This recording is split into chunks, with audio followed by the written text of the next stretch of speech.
spread across the state. Our participation in the 2023 general election no doubt changed the political landscape in the country. All these achievements of the Labour Party could not have been achieved were it not for the support of members of the public, the obedient movement, and well-right-thinking Nigerians who genuinely wanted change for the country. I'm indeed very appreciative of their efforts, of their contributions, financial, their moral support, and they are coming out to even vote for the party in the presidential election, which we believe that we won. Irrespective of whatever the tribunal has said, I want to admonish and appeal to our people that we should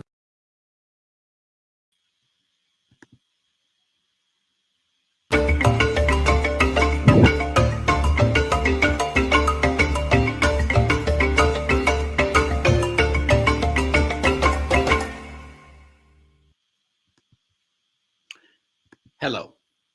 The Nigerian female under-20 team, the Falconets, has qualified for the 2024 under-20 Women's World Cup.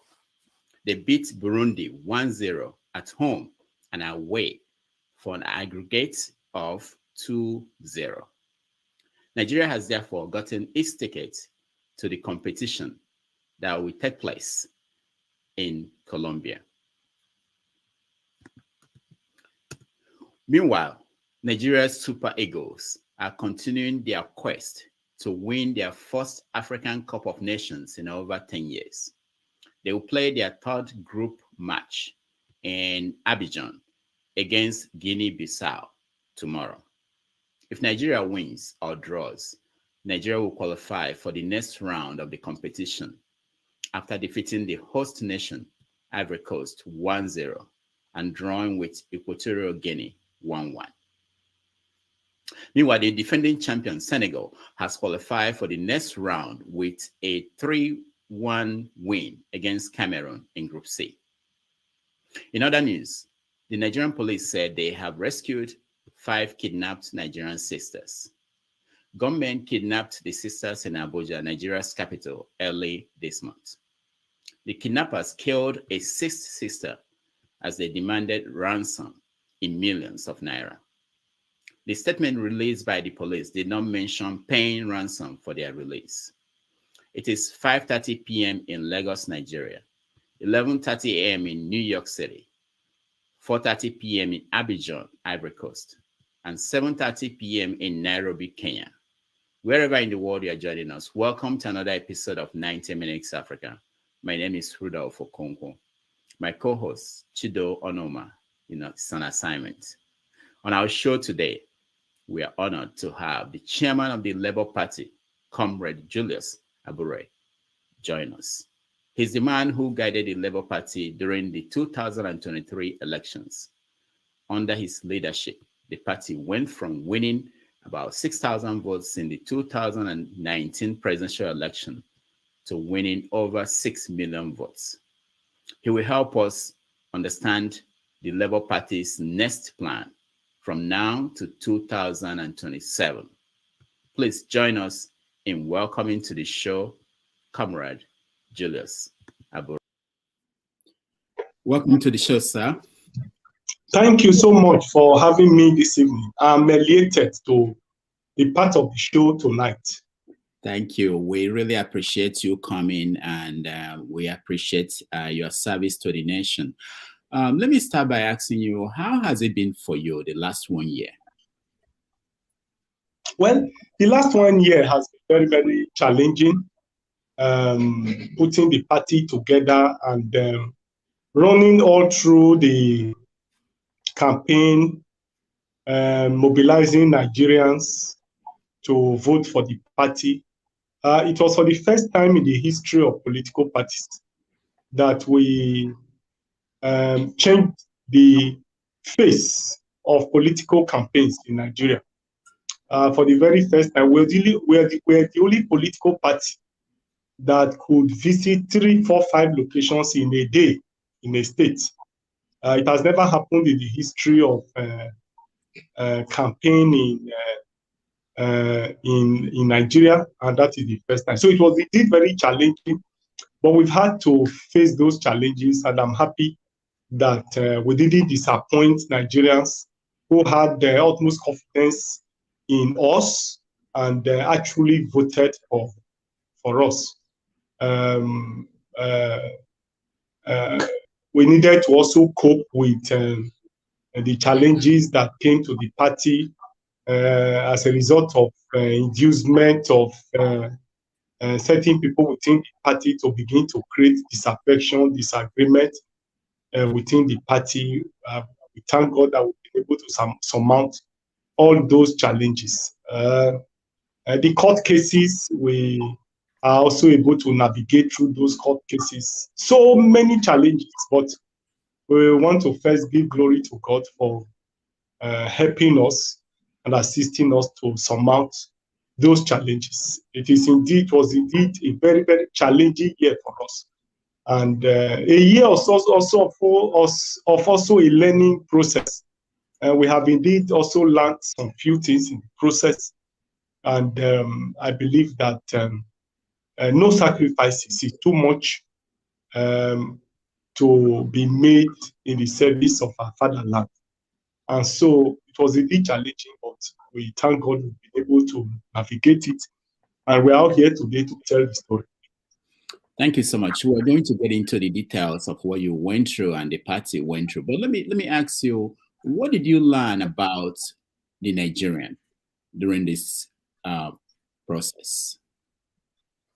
Well, for the first time, I saw Nigerians that were resilient, that were ready to change the political trajectory in the country.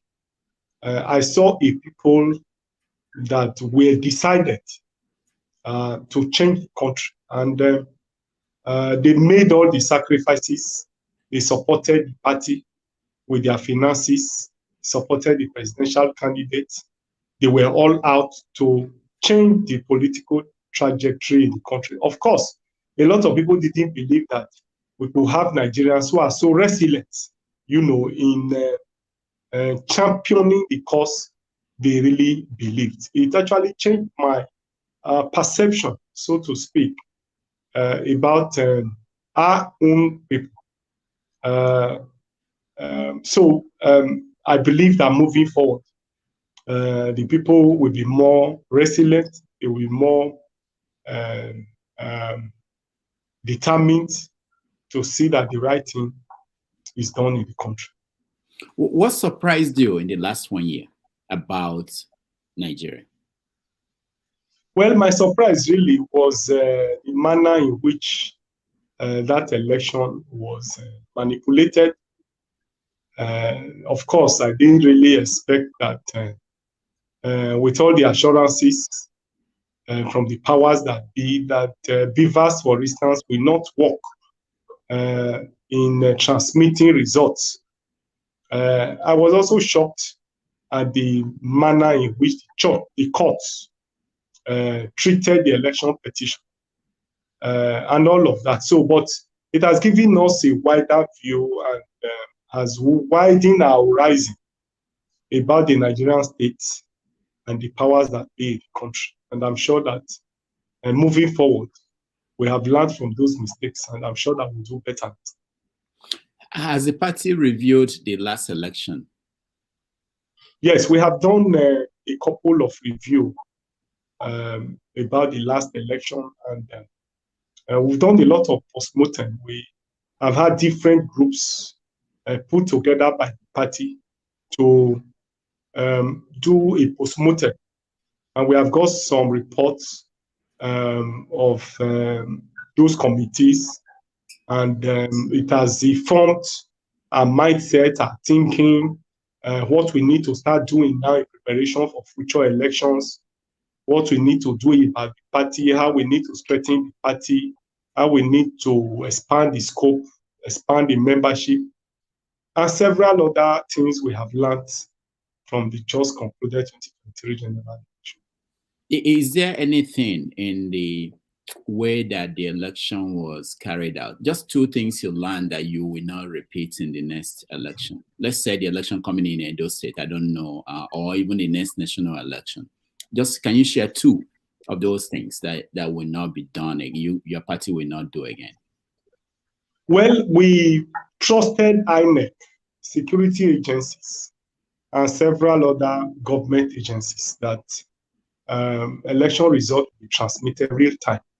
And that was why probably we didn't make arrangements to actually guard those results. I appreciate the fact that it is the people who ought to defend the results. But because we didn't raise the cautiousness of people towards that, we all believe that the results were going to be transmitted real time. And so we simply took for granted that the right thing would be done. So moving forward, we'll put machinery in place to see that our election results are defended and forestall a situation where the election or any other election will be manipulated. Arising from that same election, we appreciate the fact that we may need to start early dealing with issues of party agents in order to fully and effectively defend the votes and make sure that we profile people on time, and then so that we can have the round peg in the round hole. Mm. Now, yeah, you mentioned party agents, and one of the questions that people have been asking is, did the agents you had in the last election, did they send in their own copies of the results to the party office? Yes, we had a couple of them, not all, but we had majority of the results. Were they tabulated? Did the party tabulate the ones they had from the agents? Yes, what we had was actually presented to the election, to the lawyers who were working on the election petition. You know, one thing that arisen from our own election is that immediately after the general election, or immediately after the results are declared, you have within 21 days to be able to file your election petition. And so immediately those results were coming, we're handing them over to the committee that actually tabulated and worked on those results. Mm. So can you tell us what percentage of the agents sent in the results from the different polling units? Yes, what we can say, though I may not be exact, but I'm sure that we had over 50 to 60% of polling unit agents who turned in their results. Mm. And when it was tabulated, how far was it from what INEC announced? Yes, it was very clear that we did very well in that election. Will the people be able to see what you have? Like even though it's 50-something%, will you be able to share? Because people are saying that they want to know, because Labour continues to say they won the election. They want to know what Labour has in their own, from their own agents. Okay, so we will, I'll work on that. Probably in a subsequent show. I'll get them available, or I will share with you privately so that you can have it and then use your platform to share it. I have no, those data are not with me immediately. Okay, all right. Thank you so much for that. So now there's an election coming up in Edo State. How is the Labour Party competing in that? Well, of course, it will interest you to know that I'm from Edo State. I know. I'm actually speaking to you from my bedroom in Edo State, and then wow. Okay. Preparation for the election in Edo is is zenith. In fact, what I've been doing for the past 6 months is that I do 2 weeks in Benin, and do 2 weeks in Abuja. The reason is to help me have an eye on what is happening in Edo, put this in place, resolve dispute, resolve crisis, resolve disagreement, so that we can be in a peaceful situation within the party to be able to properly strategize for the election. I've also been talking and mobilizing a lot of our people to be with the party, hold on to the party, because democracy is about number. And so we have, over the past few months, expanded the membership of the party in the state. We appreciated the fact that after the 2020 general election, a lot of people were dissatisfied, some were discouraged, some were disgruntled, and we knew that we needed to sustain the momentum of that movement to be able to have a very, very good outing in Edo. So what we have done here is to maintain that momentum and also canvass for expansion of the party in the state. I can assure you that Edo Labour Party is doing very well, and I'm sure that if we're able to get issues around the candidate right, if we're able to get a credible candidate with the requisite capacity, funding, and a whole lot of criteria, I'm sure that we may be able, or we shall be able to win Edo 2024. I say so because among the committee of the leading parties in Edo, Labour Party appears to be the most peaceful, the most coherent, we have been driving that process of expanding the party. So the chances of the party producing the next governor in Edo is very great. How is that search for the ideal candidate going? Yes, well, of course, the people of, let me put it, the members of Labour Party, no doubt, we choose among the array of aspirants that we have.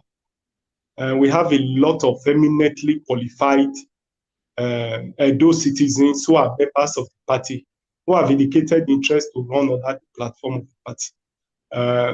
In the next few weeks, we're also going to continue the sensitization of our members, educate them on the profile and the type of candidate that we think the party will need to be able to win that election.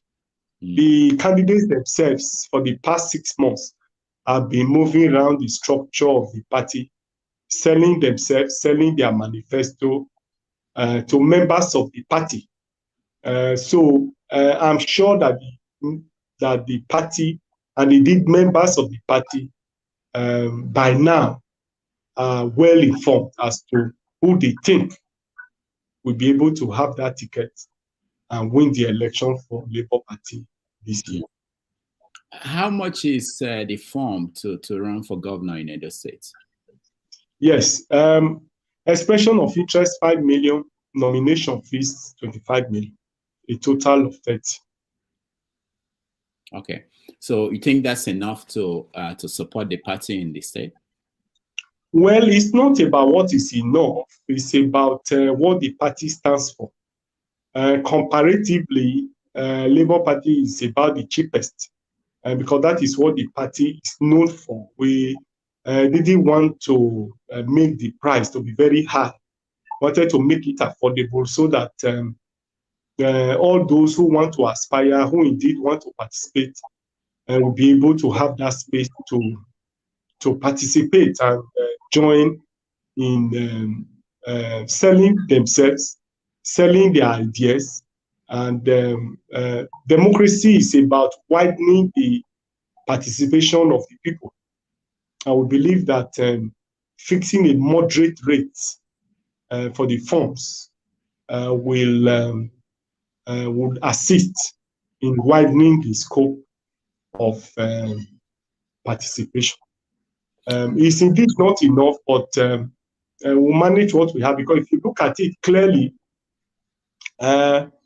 the expenditures of the party through conduct of primaries, nomination, litigations, name them, a whole lot of issues that will play out between now and even during the election and after the election, which requires very, very huge funds. But here we are, we'll be coping, and I'm sure we'll continue to cope. Some people say that Edo State is the epicenter of the obedient movement, and that there is no reason why Labour Party should not win the governorship election in Edo State. Did you agree? Yes, I agree with that fully, and we've all been working towards that. Luckily, like I said, this is my state. I also want to produce a governor in the state. I want to be a national chairman that is able to produce a governor. And that's why every opportunity I have, I appeal to Edo people that if for nothing else, now that I'm in the sad one, election is coming up here, and the Labour Party is strong, and we actually want a change in Edo. I expect that Edo people will do me the honor by supporting me and supporting the Labour Party candidates that will eventually match to give us the opportunity to produce the governor of Edo State. It's very clear that Edo people need a better governor, a more result-oriented, proactive, a goal-getter governor, a shepherd governor, like I said in one of my discussions. A governor that will lead the way, not the one that will sit in Osadebe Avenue and wait for manners to fall from heaven. And I think that Labour Party can actually give that governor to Edo people. So I agree perfectly that Edo is a major hub of the obedient movement. And we tend to translate that to votes in the 2024 Edo election. And that's why I'm always here to coordinate the activities myself. I'm leaving no stone unturned in order to ensure that we win the election next year. I will be the most happiest person if I'm able to produce the governor of Ibadan.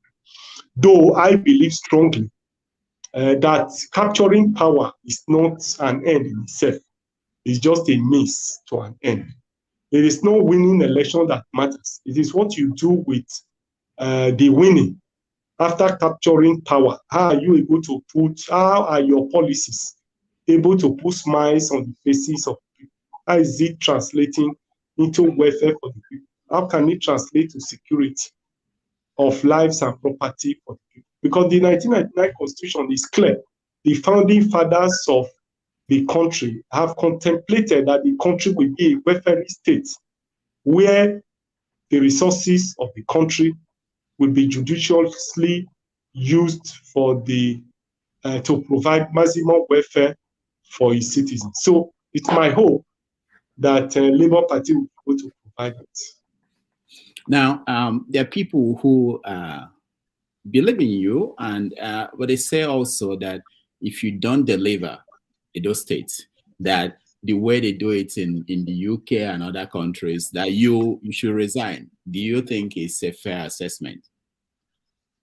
Well, that may not be a fair assessment because a lot of other variables play out in elections, especially in Nigeria, where elections are rigged. A lot of things play out during election. So that you lost the election and you lose the election, it doesn't mean that you didn't put in your best. For instance, in the presidential election, we did our best to see that we win that election, but you all know what played out. And if that is the case, it becomes a wrong assessment to say that you should resign because you didn't win that election. So such principle doesn't apply in Nigeria because of the factors on the ground here. It can play out in America, in US, where you can be sure that if you put in your best, then you are expected to get the best from it.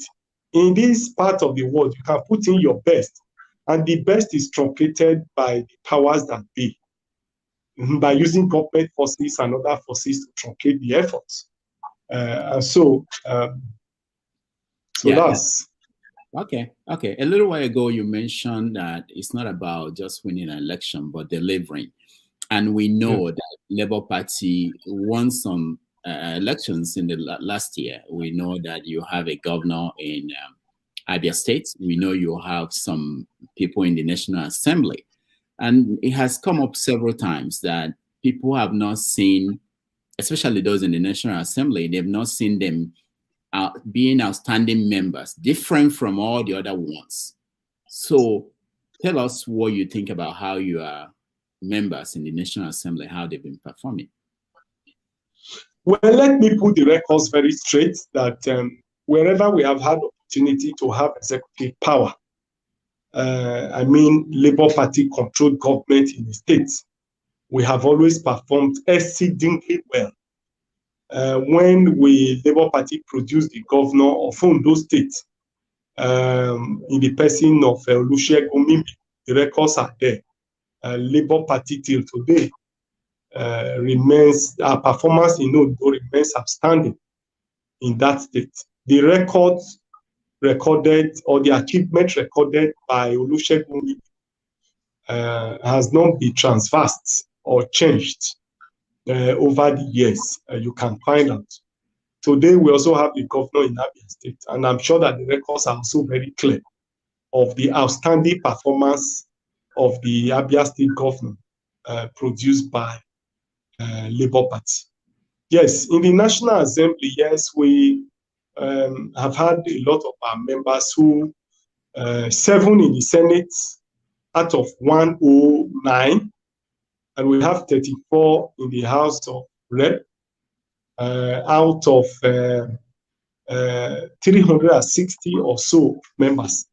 And so, while I agree with you that they have not been very, very outstanding, you appreciate the fact too that they have been in the tribunal all this while.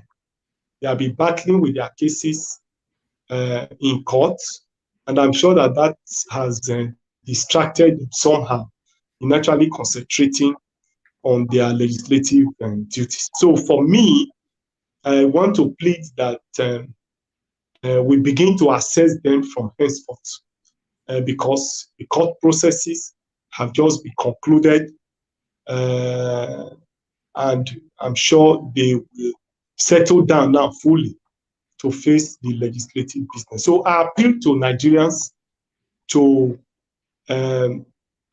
see the past periods of our members in the National Assembly as a period of settling down. And I want them to begin to assess them from henceforth. Me too, I'm determined to also carry out my assessment. I must say here that I've not been fully impressed with their performance, but the excuse has been that they have been in court, they have been pursuing their cases, they have been having distraction here and there, and that after the court cases, they will do better. So I want to believe them and believe that they will do better. So Nigerians, we understand what you just said now, but they also know that, for instance, when they were offered SUVs worth millions of naira, that the Labour Party members did not say, oh, we are not going to take it. They did not even raise any objection. They also know that they heard that all the members of the National Assembly got money during this palliative from the federal government, some 200 million, that they can point at Labour Party members spending that money for the people. So how do you address that? Do you meet with them? Are you concerned about these kinds of allegations and concerns of Nigerians? Yes, obviously, arising from the contributions made by Nigerians in defending and supporting the party to produce those members, one would obviously be worried about some of these allegations on our members. You will recall that the position of the party was very clear as to the SUVs. If you follow, the party stated clearly that it is not the right time to use 162 million naira to procure one SUV for a senator. We made that very clear, and that was our position.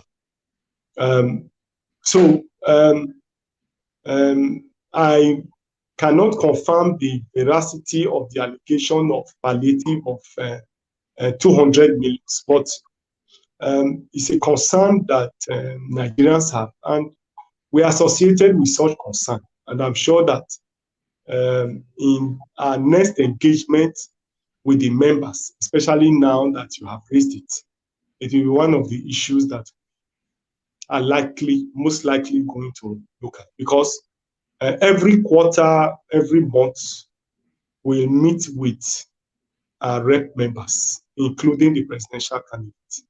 So I'm sure that the next one will be held in this January or February. You are aware that they have been on recess and they are resuming next week. So when they resume, probably we'll be able to have this engagement with them. A lot of our members in some states have raised the issue of palliative that we're giving to the House members. So, but we have no confirmation to that effect. So when we meet, I'm sure we'll be able to confirm it and take the narrative further. Yeah, because that question was asked on the presidential candidate, Peter Obi. He gave an answer basically saying that he wasn't in control of the members of the National Assembly. And I think you are the chairman of the party. So people are expecting you to be able to give an answer that, I mean, they report to you sort of, or you monitor what they do. But we'll talk about that next time you come. But let me ask you, there were also fears that some members, when they get to the National Assembly or when they resume in their positions, they might join the national party or the winning or the party in charge of the country. Have you had anything like that? Has there been any move by anybody to lead the Labour Party? Well, I've not had any of such move. It has always come, like you said, like a rumor. But we can't pinpoint those rumors to any member, either in the Senate or the House of Rep, as we speak. In all our fora, they have always expressed their commitment to the party, their commitment to remain in the party. And I believe strongly that it will be very suicidal at this point for any of them to think of leaving the Labour Party for another party. The truth is, if they do, they stand the chance of losing their seats, number one. The second point is that it will be very difficult for them to even get information from where they are going to in the next election. And therefore, for me, it's not advisable. It's not in their collective, it's not in their individual interest or even in their collective interest to say that they are leaving the Labour Party for another party. Society always has a way of throwing up new leaders, throwing up unusual circumstances that brings up people. And for me, that's what the 2023 general election provides. We can say clearly that other political parties are winding up. I can say so clearly that people want change, and Labour Party represent that change. And luckily, any of them who is part of that change, I do not expect to be able to abandon his future for today. So I believe strongly that a lot of our members will remain committed to the ideas and philosophy of Labour Party. John. All right. If you need a break, we can take a break, but okay. If you're okay, we can go ahead. I wanted to ask you of the governor of Abia State, Governor Alex Otti, how he's doing. Yes, Alex Otti is doing very well. His performances in Abia is very obvious, in spite of the numerous challenges in the state and so on. His performances in governance have been very, very outstanding in terms of projects, in terms of major projects and carried out by him so far indicate that he's doing very well. And Abia people are very happy that he's their governor. Is it as a result of anything the Labour Party did, or is it because he was the right person that got the position? No, all put together. The right person got the position.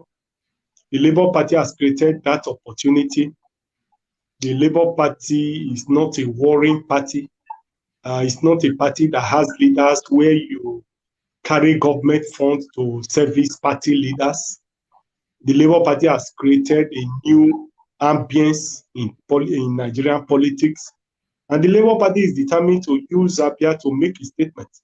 And therefore, the enabling environment to operate freely and to be able to achieve for the people are all contributing towards the achievement it's making in Abia State. So Labour Party and is a major factor in his success. And he's also the very, very right candidate who have a passion for growth and development, who has the mindset to work for the people, who feel the pain of the people, and he wants to deliver on his campaign promises to the people. All right. We had a guest here yesterday, and he left ABGA to join APC. And the issue of why did he join APC? Why didn't he consider Labour came up? And he said that Labour Party is poorly funded. How is Labour Party funded? Is money a problem at Labour Party? Well, obviously, funding is a major challenge for organizations such as Labour Party. You recall that while the other parties have government funding, Labour Party doesn't have funds from government. And so funding of Labour Party activities is largely dependent on contributions from members, probably sale of form like we have now, and some other things that we use in carrying out party activity. So funding is one of the challenges that Labour Party is having. But I want to say that leaving the party for poor funding is not a solution to the problem. And I don't think it's a good and genuine excuse for leaving the party. Probably just an excuse to give. Yeah. Now you have 7 senators, you have 34 House of Rep members, you have a governor, and which is substantial. Are they contributing to the funding of the party? The party should be in a better position than it was before the election. Obviously, the party is going to be in a better position. They have not started contributing, but the House members said they are starting contribution by this January. The complaint has been that they have been in court, funding lawyers, and moving here and there in order to sustain their winning.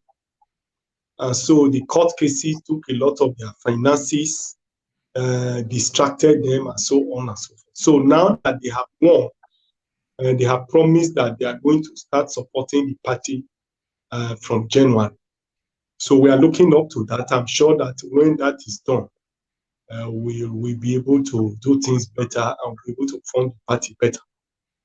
All right. In about 5 minutes, we'll open up and get our audience to join us. And if they have a question for the chairman of the Labour Party in Nigeria, we will let them ask their questions. So before that happens, let me continue.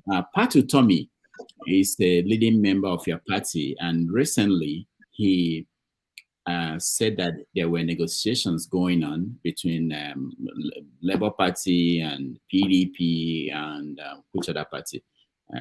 All of them trying to form a mega party. Are you part of that conversation? Well, I am not part of that conversation directly.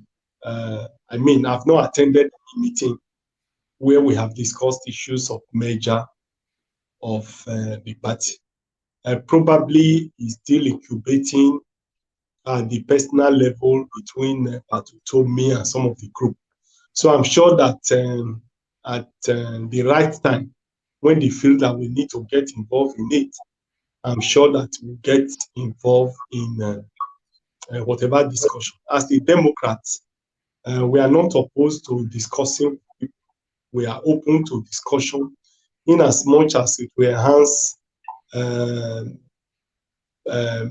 enhance or give us a better result in future elections and will make us have good governance, create an opportunity for the best of the best in the country to assume the saddle of leadership. One is disposed to any of such discussion, but officially, we are not involved for now in any of such discussion. If it comes to be something serious, do you have any red line that you won't cross in such a well, that question may be too premature for me to answer. You know, like I would say, Labour Party is very democratic. Such critical issues are debated within the organs of the party, and then is at this stage it will be too premature for me to begin to pontificate on such very serious and critical issues. As a leader of the party, it's incumbent on me to do wide consultation, discuss with people, discuss with the organs, discuss with major stakeholders in the party, know how they are thinking, and then we'll be able to aggregate and then have an informed opinion. But I believe that when we get to that bridge, we'll be able to cross it. Okay. So the presidential candidate in the last election, Labour Party, Mr. Peter Obi, how is your relationship with him? Well, Peter Obi and I are soulmates, ideological soulmates. We have a lot of things in common, and he has found a home in Labour Party. So our relationship with him is cordial. We speak every day, we meet every day. Major decisions we take together. We had the dinner last week. I think it was on Tuesday. Yes, Tuesday evening.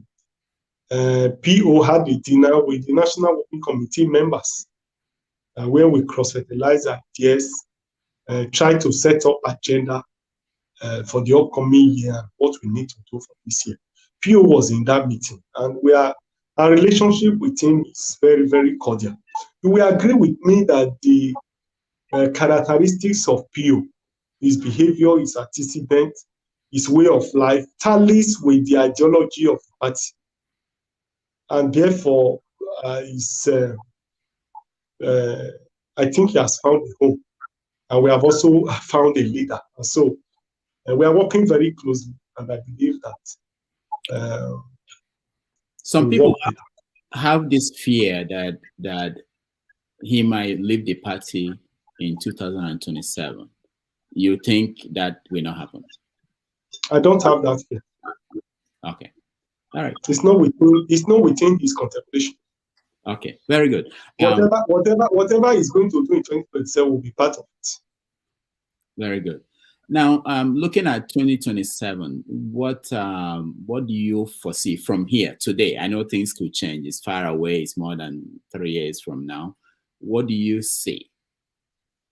What we see in 2027 will depend on what we are able to do today.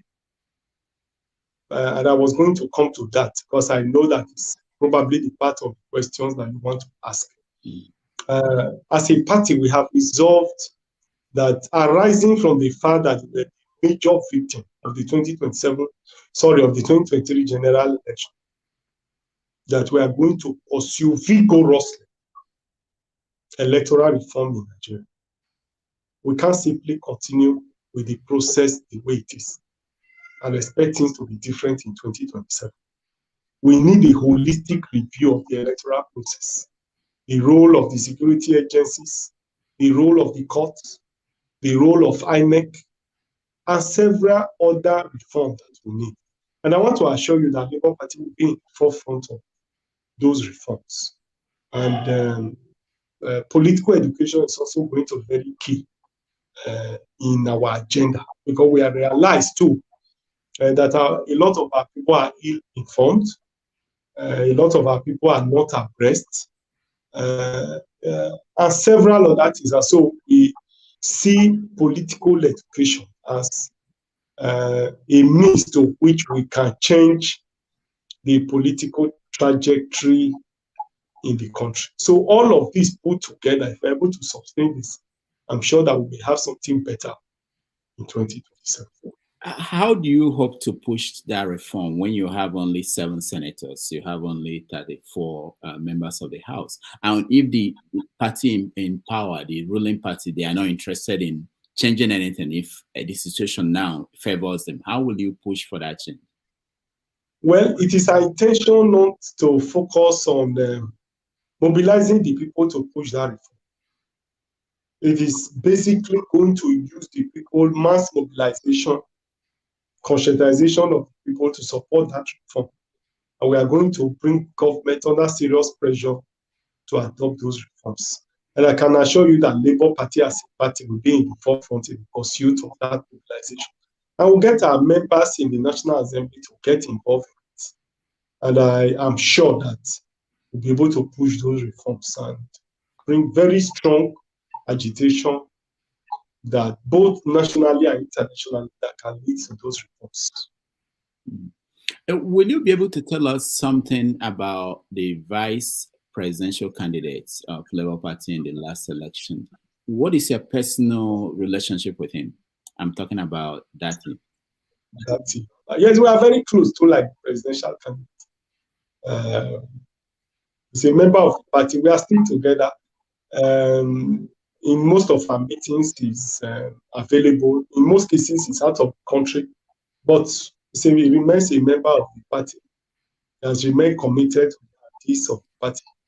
And we are very, very proud of him.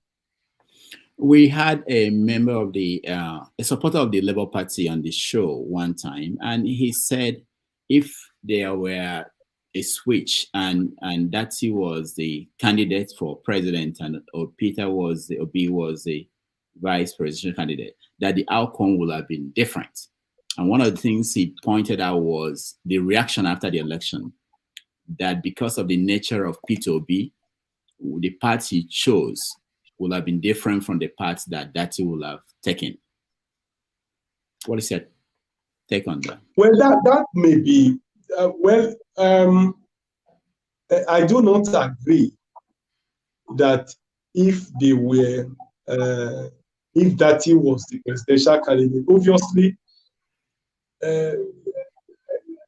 if Dati was the presidential candidate, we wouldn't have been able to create the movement, the following that gave rise to the results that we have in the first instance. So the analysis doesn't correlate. The analysis doesn't follow, because a lot of people joined the Labour Party because of the personality of Peter Obi. Apparently, because of his character, because of his performance, because of his behavior, people saw him as a leader and therefore wanted him to be. Dati is not on that same pedestal. Dati doesn't have that kind of followership that has the capacity to change the political trajectory that we have before. And therefore, he wouldn't have been able to create that situation that would have given rise to what could have happened with the election. But after the election and the outcome of the election, If it was that, probably the country would have been divided and in a big fight. A lot of people would have died by now. So, but they are all, it's a matter that is open. Every folks have their perception, have their views. But I think that having a peaceful country, and we are still available in the country, still being alive to be able to agitate for reform, put government on the spot, and continue to agitate for a better country, I think it is better. We are already here. We are here talking about the 2027 election. If the country was at war, there was crisis in the country, we wouldn't be here talking about the 2027 election. So, however we look at it, I think that we've done very well. Dati and PO were a very good combination. Is that creating a kind of tension between them? No, there's no tension. Okay. I can, without allowing you to answer that question, there's no tension at all. They work together and they are together. The last press conference done by PO, Dati was available in that press conference and made his input to that press conference. So we are all together. Thank you. We are going to bring in our audience to share in this opportunity. If I can have a break for 5 minutes, I would appreciate it. All right. We will take a break, and then when we come back, we will bring our audience to ask you questions, and then we will continue from there. So let's take a little break, and when we come back, we will talk with the Labour Party chairman, who is very generous with his time and is joining us today to talk about the situation in the country. And we look forward to you joining us in that conversation. Thank you, and let's take a break. Thank you so much. All right. The case will be worse if APC is voted, because the man who is running now for APC does not even know half of what Buhari knows about government or national security. If you have the time, I will tell you more about what they are campaigning with as an agenda or as a rhetoric that he did well in Lagos. I will tell you, between 1999 to 2007, if you take out context, he actually performed worse than some governors in Nigeria, because the Lagos that they say he did, he improved the revenue, he only collected tax. All the infrastructure needed for a state or in fact a country to develop was on ground. Lagos used to be the Nigerian national capital. Before Nigeria was formed, Lagos was a colony. You have all the infrastructure for economic development. Asiwaju didn't establish them. There was seaport, there was airport, you have commercial activity, all the embassies are there. So transaction with foreign envoys is in Lagos. All the hotels are there, headquartered in Lagos. All the banks are headquartered in Lagos. All security apparatus, every facility and infrastructure for economic development was in Lagos. He didn't bring them. Asiwaju did not invite or introduce or brought to Lagos any serious foreign investor or domestic investor. And these revenues we are talking about that they claim he has generated, we are on. It's just that the government didn't have the infrastructure in collecting those. So what he did throughout this period was to collect tax. That's what they claim by revenue. And even then, the reason he did that was because the company that was collecting the tax, the company is allegedly traceable to him. So if you pick a man on the street and you tell him, I want you to collect tax in a given area, your percentage is 30%, he will be optimal. He will be highly effective. This is the summary. But let me tell you what he did in Lagos. One, he attempted to destroy democracy. He wanted to introduce what we call monarchical democracy. A democracy that is not reflected by the will and wishes of the people, but reflected by the choice of a man, and people should run around it. He introduced the concept in politics in Nigeria that we call take the queue, follow the queue.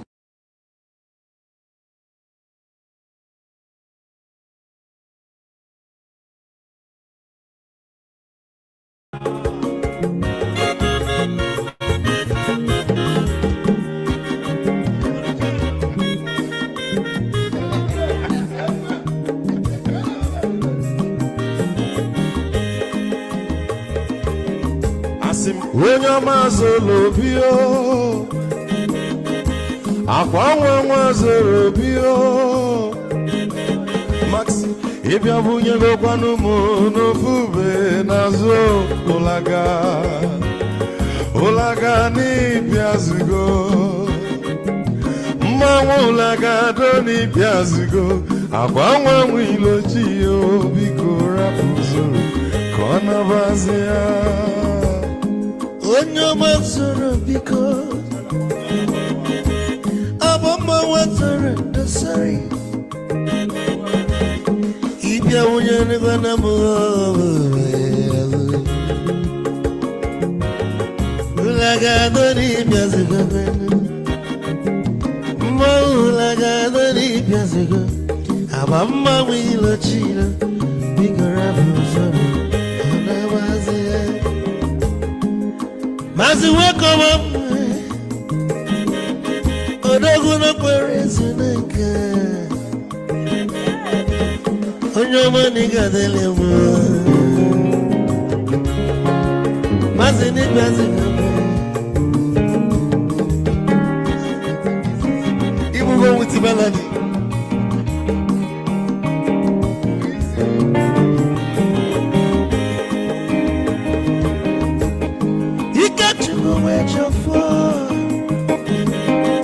Odogu na chalanoka Ezi wane mliga delemo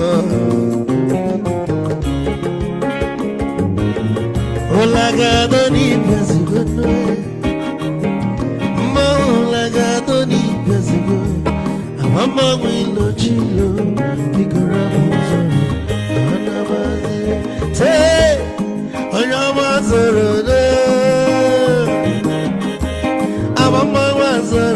Sorry, if I were to go on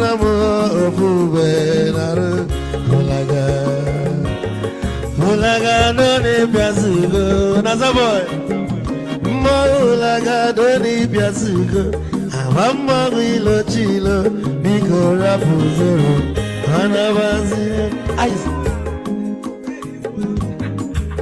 Odogu can never be kitchen for. Amakwa mnika gogodia Waligwe kwelo Ikejo mabele bege Hey, you won!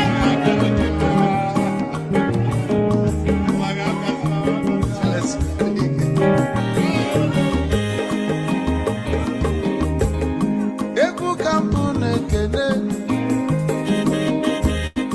Amago ndinso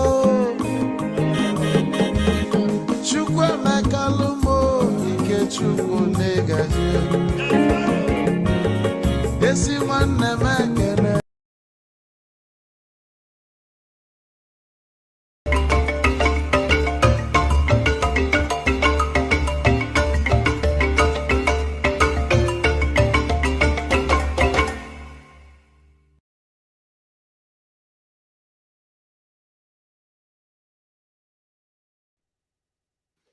Welcome back, everybody. Thank you for joining us. We are still talking to the Labour Party's chairman, who is joining us from Edo State, and we appreciate his time here. We're going to bring everybody in the studio. If you want us to bring you up, please turn on your camera. We will give you a chance to ask one question only, so that we can get to so many of you who are trying to get in. But let me start. Let me start with a question on the comment section. Someone wants to know what. Let me get to the question. What happened to an aspirant for governorship in Anambra State who was kidnapped? I think I got that right. Hold on, let me find the exact question. There was someone who was running. Okay, I got it. It says, please, can you ask him about the aspirant who was kidnapped in Anambra State during the 2021 and his whereabouts? Do you know anything about that? Yes, obviously, our candidate in Anambra was kidnapped in 2021 Anambra Guba election. He has not been found till today. Wow. And I'm sure that the police is prosecuting about 2 or 3 people in respect of his kidnapped. Okay. Is the party doing anything to help the family? Because that's always if the other thing that comes up when a candidate or something like this happens, sometimes the family of the person is um, abandoned by everybody else. Is the party reaching out to the family? Yes, once a while we used to talk. All right. Okay, thank you. So I'll bring in, because our guest is in Nigeria, we're not going to bring in everybody at the same time. So when we bring you in, we give you the chance to ask a question, and then we will move you out and bring other people. All right, so let me start with you, Ikolola. Welcome to the show, and you are talking to the chairman of the party. Hi, thank you, Dr. Rudolph. Thank you for giving me the opportunity. And thank you, Dr. Julius Abure. I know you don't have doctor as your initials, but for some of us that has lost hope in the country, when we see persons like you doing what you do and standing by faith, it gives us hope. So Thank you so much. you're welcome, Chief. You're very much welcome. Thank Now, this is my question to you. After the elections, you went to court, and when you were in court, I remember you being on a Twitter space. I was following you around, I was listening to you. And then at some point you said you were going to win the case in court. And the lady who was also a member of Labour Party, Aisha Yusuf, she smiled. And then what came out of what you said was, oh, so you don't believe us that we will win, but I mean, we all know the outcome today. So let's not rub dirt on our face. But this is my question to you, Dr. Julius.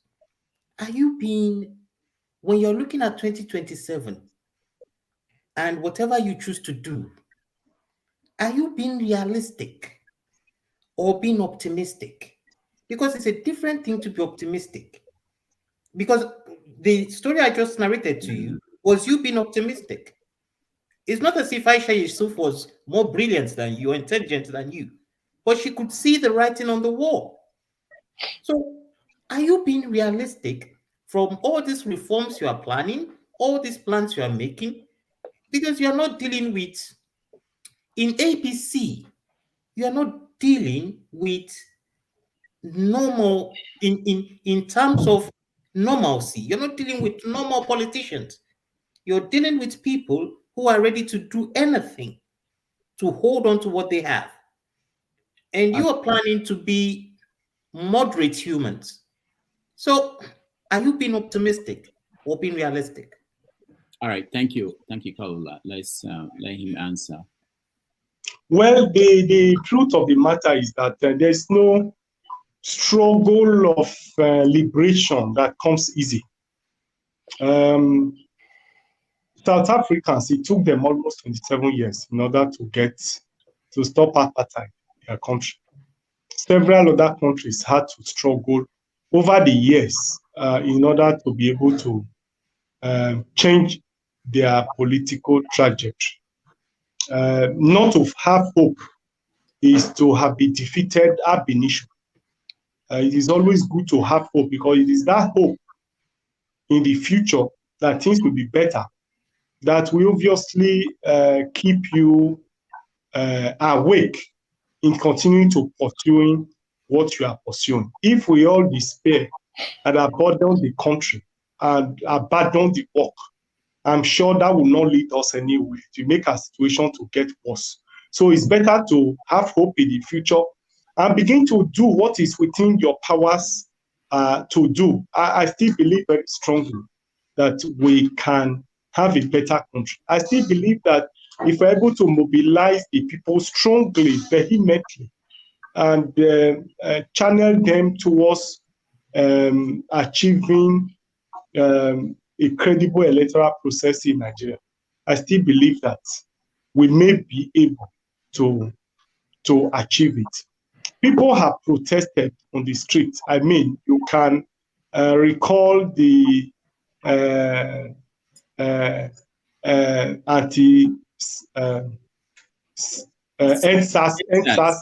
NSAS protests. We've had protests. We have had a lot of freedom fighters have emerged. We have Igboho from the southwest. We had a couple of people who have been agitated, who have been fighting for a better country. And it didn't work. And so we channel all our energies towards using the ballot to see that we effect this change. And they said we should go to court. We have gone to court. So even if all these are failed, I believe that it is all towards the process of moving us towards where we want to be and the kind of country we want to have. I'm not discouraged at all. I think that we should continue to do our best, continue to be united, and continue to agitate in one mind and in one spirit towards getting the powers that be to do the right thing, or forcing them to do what is right. I believe that if we are consistent, if we remain consistent, if we remain focused, if we continue to remain in the struggle, I'm sure we can achieve it. Like I said, there's no struggle, there's no liberation that comes easy. Even the struggle for independence didn't come easy. The struggle to drive or to enthrone democratic rule in Nigeria didn't come easy. And I'm sure that the struggle to have good governance in the country will not also be easy.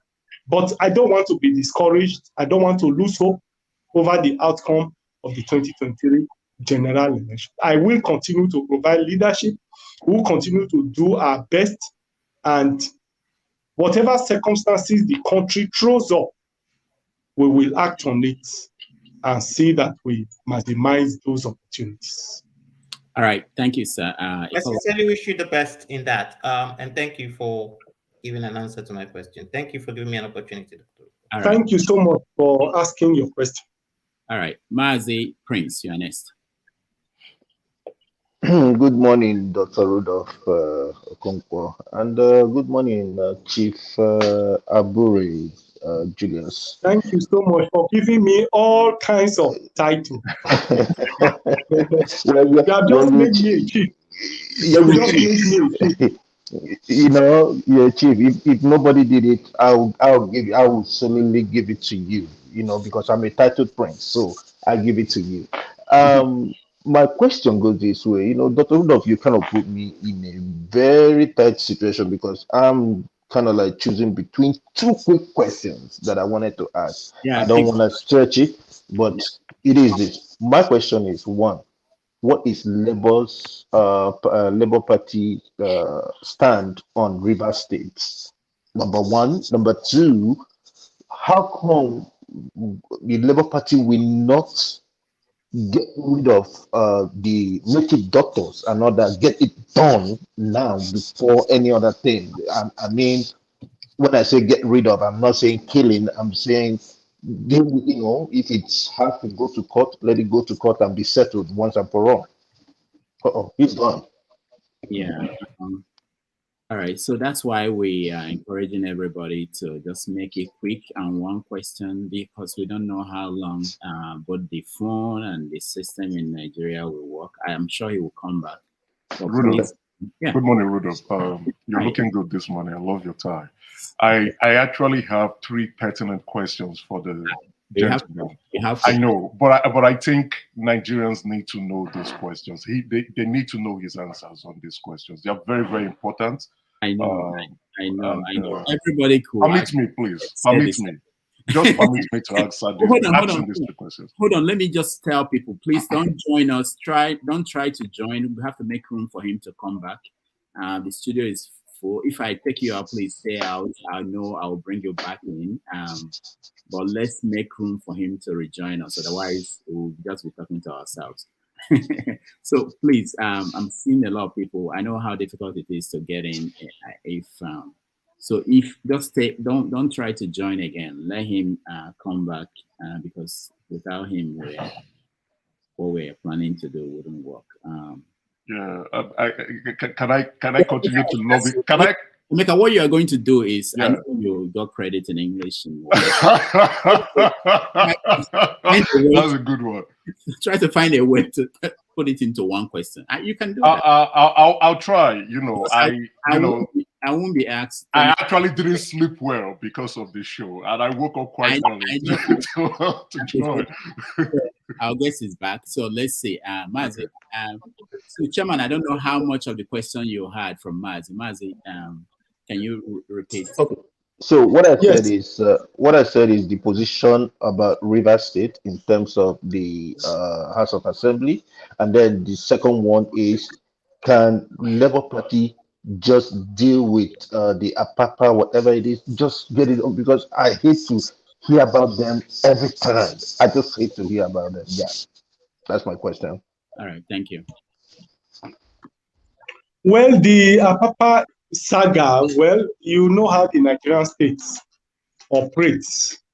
The party have got judgment against APAPA in the High Court and even in the Court of Appeal. As of today, he has no legal standing. He has nothing. But occasionally, you just see him throw up something in the media. And even the mainstream media still once a while give them coverage. And that is why it appears as if they are still in existence. It's a challenge that we have to deal with. And we are dealing with it. It's like when you are in the house and there are mosquitoes in the house.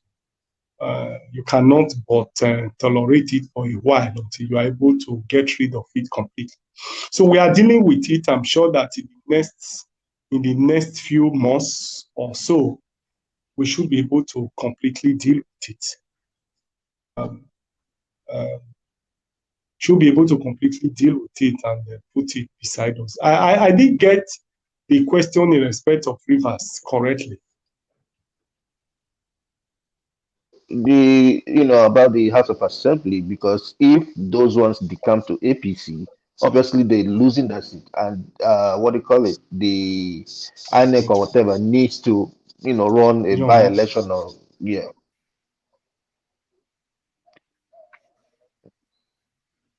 Chairman, can you hear us? All right, I think he's frozen. Wow. This is the more reason why we should. Okay, I think can you hear us, Chairman?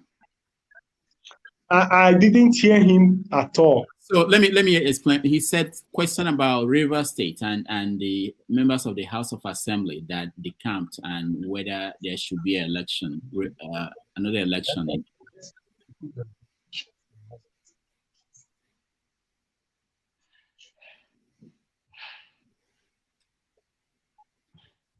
All right. Did you hear me, Chairman? I didn't get you.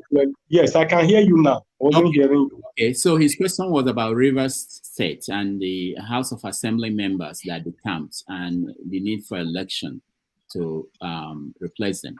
What is it, Labour Party? Well, yes, we are waiting for the Speaker of the House to declare the seat vacant. And once INEC advertise those positions, we will obviously go and grab the seats as much as possible that we can get. Okay. Ordinarily, Labour Party equally won the presidential election in Rivers, if not for the manipulation done by the former governor of Rivers, Wike.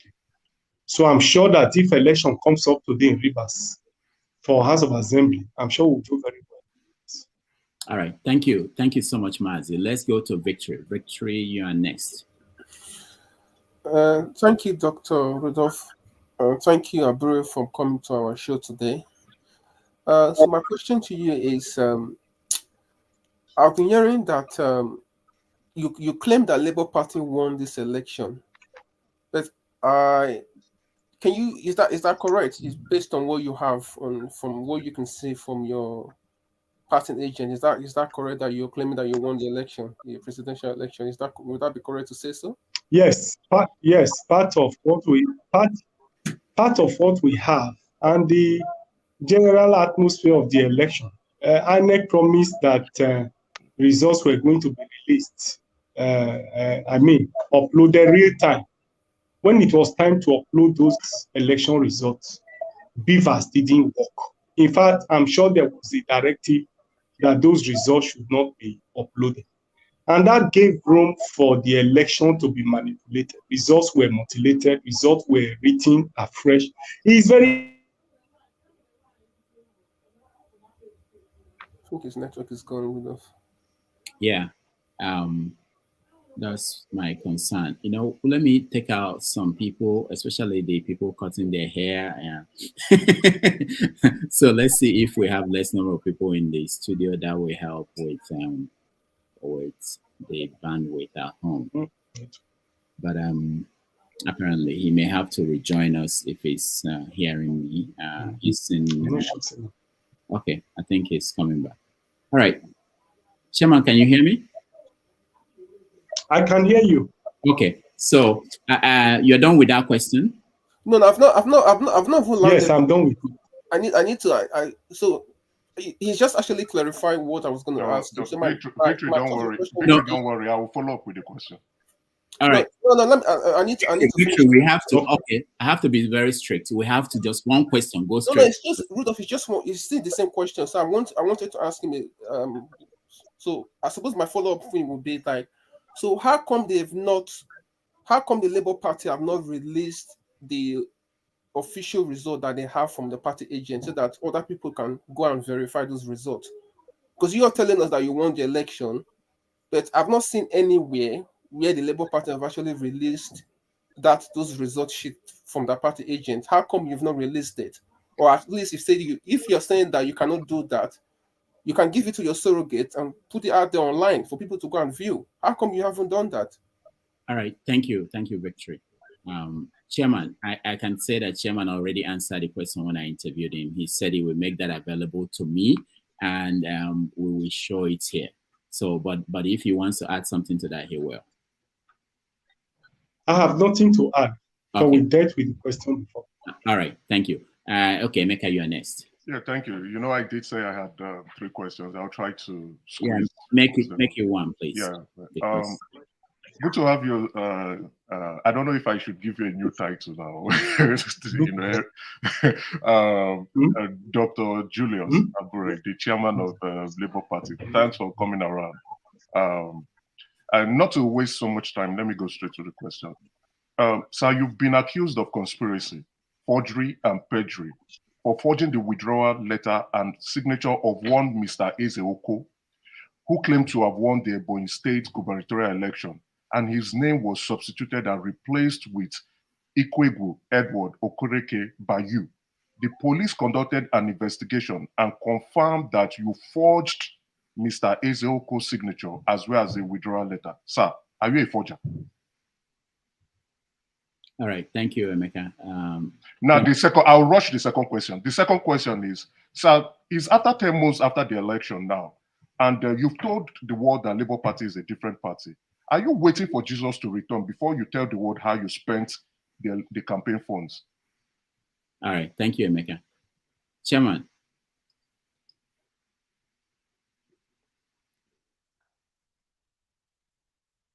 Right, so we will wait for his connection to. I'm sure he will try to join us again. But if you are trying to join us, please don't at this point, so that we will have room for him. We can only take 14 people in the studio at the same time, both backstage and on screen. So don't try to join us so that he will be able to join us.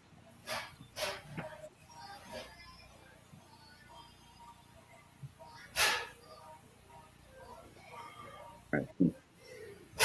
Somebody, please don't try to join. I'll make sure you have the keys to join with me. Right. Yes, I'm back. I'm back. Okay, go ahead, Chairman.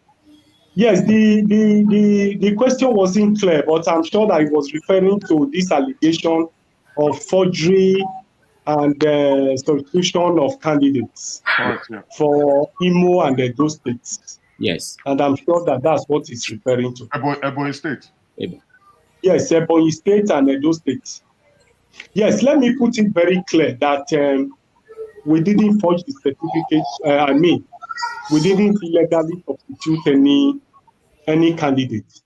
The so-called candidate from Ebonyi State, Splendor Eze, was a man appointed as a state chairman in Ebonyi when PO just joined the party, and we didn't have any structure in Ebonyi State.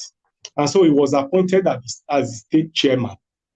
Shortly after his appointment, it was time for the Goba primaries, and we resolved and decided that he should be a placeholder in that election, so that once we have a viable candidate, he will withdraw.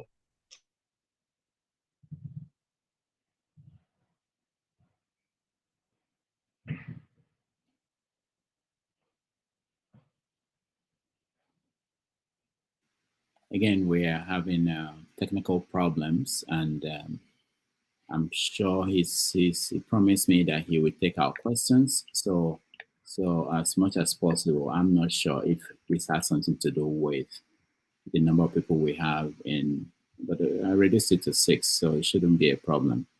But so for now, if you're trying to join us, please don't. Let's get him back, and then we will promise you that we'll get to you if he continues to stay with us. We'll get to you.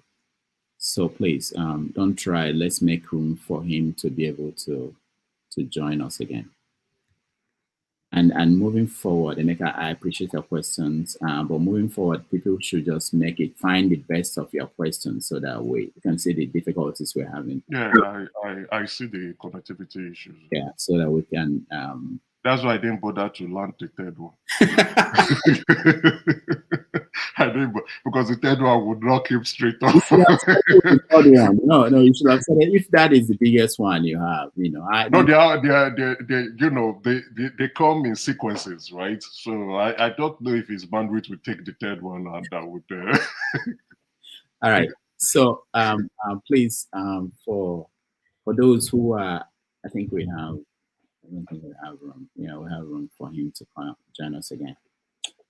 All right. While we wait, Flagship, welcome to the show.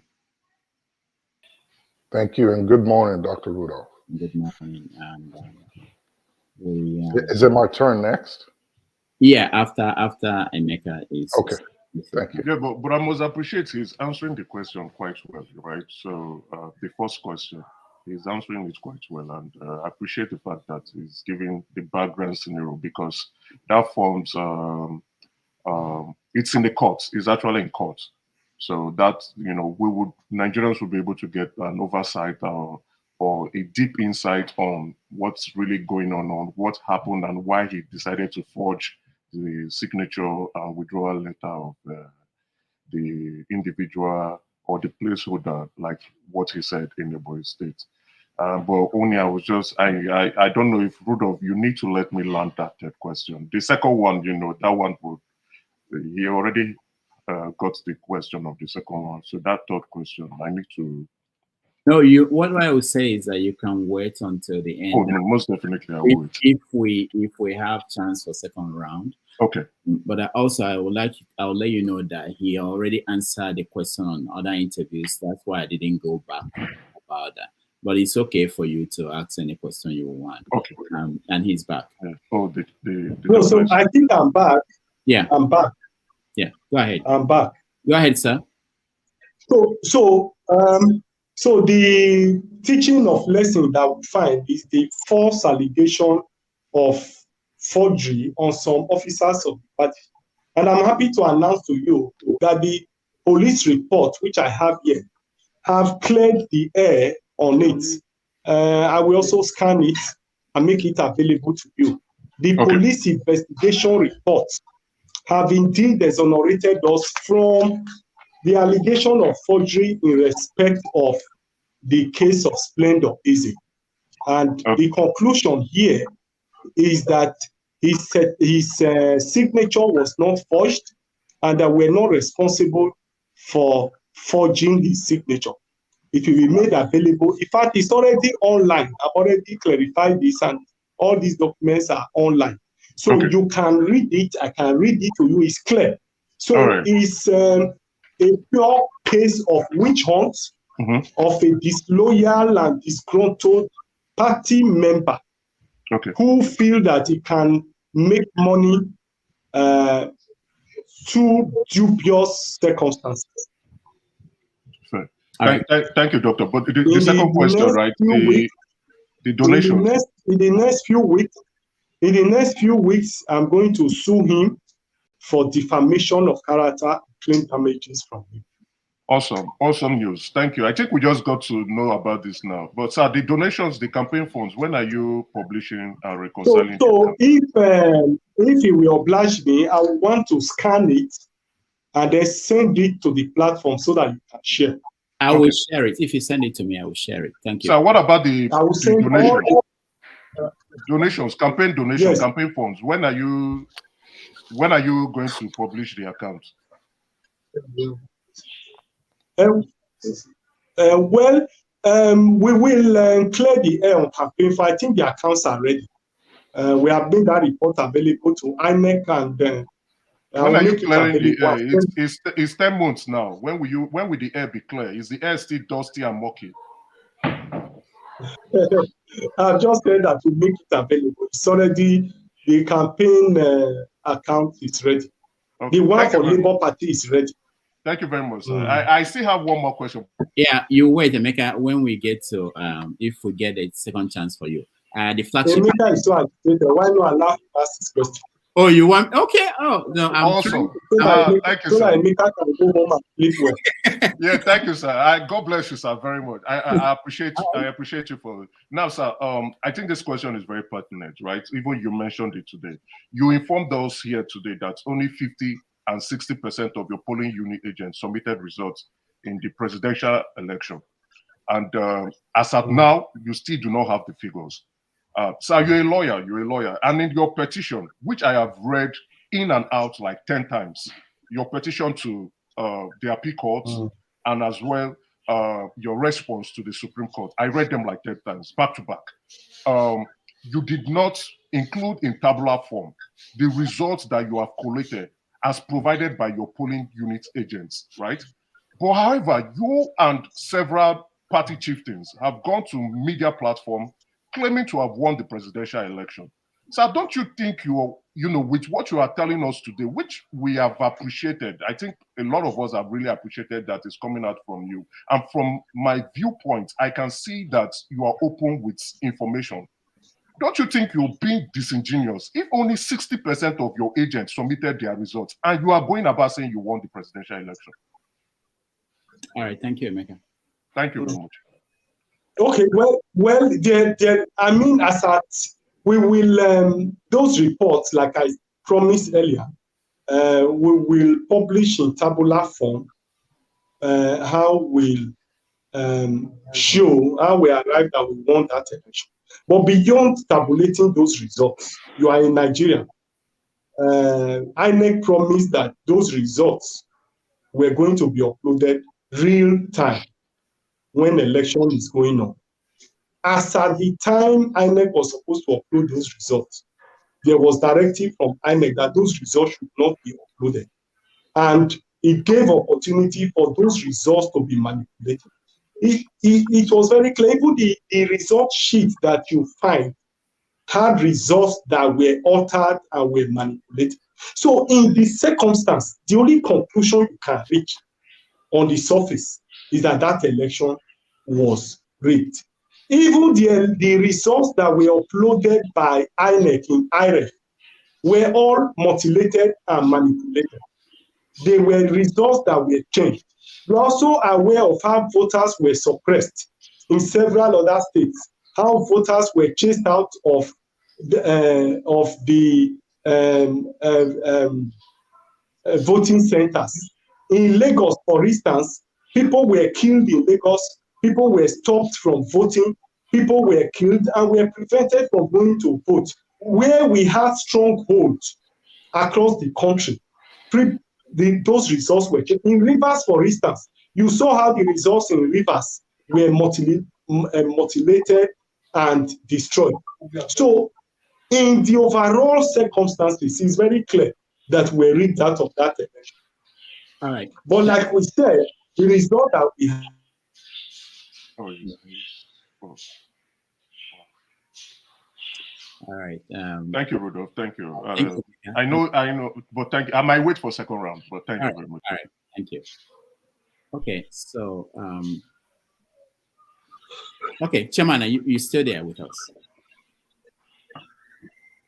Can you hear me, Chairman? Yes, Chairman. Yes, you can hear me. Yes, I can hear you. All right, so the flagship, go ahead. Thank you, Dr. Rudolph, and good afternoon. Good afternoon, Chairman Abure. Can you hear me? Very well. Thank you so much. I appreciate your time here at the platform today. I'm going to go straight to my question. 2023 has come and gone. We all are witnesses to all that happened, from election preparation, how the entire nation gathered around our principal, Peter Obi, to voting time, after voting time, and the rest is history as we have it. 2027 is in sight. It's not too far. In 3 years, it's just right around the corner. My question is, you are the chairman of the party. What is the Labour Party's plan for 2027? And knowing all that we know, what is the party planning to doing differently this time? Thank you. Well, for us, we have reached the conclusion that for us to have democracy in Nigeria, for us to have a country where the votes of the people will count, we need a holistic electoral reform in the country. And that's what I've said earlier in this program, that our major cardinal program that we're going to pursue is a holistic electoral reform in the country. What will be the role of security agencies, the role of INEC, and so on and so on? Are we going to continue with this manual voting and collation of results? A whole lot of things need to change.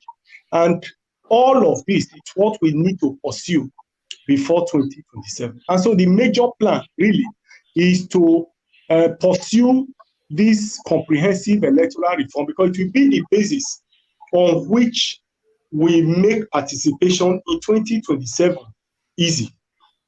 The situation as it is now will obviously not change in 2027 if we are not able to agitate for solid and strong reform within the electoral process. And so what we are going to do in 2027 depends on what we play out between now and 2027. And we think that the beginning of what we need to do in 2027 is to have a comprehensive electoral reform in the country. And I think it is better to start early. It is better to start early, to start engaging the system, to commence the mobilization of our people towards that electoral reform, and then play the role effectively of opposition effectively. It is also our intention to expand the membership base of the party, liberalize the process of registration, make the party stronger, democratize the processes of membership in the country, engage in huge political education in the country, because democracy is about the people. It is about the participation of the people. And the people can only participate effectively if they are sufficiently mobilized, if they are sufficiently educated, and mobilized towards a shared goal. So all of these put together will result in the action we are going to take in 2027. It is our belief too that if we're able to expand the membership of the party, expand the scope, make it strong, make it vibrant, it will also help in helping us in the defense of our votes. The people Thank you. have a major role to play And it's our responsibility as a political party to mobilize the people to be able to play that role. Thank you for answering my question. So I'll wait for the next round for my second question. All right. Thank you. Thank you, the flagship. Steph, you're next. Are you sure you are going to have the second round? No, that's how we calm people down. Steph, you're next. Good morning, Barrister Abure. Good morning, Rudolph. Yeah, hi. Yeah, let me start by thanking you for making the opportunity to come and interface and interact with us. It shows a lot about what you represent and how we have come to know you over time. Yeah, I've listened to your presentation. Thank you so much. Following the questions. And I know that there is somebody that uses a pseudonym, Emeka, that asked you if you're a forger. And I just wanted to remind him that Nigerians know of only one public figure in Nigeria that is a forger. The person also asked if Labour Party, why they've not presented their annual account. I am still wondering why he's not using this. I appreciate the answer you gave, and I thank him for asking you that question. But I also wish that he have also used the opportunity to also ask his own party to account for how they use the money that belongs to the poor people in the humanitarian affairs to conduct the election, and to also publish the account of their own party after the election. But he have not done that. But I'm happy that you answered him and that your party have also made your own, conducted your own audit, and you present it to us very soon. So my question actually is this. Thank you so much. Yes. Let me ask my question. You talked about extensive electoral reform. It's something that I believe so much, and it's something that I've been wondering why all the opposition political parties have not really been pushing so much on it. Then I want to ask you if you are aware that the issue of electoral reform is time-bound, because in 2019, we were not able to use a new electoral act to conduct that election because the process was not concluded early enough. So if you know that obviously you are such issues are time-bound, that's why we are starting very, very early. Yeah, I'm coming. What is your timeline for it, number one? Then number two, if you are not able to get the electoral reform in place before the 2027 election, are you still going to do the same thing again, expecting a different outcome? Or are you people going to boycott the election? All right. Thank you, Steph. Well, I appreciate the fact that electoral reform is time-bound, and that's why we are starting very early. We believe that if we start now, within the next few months, we have all the documents ready, and we begin to galvanize support around those documents. We begin to move from place to place and mobilize Nigerians to key into those electoral reform and get all key agencies and everybody in the country to continue with that agitation. I'm sure that the pressure will be so much that we'll be able to achieve the electoral reform process in the country. Well, I don't want to be pessimistic that we are not going to be able to have it through before 2027. If we start it now, I believe that we'll be able to achieve it. But like we say, it's Chinua Achebe that said that 6 men have learned to shoot without missing. Birds too have learned to fly without perching. If they refuse electoral reform between now and 2027, we also want to follow them in the same way. I can assure you that what happened to us in 2023, whether there is electoral reform or not, will not happen to us again in 2027. But such matters are not what you put in the market. Thank you so much for that question, Steph. Let's go to Mbore in California.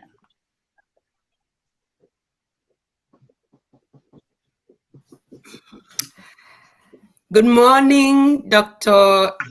Damage and Good morning, Dr. Abure. Thank you for coming.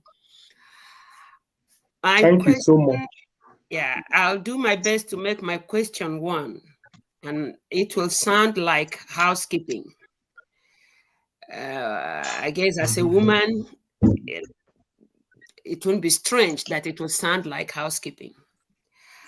I am thinking that any and everything in Nigeria needs reform. Yes, I agree. I have expressed to this platform how I went to Nigeria and seen that from that grassroots, it's like everything is corrupted. Everything. So my question is there any type of miniature reform where the type of fear that abounds when you come home, fear of misrepresentation of everything, can be curbed? Or is everything waiting until the right people come into power? I don't know if that question makes sense. All right, thank you. Well, I agree with you to a extent that we need a holistic reform in Nigeria.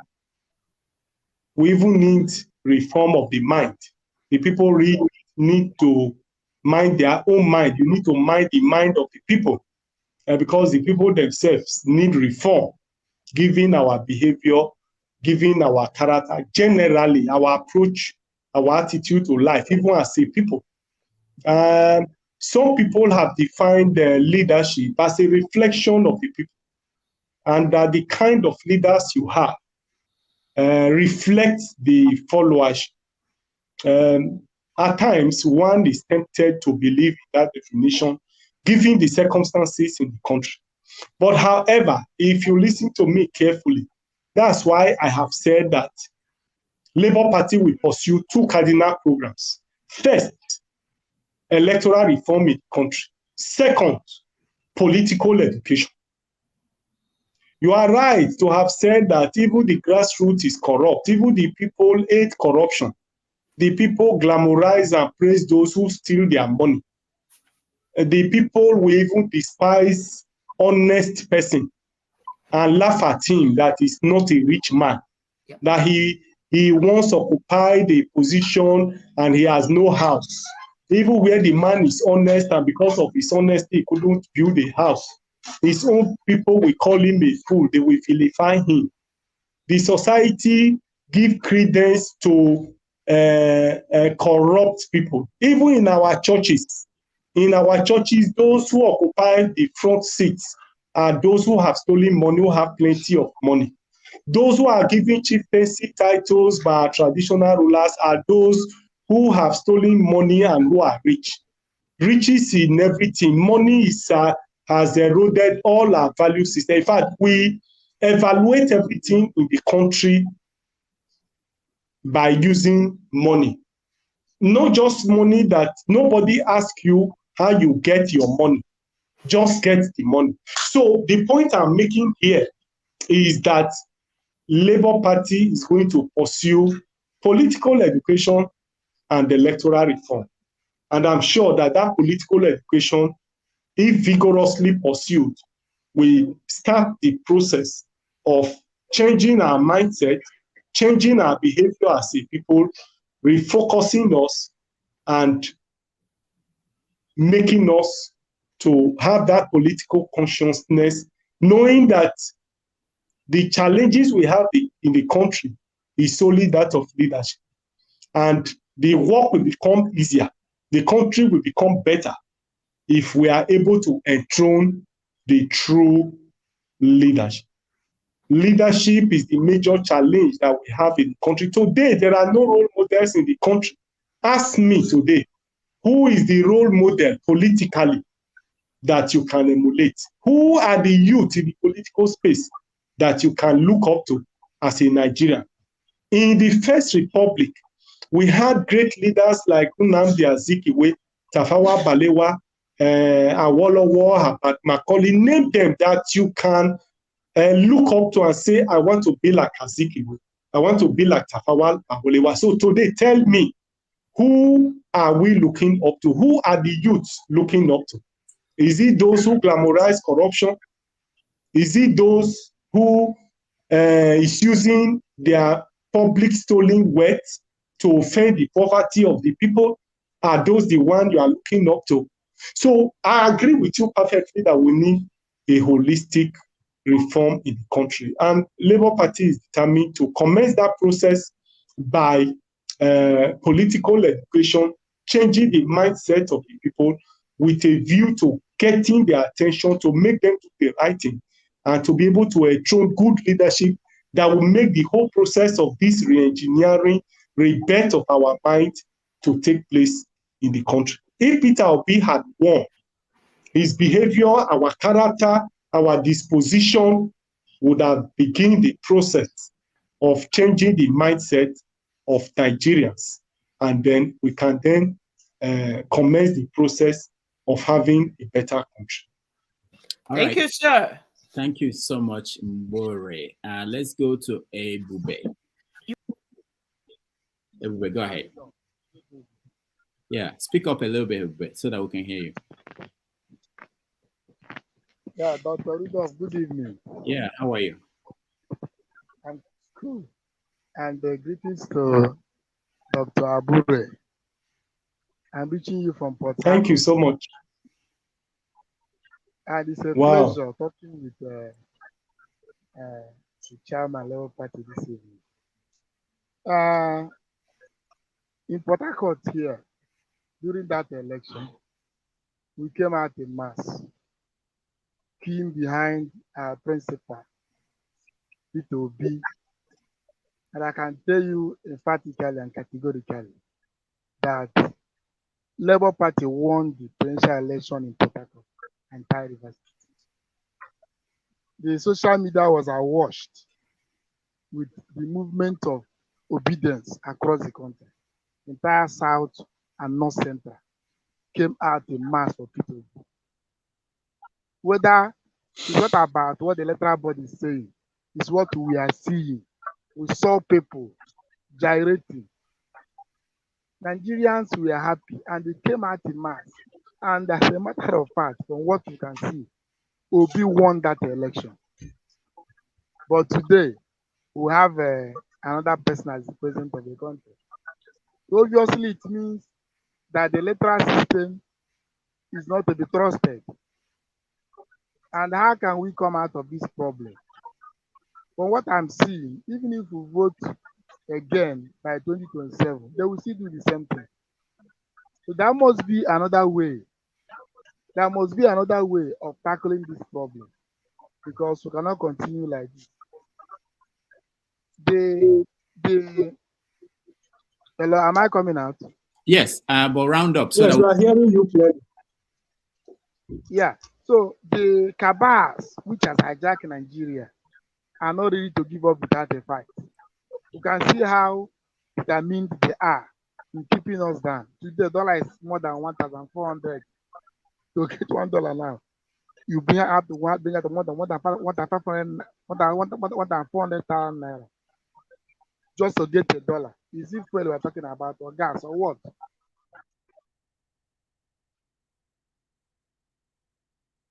All right, thank you, Ebube. Chairman, you can answer. And the whole thing boils down on the leadership of the. So my question is what are we going to do in the face of this problem? What is that other means? What is that other way of tackling this problem, apart from coming out to vote? And again, in the Senate and House of Reps, they are the majority. No reform can take place there. So how are we going to come out of this problem? That is my question to the chairman. Thank you. That other way is what I'm asking. What is that other way?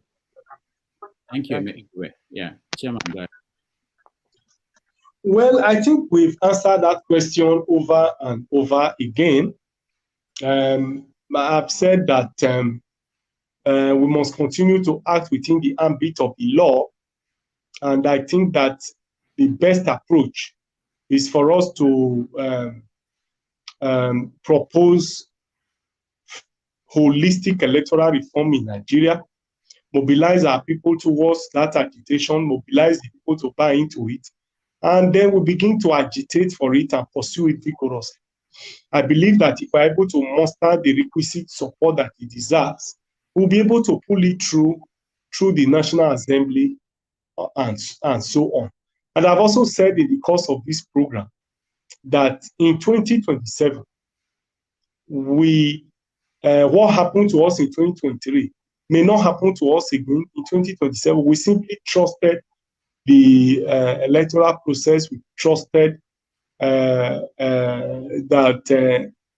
people were going to do the right thing, and people didn't do the right thing. So in 2027, we are going to make sure that those votes are defended, and so on and so forth. So the circumstances in 2027 will also dictate what we'll do differently. And I'm sure that obviously we cannot continue with this vicious cycle. All right, thank you, Chairman. Jonaba, you're next. Good morning from this side, Dr. Rudy. My question to Dr. Julius is this. The LP in the House of Rep and the House of Senate, what are they do differently from the other party, PDP or APC and the rest? All right, thank you, Jonaba. Yeah, well, as at today, I've answered that question before. As at today, I can't pinpoint strongly what they are doing differently.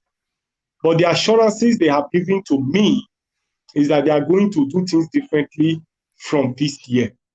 They have told me that they have been in courts, pursuing their court cases, which have distracted them, which have made them not to focus. That now that they are done with their court cases, they will give us better representation.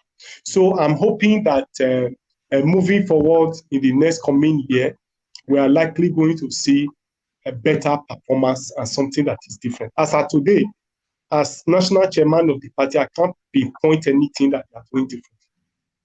All right, thank you, Jonaba. I think when I hear a question that you've answered before, maybe I will let the person know that we've answered that question. Chim, you're next. All right, thank you, Rudolph. It's a pleasure to make your acquaintance, Mr. Abure. And let me just use the opportunity to appreciate the work you and your team did during the elections in 2023. I know it wasn't easy, but I believe in giving kudos to who kudos is deserving of, and you guys did a good job. So please accept my sincere appreciation.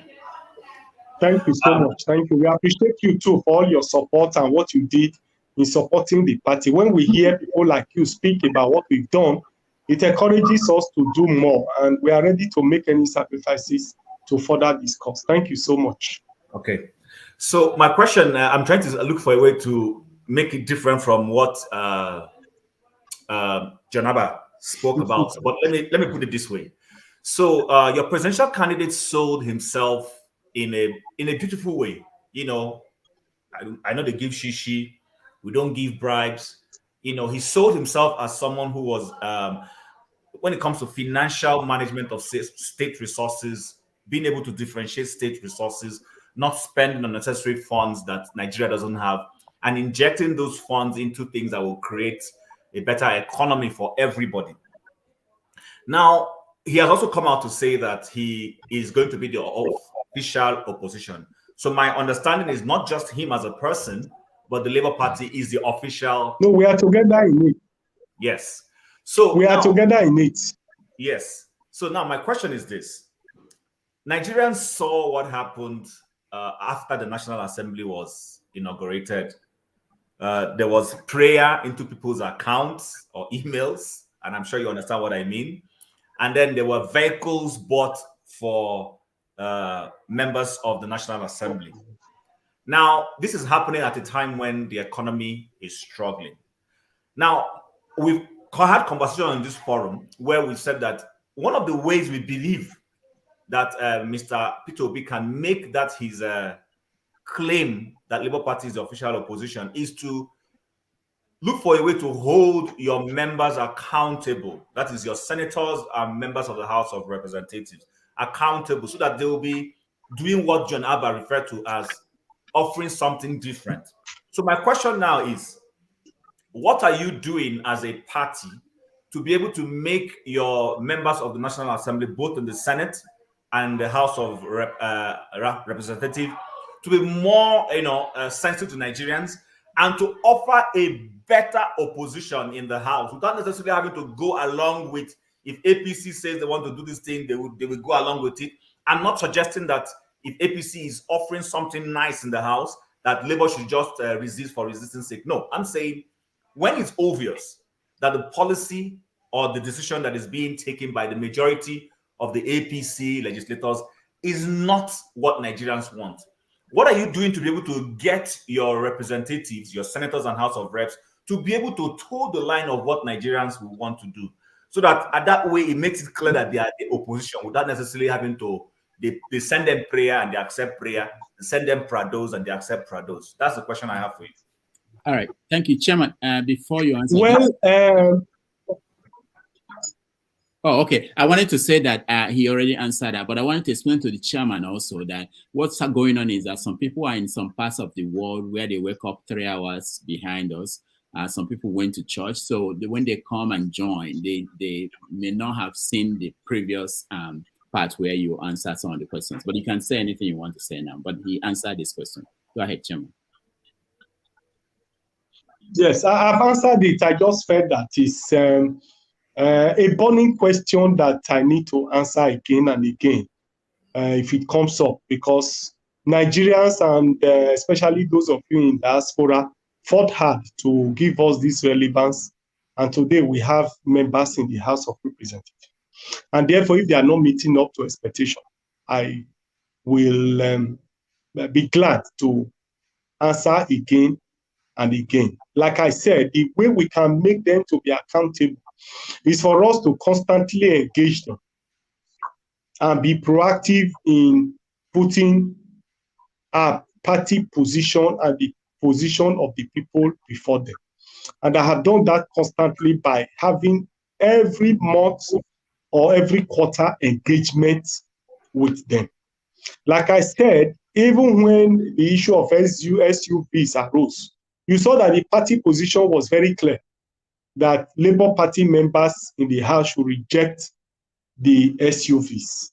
Now that was our position. I took that position firmly. So for us as a party, we'll continue to take our position on major issues, and we ensure that we get our members through engagement, through persuasion, through discussion, to get them to buy into the idea of the party and toe the party's line.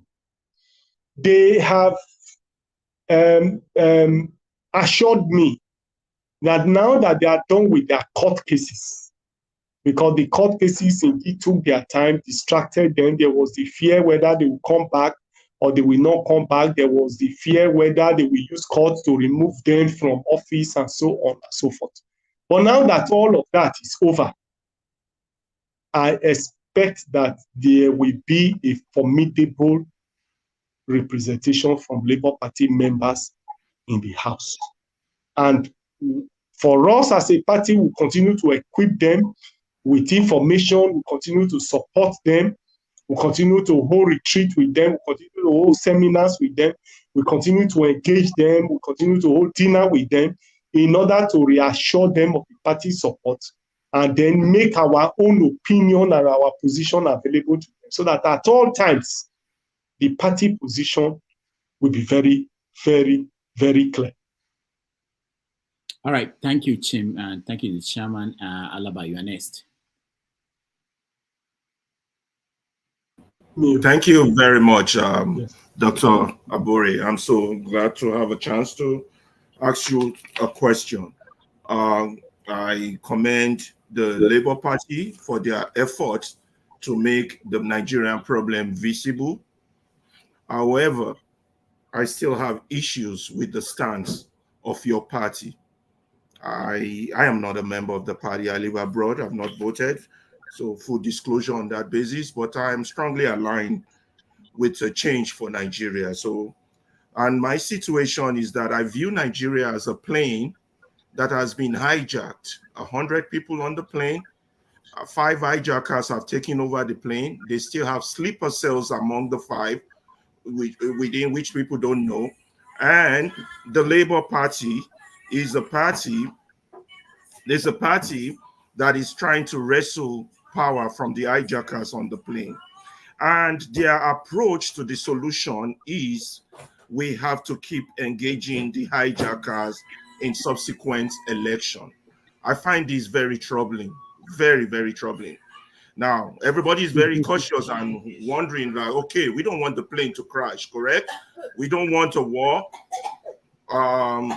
We don't want a war. We don't want a violent thing. But politically, there are several things parties can do that can actually effect a change. I notice most of the words you have used in answering most of the question is that they have assured you, you expect them, we will inform, we will engage.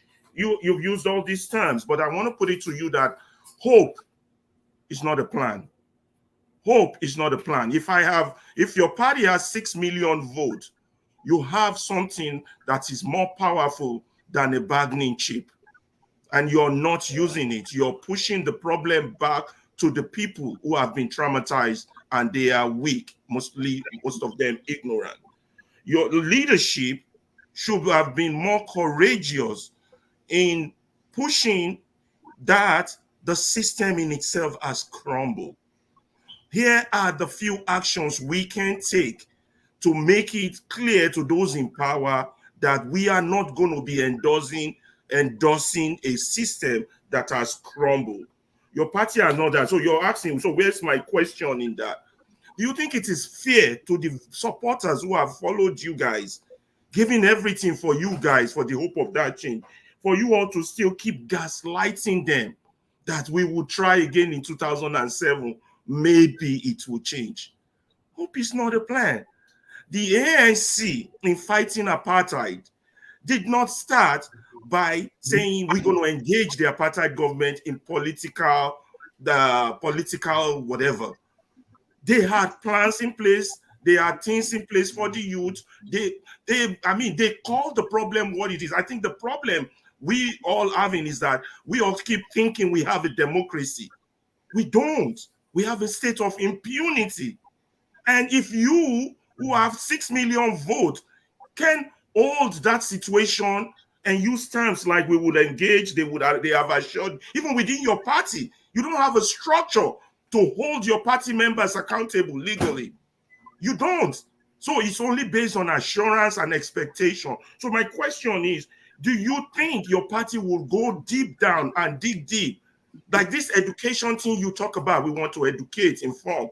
What's your party doing to start? Maybe is it a radio station? Is it a media forum? Is it galvanizing? Nigeria needs more than just this talk you're giving us here. That's my question. Are you guys going to go back, rethink, reassess, and restate the problem? That's my question. Thank you. Well, the way party works is that the party structure is available, and that's why in the course of my response to several other questions, I've said it clearly that we are going to pursue vigorous electoral reform in the country, which I think is the legal way to go, except you want us to go and buy guns and begin to use illegal way of fighting the powers that be. But I think that the proper thing to do, given where we are today, is for us to pursue vigorous electoral reform in Nigeria. We have all admitted that the major challenge we have in the country is poor leadership. And that once we are able to answer the question of leadership, we are able to solve the problem or the challenge of leadership, then of course, every other thing will follow. And one way you can deal with the issue of leadership in the country is for you to have electoral process where the votes of the people will count, where the yearnings and aspirations of the people will be brought to the fore. And I think that as a victim of the 2023 general election, the best way to go is for us to mobilize our people, mobilize our members, expand the membership base of our party, mobilize the Nigerian people towards the set goal of pursuing electoral reform, which will be the basis for future elections, which will pave way for new leadership in the country. I think that this is the best approach we need to follow. But if you have better solutions, if you have better ideas, after all, Awolowo said, no one man has the monopoly of wisdom. I'm not claiming that I know everything here. Suggestions suggestions as to what we can all do to make the country open. The Labour Party is open to it. I'm equally open to it. So if you have better ways, better approach that you feel that we can change the leadership of the country, if there are other ways that you feel that we can do it better in Labour Party, I am open to it. PO is open to it. We are all open to it. So whatever suggestions you have, whatever idea that you have that you feel will help us work better, we are open to it. But as of today, what we think is that we think that we need electoral reform, because we believe that if the process is reformed and the people is able to, the choices of the people is able to be actualized, then we'll be able to have good leaders that will commence the process of rebuilding the country and minding the mind of Nigerians. And we feel that we cannot achieve this except you get the people to participate in it. And how do you get the people to participate in it? Political education, political mobilization, in order to conscientize the people for a set goal. And I'm sure that if we are able to get everybody to key into this process, it will be the foundation and the movement towards future elections and future engagement in the country. Like I said, I'm not claiming here that I know everything. I am learning. It's a learning process. And we can also learn from you. So whatever suggestion you have, put it before us and we'll gladly use it. I am open to that approach, different approach. Please, I need it. Educate me and I'm ready to learn. I'm ready to provide leadership that will give us a better country, a better Labour Party where people can emerge and work for the people. Thank you.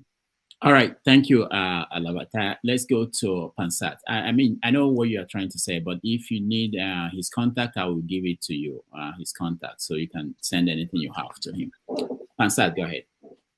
Thank you very much. By the way, Mr. Ferrari, it's one of your most ardent supporters and defenders. I don't know if you know that, so I want to let you know that. Thank you very much, Rudolph. I know, that's why I took my time to explain to him and ask for his suggestion. I know that he's one of our ardent supporters. From the passion and the commitment he asked his question, he showed that he's very passionate. And so that's why I have also told him that I'm open to suggestion. Building a country is not the responsibility of one person. It's the responsibility of every person.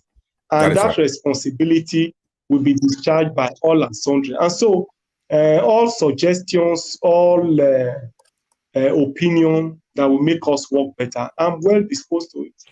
Okay. Before I acknowledge that humility that you showed right there, let me do the normal protocol of saying hello to the host of the show, and then Chairman Abure, Julius, you're welcome. We'd like to hear from you. You guys did an awesome job. I would also like to extend an invitation after this show. You should also come to Niger Watch so we can further pursue some of the answers you gave here as a follow-up. But now let me acknowledge the humility you just showed in response to Ferrari, the modesty, the humbleness, the meekness that we find in your principle as well.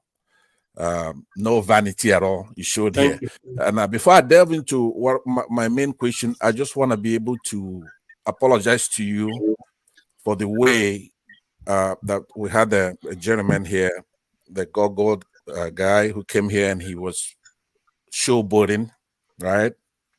And he was showing some kind of swagger and questioning you.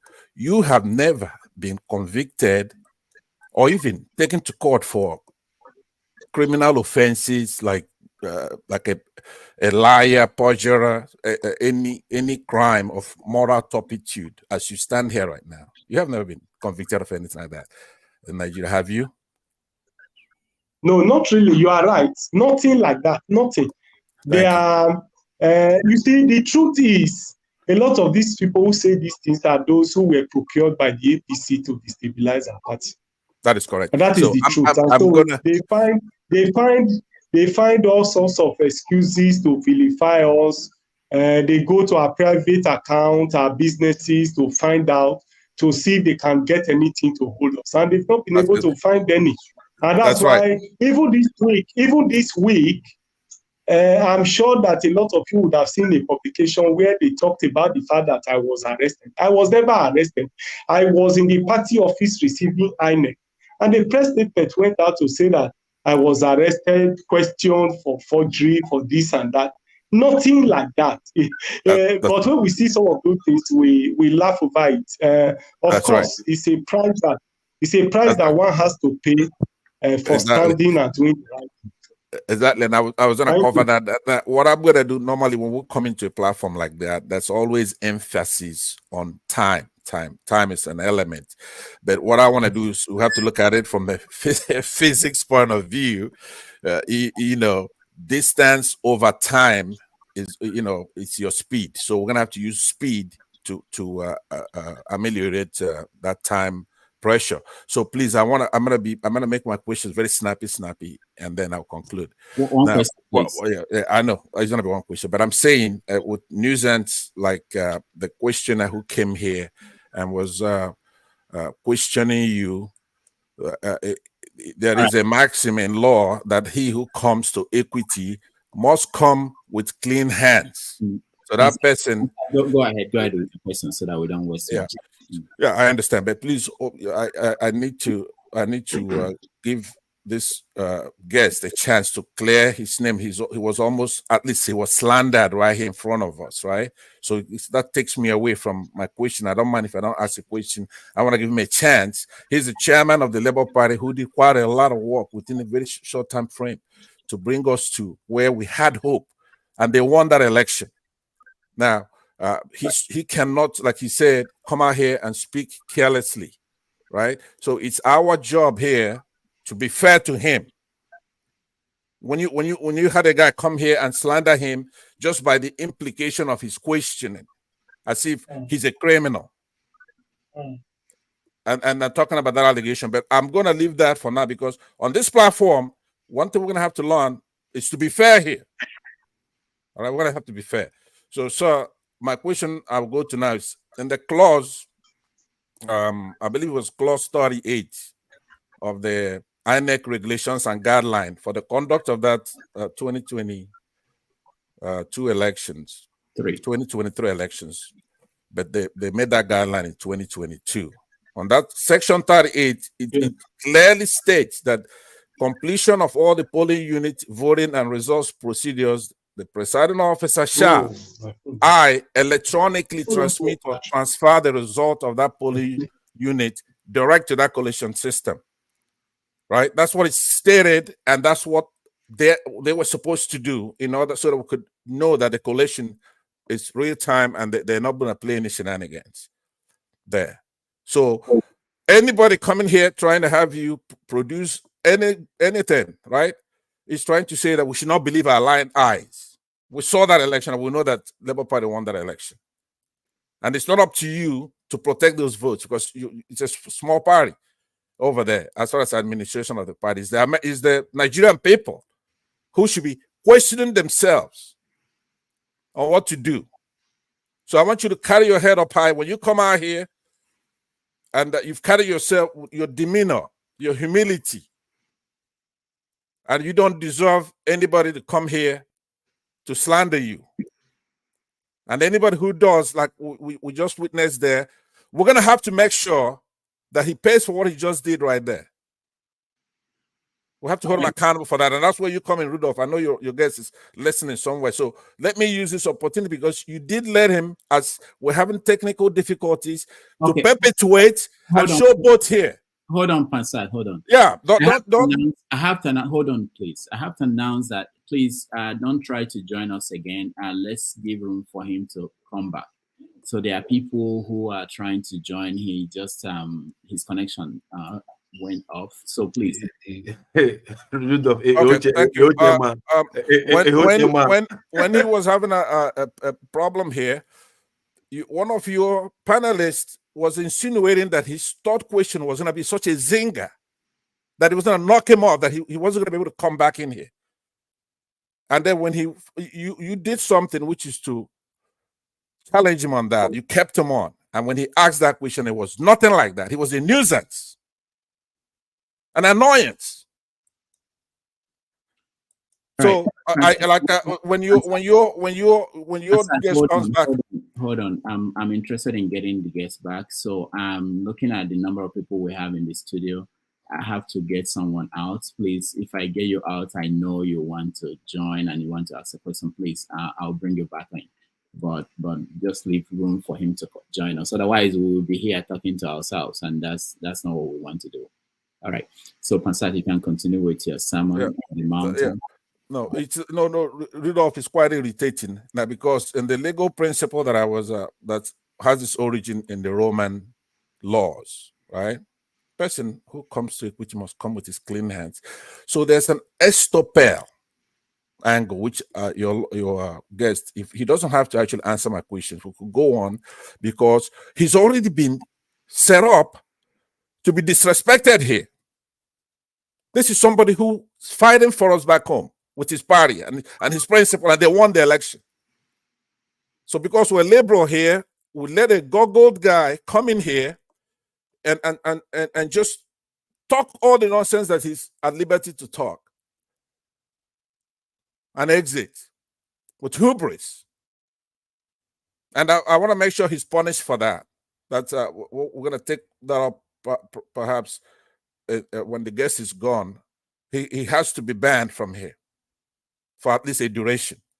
We cannot let people keep piling on when this election was rigged. And then that's enough. The guest is back, so let's continue with our conversation.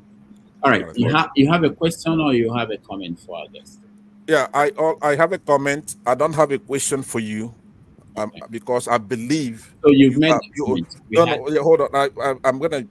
I'm gonna substitute now my question with final comments. Is that okay with you? Let me just land. You cannot go correcting somebody who knows more than you know. He's a barrister. He's a chairman of the party, right? Dr. Rudolph, no, now. Dr. Rudolph, please, protect the guest, please. No. The guest is capable of dealing with all of you, so don't worry. He's an attorney. He has more experience than all of you. Pansat, just the time. We don't have time, please. I will, and I appreciate that, but I just want to tell you, you did a fantastic job. You did a marvelous job. Like you said earlier, it's not your job to strap yourself down with an AK and go and shoot up everybody there. Your job is to expose these people and win that election, and you did. You had the best candidate, better than Nelson Mandela, even better than Obama, that's for sure. And if I have any advice, is that I want you to reach out to people in diaspora again, so that we can actually lobby the United States. That Secretary of State is corrupt here from the United States.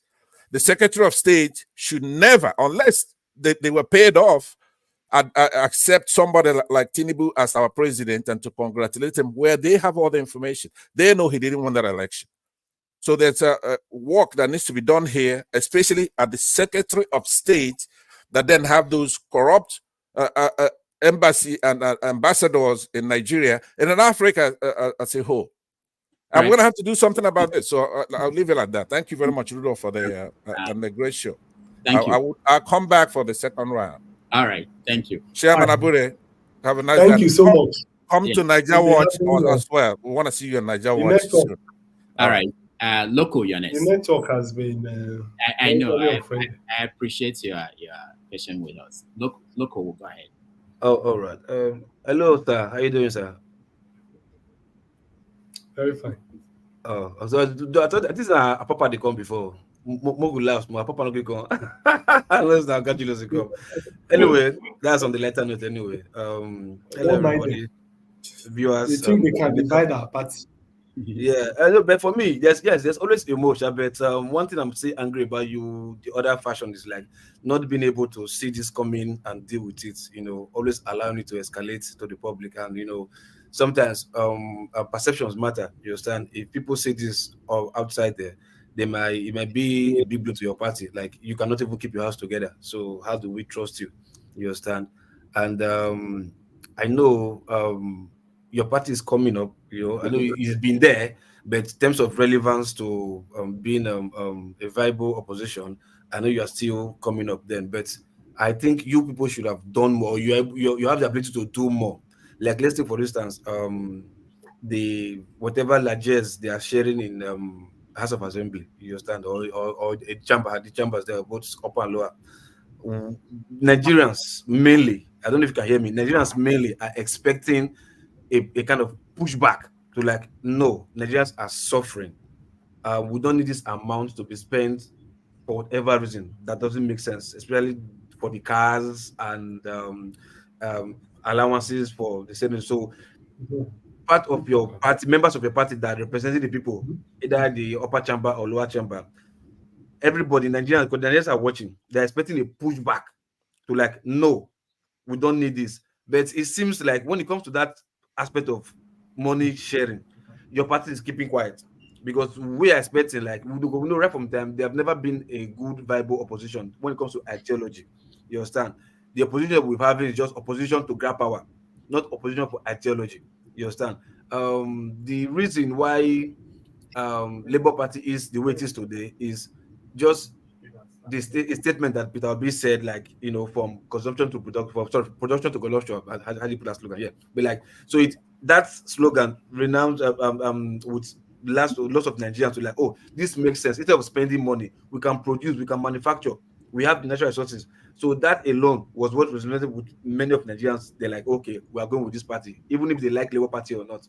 So we are also expecting like your party now that are there, those who are office holders, both especially in the legislative arm of government, especially like whatever is anti-people, regardless, whatever is anti-people, your whole party is supposed to stand firm to show viable opposition with ideology, not just Look, we have to go. He has answered this question before. I really sorry, I didn't. Sorry. I know. That's okay, but thank you so much. Let's go to the next person.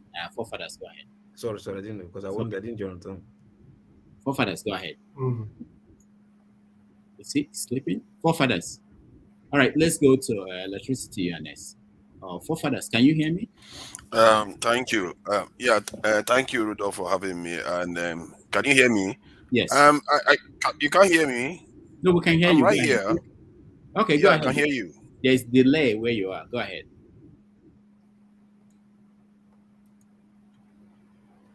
Sorry, I'm listening to the wrong audio. Sorry.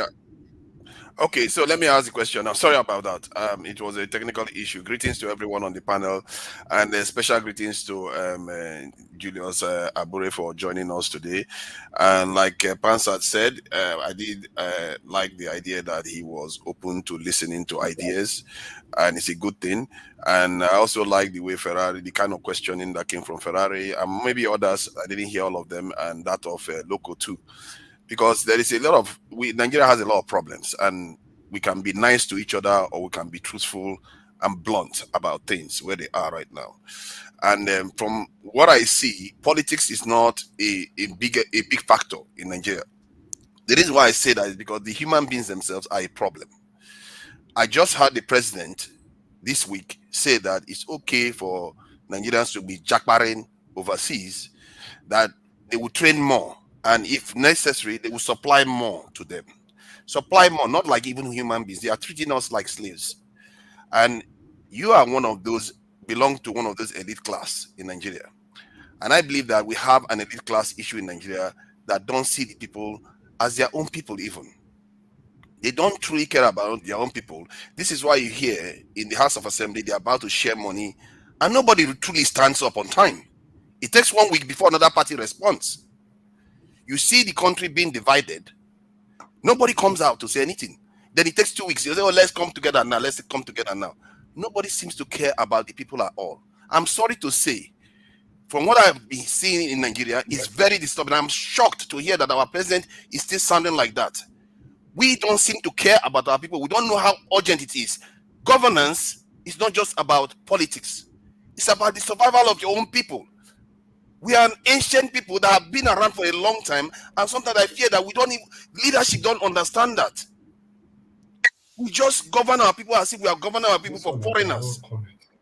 My concern is that when Labour Party should be branding itself now as being for the people, the moment anybody steps out of line, because that's why a lot of people sacrifice time, money, and effort online.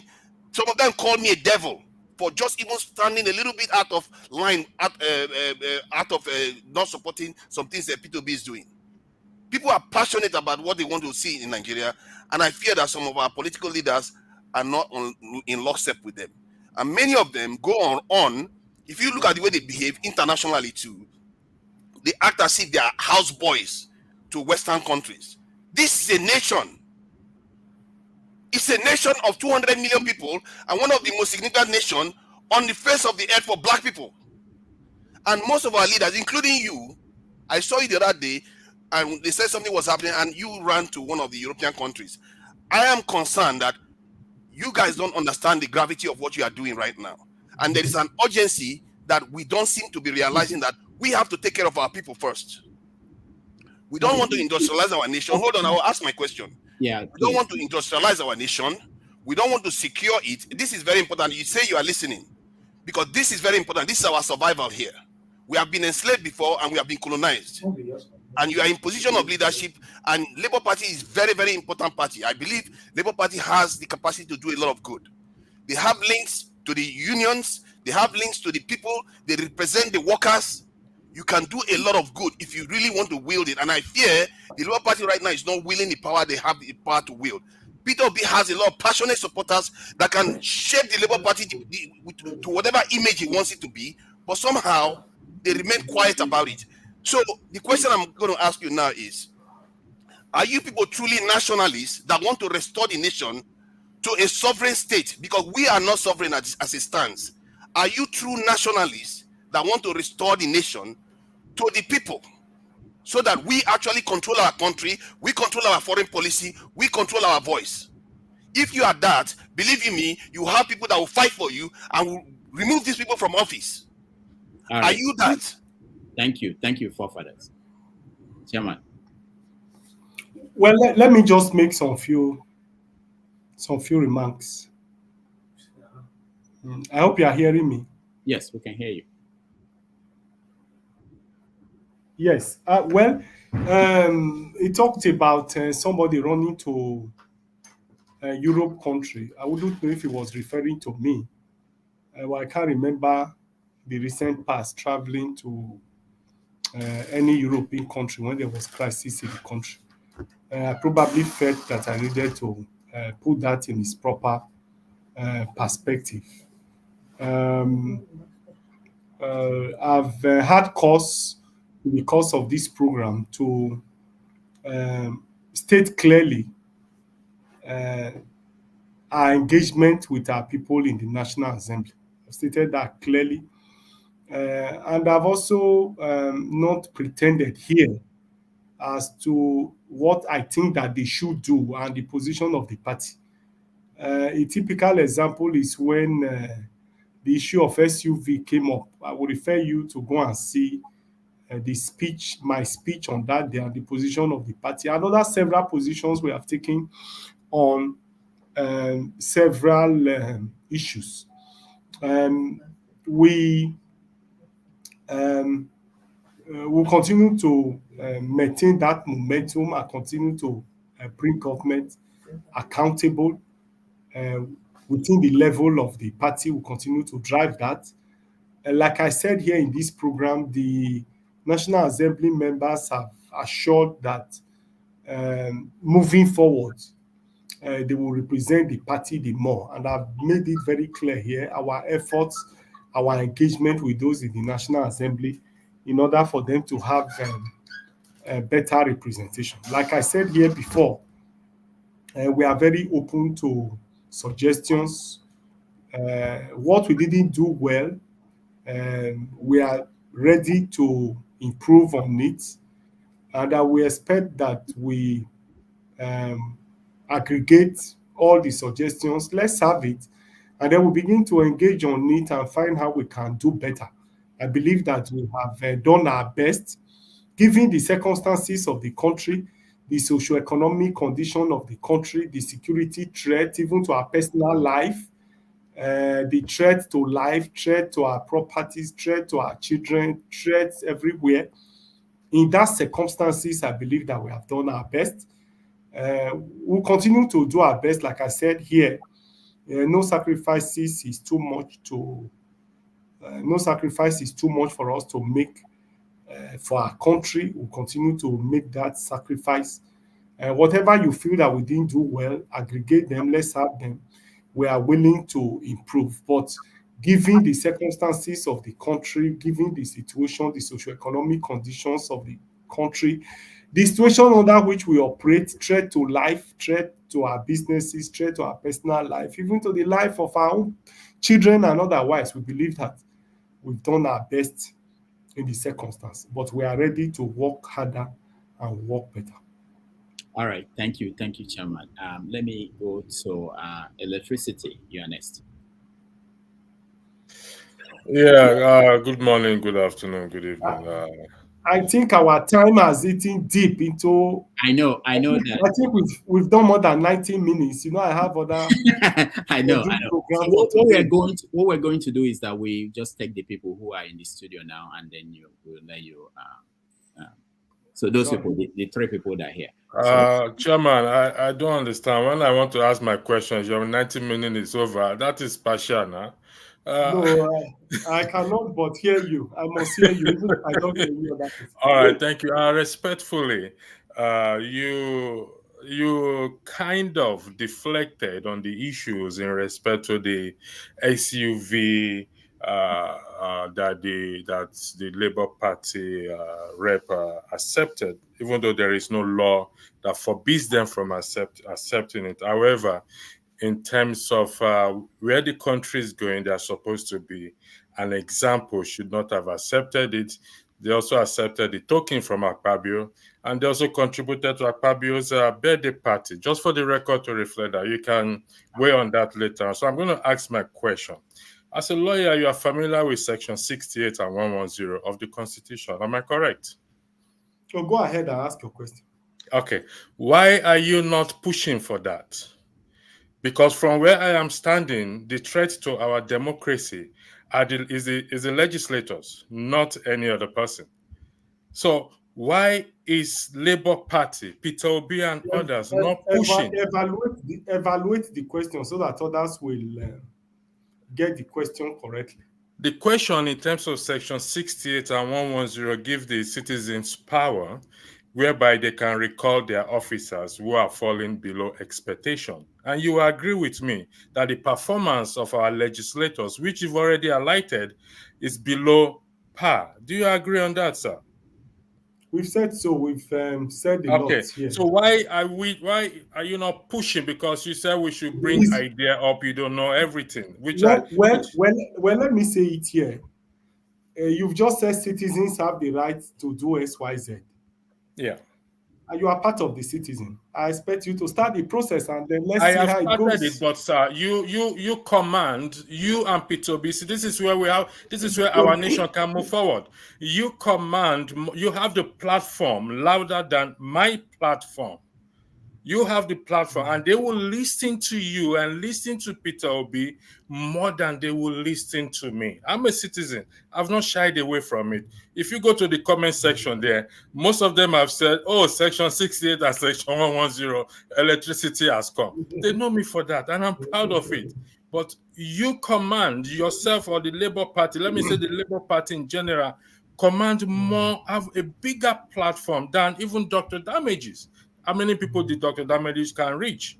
So why are you not pushing for that? It's just a question, please. Well, anyway, like I said here earlier, our own legislators in the House have assured us that moving forward, they will do better this time around. They have told us that they have been having court cases since they took over or since they were sworn in, and we are testimonies to those court cases.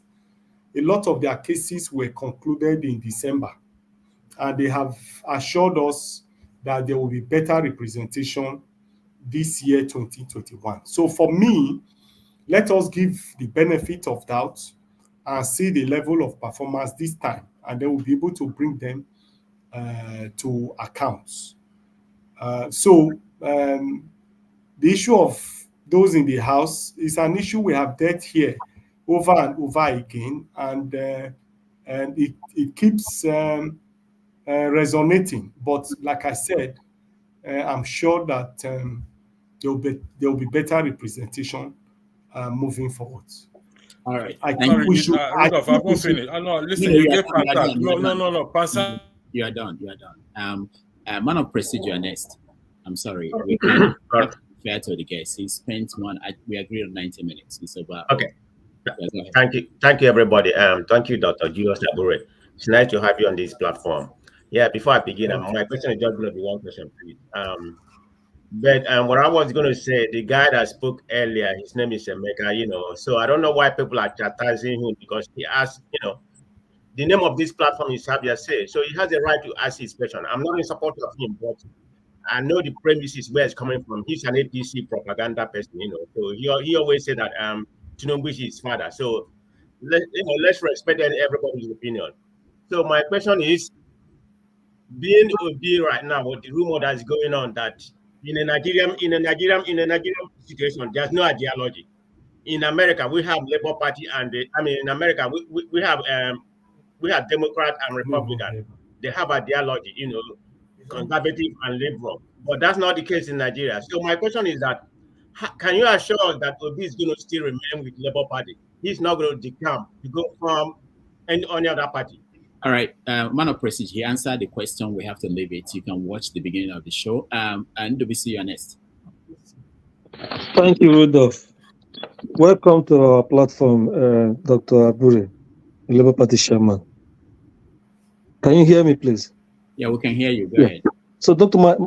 Chairman, my question is just a simple one. It's about the conflict between the Labour Party and Papa.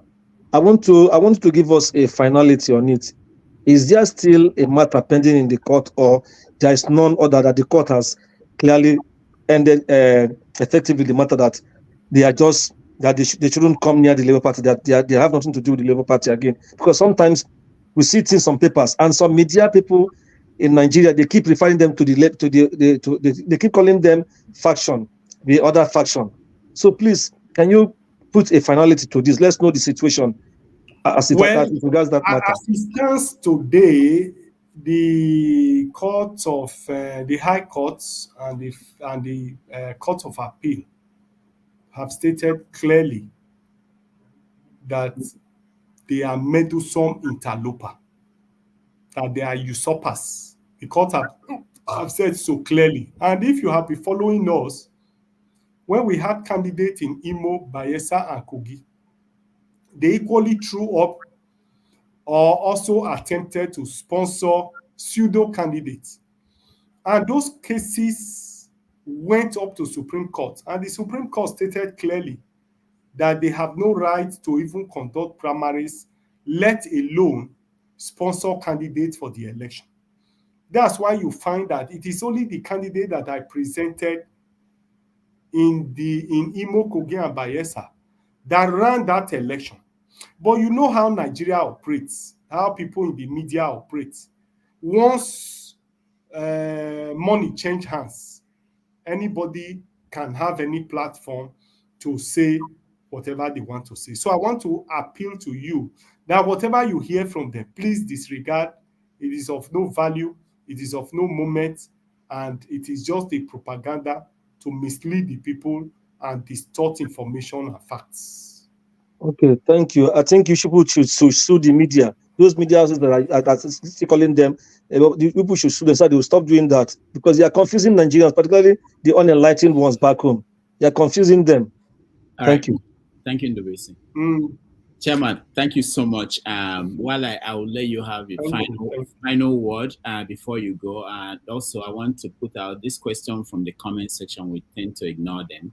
And it's from Ife. She said, can you rate Tinubu's performance so far as president?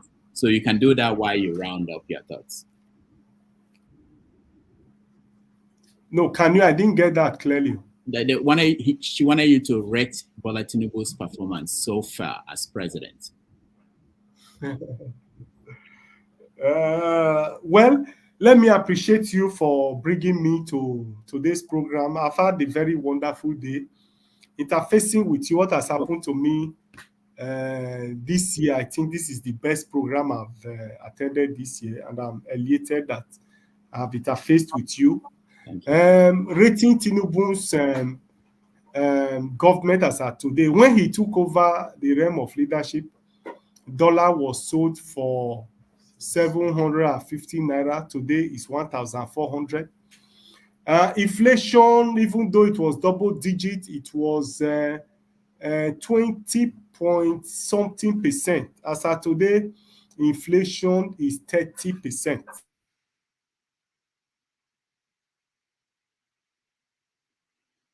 More than ever before. Insecurity has increased.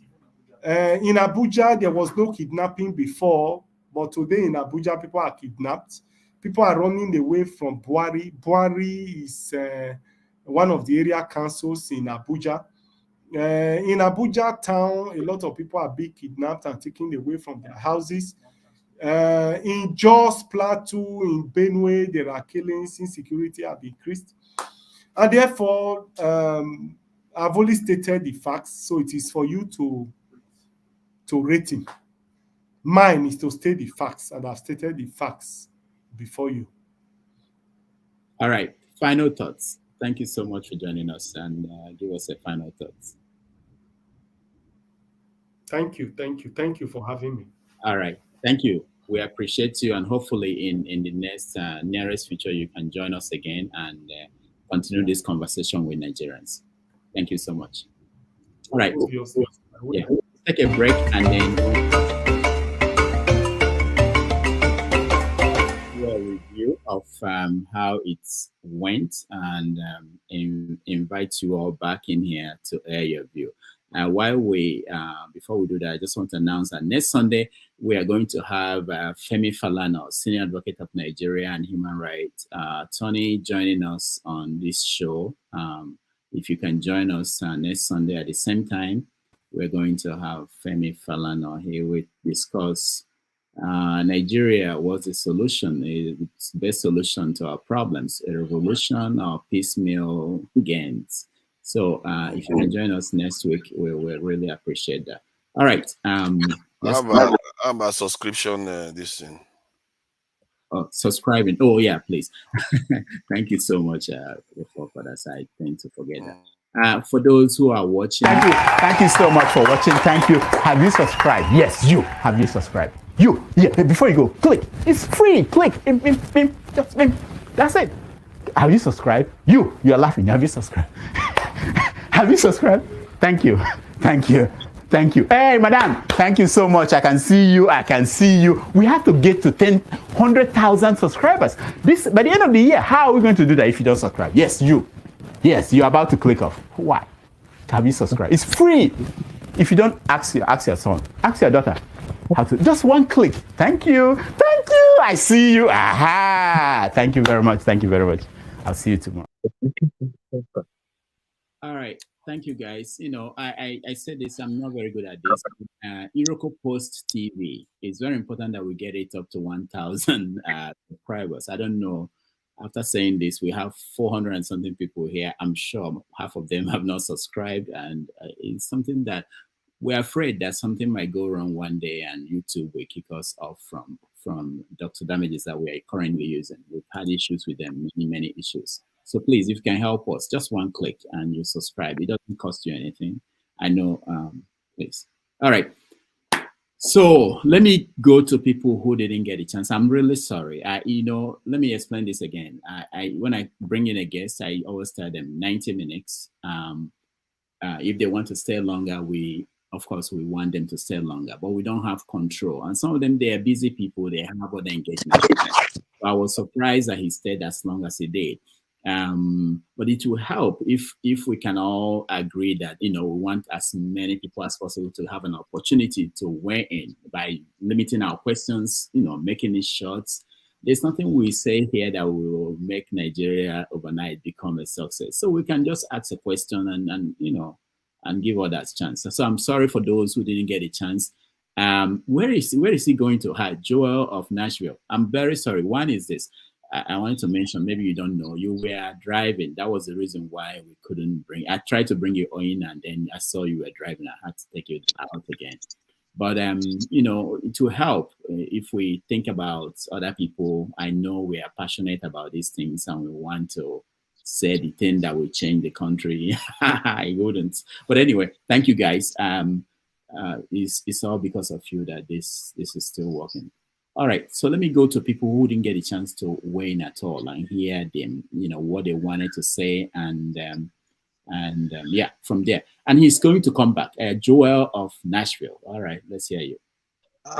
Thank you very much. And Dr. Damages, normally, I know this is not a political party, but normally when you have an August visitor, you allow the person to talk.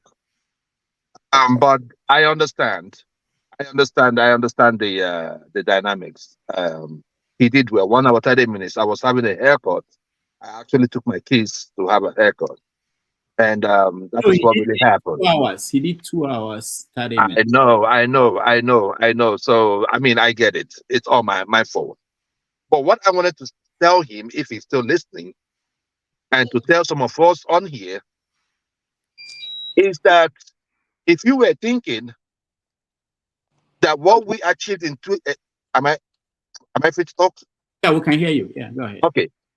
If you were thinking that what we did in 2023 was going to be a one-off, then you ought not to be here in the first place.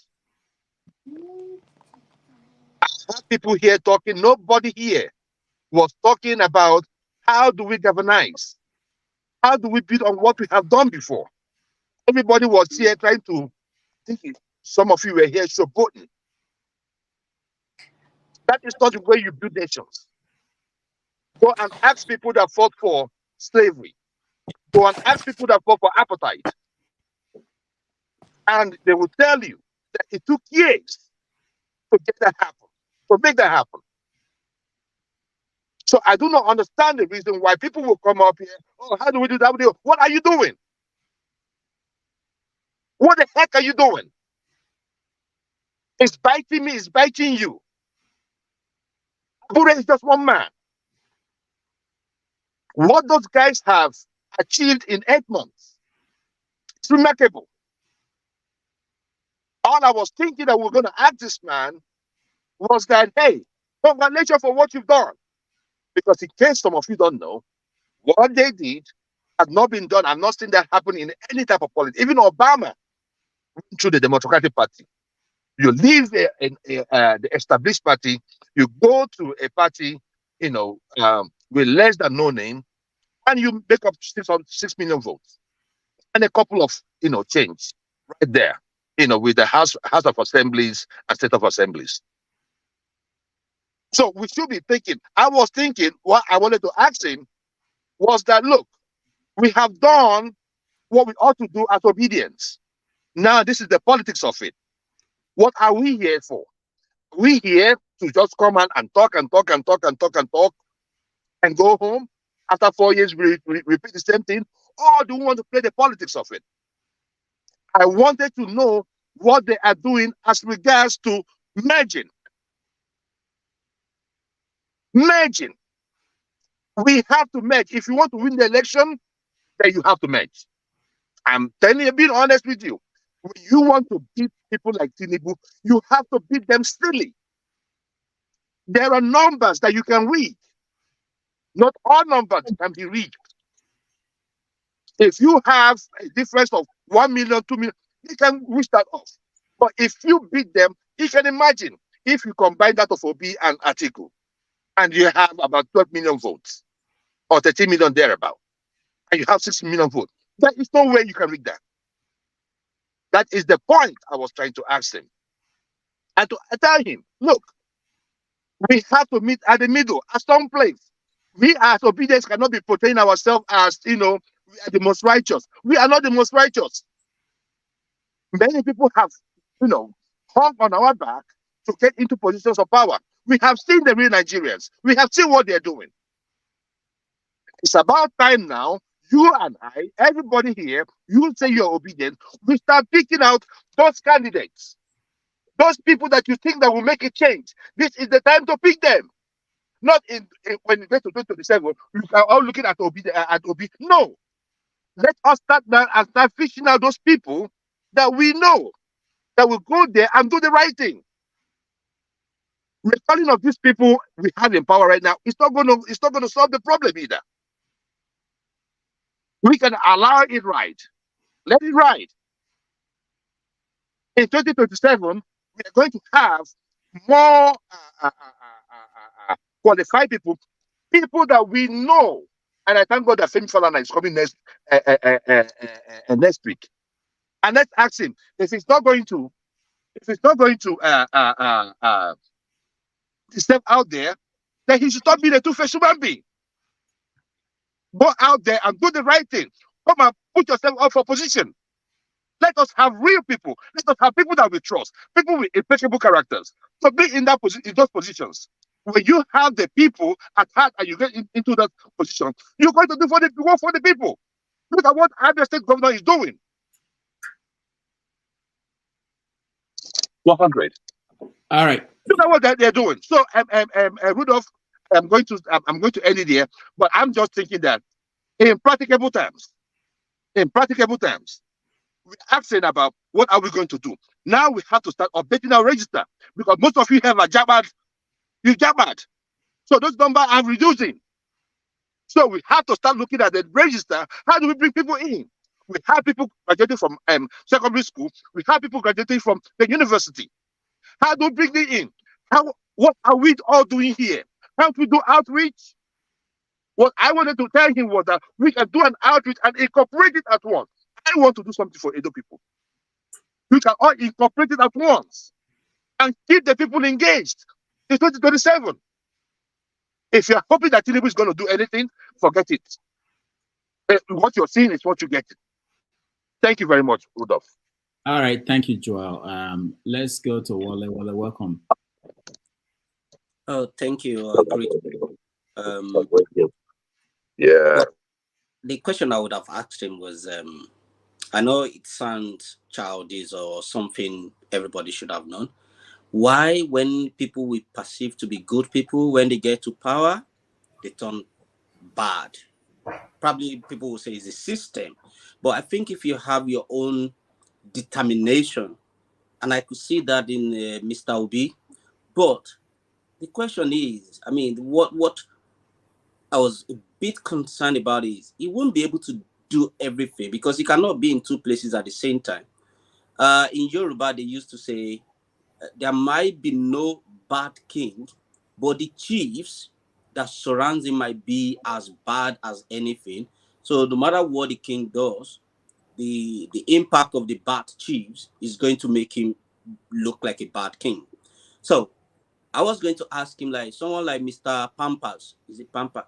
A Pampa, that, even somebody who doesn't know left from right will know that this man is just, I don't even know how to describe him. Like, seriously, at your age, you still don't know your right from left because you've been bribed or cajoled or something. Anyway, people like that will be in the party. What he, as a leader, what power has he got to get rid of people like that, or to put something in place that if you cross this line, that's it. But I don't know how that works in politics. The only thing I'm concerned about is, I was going to ask him, what do you think could be the solution? Because even the people that got the ticket to be where they are, I mean the senators on the platform of Labour, when the Lajis and everything was happening, what do? Are they even fighting anything? I noticed some of them said, oh, it's not easy as we think. But if we're going to rescue the country, and that's what Labour stand for, and that's why people vote for Obi and the obedient and everything, does that not make people feel like these people are just hypocrite like others? They just come on flag in a way. But anyway, I didn't manage to get that to ask him the question. Now, my own thing is 2027 or whatever election is going to come up, either local government or state or whatever. These people that are governing our people or are governing us, I keep saying they are our people. Either I like it or not, if we look at the local government chairman, if it's not related to me through my mother, it will be related to me through my friends or someone. He speaks Yoruba, he's a Yoruba guy. How did he get there? So we all know that this person that bribed us, that tried to do his way, get there, and when he starts siphoning everything, we all start complaining. So at what point are we going to put the square peg in the right hole, in the square hole or something like that? We might continue. I mean, we might continue from today till tomorrow if we don't call a spade, if we don't strategize and educate, orientate our people that, look, you might get a packet of Indomie noodles or Congo of rice or a bag of rice today. Tomorrow, you're going to suffer more than what you get. So it's better you deny all these things today for your kids or for your children to enjoy tomorrow. But if you want to, belay infrastructure, don't come to me tomorrow to complain. Continue to face it. But the problem is, when they are suffering, it's going to affect me. Because let's say, for example, I have my folks back in Nigeria. They can't afford to buy rice. They can't afford to live. They will call me. Out of the hard-earned money I have, I still have to send it to them. So indirectly, it's affecting us. Then, sorry, the last question I was going to ask him was, I don't know, maybe I'll answer the question. What is he doing to get the people in diaspora? What is he doing to get the people, the Senate or the people in the Senate to vote, to get the diaspora voting count? Because the numbers of Nigerians in diaspora, if we all vote, I'm sure it will count one way or the other. But that's just my own little rant. Thanks. All right. Thank you, Wale. Wale, can you please, if you wouldn't mind, share your number on the private chat? I wanted to call you last week. I discovered I don't have your number. Please. All right. For those on the comments, I read your comments. I don't. I read them. I'm saying what Nwachukwu has been writing about protecting the guest. I think it deserves a comment from me. So, and I think I've said this before, but it's important to mention it again. When I invite anybody on this show, I tell them I will talk to you for 45 minutes or maybe an hour. After that, I'll bring in people. I will say to them, I have not vetted these people. I don't know who will join. Anybody can join, and they can ask you any question. You are free to answer any question you want. You are free not to answer any question you want. It's up to you. And I believe that the people who are coming here, and these are most of them, especially when they are public servants, they should be able to answer any question from anybody. And so far, it's not been a problem. Maybe the people who are not refusing to come, maybe they are not coming because of the nature of the question or the nature of the platform. Okay? So, and I will continue to say that. But having said that, on the part of my people here, which is all of you and those watching at home, I hope we understand that for me and for you, it's a privilege to have these people come, even though they are serving us. But knowing the society that we come from, they don't have to come here. I mean, for instance, some of them, like during the election, I reached out to so many, even people running for governorship, and they think that who will vote for them, right? All these people are abroad. They can't control us. They can't, what are we doing for them? Why would they come? So many people decide on their own they won't come because it's not for no use to them. But it's still a privilege, even no matter the society, when you have someone who is a guest. It's expected that we should, have respect. We should talk to them in a respectful way. But once we're on, this is a live show. This is not a recorded show. Once we're on. And whatever happens, I believe they are capable of taking it. So I'm not going to stop anybody. I'm not going to say somebody should not ask a question because I think that person might ask a question that is critical. No. Otherwise, it's not. This will not be different from Channel TV or NTA or anything. We want to have an opportunity for people to challenge these people. So, all right. So let me go to electricity because I wanted to go sequentially so that I don't miss anything. Thank you. I won't be long. I will just, Dr. Damages, with due respect, you admonished us not too long ago in terms of sticking to the 90 minutes that for us to ask one question. I take that admonition on board. And I hope you will also take that admonition on board because Passat was going on ranting and raving and you didn't stop him. It's eating into the time, depriving other people from coming in to ask the question they need to ask. He spoke for over 10 minutes. Yeah, but you have to understand, I'm not defending that, but you have to understand that during that process, there were times that the guest left. And allowed him before the guest left, he was ranting and raving. The man is a lawyer. He can defend anything that they throw at him. Pastor doesn't need to defend him. So that is to give other people a chance. So if you are going to practice fairness, like I keep saying, fairness has to be across board. And if we call each other out, then we should take correction as well too. That is just my own point. He deflected on my question. He didn't answer my question. He said, oh, they promised to do better. For crying out loud. What do they mean? What does it mean they promised to do better? They collected the SUV. Let them return it. I know there's no law against it, but if we are going to practice that accountability, then they should return the SUV, return the token, and that is the way people are going to believe them. Because some things are not convenient. To be honest, there are some things that you are not breaking the law, but when you take it, people will see that this person is not different from every other person. They didn't break any law because they didn't steal the money to go to buy the SUV. It is the money from the government. But in the context of that, they shouldn't have accepted. But it deflected on that. And for that alone, even the section 68 and 110, I asked him why they are not pushing for it.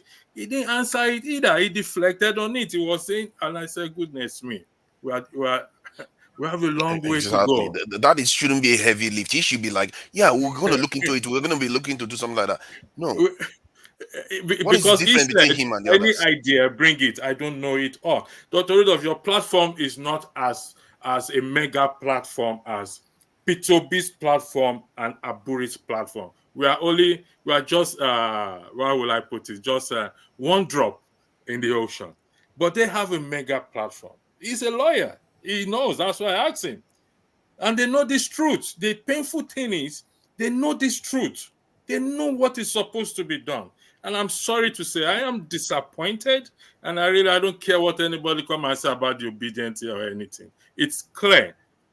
It's clear they are playing the script. That is the position I stand on. Because a question was asked by forefathers. He deflected on it. I repeated the question. He deflected on it.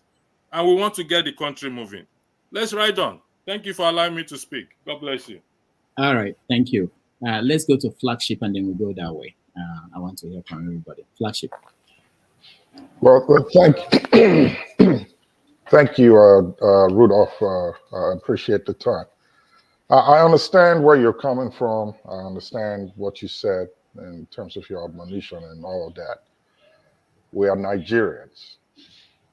I'm big on respect. I'm really, really big on it. It's the only condition under which I can have a conversation with anybody. I don't take it lightly, no matter what. If I have to get the best from you and you get the best from me, we have to have that mutual ground, emotions aside. So I agree that you don't want to put people out. You want to let everybody have their say and be able to speak their mind. He's a tough lawyer. He can handle it. There's room for such times. And when we're trying to get a problem solved, we don't need any excesses that will dissuade us from the target. So I think you really need to look into this a little bit more. You need a lot of refining to do. If we continue in this way, we will put out people who have great ideas from coming here and airing their minds, sharing their opinions, and providing necessary solutions we may need. It's not to those who know how to speak the grammar and have good control of the English language that will come up with a solution. I sit on different panels at work, and I sit on different committees and board meetings. I have seen where the most mundane, in quote unquote, what the experts and the elites and educated will call mundane idea turn out to be the bedrock solution that was needed for that problem at that time. So we have to make the ground comfortable. I understand the platform, quote unquote, is called and referred to as an ocean full of sharks that are swimming. So if you're not strong enough, don't come by. Don't we think we're putting out some great minds who may not have the energy and time to want to wade into such conversations back and forth that ends up making us go around one spot with no solutions coming out after 8-10 hours? I don't think it's productive. So please, my comment is this. It's not a light shot on you, but just to say, please, there's a lot more that needs to be done. We've got a big problem, a really, really big one. The world is watching at us. And like electricity said, we're just one amongst many that are trying to come up with solutions. And guess what? They all listen to us. We've got to do better. That's what I have to say for right now. Thank you. All right, thank you. The flagship. Ekolola, you're next. Thank you for giving me another chance to speak. It's wonderful listening to some views. But this is what I take of it. I love respect as well. Respect is wonderful. It gives you joy to listen to the other person, even though if they're not making sense, but also you want to listen to them because they've shown a level of understanding. But one thing I have noticed with us is, for me, I believe in scale of preference. There's something in mathematics, you say, the scale of preference. When we see people who have sacrificed something, it doesn't matter whether they are perfect or not. I think they should be commended. This man has sacrificed probably his life, his time, his moments. But we come here, we don't even show appreciation for what they've done. And if you say scale of, this is where I come from, ask yourself, this person you're trying to talk down on, this person you're trying to speak to, whichever way you want to, what have you done?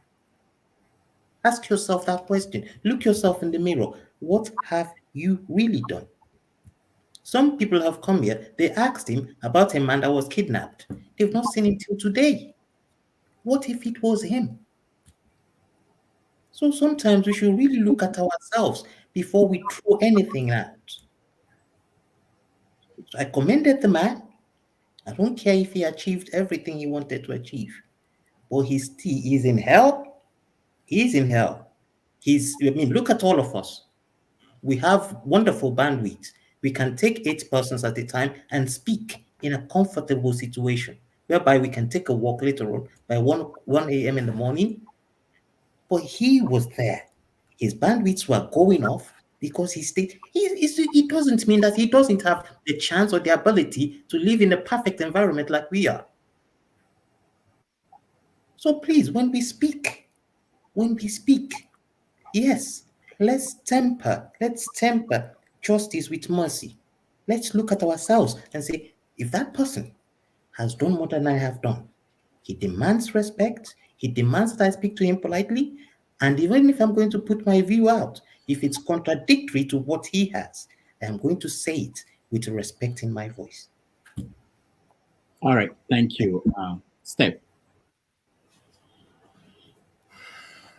Sorry, can you put me backstage? I've sent a message in the private chat, please. Thank you. Hello, Doc. Okolala wasn't showing me a lot of respect for all the time I spent Forefather's gone.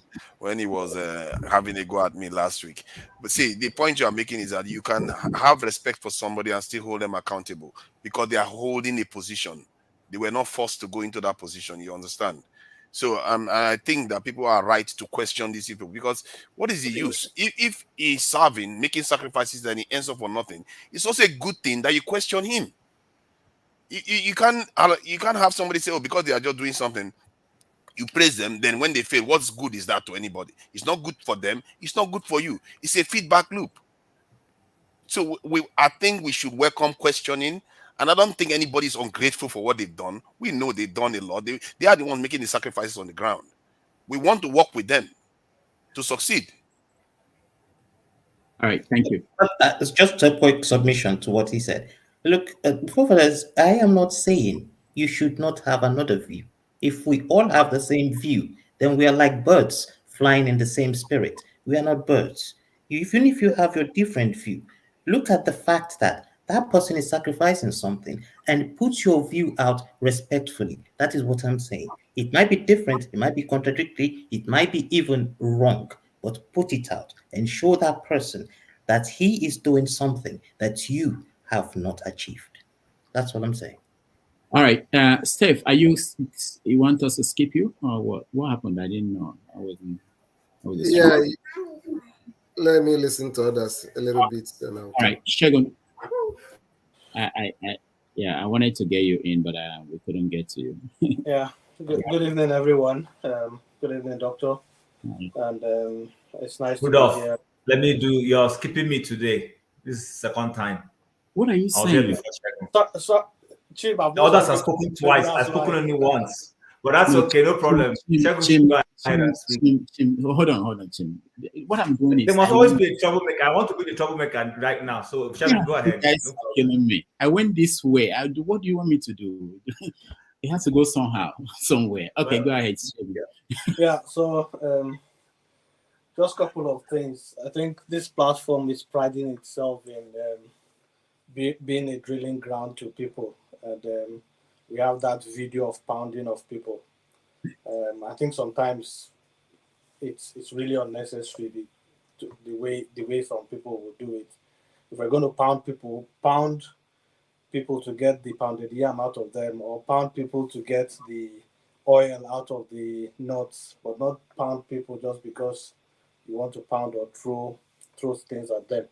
Anyway, the question I actually wanted to ask the chairman still revolves around the legislation or legislators. I know he's been answering it and say they've assured him this, but I think it goes beyond that. What personally I feel is not for the legislators to be on the opposing side of whatever the main power is doing at all times, but I think Labour Party should be able to set a legislative agenda for its members so that every program or every bill they try to present in the House should actually tie up with whatever the legislative agenda of Labour Party is. It's not like just going on a tangent where all of them will just present anything and just try to seek whatever people's opinion are and try to present something in that regard. I think the way a lot of us have seen it, is that we want them, yes, we want them to be pro-people and pro-people, but a lot of times is you want them to be an anti-government. I think for me, those are piecemeals. The Labour Party should be able to develop a legislative agenda. We know what the executive agenda was during Peter Obi's time, and so we know what we would have expected of him. But for the legislator, their victory came on the back of the presidential galvanization that people did. But there should be an agenda for them to set. So if the chairman is listening at some point, I think they should go. What they should be doing is set up a legislative agenda which is pro-people and for their legislators to follow. That's the question which I actually wanted to ask him. Then the other thing I wanted to say is, I know Pansat came here and we're just talking about somebody putting questions about forgery and allegations and all that. Number one, we all can't be of the same opinion. Number two, not everybody here is maybe obedient or pro-labor. And I also believe that this is a platform where different people will come and ask questions. And I think the questions were valid. These are things that have been in the news, and it was an opportunity for him to clarify. So I think we should learn how to respect people's opinion, and especially if they've asked it in a very respectable manner, which I think the person did. I don't know who the person is. I know probably he's a maker, but I don't know anything about him. This is my probably first time meeting him on this platform, but I think we should respect people's opinion when they ask their questions, as long as they don't disrespect the guest or disrespect the panelist. But I think those questions were valid and it was good. He clarified it. He brought out papers. He said he was going to send evidence. I mean, so in future, there is something to defend himself. So again, we all don't have to be soft on people because we think we are on their side or they are on our side. Whoever comes, asks valid question.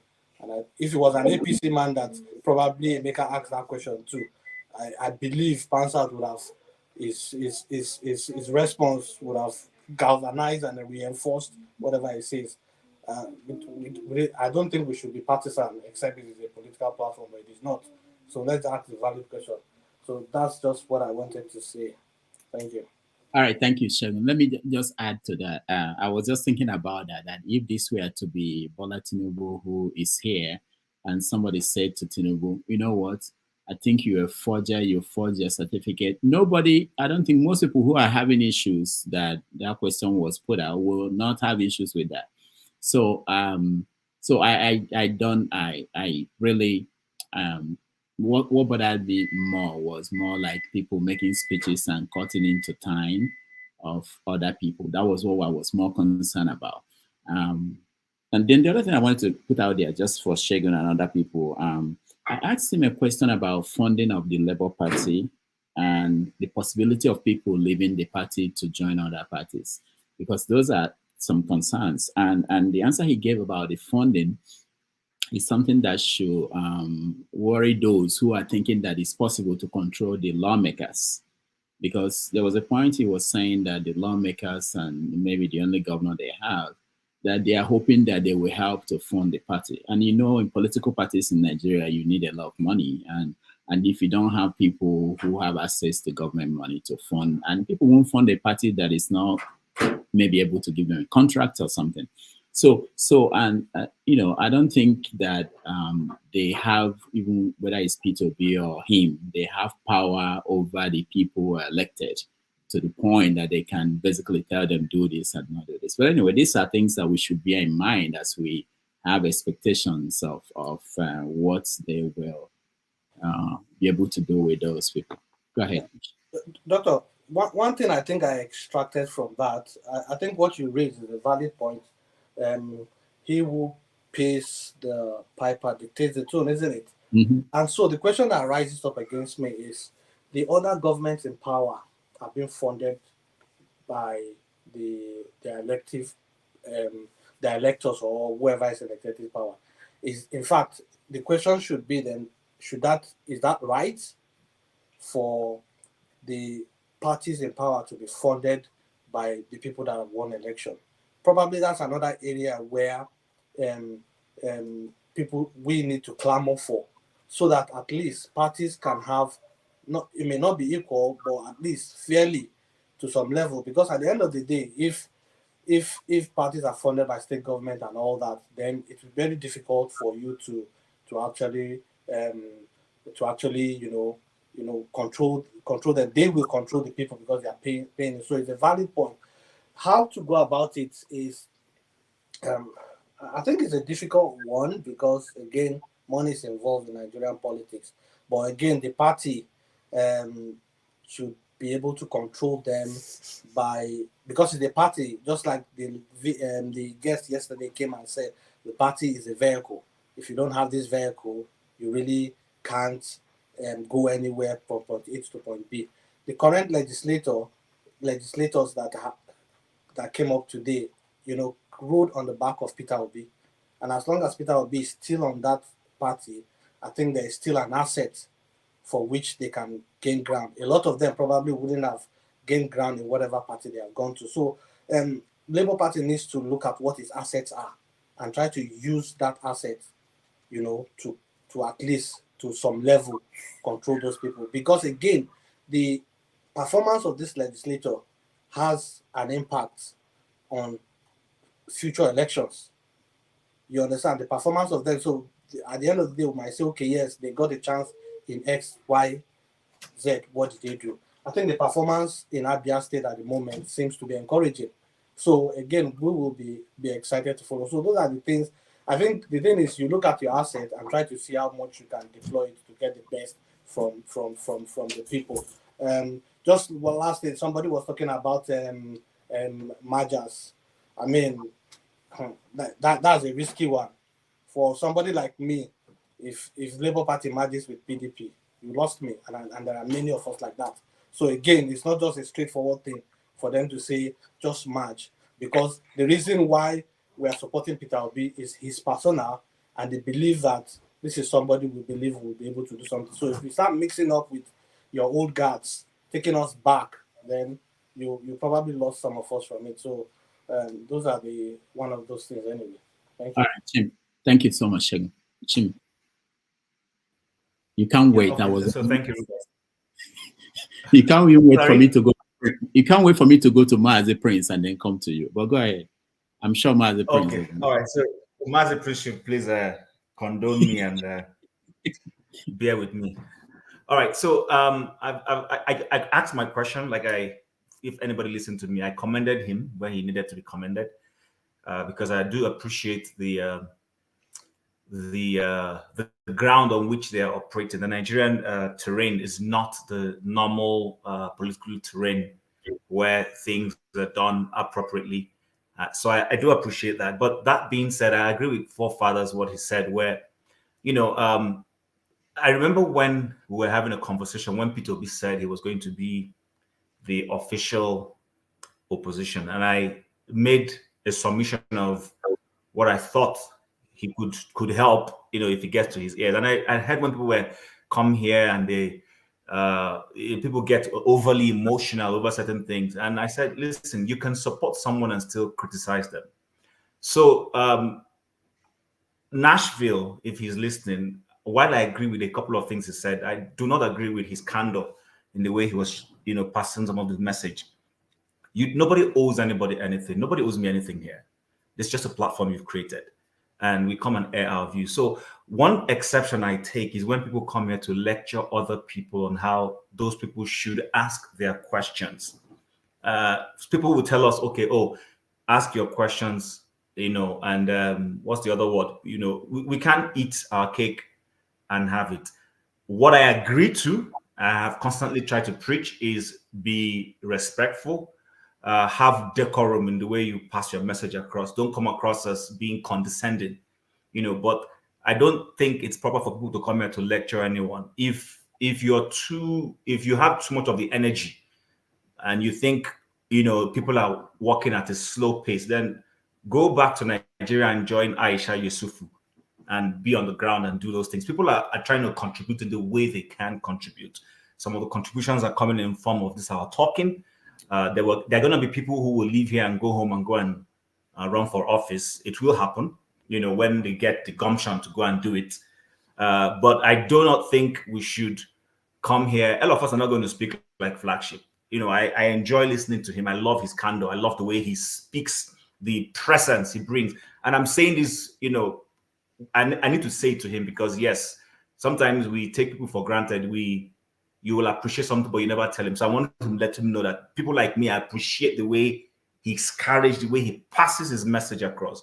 But I'm also very realistic to know that not everybody is going to be a Flagship. There are people who are going to make sense, and they will say it in ways that you probably don't like, but they're making sense. So I try to, in the midst of what people are saying, sift through everything they're saying and pick the rational thing that I think makes sense to them, makes sense, and then I run with it. So that being said, yes, let's be respectful. But also when it comes to, this leadership, someone has tried his best, let's give him, yes, we'll acknowledge them, but we will also hit them because we want more. We're not here to pamper anybody. People listen to Hard Talk by Steven Sokol. If you don't have the courage, you don't go to Hard Talk to be a guest. Even presidents have gone there and he gave it to them. He asked them tough questions that some other media people will not ask them.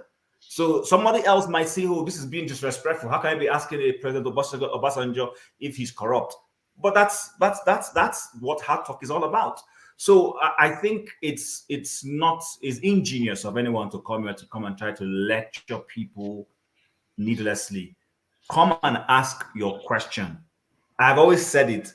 If I disagree with you, if I feel responding to you in a respectful way and asking for more clarity will help, I will. But if I feel, okay, you've just ranted, not a big deal, I ignore you and move to the next thing.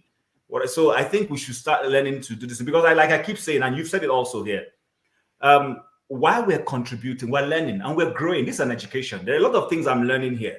The comportment, the ability. Not everybody can go to the media. I've seen people appear in, channels and they lose their trend of talk. As soon as the action lights time, the person freezes. We don't seem to understand this. We take some of these things for granted. But here you are. Rudolph has created a platform where you can come and air your views. You guys are practicing for your political life. Exactly. Sometimes we don't know that's what's going on. You're doing these things. Tomorrow you will meet a president, maybe an American president, and you see the composure. People are wondering how you achieved it. But that's because you've been appearing on this platform. You've been speaking. For those who want to learn, maybe you have spoken. There have been times I've lost my composure, got angry. But I go back and I say, oh man, Chim, if my mother saw this, how would she feel? Okay, tomorrow I'm not going to do that next time. I'll try and compose myself, not allow anybody get under my skin. And that's all part of what we're doing. And then lastly, some of us may become politicians tomorrow. I've always asked people, there's this analogy I'll give and then I'll end there. So I went for a conference once and it had to do with family, how to be a good in-law. And a lot of women were complaining. The consistent, trend of it was that, oh, my mother-in-law just walks into my home. She doesn't even tell me. We just pop on the door and it's my mother-in-law. It was a consistent, recurring decimal. And then they asked the woman who was leading the conference what her advice would be. And she said, well, you guys have given me you have the answer. I said, what is the answer? You've told us how not to do it. In other words, you don't like mother-in-laws or family members knocking on your door. Tomorrow, when you become a mother-in-law, don't knock unnecessarily on the door of your daughter-in-law, who, without asking her, acknowledging that she's the head of this house in terms of the woman, give her a call, send her a letter. Oh, please, I'd like to visit you. Is it okay? Is it convenient? So now you know how not to do it. When is the opportunity, you now know how best to do it. And that's what some of us were learning. We're learning how not to be bad politicians. We're learning how not to be bad administrators. We're learning how not to be bad, party members and all those things. It's all part of what we come here to do, besides just criticizing these people. And so I think we should take this. The only thing that Abure didn't really give me a good answer, and someone has already mentioned it here, is when it comes to managing their members of the House of Reps. I still think they have capital, they have leverage. over those people. They rode on your platform. They can't go there and just suddenly start doing what they like. You should have an agenda for them. Sit down with them at the end of every year and say, okay, guys, when you go back to the house, these are some of the things we would like you to perhaps burn out of if they're carrying out their own surveys, talking to Nigerians, find out what do you guys want?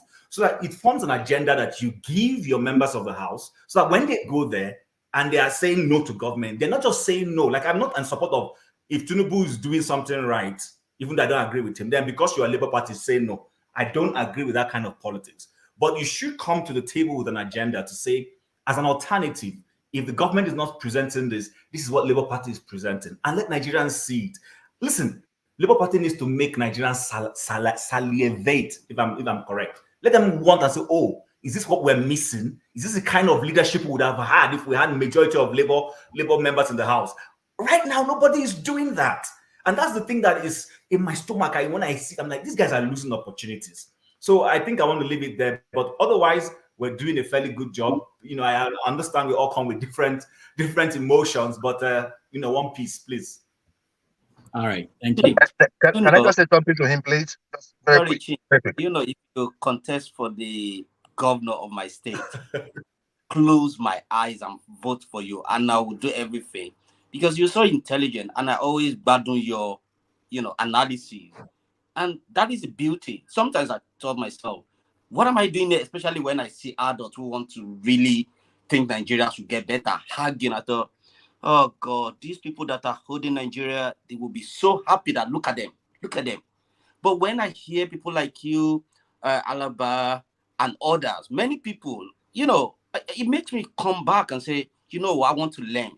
I want to see. Sometimes we disagree to agree. I completely understand that. But we should reflect and say, if my mother or if the people I'm blaming, if this is what they do, and I'm doing the same thing, what is the difference? So thank you for that analysis. Sorry, Dr. Rudolph. Rudolph, let me just say something real quick to him. Okay. If you don't mind. You spoke well. Just two things. I'll be quick. That is the reason why I like the recommendation the last speaker gave to you. Joel, your line is not very clear. You're in and out. Are you not hearing me? Okay, that's better now. Yeah. Okay. So the last I think it's Wole. I was telling you, Mr. Chim. Oh, look, if you come out, I'm going to vote for you. That is what I'm saying, because if you all remember the last time when we had this election, it was only 8 months. Right? Even most of us were even in Nigeria. Some of us were even here and they won election. So it wasn't really structured in a way that we really know, or when they offer the opportunity to have people that we really trust or have vetted, to come out and veer. So that's the point I was trying to say. Like, can we start now and start looking amongst us and start looking at who we can put in there? If we put Rudolph there, if Rudolph does not do it, if I see Rudolph, I will go and hold him. And because we have been so close. You have said this before. You're saying. Are you hearing me? Yeah. What you're saying now, and because we have been so close, he won't do much. I said, Rudolph, you have a TV station. You've been saying this. What are you doing? And he would be more obliged or, more happy to, talk to you or explain to you what is going on. So that's the point. We have to start presenting ourselves. We must present ourselves. What is the issue? We cannot just say Abure. Abure is one person. He cannot even be for election outside those states. So, and lastly, my other thing, Oga, the women that are angry, the mother-in-law knock on their door. Ask them if they will be angry if their own mom knocked at the door. We have to stop all this nonsense. Some of us will come to the West and we forget where we came from. Ask them if their own brother or their own sister, if they come to the house, will they act the same?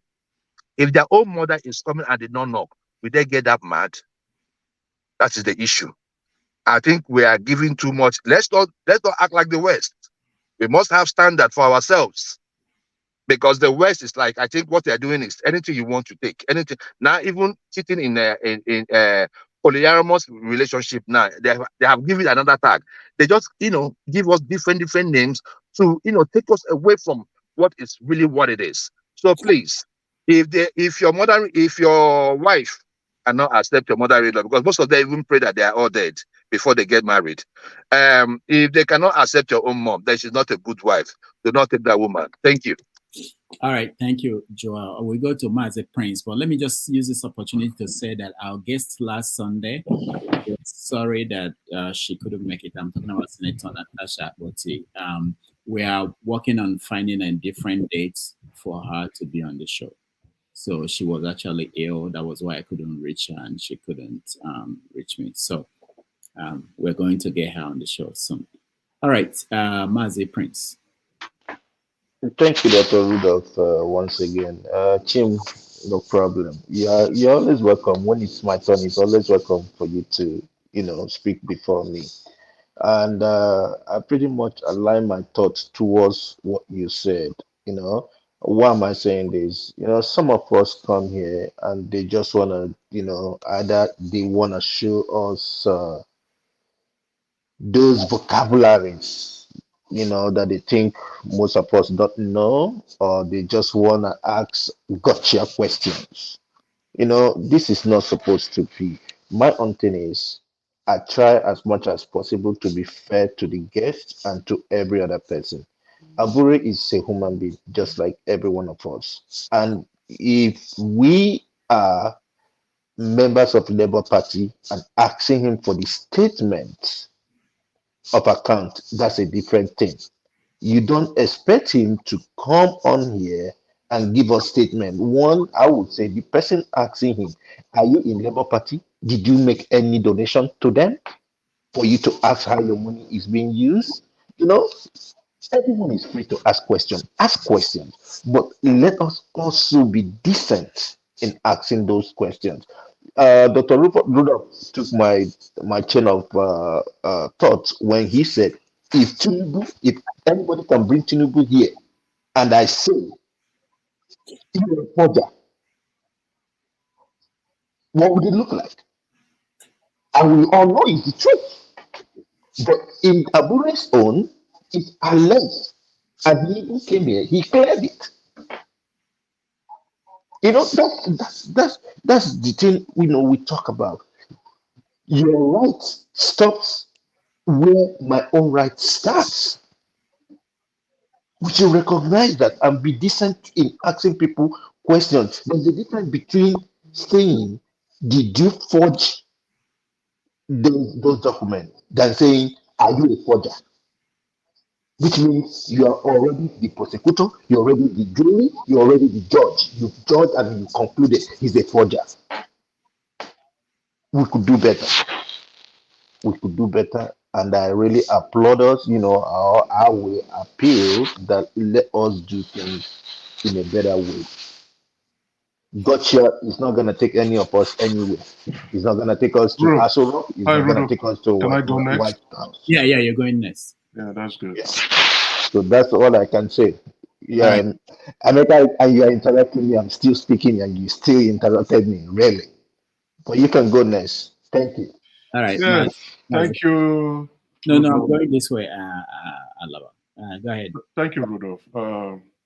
Anyway, I want to appreciate the chairman of the Labour Party coming out on the platform to answer questions, and let me express my gratitude to him for taking up some of the questions that were being presented to him.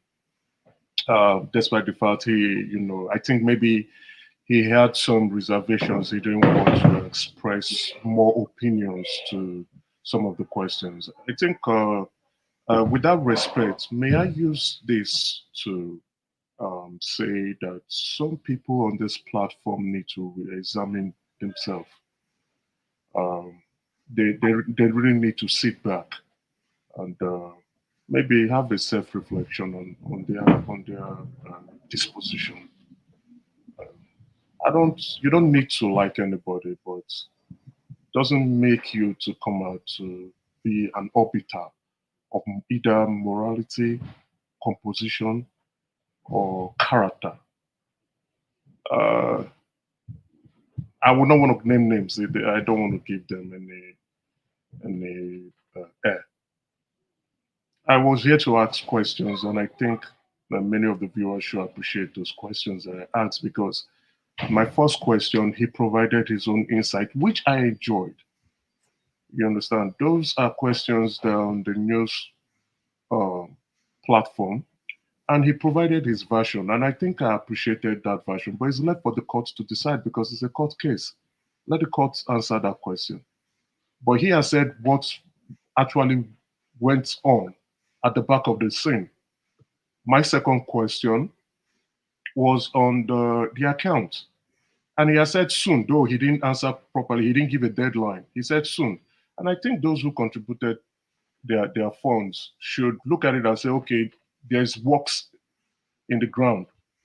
Then my last question, he didn't answer that question very well. He was just giving his own perception of the incidents that occurred in the election.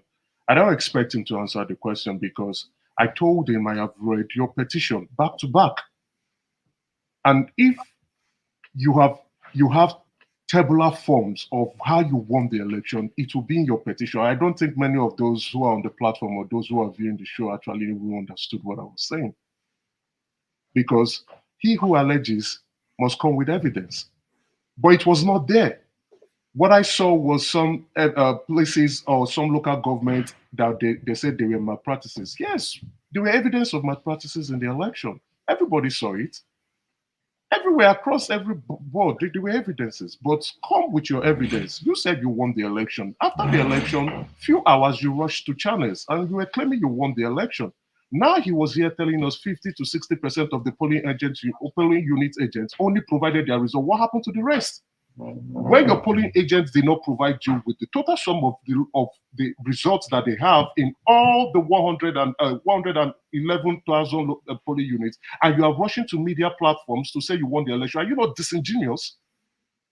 Why would you do that? I think we are more educated and enlightened and exposed individuals and Nigerians to understand when people make claims. That you support someone doesn't mean you should be so emotional not to see deception.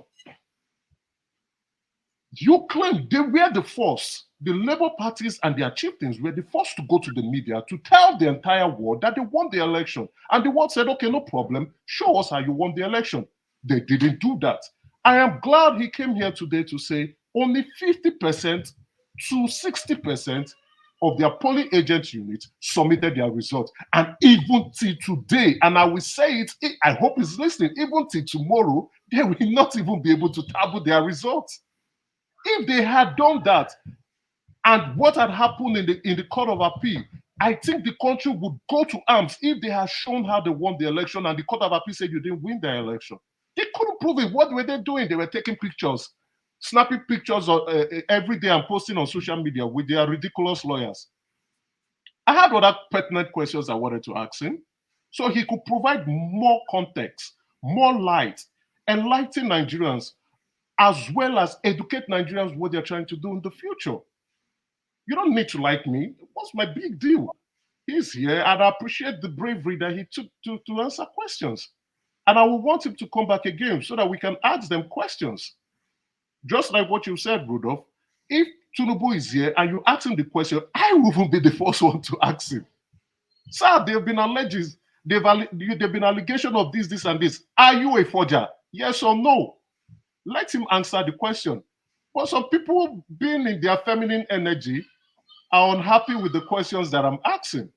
You guys should look at yourself in the mirror and get some introspection. For God's sake, this is Nigeria, and we all have our stake in it. The other question I wanted to ask him, he said Peter Obi is his soulmate. I love that terminology. Fantastic, brilliant. Now, there have been talks of a merger, and he's not involved. If that merger talks come to fruition, what happens to his soul tie with Peter Obi? And what is the fate of the Labour Party? Those are the kind of questions. But what I was listening were people trying to put him on the pedestal. We are pedestalizing him. Yes, it's good. You could praise him, but you ask him questions. If you support the Labour Party, these are the questions you need to ask him. I shouldn't even be the one asking him those questions. It shows we are not ready for the new Nigerian that the Labour Party is claiming that is possible. Probably possible in your dreams, not possible in reality. I also wanted to ask him again that Doye Okupe, who was the Director General of their campaign, was convicted in December 2022, but they still provided him with refuge. In the Labour Party, they didn't expel him, they didn't suspend him. He was there. That man continued to be a chieftain in Labour Party until he decided to resign himself. After calling them out that they're a party of no ideology, they were a special purpose vehicle needed to win an election. Yet none of you decided to ask those questions.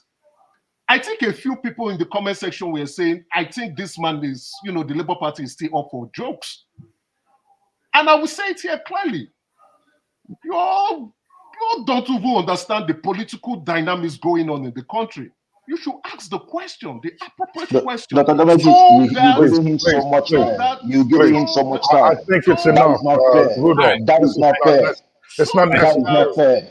You can't insult us that way. It's not necessary. It's not fair. Stop it, please. So that Stop it. Some people spoke for 15 minutes. I've been quiet. I didn't say anything. So these people should not tell me when to stop and when not to stop. Don't insult me. I'm sitting here. You can't insult me.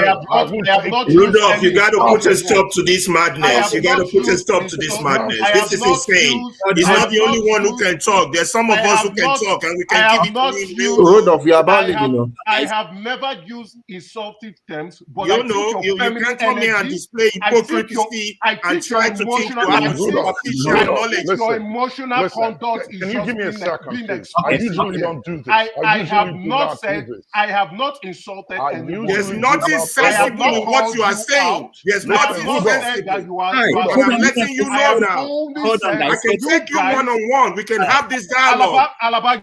I'm telling you, we can have this dialogue. You can't come here. Alaba, you are too small to take me on. You are too small. You're a baby. Tell me, what you're saying, nothing you are saying makes sense. You're here bamboozling people with BS. Rudolph, please, can you give me 30 seconds? I usually don't ask for this. Flagship, go ahead.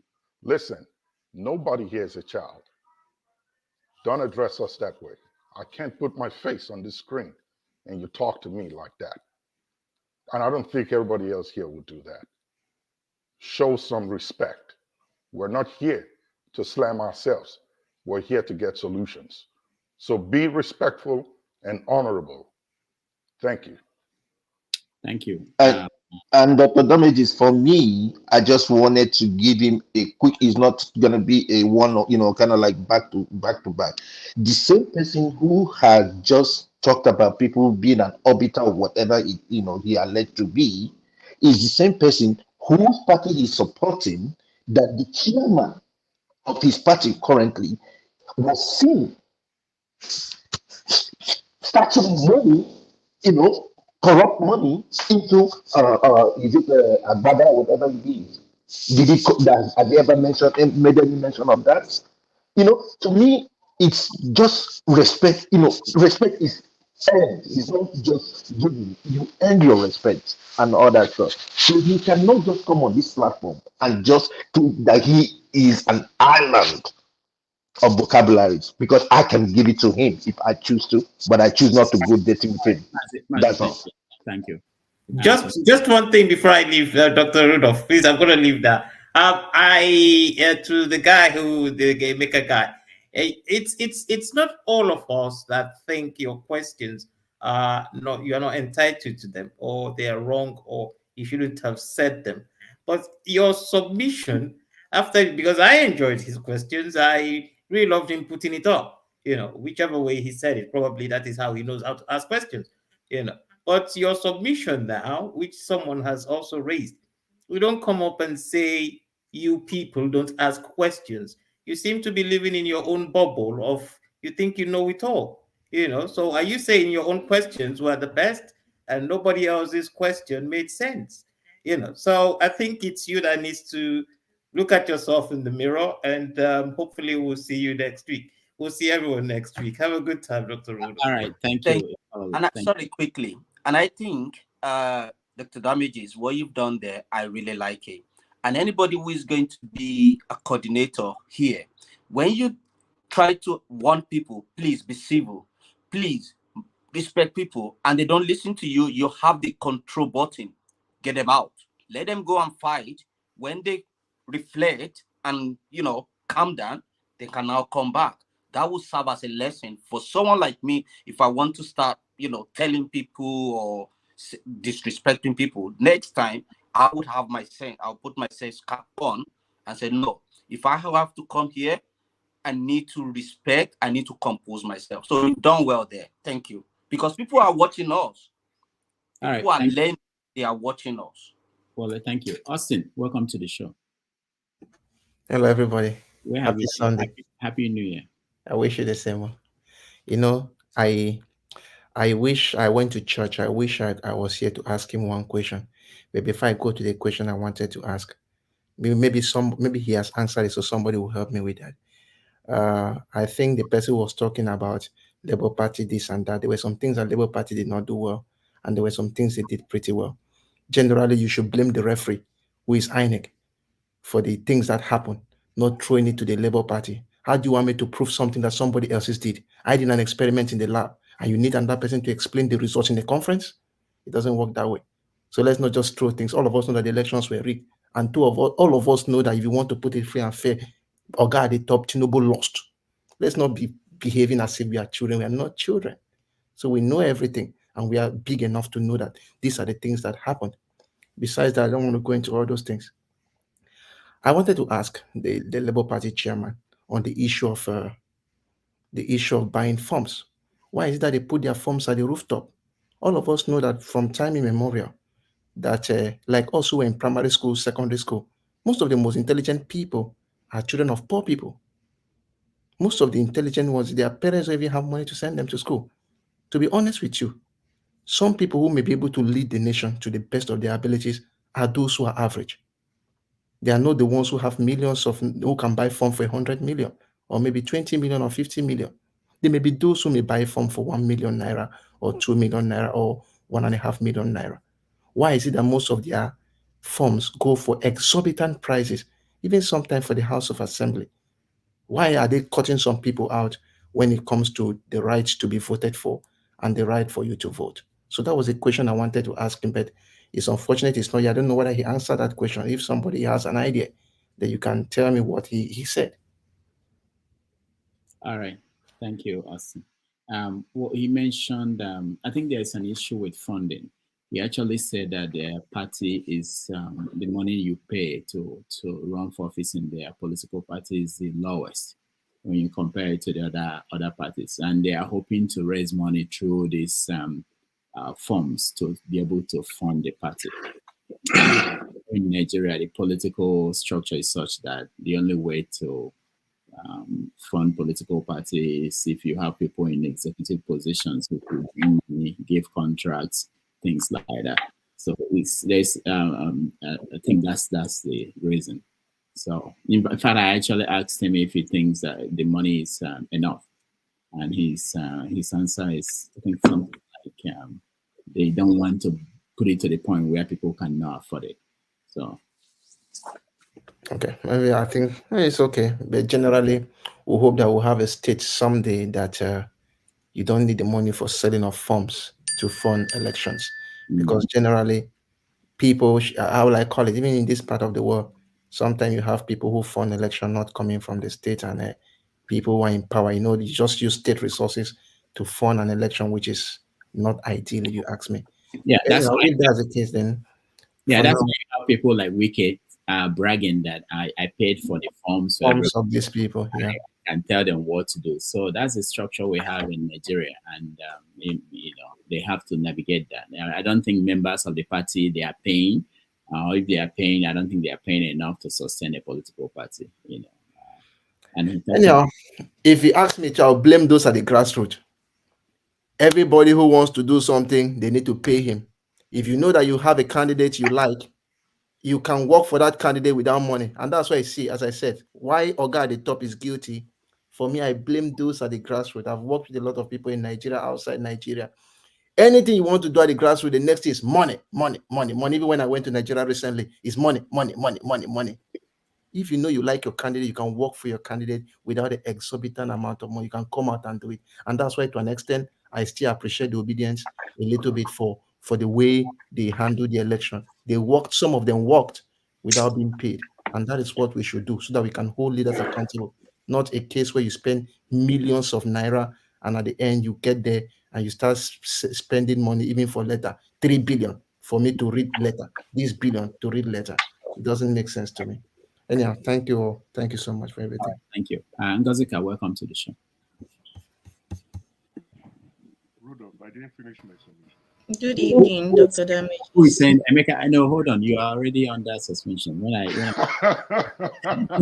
I'm done, when I feel like, go ahead. You allowed your people to date you. The reason I took is because students don't listen to me, and that's very important. No, it's fine. I don't have a problem with that. You know. All right, so let's go to hold on, guys. Let's go to Ngozika. Ngozika, go ahead. Good evening, Dr. Damages. Good evening, esteemed panelists and our viewers and those in the comment section. Happy Sunday. I think this one that everybody's blood is hot like this. That some of you didn't go to church. That's why I didn't go and hear the word of God. That's why your blood is hot like this.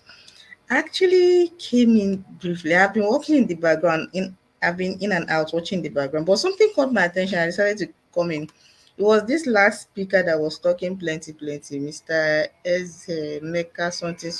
No, please don't He start. was. Please don't start, please. I beg you. Sir, hear me out now. Rudolph, no, please tell her not to. Emeka, we have to give everybody the right to speak, please. No, it doesn't matter. You can ignore it at the end. Well, if he still wants to be speaking, me, I'll just mute. You know me, I don't have a problem with talking. I can listen. Yeah, go ahead. If he wants to be hearing his own voice. I just wanted to ask him. He made a statement, and being a woman, I wanted to know why he would associate what I understood. He said that they were exuding. He said something about feminine energy. Something. It was derogatory. He meant it in a derogatory way. He was trying to say the men were simping or something like that, and he had to use femininity. And I wanted to ask him, what does he have against women? Because off the top of his head, there are so many things he could have used to describe what was going on in the studio. Why did he have to use something that's related to women in such a derogatory way to describe the people he was arguing with? That was what I wanted to ask. Good question. Emeka, over to you. Yeah, are you saying the women are weak? I will appreciate it. This is not evening shift. I have to call somebody before they answer. They don't call Emeka. Go ahead. Finish it.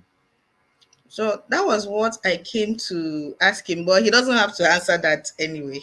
No, he will. When I call on him, he will answer. I missed joining when the Labour Party chairman was. So what I wanted to ask him was this. After the elections, when P2B told everybody to calm down, that they were going to court, they had Nigerians, not just Labour Party supporters. Some people from the other side, when I say the other side, the side that is not APC, we're leaning towards them because their man was like no longer in the race. So they were like more like leaning towards Obi. I wanted to know why they did not capitalize on that support. Still baffles me. Why did they not capitalize on it? Use it to do something else. I don't know anything other than just telling people to chill. Why did the Labour Party allow a golden opportunity like that to go? That was what I wanted to ask him. All right. I think he answered that in a way when he said that they didn't want the country to be destroyed, the people to burn down the country. They believed that it would take a long time. It could take a long time to achieve the change that we wanted. And he gave an interesting answer that people may not have paid attention to. That if the country, he agreed that if the ticket had been switched where Dati was a candidate for president and Obi vice, that it would have been a different story. The country would have been on fire or something like that. So So there's this dynamic there that I think people should go back and watch it. They have the time, and there are some things he said there. But also, before I go to AY, go ahead. Let me hear you first. Yeah. Good He afternoon hasn't from here, answered my everyone. first question. I know I said he doesn't have to answer, No, but if no, you I want, have to call him to answer before he can okay. just. Yeah, go ahead, AY. Okay. I want everybody Good to afternoon.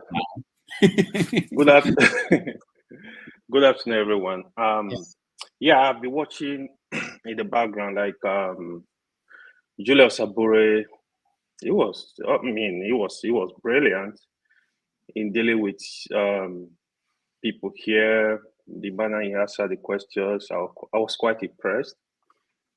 I mean, it's human. There are some questions he didn't really cleared up, right?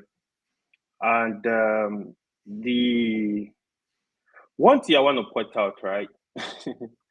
Our double standard on this platform is actually, it's crazy, man. Sometimes when I look at what is going on, right? I mean, people were not really unruly today. I listened to Pansat, a few people here. The way they actually attack Eze Emeka. Eze Emeka, I'm not your fan, but that's just me. The way they actually attack him for asking questions he asked, I don't see anything wrong with those questions. Why I'm saying that is the same Passad has done worse things to get here every time. Again, Wale was saying we need to look at ourselves in the mirror. Brilliant. Passad and some other people here. For me, people, you can ask any question as long as you are not disrespecting anybody, you are not insulting anybody. Bro, if the president is here, the question I'm going to ask, I will respect you. It's not issue of fighting. People cannot come here, you telling them, but be respectful. Even if Tinubu is here, there is allegation of drug case. I will ask you, Mr. President, were you involved in drug case? There is nothing wrong with it. When you watch Shehu of channels, Shehu doesn't care. He asks you any question, and he's gonna be friend with you. In the end, he will shake you. You guys will, cool. That is what I don't know what is wrong with that. There's nothing wrong with that. You can't say because I love Peter Obi is here, you are not going to question Peter Obi. Here is my fear. My fear is just imagine if today we have Peter Obi as president, he will come here. Some people will say, no, you can't ask him a question. You can't do this. No. You need to understand that none of them, don't even take them as friends, but believe on who you believe, vote for him. Oga, do work for our people, do work for Nigeria, period. Let's not give it their slack. That is what is going on across the country. It's a Yoruba man. Yoruba will not go after him, they will not protest. It's an Hausa man. Yeah, the North, don't go against him. It's an Igbo man. Don't go against. We need to stop all this. We need to stop it. We play with fire. These guys, they know what they are doing. They are not stupid. Nigerian politicians are not stupid. They know exactly what they are doing. I mean, this platform, Rudolph call it, have your say. Have your say. For me, don't be disrespectful. Don't insult people.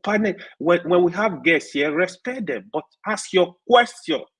Ask your question. Any question you know, we favor Nigerians. Ask the question.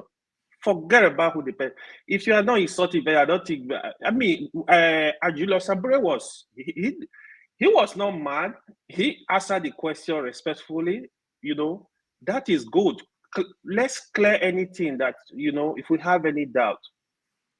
I have my question I wanted to ask, but it's not here now, so I will just keep quiet. But the last thing I'm gonna say, I'm gonna repeat is, let's look ourselves in the mirror. When you complain, even on the platform, some people will come, let people speak. Oh, don't do this. They are doing the same thing, exactly the same thing.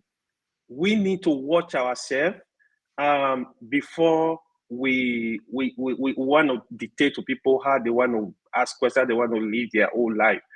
Emeka also, to be honest, I know, yeah, I'm kind of like I'm in line with your questions, but addressing the panelists, I think you need to like tone it down a little bit and be respectful to people. No, Because it's not thank everybody. you. Hold on, Thank hold you. on. It's not everybody here that was against your question. I can see them. I can watch people listen to them speak.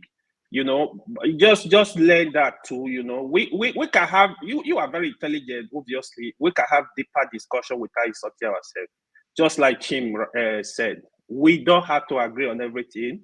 Wait, can I address yeah, Rudolph? we I can want to be address different. Rudolph. Rudolph, I want to address you. You, not AYU. I want to address. No, Emeka, no, not at all. AY, are you done? Yeah, I'm done. Thank you. All right. So let me. Rudolph, can you put me in the backstage, please? I'm your guest. Thank you. Oh, okay, flagship. Okay. I'll be right back. All right. Okay. So let me just say something before we continue.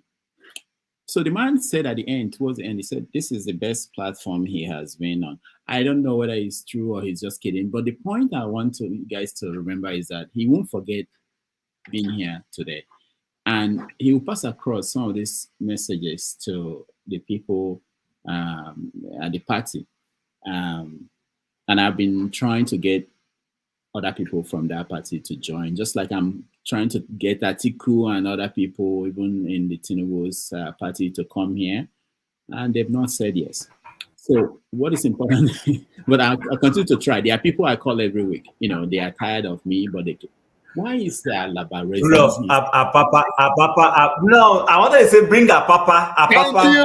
We could have loved it. Chief. Okay. Papa will die here. So let me finish and then I'll throw it back to you guys. So so whether he was playing or not, but I can tell you that he will pass across that, you know, there are people who are abroad, mostly who are abroad, who have concerns about what they do, that people are watching them and people are paying attention to what is happening at home, and that they will do well for themselves, because they can depend on a lot of people outside for the funding of what happened in that election, to pay attention to the concerns of these people. He will pass across that message. He has no option. He will. Now, the other thing I wanted to talk about is I noticed something. I didn't know that people are paying attention when they watch the U.S. Congress and other things. So I saw that people who were supporting Labour Party, when it was their chance to ask a question, they use it to defend the guest. You know the way when they have a committee and they bring in somebody. If it's a Republican person, the Republicans will use their time to defend. I was laughing when I was seeing what some people were doing here. And then, of course, people who are against Labour or of course, they will ask the critical questions. So it's a nice thing. I think we're learning and growing, and I think I have this confidence. I keep saying it, you guys don't believe it. I have confidence in all of you being able to hold each other accountable. Okay, I'm not perfect. Nobody's perfect. We do things the way we can. We learn and we improve. And this platform has been improving. You know, even someone like Pansat has evolved, not to the level that probably everybody will be happy with, but people are changing. I'm changing. I'm getting angry. You know, but these are all part of the transformation as a result of these interactions that we have here. You know, so I have that confidence. I trust, but we can continue to have conversation. Sometimes I allow people to. What I don't think we should allow is people talking over each other and making it chaotic. You know, when we say stop, we stop. When I mute you, don't unmute yourself to speak. If you do that several times, it gets some nerves and I have to remove it. That's really my main issue. The first thing is there should be a control, sort of. It's not like anybody can just talk. I've been on other panels, you know, I feel like talking sometimes, but I have to keep quiet and let people call me and then I'll speak. That's all. That's the basic thing. And of course, the most important thing is all of us. When I see everybody here on this platform, I think about that I will meet you. I believe I will meet all of you sometime down the road. And I know that I want to treat you the way I will treat you if you are facing me if we're on the same table looking at me. I think there's this kind of distance that people feel. I don't feel that, even though I've not met anybody on this panel physically, but I don't have that distance. I don't have that sense of distance that I will look at you and talk to you anywhere I feel because I don't know you, essentially. No, I don't feel that way. But it doesn't mean that we shouldn't ask serious questions and hold people accountable and challenge people. I think that's part of what we're doing here. All right, I finished my editorial. So let me go to, before I come to you, Alaba, I want to delay you guys first a little bit more. So let me go to Chim. After Chim and Steph, and then I'll come to you guys and hear what you have to say. Go ahead. I really don't have much to say. I'm just, I don't want to repeat myself over and over and over. We've said this thing, and I guess as adults, we know where we're coming from. So I was just trying to throw in a subtle banter to say, bring someone like Apapa to this place. Let's hear from him and know what exactly how he became national chairman. I want to understand from him how he can be part of a party and be fighting to pull down that party he's part of, because that was what people like us were here for.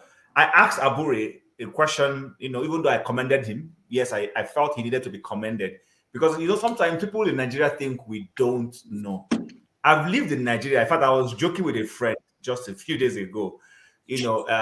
We had a cold snap where we are in minus 56 degrees last week. It was crazy. Some people's cars couldn't start. If you park outside, you have to plug it in so that it doesn't. For those who have lived inside freezer, will understand what I'm saying. For those who live in a place where there's no sunlight all through, you might not understand it. So, and then there's a close by city, Vancouver. They had just 0 and they shut down schools. But where I live, we're in minus 56. Our children went to school.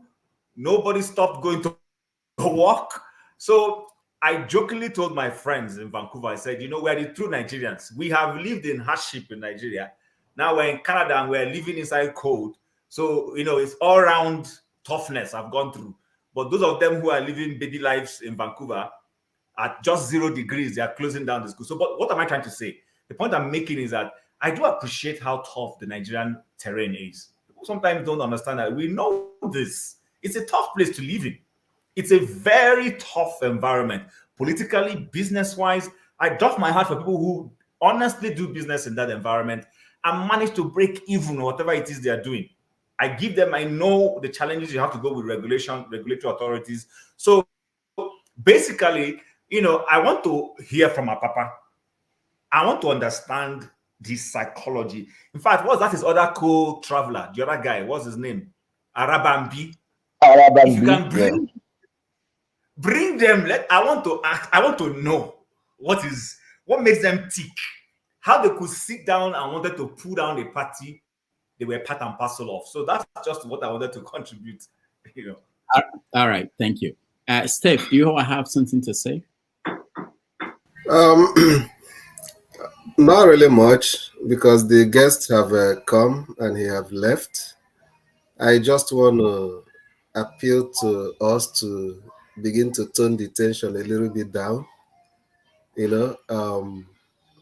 and that we should not really put ourselves out there for people that don't really care about us. You are today's survivor. Tomorrow you may be tomorrow's victim.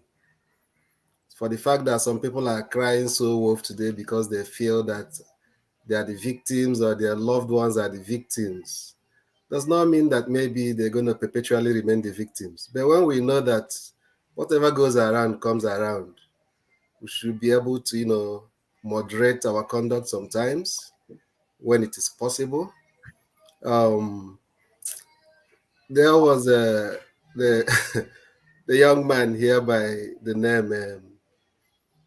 I already made mention of him when I spoke, and I really like him as a person, but not as the name that he's bearing, because I know that he doesn't really have any legitimate affinity to that name, even though I understand that anybody can answer any name you want to answer. You understand? So there are some benefits. You're nodding your head to his comments. No, I don't even know what he's referring to. Okay, I have no idea. No. There are some leverage that people in the opposition enjoy. And you cannot be in government and also pretend to be in the opposition at the same time. It doesn't really add up. Your job is clear cut for you as somebody in government, and my only concern, I'm when I spoke, I said I'm very happy that he asked some questions that he asked. I love it. But I'm also trying to use the opportunity to remind him that why asking such questions, he should also remember that when you are pointing one finger, the other four is also pointing at you.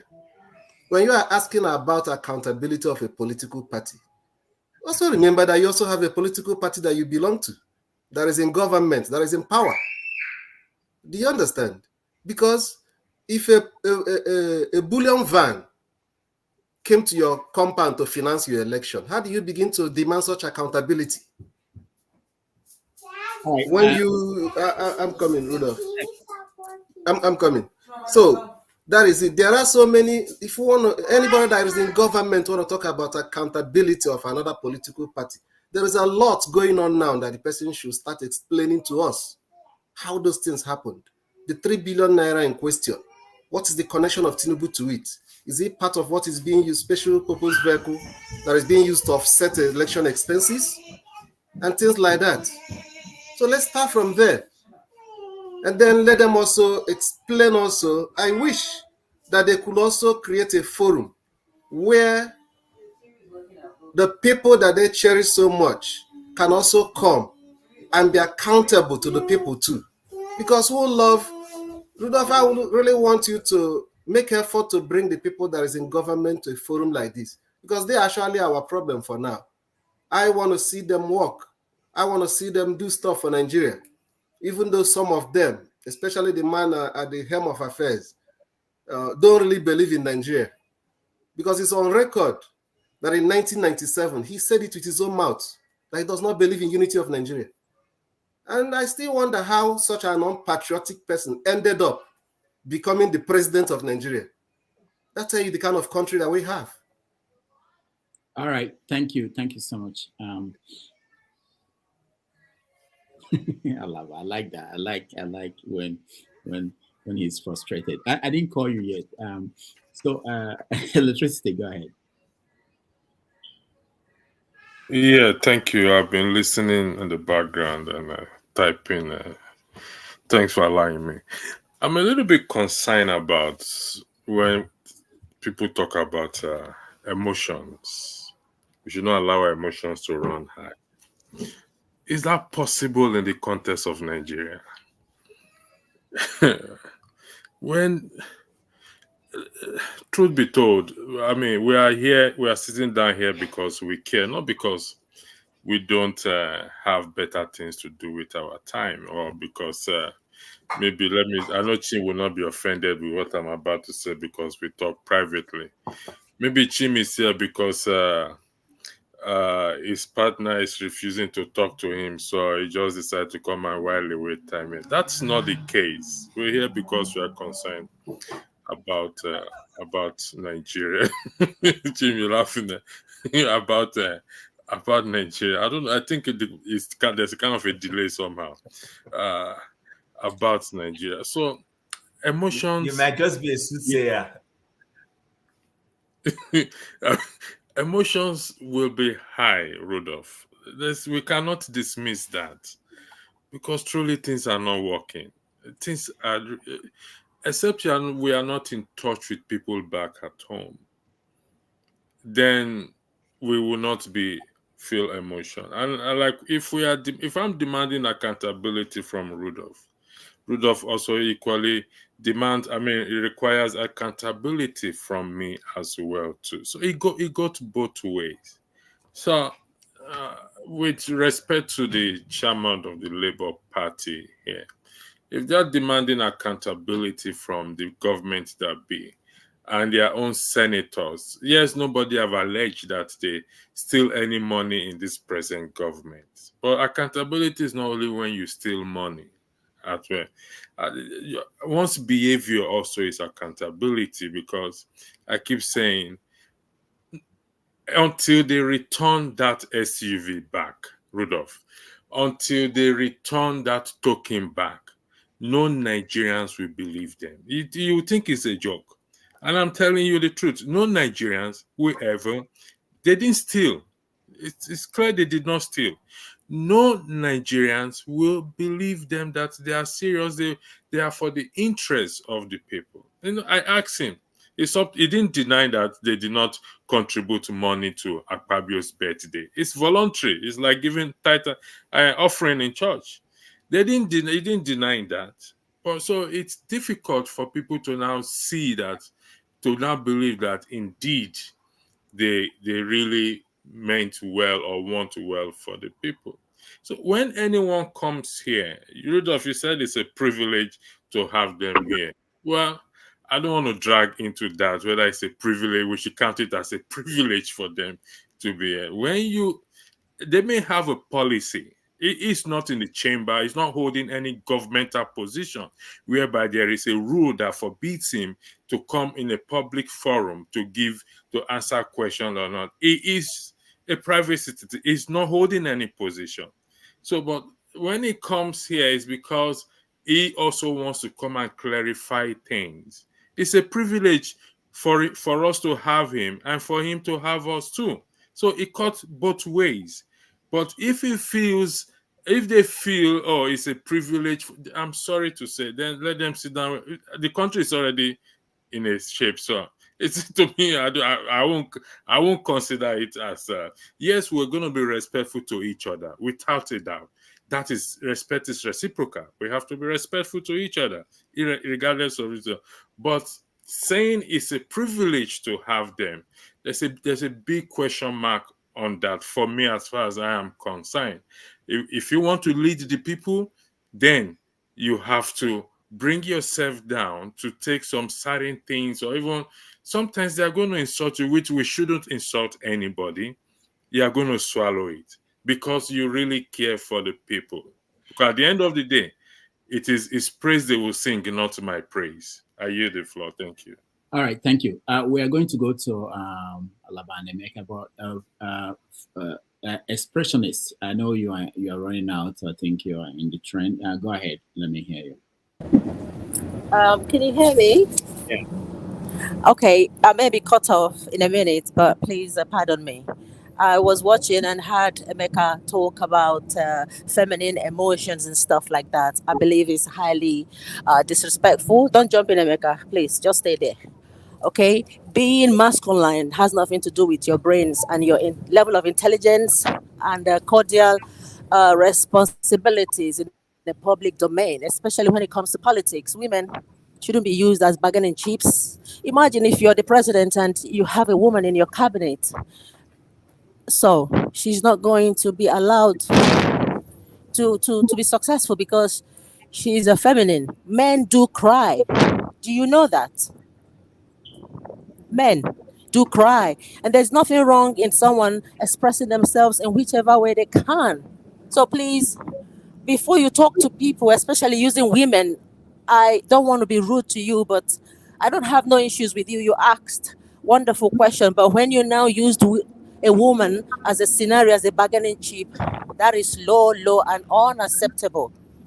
Unacceptable.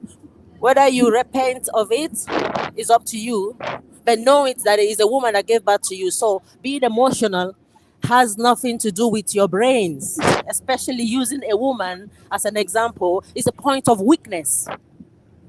Masculinity, using steroid doesn't make you, or being bogus, it's physical. It has nothing to do with mental capacity, understanding and delivering your points. Yeah, you're educated now. I respect you too much, bros. Now, Megi, but I respect women now. I don't want to say this to you again, no. All right, please. Thank you. You don't have to apologize, but upon your conscience, it was rude. Thank you. I'm on now. All right. Salute. Thank you. Peace All on right. to all This of your you. Thank you train. so This much. your train looks like a hotel. Me, I not said I hotel. I dey do jiggy bam All right. bam here. Na my Let's body. hear But, Alaba. please have some. See people let me here. just Thank give you. this submission. It's because of the Thank submission you. that made me stay. I'm already off work, and I know I once I have get to into the my car, turn. you will, I See you used my know. them? turn, and they told us Kamagba for anybody. They say why me only for anybody, you know. I no go grieve And then, for anybody. So it's my Alaba, turn. You please. will talk after me, Alaba, Mazi. I Please. I beg. have to say Please, what I have to I'm say. about to get there. Be patient. Please. You will have more to say. Please, Jesus please. Christ. I All have right. to talk. I'm a man of what do you call it? I'm a man who likes to make analogy. I'm a man of analogy. So my question will start like this: who has the brain of a rat?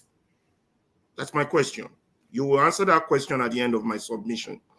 Now, on Aburi, I was trying to push to him to let them know that this every time we say the movement or the opposition or whatever they stand for can do more than what they are currently doing. The pushback is always, we don't want to go to war. I found that very BS like. I don't want to curse in this on this program. Complete BS. Why does the pushback have to be anytime we want to make a progress for a change and say nothing is working, things got to change, the other alternative other than what they are doing should be war? That's not true. That is not true. There's so many things we could be doing. Right now, as we speak, our country is not okay, is on fire. We don't even have a data of all Nigerians staying abroad, whereby we could share one email with all of them about events in that country. And we are in the age of technology. That was how Sahara Reporter spread. I remember when he started, he was just shooting me those emails. And who's this guy? Who's this person? So eventually you go to his page. We don't have that. Our country is burning. There's so many things we could do. There's so many things the Labour Party could do. And we could have said he's going to give you his email or his contact. I'm going to need it when he gives it to you. He promised that when he was talking. So now, so that's that. There's always this pushback. Listen, people, in South Africa, during the apartheid era, Nelson Mandela cannot be in the same room with his wife and his children and a third person, including his own child. It's against the law, and yet they still mobilize. Stephen Biko, that was how bad the law was. Stephen Biko cannot be in the same room with more than 2 people, yet they still mobilize and they change their country. We are here giving excuses. I believe in hardball question, but I don't believe in people coming here not asking hardball questions on individuals, but coming here pretending to be intellectuals. But these are people with less intellectual capacity. They cannot think beyond their paymaster, beyond those who are sponsoring them to come out here and do whatever it is they do. They cannot think beyond that because they have the brain of a rat. And then when they come here, they want to be so hypocritical and present a posture and make an effort to spin or spearhead the conversation towards their sponsor's direction. They know themselves and they want to use this medium to do that. For those people, I will stand against any day. Now, we should have, I agree, we should have asked hardball question, tough question. But our question should not be disrespectful or be in such a way that it is not focused on the country. This is my analogy. That's why I call myself a man of analogy. Your house is on fire. There's a fire brigade or a man who comes to help to quench that fire. And your question to that man is, why is your pants dirty? That is the lowest of the lowest intellectual level I've ever seen in my life. Why is your pants dirty? The man is trying to help you quench the fire that is burning in your house. If you want to ask questions about the country, ask questions about the way forward, ask questions about how do we mobilize, Ask questions about, do you want to do the same thing again with the same circumstances? Are you going to get the same result? Ask intelligent questions that will show you don't have the brain of a rat. Not questions that come to smear individuals on behalf of your paymaster, and some people come here and argue that those are reasonable questions. If they want to debate, let them debate. We can debate each other one-on-one on intellectualism and brain, not on BS. Nobody has that. Our country is on fire. So when I get mad with anybody, I go tough with anybody, it's because my country is on fire and I want to turn off that fire. It's an emotional issue. I don't give a rat if it's the emotion of a woman. What a moron. Excuse my language. I like to stop there or I'll say more bad things. All right. Thank you. Thank you, Alaba. Let's get to Emeka. Emeka. Yeah, Rudolph, thank you very much. You see, ever since I'm an August panelist, so would I call myself a panelist? I don't know. But if you go look at the comment section, right, and then even from the panelists, you would think I'm the guest, but the guest just left. You understand? And it's quite funny. And what I begin to decipher is, I think I have some fans and a couple of enemies out there. Anyway, people, I just don't want to try to hit up the platform. I think I would ignore some ridiculous comments that I don't think don't align. But what I'll go to the meat. Thank you for bringing up the chairman of the Labour Party. He is the Labour Party chairman, right? And the last we checked, he still remains the Labour Party chairman. And those questions are for him. And I like to stick with the context of, what the platform or the show is all about. I don't like to go, I'm not that kind of, my brains are not warped differently. I would ask questions direct that is for the individual, the personality that is being brought up. And even, I think where you wanted to bring the senator, right? I believe so. I had some very nice questions I wanted to ask the lady. I can begin to ask the Labour Party chairman questions that are meant for the president. It shows that I must be drinking something, or I must be high. Like one of the panelists who came up here was drinking Guinness Stout. He's he's on the platform actually. So I'll ask those questions, and I think I was not being rude. I didn't mean to smear him. There was no intention for me to be rude to him or disrespectful.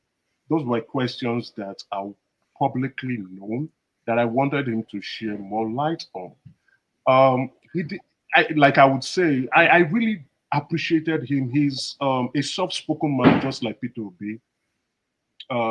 Seems to be a man who takes his assignment pretty seriously. And I liked the way he answered my first question. I appreciated that, because on the platform, other media platform, they've been bringing it up. And I think if the courts decide, I don't know how they're going to decide on that case, but let the court decide. The second question was really very pertinent and relevant. A lot of people have been asking questions on that. And him being the leader of the Labour Party, that it provides the opportunity for him to provide more context, which he did, even though he didn't give the timeline. He did. He said the accounts are ready. And they are maybe finalizing on publishing it because people are asking the questions. The last question I asked him, I wanted him to clarify, which he did, at the beginning of the show, talking about 60% and 50% of polling units providing their result. I wanted him to speak on it. And he did, and he was rambling around talking about the incident, the pockets of incident that happened during the election. And I wanted him to provide more context. I had the opportunity to push back, but out of respect for his person and the platform, I didn't want to push back on him. I wanted him to just express his opinion the way he deemed fit, right? Because I could push back, I could hold him to task on those questions. Because what he did and what the party leadership in the Labour Party, what they did immediately after the election is almost the same thing that they're being holding Donald Trump for. You did not win the election. You have no proof of winning the election. Right here on this show, you said 50 to 60% of your polling agents submitted their results. But you went to the media to say you won the election. We shouldn't have this kind of situation in the country anymore, because it could have charged. Even Dati said, don't swear in anybody. That could have taken that country over. And what we'll be saying will be different. So we want people to play according to the rules, the electoral rules that we have. And understand that in the game of politics, you either win or you lose. And if you don't win and you think you've been robbed, carry your evidence, gather them properly, ensure you gather them where. Go to court and prove your case. Now, it would have been of my delight that when they were saying they won the election and they were able to show with evidence in tabular form, because that was what piqued my interest, to go read that petition 10 times. Someone was saying I don't have a job. That was why I was reading it 10 times. I was laughing. But, to spend some time reading this 10 times, I want to know how you won this election. And to be fair, I didn't see it. Don't take my word for it. The Court of Appeal didn't see it. And they scolded the lawyers who were doing social media appearances with pictures. I said, you know better. Why are you doing this? So I didn't see it. Then again, I also perused their appellation in the Supreme Court. And I was like, this guys, what are you guys up to? So those are the questions I wanted to ask him. That, sir, for the unity, which I appreciated him, by the way, he looked at it and said, if we take up arms, we probably will not have a country. I appreciated him that we must use and play within the rule of the law. And I appreciated him, and likewise P2B too, because they would have said certain things, even though Dati said them, and the country would have gone aflames. But again, I understand how charged and emotional that we were during the 2023 election. What I want to say is not just to cause aspersion to anyone. I know you guys don't like me, it's fair, I don't care, I'm in enemy's territory, but the respect for other opinion, even though when you don't like it, shows who you are as an individual. There are certain things I hear, even when the last individual was speaking, I just laugh at him. You want to debate me, you can't stand me. I come with the goose. But anyway, Dr. Rudolph, to just address you personally, I know you were laughing. You are too excited to mute me. You're always excited to mute me. So, but it's a delight coming around just to share the platform. I express my opinion to you guys. I'll still try once in a while. If I see something that is relevant and important, I will try to come in to give in my 2 cents. Thank you very much, guys. See you some other time. All right. Thank you, Emeka. Chim, before he goes, please, I have something. Yeah, sorry. So, Emeka, are you still around? For this. Hello, Emeka. I am. I can hear you. So, I don't need you to tell me what part of the world where you are, but I guess you're not in Nigeria. You didn't vote, did you? I didn't vote. You're simple. But I was in Nigeria during the when they were swearing in the president. I went to express. So what is critical for me in my response to you is, one, you were not in Nigeria during the election. You didn't vote. You were not at any polling unit. So, so while it is okay to have your own opinion, because you said you try to compare, you said what Labour Party is doing is not any different from what Donald Trump did. Labour Party. No, I didn't say not Labour Party. No. Maybe you weren't listening attentively. I said so just correct me quickly. Party leadership. No, definitely I will. What the party leadership did is not different from what Donald Trump did, and he's been persecuted. So fine, that's okay. That's okay for time's sake. Okay, so I don't see what Labour Party leadership did, because the man came here. Labour Party did not call out. In fact, Labour Party members wanted to go on the streets. Their presidential candidate calmed them down, said they shouldn't go on the streets. Their party chairman has come here to reiterate the fact that they didn't want to create chaos. And that's probably why at some point they had to tell their VP to stop going on air. He was Okay, the one Tim, I who think you understood literally my had. Hold on, statement. hold on, Emeka, hold on, please, hold on. So Let's don't misquote me. Okay, That's so why I want to say this. Like I will give you but the I example. asked Donald and I Trump. got Hold clarity on. from you. No, you are not yet clear. Emeka, hold Donald on, Trump. Emeka, no. Hold on now. Let me say. you Donald Trump said he won you the will have election. chance to do a rebuttal. You would have chance to do a rebuttal. Go I'm ahead. sure Go that ahead. Go ahead. will give you that. Now, the point I want to make is this: you've spoken about a lot of things. You even mentioned you went into the realm of the tribunal, the appeal, and the Supreme Court. Literally, that's why I asked you where we were when all this was happening. Any Nigerian that followed this thing. See, let's forget who eventually it has happened. Tinubu is president. That's fine. Good luck to him. But majority of Nigerians, will tell you that the judiciary did not even do a decent enough job when it comes to arbitration of what happened in the last election. Number one, INEC was supposed to provide evidences to show that they conducted an election that was free and fair. Most of the things that INEC was supposed to produce, they never produced. Because the people who litigated kept saying, I mean, you are asking INEC to bring you evidences of ballots and INEC is saying, oh, we don't have them, or IRF thing is shut down.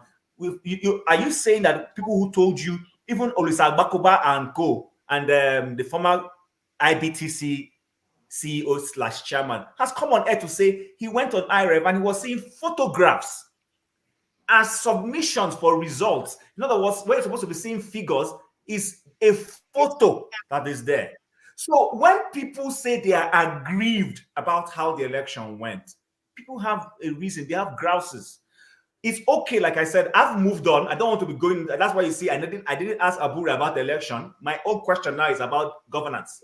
Which is why, and my question was to him as per those who are representing his party in the National Assembly. This is where they have government representatives, because the National Assembly is part of government.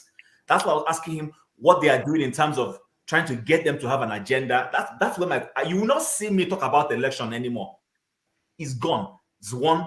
It's lost fraudulently or unfraudulently, whatever your views are. That realm, I've moved away from that. So, but why I'm talking to you about this is for you to stay here. This is why some people feel that you're being ingenious. You are entitled to your opinion, and I respect that. You won't see me attack you. It's okay. But I think sometimes we need to be very careful. You see, elections may be elections, but it was not a joke. We're talking about people's lives. People were killed in Lagos State. You said you used the word sparring skirmishes. They were not sparring. They were high-skill skirmishes across the country. High-skill. Where were you during the election? People were killed. People were maimed. Where were you during the election? So to come here and make light of it. Chim, I wasn't in Nigeria, but I have relations. I have photographs. I have things on my. If I can share things with you. I'm not even talking. I'm not joking. People. Thank you. What is his name? T-Mark.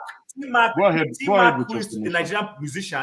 Go ahead, so that you don't lose your evidences on Arise to talk about how in his place where he lives, he had to use his dogs to chase APC thugs away. What are we talking about? So you see, it's okay if the side of the political spectrum you belong to has won today. That's fine. I'm okay with that. But it is not okay to make light of other people's perceptions of the election, experiences. Actually, let me not even use the word. I withdraw that word. Experiences of how the election went. People were maimed. People were killed. People were stopped. There were Yoruba women who were stopped from voting because they were light in complexion, and somebody said because they're light in complexion makes them Igbo. These things happened. These are not things that we conjectured. I know a few of them. There's a prominent actress who was stopped from voting, and she was laughing and saying, "Can you imagine? I suddenly have become Igbo because I'm light in complexion." So please, these are things that make people, when they attack you, they feel you're being insensitive. And I need us to be very cautious about that. You are welcome to come and express I don't own the platform. None of us owns the platform. It's okay to have dissenting views. I'm okay with it. I'm very okay with it. If we're all thinking alike, then there's a problem. But I need to be able to see in the midst of my differences with you, to see some level of, wisdom that I might say, okay, even though I don't agree with this, but I can deal with this. And right now, come on, the comments you make, these are things that make people get angry. So I don't dare to push back on that. Thanks. Okay, thank you. Sorry, Rudolph. No, I hold on. wanted to leave. No, hold on. Right? Before Let me you leave. Okay. hold on. Okay, please. Dr. Rudolph, please tell him not to go. Emeka, me and you got to. Can't stop anybody from leaving. Ngozi Cat's battery is dying, so she wants to say something before. Yeah, can I also chip in something? It would be good if they can apologize to the women for what he said. Okay. Now let me just say something quietly. He does not have to apologize. I'm grateful he has a mother. He probably has sisters. He will have daughters if he already doesn't have them. The reason I point these things out sometimes, it's not just for my sake. I made a similar observation yesterday. There will always be people in the minority. And there will always be people who, even in a general statement, they will always pick the ones that apply to them. He made that comment. A lot of people will see nothing wrong with it. But me personally, as a woman, in this show where most of the 90% of the time, there are only men here, and few women that come here to voice their opinion and have a say, a man comes on the show to say something like this. It's disappointing. And Okay, Ngozi, I think you're interpreting that comment differently. I'm not interpreting it anyhow. I heard you loud and clear. No. And you are going to let me speak so that I can go. I think based on past Mr. Mecca, experience. I will just go off without finishing what I want to say. If you want to continue talking. Go ahead. I don't want us to normalize some of these things. I do not want us to normalize some of these things. They count. People are watching the show. Women are watching the show. And you can't get off making statements like this. It is improper. And you can't tell me I did not understand it as that's not how you meant it. It sounded clear. Even expressionists logged in just to say the same thing I asked you. You can keep your apology. This is where I'm going to edit. I'll join the night train people because for now, no. Yeah, if you have biases, then it will not sit well with you. There is no bias. You were having discussions with men, and you wanted to troll them, and you called them having feminine energy. Can I speak? There is no bias there. Go and Google feminine and masculine energy. Good night, I sir. didn't put that descriptive narratives there. Google feminine energy, masculine energy, and you will see for yourself. What I said. I am not the owner of the adjective or the descriptive nature of those adjectives. Anyway, I want to say to Chim, so that I can leave to Chim, right? No, you've been doing that.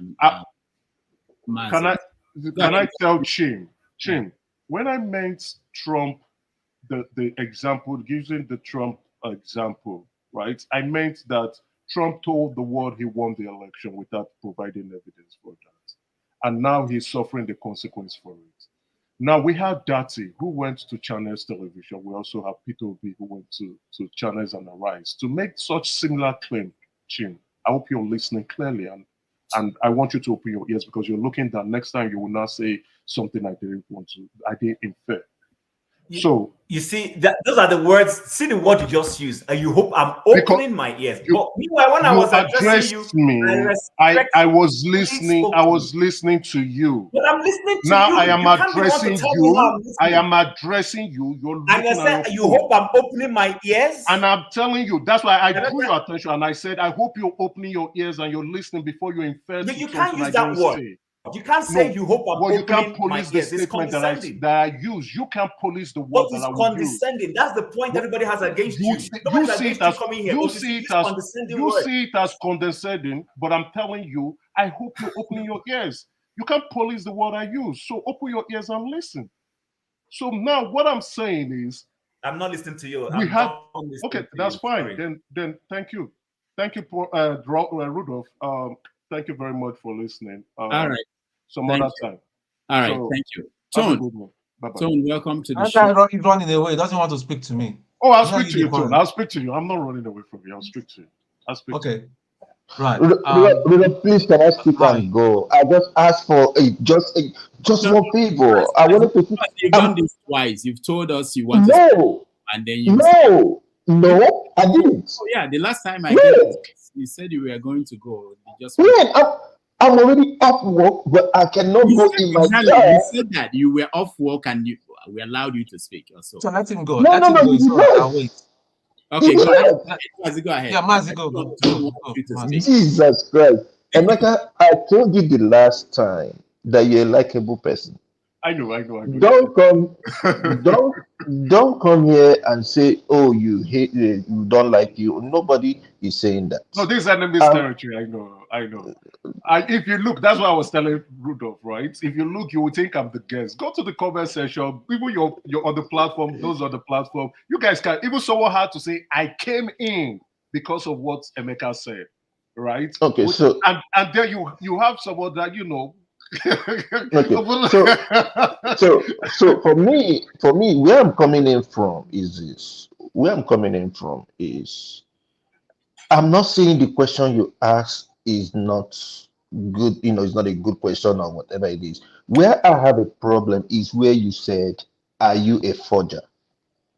You understand? And to me, I feel that shouldn't, when you ask that question, allow him to answer, and then you can get, I did allow him to your, answer. I did stop I him. know, but yeah, I know, but it was after his network went off and But he came back. you can tell from when he was answering that he was trying to let us know that he is not. That was why I said I liked the way he answered that question. It was Okay, a direct question to him well, because today, to me, Papa and his group are calling him a forger. okay, Papa and his group said the police did a forensic investigation and that's they have a report. Now, what that question did was he went back and he brought his own evidence to show us here. okay. Well, thank you For for me, that. I think that was a fantastic question and he gave a For fantastic answer. Okay, that's fine. That's fine. By the way, for me, Papa is a native doctor, so I don't even care whatever they say or whatever. And then another thing is, it will not be fair when you say, I know you're trying to compare what the Labour Party they did after the election and what Donald Trump did. Come on, you and I live here. We know, as a matter of fact, we knew what Donald Trump did. Okay, and what is being held, what his court case right now is not only that he instigated people to attack the National Assembly, he also went on to different things that he said, and all that, I think what do you call it, Georgia, he called the Georgia whatever the Secretary of State to give him some amount of votes. That did not happen. That's not what Labour Party did. And Massive Prince, right? Thank God you were able to say I'm a likable guy, even though you were trying to throw some argument at me earlier on the show, right? Trump went deep, but the first instance after the election, he said, "I won the election. It was rigged. I won the election," and his action, behavior, dominion, disposition showed that he was teetering towards that point. And what he did, there is similarities. Why we are grateful to P2B and P2B as well as the Labour Party chieftains was that they didn't say rise up. The more even you could tell that the atmosphere was charged. All it would have taken for people to hit the street was for P2B to say, go to the streets, we will not accept this result.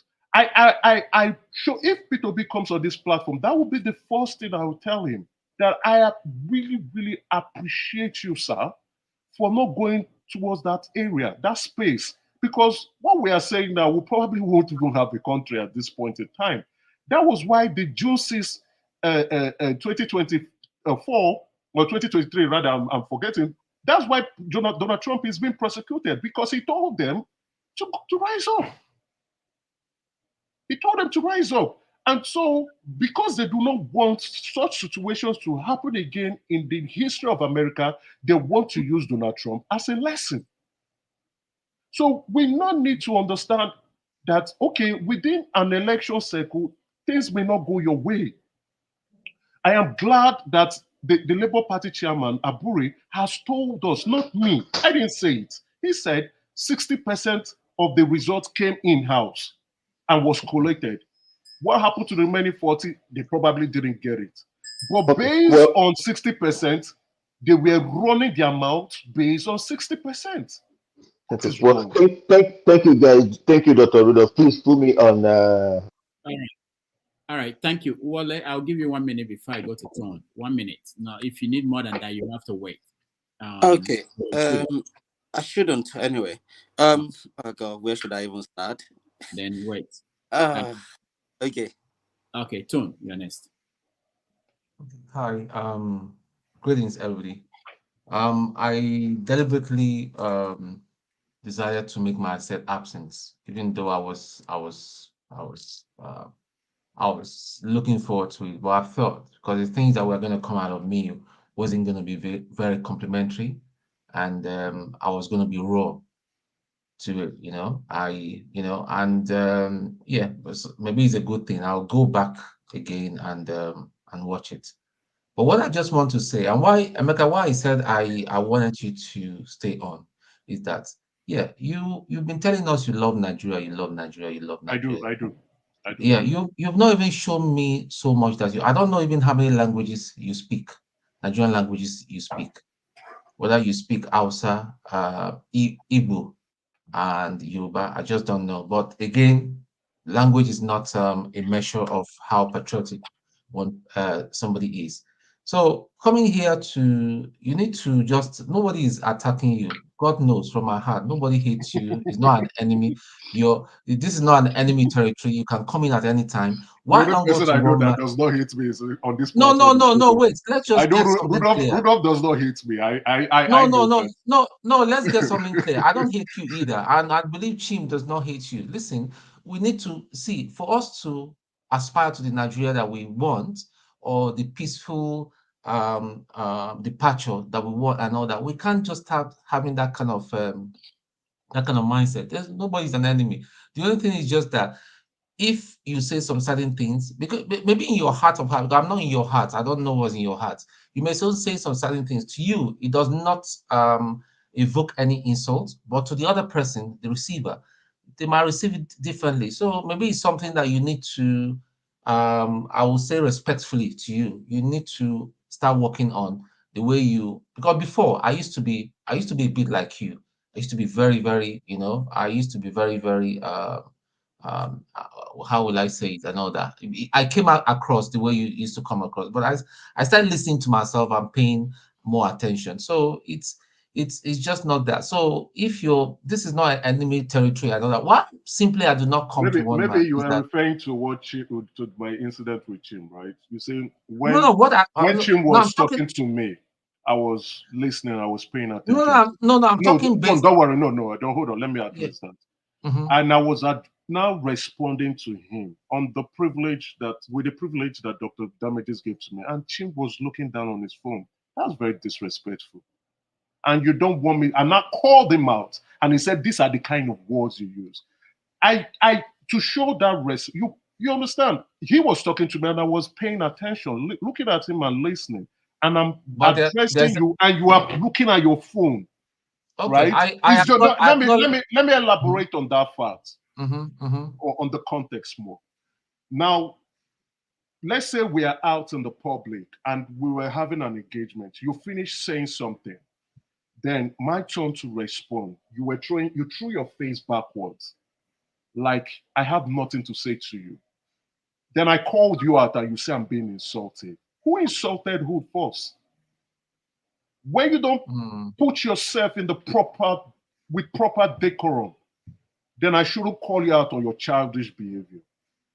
Someone is talking to you, and you're looking at your phone. Yeah, but are you trying to be clever by half, or are you just trying to be silly as a child? There's still some other ways of putting it without adding more fuel to the. It's not about it's not. You call someone who's ridiculous out. If someone is silly, you call that person out. Let that person know he's silly.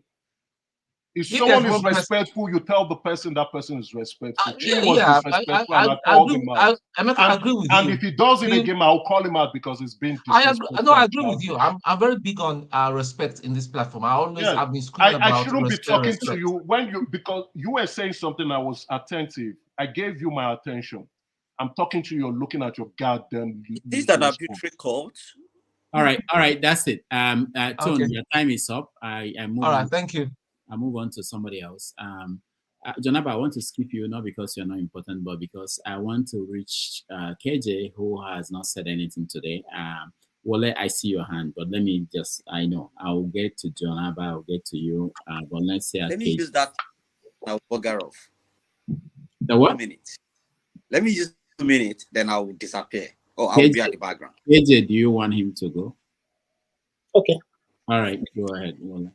Thank you very much, you a gentleman. Quickly, this is not an arbitrary court. We're not here to be settling conflict or anything. We're here for a purpose. Our country is on fire. What is the solution? And let me quickly keep this in. When it comes to communication, Yoruba used to say something because I grew up with my grandma. Mosquitoes do sing as well. But whenever mosquito sings, I don't know who wants to listen to mosquito. Probably get killed. Communication comes in two ways: the verbal, the word you say, and what you don't say, and the way you say it. I mean, for those who have done communication at some point, you will probably know what I mean. The verbal, the non-verbal communication aspect of it. Now, I'm not even going to dwell on that. Three things I notice in a country. In every country, you will find three categories of people: the idiots, the tribesmen, and the citizen. So it's now entirely up to an individual to categorize or know where they belong. If you're a tribesman, no matter what is happening to the Hausas or whatever, in as much it doesn't happen to my tribe, I don't care. If I'm an idiot, if a banana skin peel on the floor, in as much it doesn't affect me, whoever fall, that's their own business. But a citizen will be patriotic, would not think about himself, would think about how others are going to benefit. So I'm not going to lecture us around that. The solution aspect that I'm looking forward to on this platform is every single one of us, for those who really meant well, have one thing or the other to offer. Either the way they critically analyze things, either the way they listen to others, either the way they contribute. You know which one, which aspect you are good at. Some people will say, let's get it going, let's go on. I can't fight. I'm not in the military. I haven't been in the military before, although I live in the barracks. But have I got the gut to go to the battleground? No. So, but those who know how to fight and how to deal with situation, either in communication or whichever way, let's give people who have the knowledge of how to do things. Not every single one of us will be in government. Not every single one of us will know how to face people who have this propaganda, have all sort of ways to, to destroy us. One thing I want us to notice is, yes, we don't like APC. We know what it stands for. Sorry. We know what it stands for. But do you know what they're using? They will throw something to us. We will battle ourselves. We will, fight each other so that they carry on doing their own strategy. They'll keep looting the money, do everything they do, because they know that once they throw something to us, propaganda, we will dwell on that for weeks. Before we know it, it will be another episode. For how long are we going to wake up and address the issue? Let's stop fighting and addressing something. Oh, I don't like the way you talk to me. No. We are all adults. We all have families.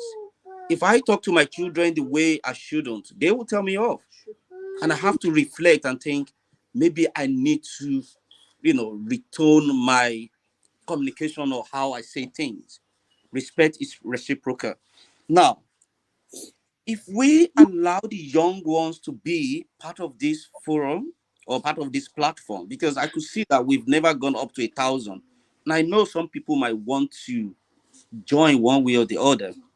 Are we doing something to make other people join? We are now living in a world of technology. Are we using this technology to even fight the analog? All these analog octogenarian ruling Nigeria, are they smarter than us? But still, we're not thinking of that solution. We're not thinking of what could be the best way to get all these octogenarians out of the system and, they're analog. That is the way I want us to think. I don't want us to be fighting each other and be dwelling and spending time to be arguing about things. Please, people, if we happen to be in government tomorrow, are we expecting people not to question us? Are we going to be that perfect? Please, let us be more mature. Let us see what we can do to make things better. Thank you. Thank you, Wale. Wale, you said that you noticed that about idiots and the tribesmen. Did you notice it before the Greeks or after? I listen, I read. You don't have to answer. I'm just kidding. Yeah, I was thinking, Wale discovered something. Then I said, oh, it wasn't. Anyway, KJ, welcome. Yeah. Thank you so much. Dr. Rudolph, I just said today I need to go to church, so you don't make me to be losing church any longer. And so I listened to part of you guys' discussion, and I enjoyed all of it. And I don't want to make comment on. Sorry, Rudolph. If no one is there, can I leave now? Yeah. I think okay. you're good to go. Oh, thank you very much. Have a good one.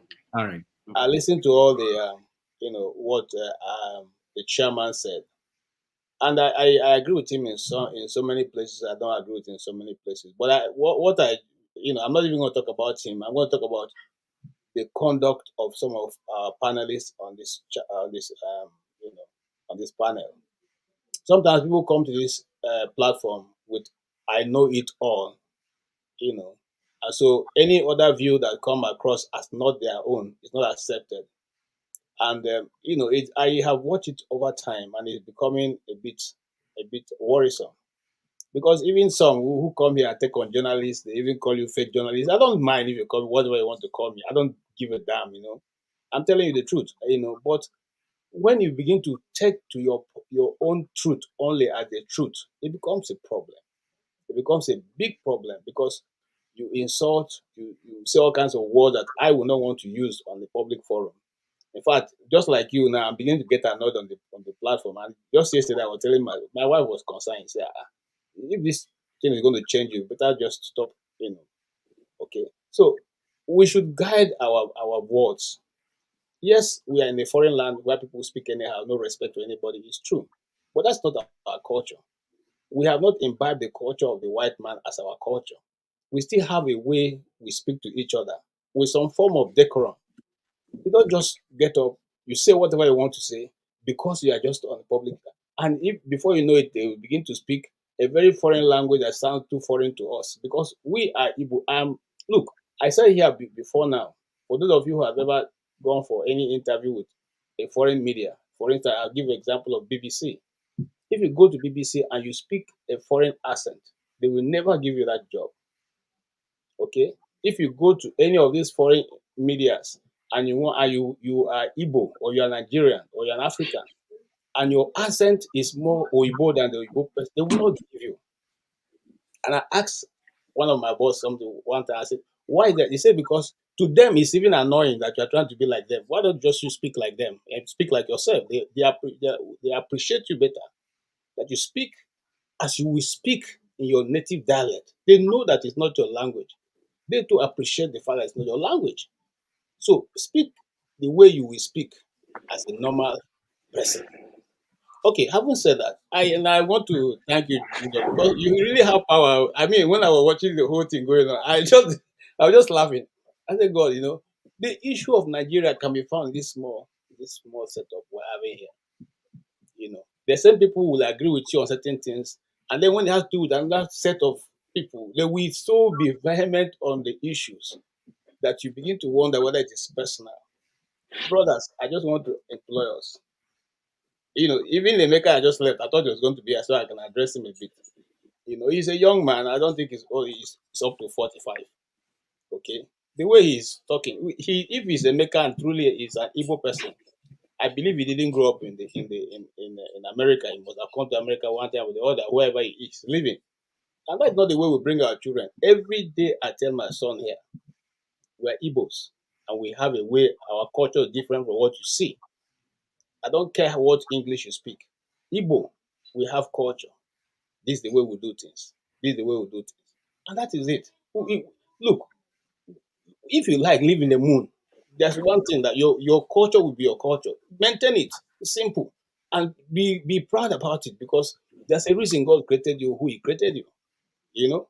That's the little I will contribute, sir. Thank you. All right, thank you so much, KJ. Before we go to Janaba, let me play this 40 seconds video. Your colleagues will be coming to you for food.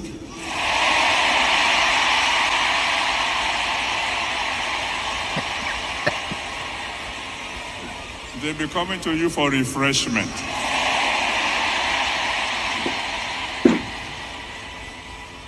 You know, in every family, there is somebody they call the go-to person. Somebody you go to when you have a problem. Somebody you go to when you have a need.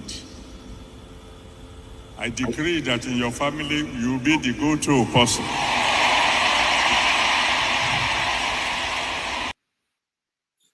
Oh, amen.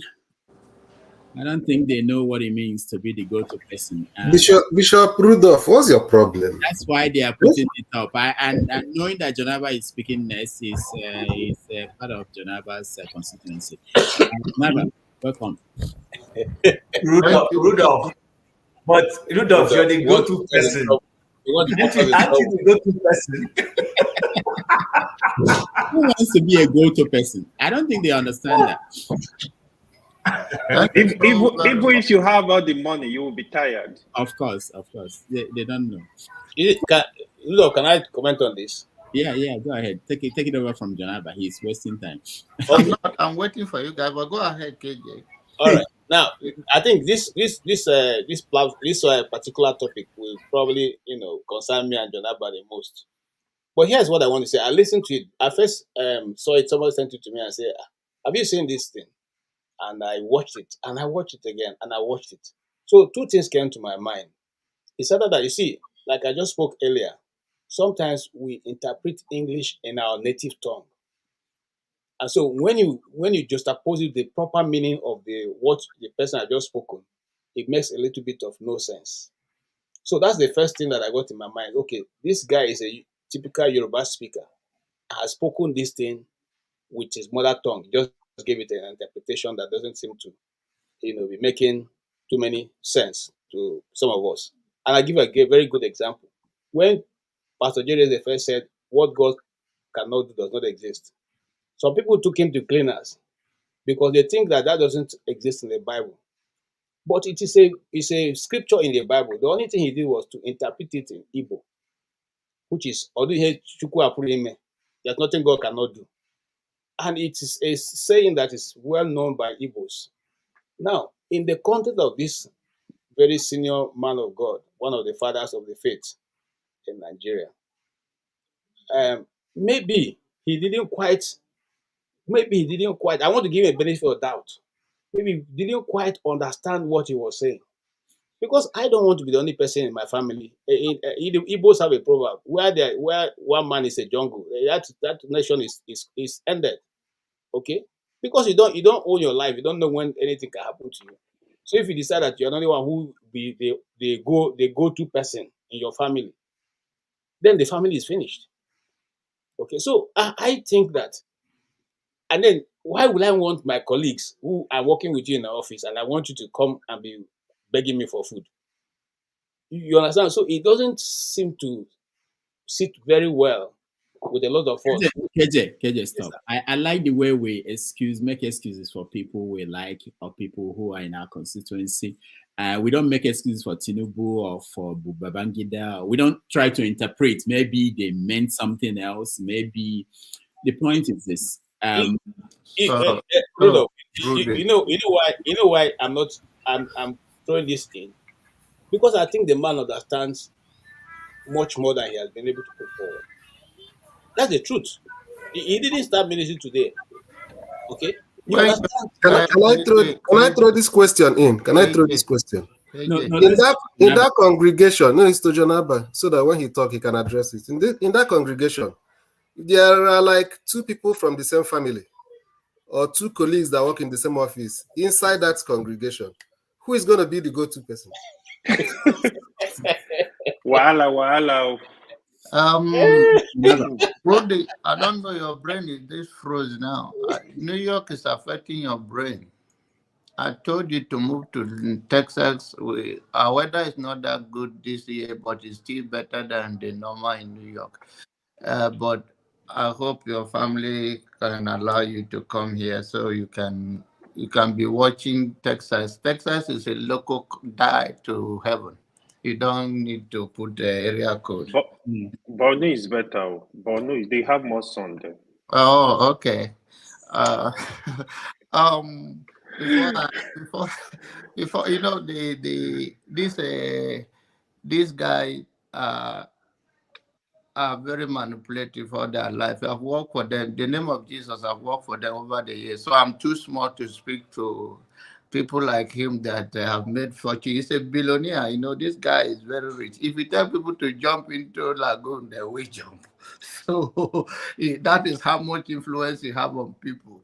And my influence of even staying here for long with my family, sometimes it doesn't work well. So you have to give people credit for the power of whatever they are doing, whether it's manipulation, whether it's misleading, whatever, gather a lot of people like that. And everybody say amen. Then look at yourself. If me and my brother are working there, then you tell me that my brother will come and be begging me. So yeah, he's saying my brother, who will say amen? So why should it be that somebody have to come and beg you? Is that a prayer that sits right in 21st century, that there is no empowerment of every individual supposed to sustain themselves, that somebody, poverty have to make you beg somebody? And this is what the tools they have used to cripple the church. And that's why they give them this hopeless hope that Nigerian cannot move forward, because the idea is that when you hear some certain thing that doesn't even add up, even the people that can say they don't respect it, when you look around, you feel isolated, because it's like Baba is saying something, you are not saying amen. And then you are saying like, okay, you right there, it's like somebody is trying to say that you are a rebel. But sometimes you know that this doesn't add up. And this is the country we have built, and that is why the politicians and the church have colluded and then make us who we are today, because this doesn't make sense. But if you talk today, tomorrow somebody will say, oh, why do you talk about thou shalt not speak evil of the anointed?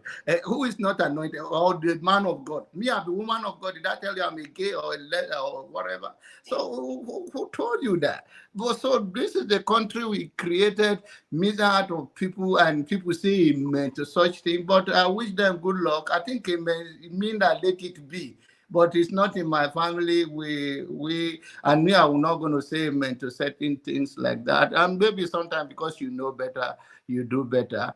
But then let's go to the topic of the day and all that. I don't think I have so much. Everybody has spoke well on the issues, but my fear to my fellow the East and the West Nigeria, I pity you guys politically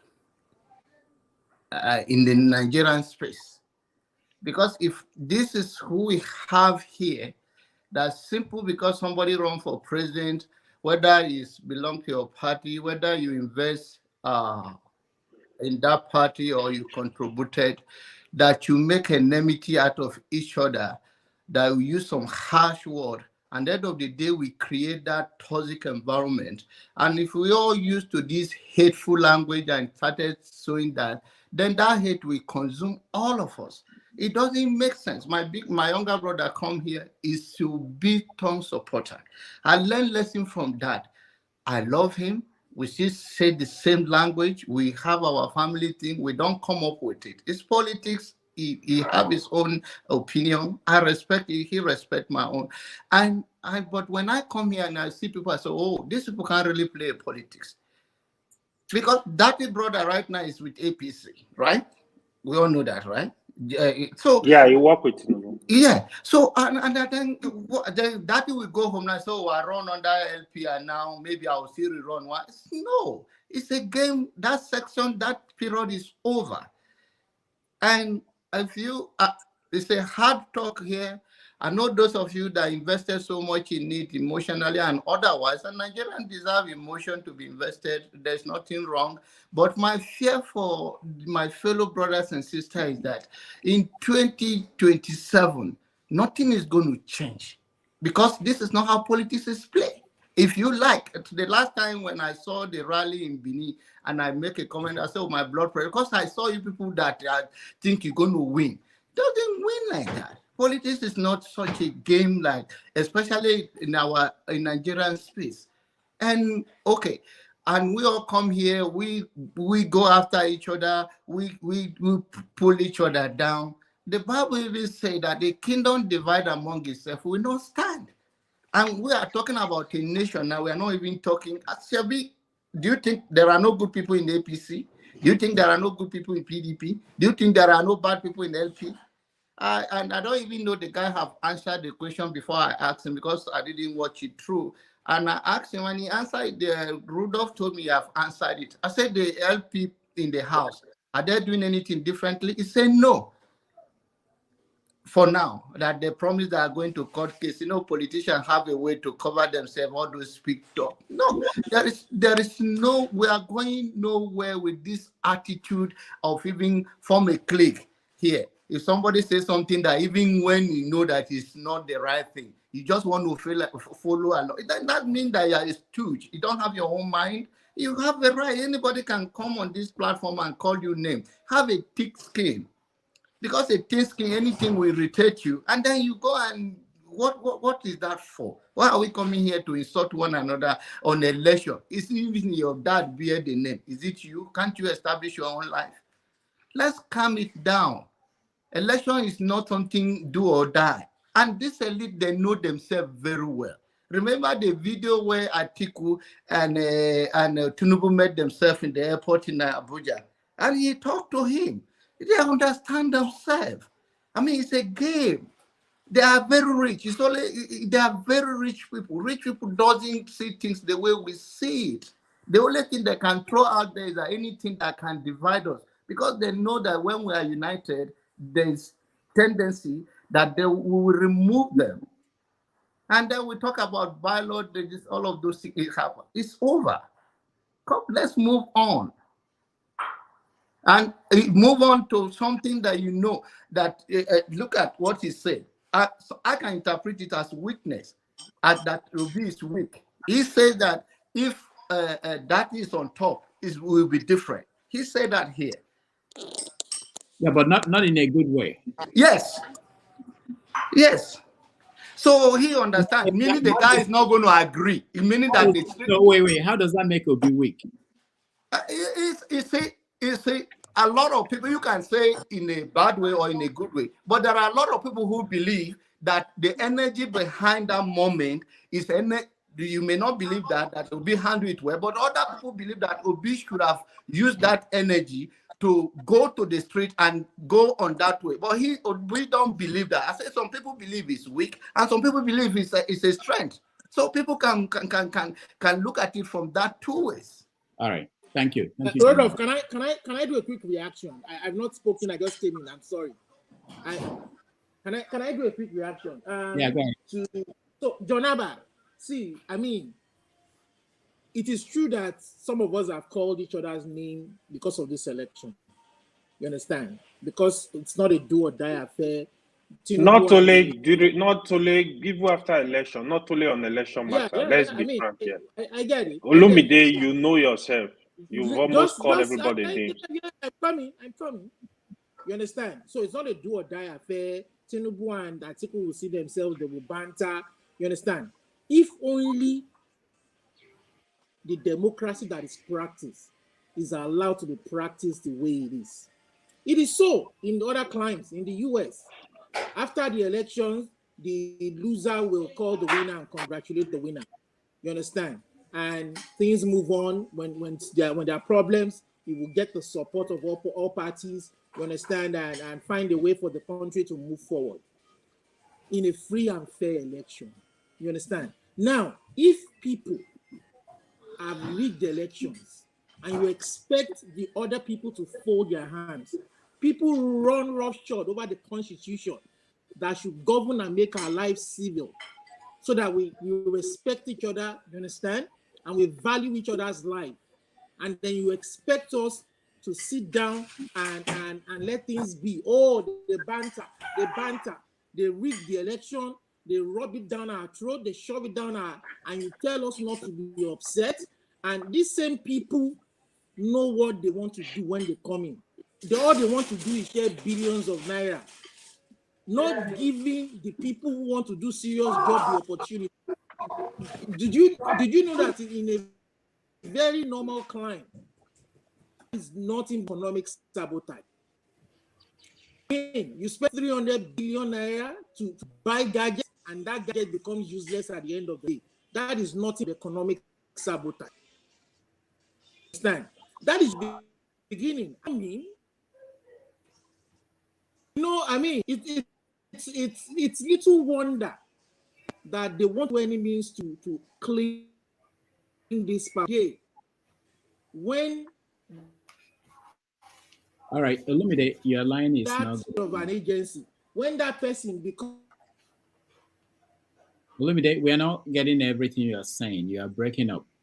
Can you rejoin us? While millions die, do you know that people die because of?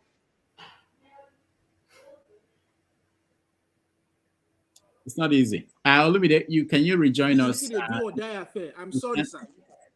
Olumide, your network is bad. Yeah, we can't hear everything you're saying. Chim, go ahead. Yeah, I wanted to speak to the video you just showed us, but before going there, okay, yeah, Janaba is here. I think I've forgotten what I wanted to respond to. So something Janaba said that I wanted to address, but that has made me forget it. But anyway, when it comes to that video, let's not forget this man is not an illiterate man. That guy is a professor, literally. He's a, I think, mathematician, or is it physics? A professor of maths. Maths. So he's not, he understands the 1 + 1 = 2 and algebra and all those. He does. So, I get careful these days trying to respond to those sort of videos, but I think a lot of us have, I won't say made a merchandise of the scripture, but we're not preaching the word of God in totality. That's the problem. You see, the problem is when you begin to preach for a crowd to like you. We don't seem to realize that the word of God, the Bible says the word of God is a double-edged sword. It's for reproof, for correction. But once we remove the edge, we don't want it to be a double-edged sword, and we only present it in that fancy way. It's not complete. And that is why constantly Christianity, and anything Bible is suddenly becoming, people are ridiculing all those things, because, there are certain things we just hear and they're like, for real? You understand? Nobody in his right senses wants to be the go-to person in their family. I don't want to be the go-to. I want everybody to own their own and be on their own and take care of themselves.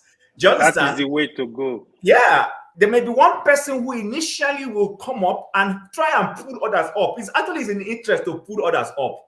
So when you put them, they are all liberated, and then you can have a breather. But you want to be, listen, when people send me messages, barrage of messages because of the way Nigeria is, oh, please, bros, I've not paid my son's school fees. Oh, I don't even waste time. Listen, my one pastor where I went to said, you are not El Shaddai. If you try to be El Shaddai, you will become I shall die. You will die. Because the pressure will be too much.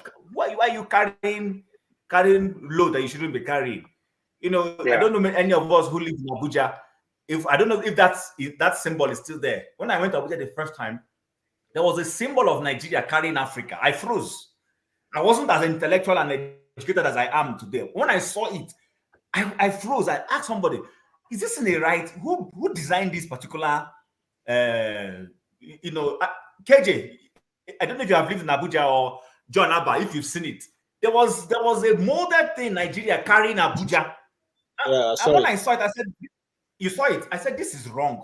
I don't know if it's still there, somewhere around Mabushi, Marara, that whole area."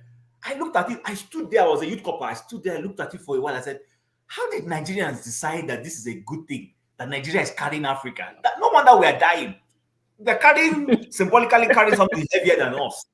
You understand? So I don't know how to weigh into that matter, but I don't want to carry load that is bigger than me. I don't actually. Even those who want to help me sometimes I just say, please allow me to go and look for solutions. I want help, but you can't go this Babiala mindset that people are there. That's not God. That's not God. And I don't know how long ago.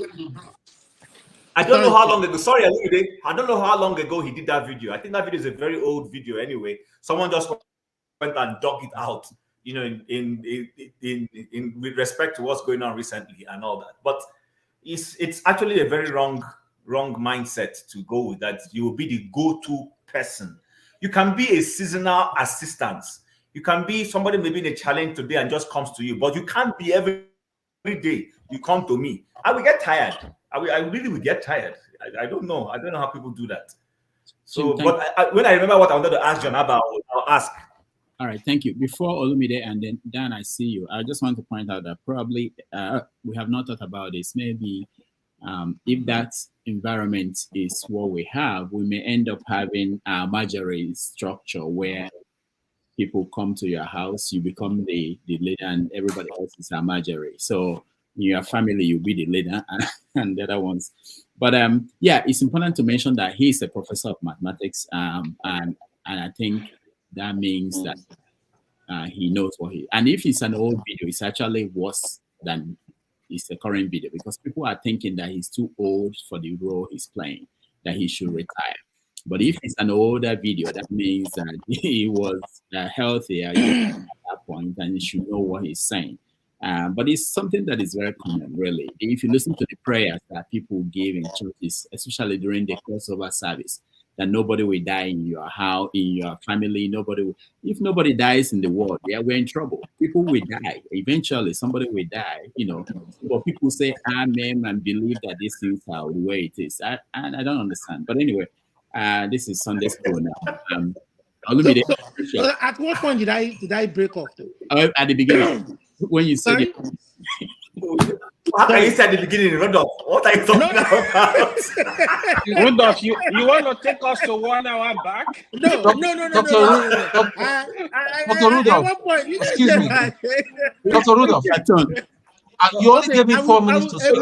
I'm just being frank.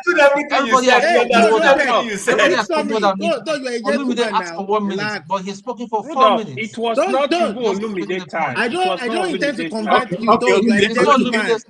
Olumide, okay. I don't intend to convert you. Olumide was just coming. It was not even his time. You're just coming. I know. Let me just finish. And 2 minutes, 3 minutes. Cut me off if I don't stop. So, John Abba, so my point I was just trying to make was that it's easy for us to say politics is a game. You see, it's about governance, how to govern a people, and we have chosen democracy. That democracy that we've chosen, some people are not playing by the rules, and it is affecting lives. It is causing insecurity. So it is not just a game. It's very ingenious for people to rig themselves into power, have no idea how to use that power, and then share the people's resources among themselves, and then laugh about it and tell us it's a game. Oh no! It's that's why I just wanted to push back a bit. That maybe I understand your point. You're a clergyman. Maybe you're a clergyman. You want to take it easy. You understand? But now it's beginning to impact lives. So it's serious. It's governance. In this part of the world, you break the law. They say the law is an ass. You break the law, you can go to jail for it. We've seen celebrities go to jail for not paying taxes, their own fair share of taxes, hiding their money.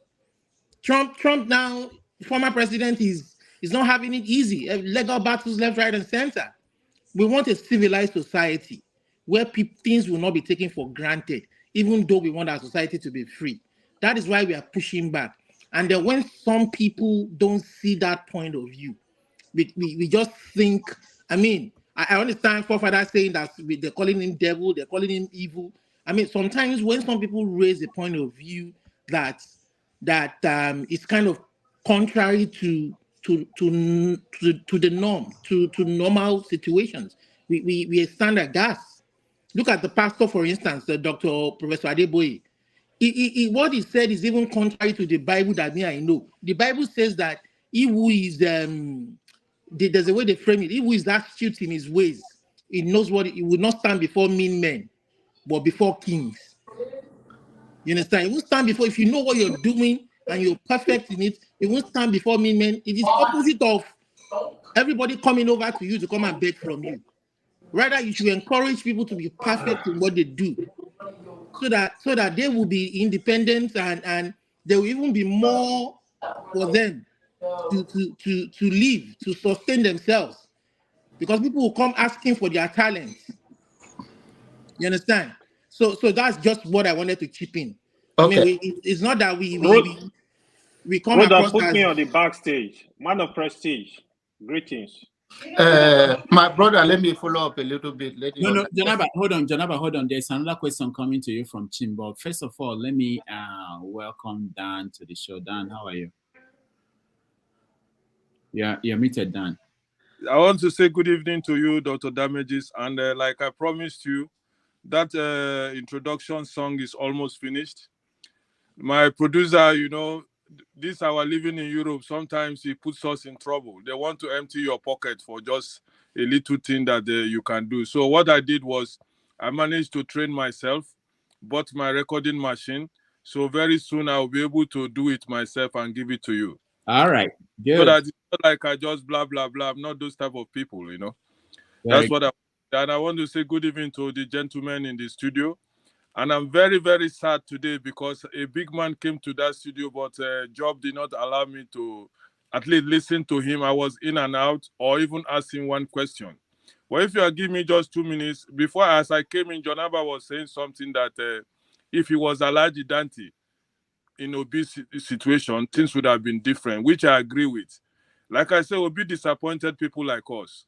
We thought that he would have led that revolution because he clearly won the election, no matter what people are saying.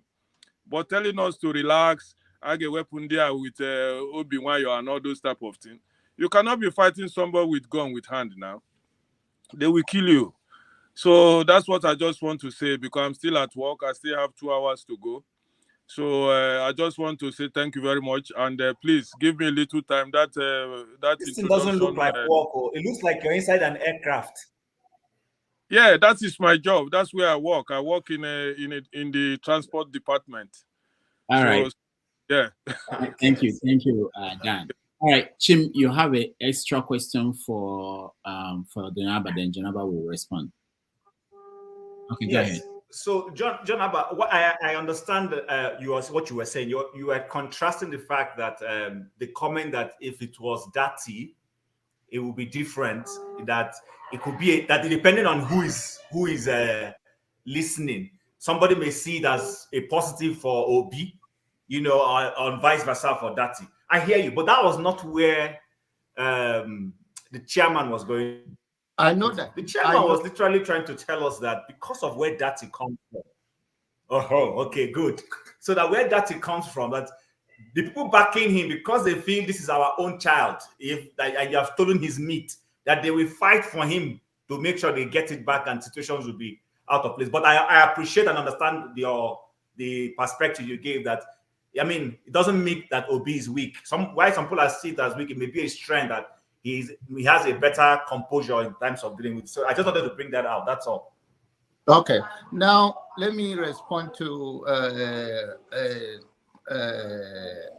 Dan and Olimide. Now, when I say that, I do not say they should slow down.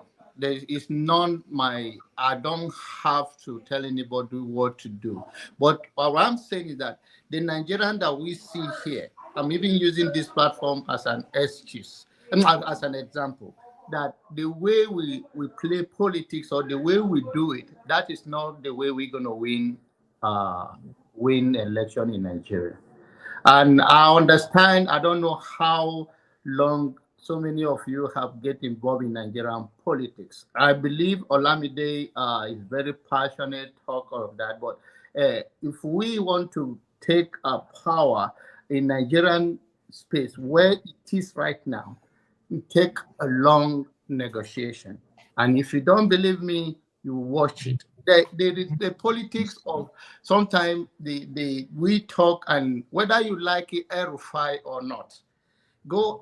He sometimes he's a very smart guy, and Brock should know that. They interview him, he come around all the time. So he's a smart guy, and when he said things, you remember in this election he fought Buhari because Buhari was not on the board with Tinubu from the beginning.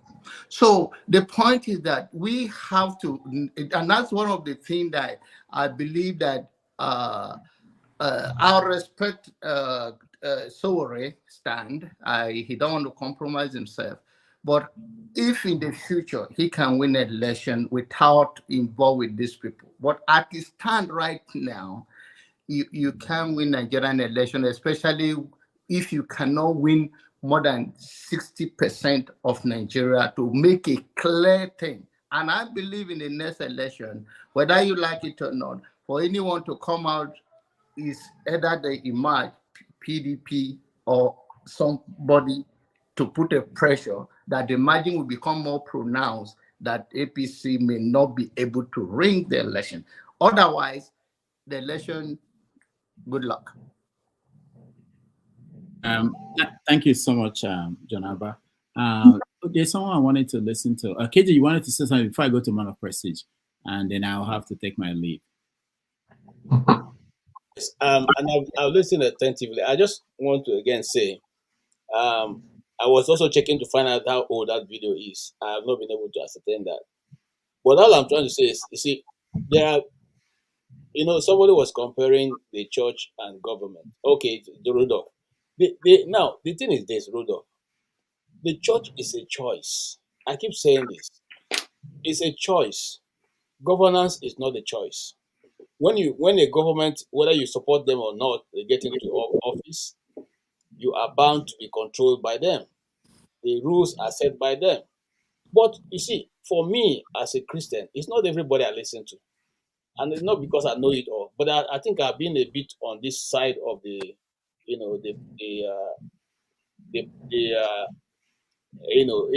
this You church. have been deep brainwashed. Yes, to be brainwashed by anybody. I mean, there are some prayers you come and pray, and I will tell you, no, that prayer is not for me. I mean, some people have come and say, oh, I see this. I say, no. That's what you are saying is not me at all, because these characters you are saying, I don't have them. It's like coming to pray. You want to come and pray for me concerning maybe womanizing. I have never womanized in my life, so where is it going to come from? So now this is the thing. Some of us just allow them to just say whatever they want to say and get away with it without interrogating why is that. You are allowed to interrogate. You are allowed to ask a look. I'll give an example. There was a pastor. There was a church in Abuja. Tunde Bakari went there to preach. I went to the Bakari, went there to preach. He said to them, because they were asking them to bring money for what. I said to them, look, if anybody asks you that you should come and sow seed, by next tomorrow you'll be a millionaire. If by next tomorrow you don't become a millionaire, you should go back to the person and collect your money. That's what Tunde Bakari says in that church. He said, look, I have been saying this many times. If you give a prophecy and the prophecy didn't come to pass, and it has to involve you being taken money or resources being taken from you one way or the other, go back. Ask the man, oh, guy, you said this, and it's not happening. Give me back my money. At least let me hold this one that I use in giving you. Okay? And at least so look, what I want us as Nigerians to understand is this. And somebody also said, you working in this is a very thin line, because faith itself is Religion or Christianity is faith, is believing. And the things you believe is intangible. It's intangible. So you need to be the one who will move yourself from that point to accept either what have been prophesied to you or reject what have been prophesied to you.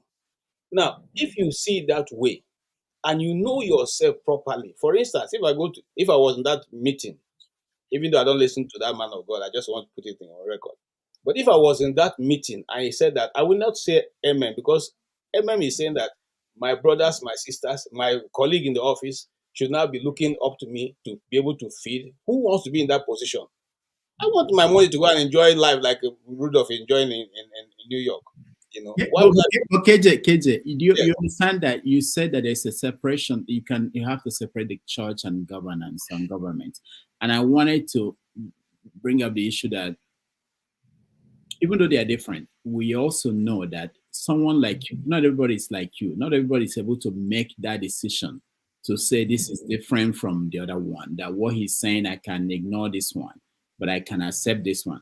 So what that means is that we have to protect those people who cannot make this decision from these people, even though we didn't elect them. I did not elect him the general overseer of the church, but it's also, I have interest. I have some old women in my hometown who are paying tithe and contributing to the church and are listening to what he's saying and believing. So we have that responsibility. Well, you know the way I will answer that. You see, you just mentioned something that's been very controversial in some states because some people misquote it. And it's not a church sermon. If it's a church sermon, then me and I think we'll do a lot of that. Tithes and offering is a law. But it will not, if you're not, and I want to put this in content. If you don't pay your tithe, don't pay, it will not stop you from making the heaven that we're all looking forward to. If you don't pay your tithe, I repeat myself, if you don't pay your tithe and you don't give offering, it's not anything. Because these are things that you and your creator have decided. God said, this is what I want you to do. But if you don't do it, it is not a problem. It doesn't stop you from being able to serve God. Secondly, some people go to church. The Malachi 3 10 that's being quoted, 8 that's being quoted almost every time will a man rob God. That scripture was written for the Levites and the prophets and the apostles. It wasn't for church members. It was because they were choosing the fattings of the meat before even the offering it to God, that the God now say, why do you need to choose these things? Why do you need to choose the one you want first? First of all, giving it to God, making the burnt offering and allowing the fattings to be burnt off before taking what you need to do. If you remember the two sons of Eli, they used to go with long fork to the place where the meats are being born. And they'll say, give me this now. If you don't give me now, the people say, wait for it now, so that that part that belongs to God will go away. But they will insist on taking it before it was sacrificed. So that's a long teaching. I don't want to go into that. But all I'm saying is this. Yes, I agree with Rudolph. We need to educate our people, especially those who are members of our family. That if you go to church, please go with your brain. Which the one you look, if you like, Rudolph can wear that his long cap, the one of the Pope of Rome, and two, and he comes to church and say, I should give because I know you have $100 there. Put this $100. If my mind doesn't tell me to put it, if you like preach from now the next year, I'll just be looking at you because I know the spirit not telling me to do that. So if we all go to church with our minds and knowing that walk with God is a personal thing. It's a personal thing. It's not anything. In fact, the monies we give, and I like my late pastor, Pastor he tells you the money are being given to church. It's not that we are going to go outside and throw it up to God. No, we're going to use it to develop certain things. And while he was alive, and everybody can bear witness, he stood out as one of the men of God that even after 25 years or after his death, people talk about him as if it's yesterday that he just passed. You will still have some honest people who do the work of God, but it can't be everybody. Just like in doing business, you have people who are bad and people who are good. Some people have said we buy spare parts and it's not good, but you also same spare part market you're going to buy, but that go there And they deal with people who tell them, we'll give you guarantee. I give an example. I had to change my engine of my car one time. And the guy, even when he gave me the engine, I said to him, this engine is not good. He said, no, it's good. Okay? He got his people and did all abracadabra. Before I drove the car to my house, I noticed that the car was already smoking. Okay? And I came back. He said, no, put, smoke, stop smoke. They poured a lot of smoke, stop, whatever they call it. And I drove the car. And the next, before it was 1 week, I could even see that. In fact, I couldn't drive the car any longer because of the smoke. And I went back to the guy. He told me, well, him and this thing all from Lagos, but we can't do anything about it. Okay? But also in that same place, there are people who were able to give me engines, and they gave me 3 months guarantee. If this doesn't work in the next 3 months, bring it back and we'll change it. That's how this world is. You have to choose carefully where you go and what you do with it. Thank you. All right, thank you so much. Before we continue, let me just announce for those who are just joining us that next Sunday we have Femi Falana joining us on the show as our guest. He will talk about what is the best solution to Nigeria's problem, a revolution or piecemeal gains. So if you're able to join us tomorrow on Sunday at 11:30 a.m. New York, 5:30 p.m. Nigeria, I will hand over to Chin.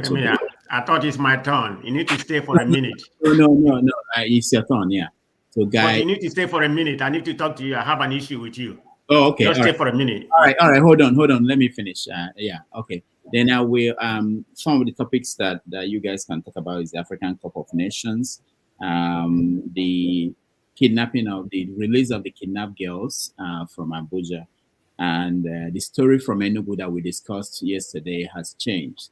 Those guys made another video today where they said, I'll play the video after this. We basically now understand what's going on.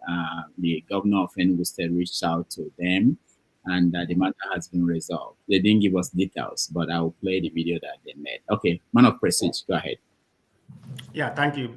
Before I proceed, where's Ovie? I thought Ovie was here, but Ovie, if you're listening, give me a call. I lost my phone in Nigeria, or they stole it. I don't know which one is, but I still have the same number. So give me a call, please, so we can talk. But anyway, having said that, All right. You tend to give some people more time, because I was listening to you earlier. I don't know. People have played 419 on you and baboos you. Just let some people talk, because I was counting on you when Emeka was speaking. I have no issue with Emeka. I was timing you almost an hour. Emeka monopolized almost about 39 minutes from that 1 hour. Every other people, like about 6 or 7 people speak, but only Emeka. You shouldn't be giving one person that much privilege. I think Emeka is very brash or whatever. So he used that to play 419 on you. All of you just listen to his nonsense. But anyway, he has his own opinion. I didn't come here for Emeka. Like I said, he has the right to ask his question on everybody. But people shouldn't come here and just quarrel with him because he asks his own question. He has an opinion. We may come here and disagree what he said or what he doesn't say. I know Emeka from Niger Watch, so I have my opinion about him, but that's not what I came here to rehash. So I don't want to come in and listen, because I don't really know what the topic is all about. I guess everybody's just kind of rehashing. But let me say one more thing. This is for KJ. When I was in Nigeria, I was listening to a playback, because I don't really, the time I normally come up is already late. So in the morning before I start my business or some other things, I listen to KJ. I was baffled because I respected KJ a lot. When he came to this platform and said, what Trump did on that day was a conspiracy theory, that he didn't do anything. KJ, how could you say something like that? I know you're a Trump supporter, but you say everything Trump did was a conspiracy theory, that he didn't do it, that he didn't send people in the capital to go fight and everything. Are you okay? No, answer me, KJ. You my brother. I like you a lot as a journalist. A man of prestige. No, okay, JK, Man of prestige, you don't have a proof either that he did it. So stop. That was an attack. You don't have a proof that Trump did it either. Oh It's my all an God. opinion. No, Oh my come God. Okay, on, man of prestige. You Rudolph, can do better I than think you that. can go. You can go if you want to go. Let's I will send let's. you a Just video. forget about it. I didn't know. I didn't know Tone. Tone is in this conspiracy theory too. All right. Man of prestige, let me just say something before I go. I know you've been away for 6 months, 6 weeks. A few things have changed here. I've explained to people here that this is reality TV, but it's also produced. Okay, so sometimes it's not like a debate where we give everybody 3 minutes. There are some people, for whatever reason, because this is a show that this is really a show, despite everything, they have more time. But what happened today is you have to remember when you have someone like a Mecca or someone with a different opinion, everybody would like to ask him questions to challenge him. And that's why they get more time. It's not that we just let him speak for that 30 minutes. People wanted to question him. People are reacting to what he's saying. And he's also responding to them. That's how it happens. So it's not that we are sitting down here and saying, Emeka, okay, it's up to you, over to you. If nobody questions him, he will speak the way other people are speaking and we move on. But if everybody is saying, people get to answer, that's how it happens. But anyway, thank you very much for your comments, and I'll hand it over to Jim. Can I hear from KJ, please? KJ can hear. Jim, over to you. Government has changed hand. Though. There's a new regime now. So. Okay. All right. We are going KJ, from fascist. We are going from a fascist to a dictatorship. Congratulations. My brother, man of prestige. This is what I do. You see, sometimes when I speak, I think people misunderstand me. I'm not even a Trump supporter. What I just did, with when all that thing was going on, was that I cross when I'm listening to news, I cross listen to news. I listen to Republicans from Fox. I listen to CNN, SMBC, NBA, on all ABC, and all that. And then I look for independent news organizations, and I listen to them. And from there, I deduce which I think is fact or which I think is not fact. I think I'm not saying that the way Trump behaved was totally right. He was not presidential, that's the right word, okay, in his speeches. KJ, don't be bullied. Don't be bullied. Don't let No, you. listen now. Okay, let me talk now. Let me Don't talk. let them bully you. You're all Let right. me talk. I'm coming. Let me talk. He may not have been presidential in the way we have known people to speak, like Obama, who weighs every word he speaks. Okay? But there was also a backhand given to him that was not done, has never been done to anybody who has been an American president.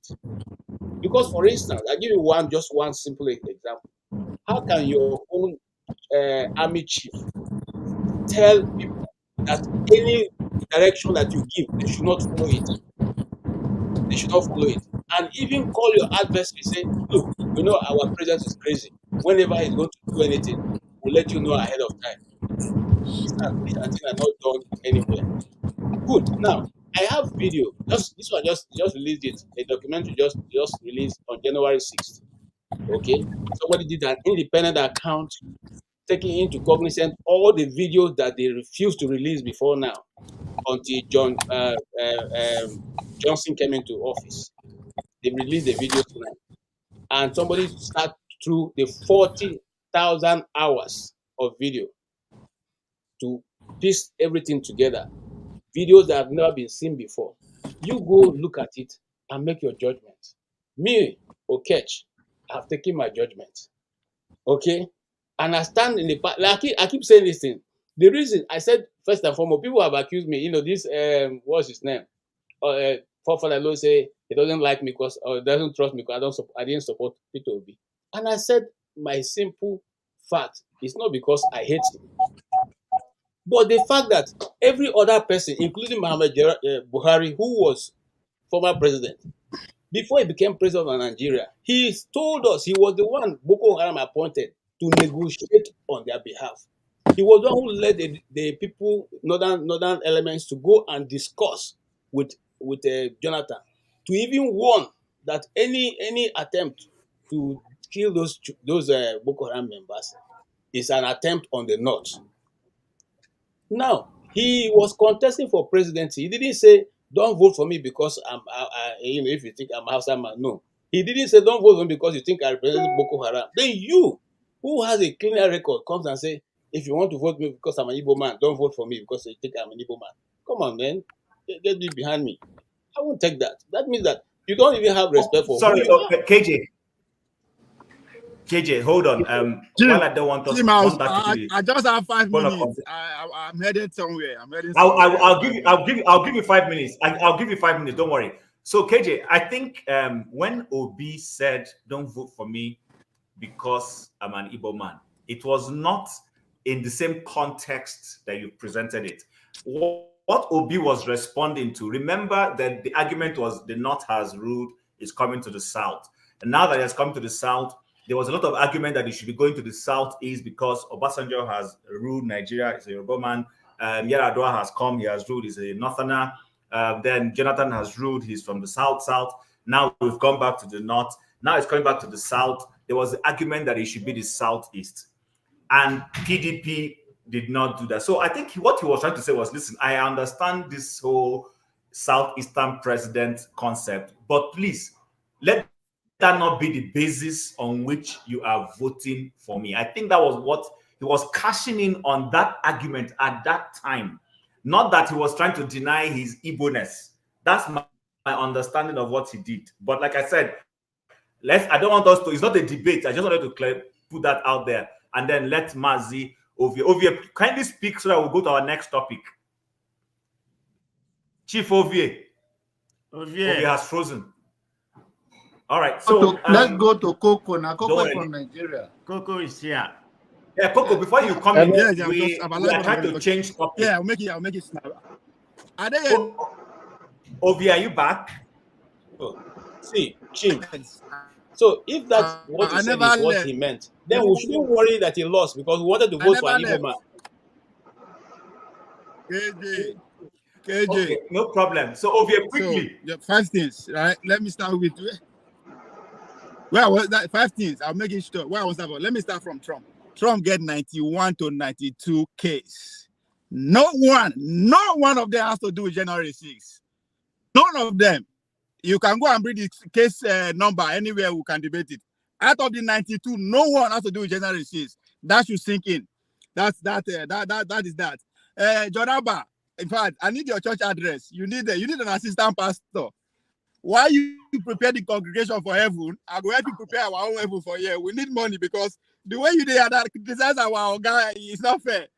Oga is a businessman. Yeah, he's saying that people will come out. Just look at it from this angle.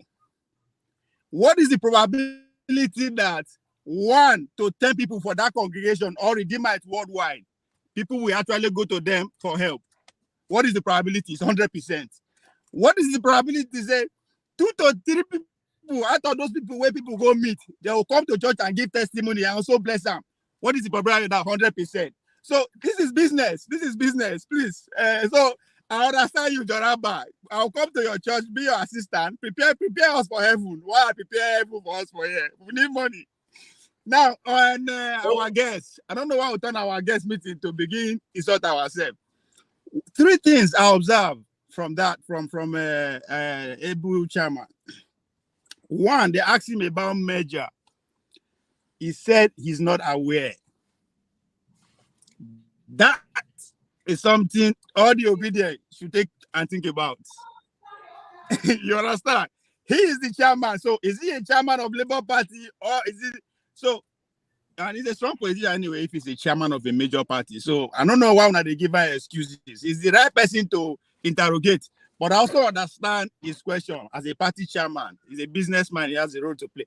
But obedience should go and think about that. If the chairman does not know the magic communication that is out there, that part of Tome and the rest are come to speak about them, something is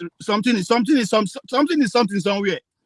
Then another thing, they ask them about money when they go declare accounts. My my state man begins stammer. So that's something else. 10 months. The person that asked the question say 10 months after, they are still trying to put it together. Nothing concern me. I'm not obedient anyway. And another thing again, the obedient should go think about it, asking what is the plan going forward. I think this question is from Ferrari Abi. The guy said nothing, literally, but electoral reform. And that hit me immediately. Electoral reform. Now only Gen Z go buy electoral reform, because if they follow politics for Nigeria, you will know that this reform will get so it takes more than 10 years in the making before I finally get to Buhari. So if he's speaking in that language, just understand the role way in the play. But that's another thing. So if there's no plan going forward, and it's all this complaint about the whole election, where everybody know that again is still is electoral reform, which is, I'm not saying it's not spot on, but we understand how long it take to get a reform in Nigeria. I'm not saying we cannot get it under 1 week, but I don't think we have what it takes. So these are the things that I observe from its party chairman, because I put down for the same pedestal like every other party chairman in Nigeria. So nobody should come and make excuses for him. I understand, because these are the time. If you this is not stock. These are the time for us to take stock. When I mean us, now this is an obedient chairman. That's what I expect the obedience to do. Interrogate him, not because you don't respect him or you don't know where he stands, because you want to know. All the question where PDP, all the allegation, that you-term allegation that everybody accused Obi and the party of, this is time for you to ask him, for him to clarify. Yes, that's all, because that's how you move forward. That's how you plan. When they start to say, is he a forger? Is he a forger? It is not out of place, because people they accuse him. There are so many questions where I expect obedience to ask them. All the questions where people like us, they are accusing her from. There is no plan, there is no movement, all those things. Now you should now put yourself in our shoe and ask for your own clarification. Not just for any other person, unless you know and you just believe, say, okay, everything where the man they talk or everything where agree with is so. That's fine. That's what I observe, but it's as usual, we turn out to blow. The eater was there, goza, back and there. Why anyway, as they do goza for you, the men will get out, they will delay out the flex, they dance. Now that's time be the team of this year. Una say una no go agree for anybody. Them now dance, now they dance. They went all the way to Geneva in Davos. They dance with Mama, WTO, and Vice President, they dance. Go meet them for Port Harcourt, they dance. Una there, they blow. What una they fight for? Why they dance? Plan they go on. All of a sudden, party fight no day again. So, my mama say they cry, they see road. These are just my observations that I notice why all these things they go on. All The question we asked, okay. The man play a role of a politician. So, okay. On that note, okay. Thanks. Thank you, Ovie. But make you know Ovie, go. give me a call. You've been a close prodigal son now. Give me a call. You've been a prodigal son. Stay close by. John Abba, I don't know if John Abba wants to make a Rastafarian his assistant pastor, but John, that's over to you. So we go switch. See, now, there's no judgment in heaven. We are talking about heavenly, these are heavenly things. I don't judge you. You have a carnal mind. I don't judge you. You have a carnal mind with.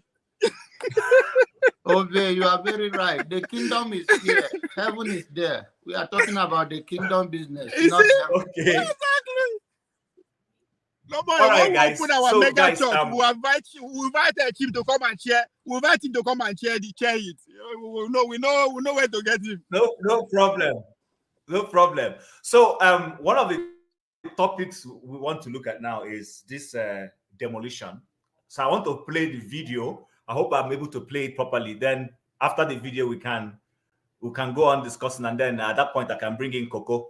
So, just give me a second. This thing is new to me. Yo, guys, I want to officially say a very big thank you to the governor of Enugu State for his quick intervention. You understand? And thank you to my fans, because my brothers and sisters from Enugu State, I swear, una too much, because I don't know the love they wanna show me from that yesterday.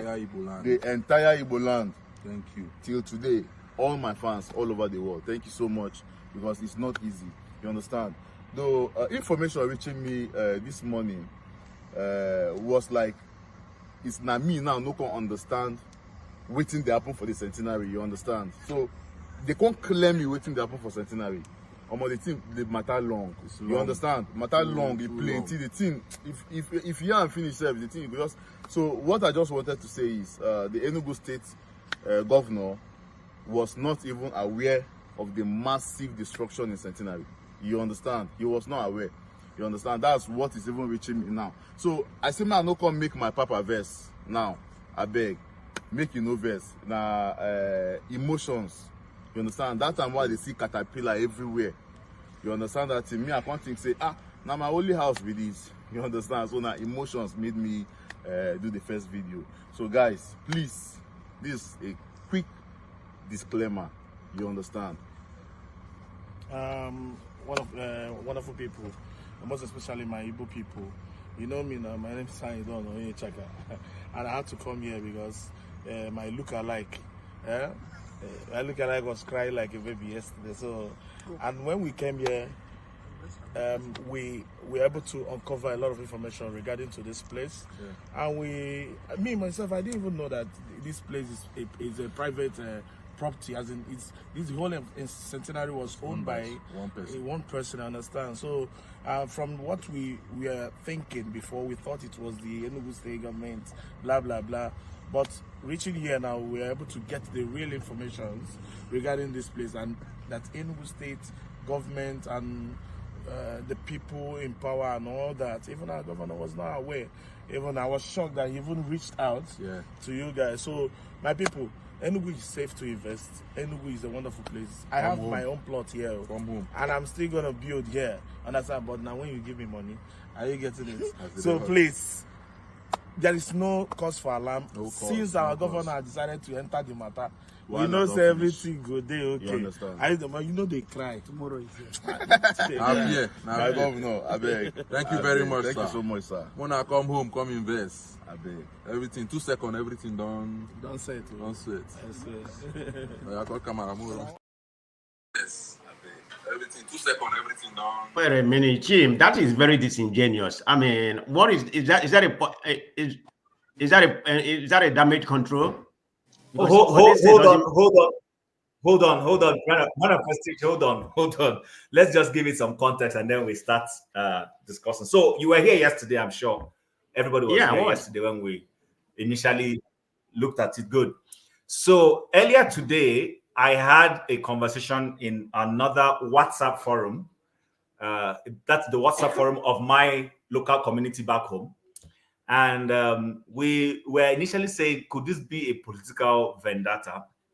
And then somebody came up to say that no, that the state government, because my argument was, if they say the houses were built, they are not illegal.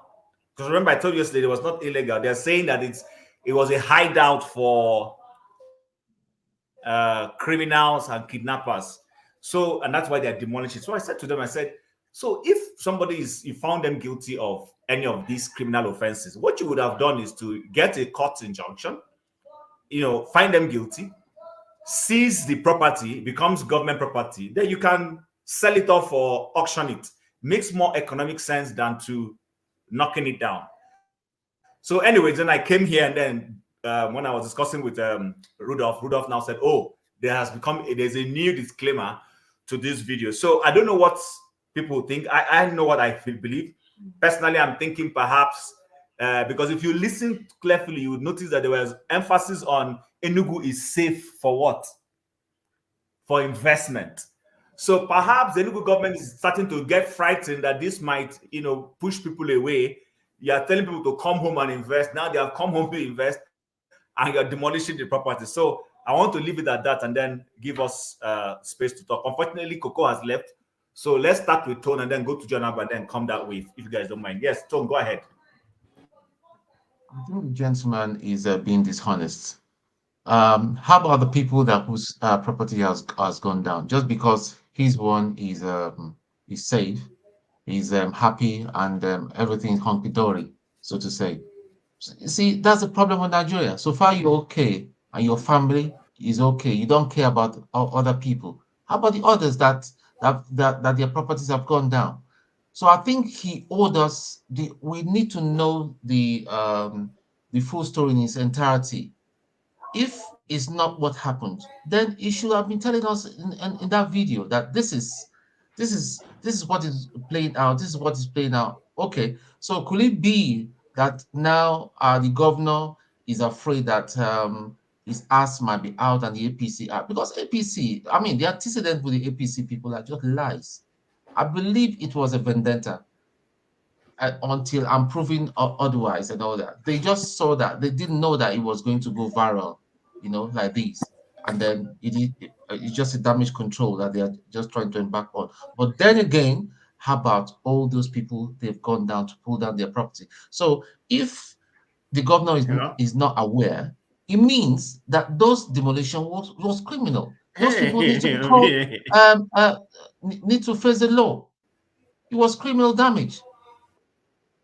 So that's just the thing. Then I'm still going to put everything on the feet of the APC, the way they do their things. It's not right. This is not just about attacking APC. This is not just about insulting. Tone, sorry, Peter Mba, the governor of Enugu State, is not APC.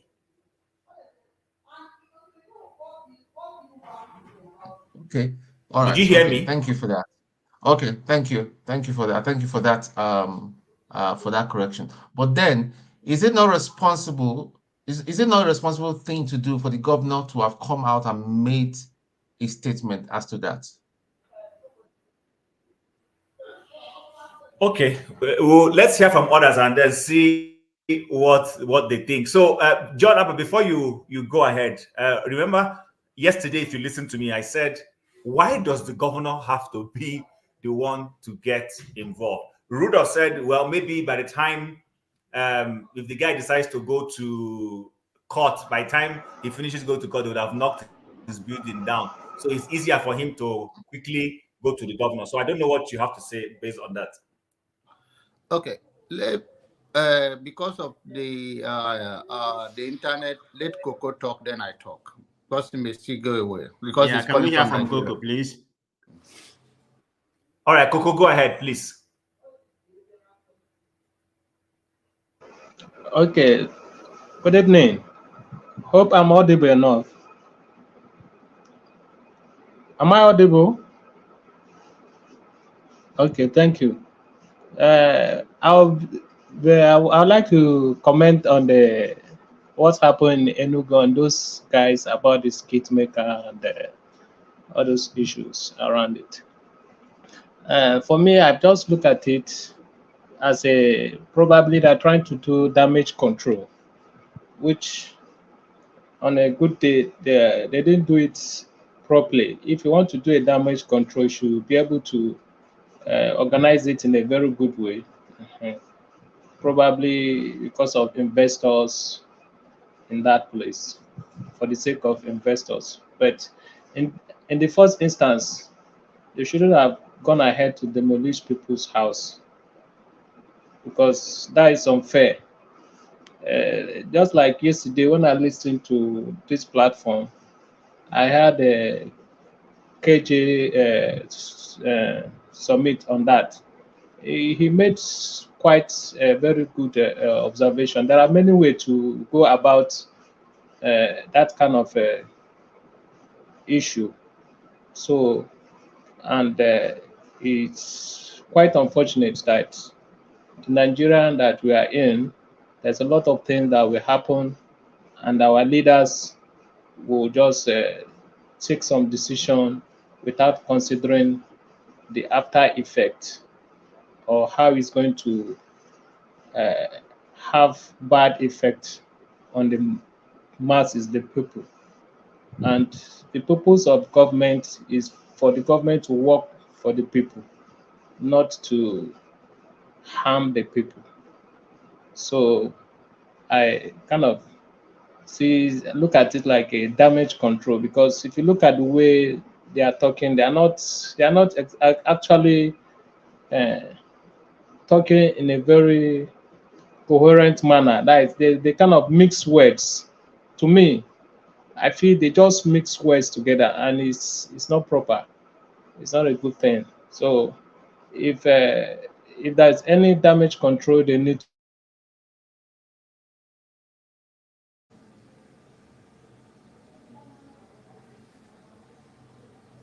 Looks like we have lost Coco. Yeah. Okay. Yeah. It seems so. All right. Let me. I think Coco is gone. I think so. All right. Yeah. Go ahead. You see, what I want to say is that I would have loved the young man to talk about the other building that was destroyed, and that his comment was selfish, in my own opinion, because his house is spared. And another thing is that they say it's a private property, and that is what I heard from the people. And I think he used his media platform to bring attention to what is going on, which is a good thing. But it could have been so considerate of those that lost their own building and comment on it. But I think this is Nigeria at its best, selfish. It's all about So you. sorry, John. John, let me cut you short quickly, then you continue. So I just read something now. The Enugu state government says that that the story is inaccurate, that they haven't demolished any property that was illegally built. In other words, they didn't have permit or somebody, built on the wrong spot. That what they are demolishing is kidnappers' hideout. That they didn't touch any other property. I just read that now on the internet. So go ahead. So your understanding now is the building that demolished does not belong to people who kidnap a building and hiding inside. That's your understanding. That's what they're saying.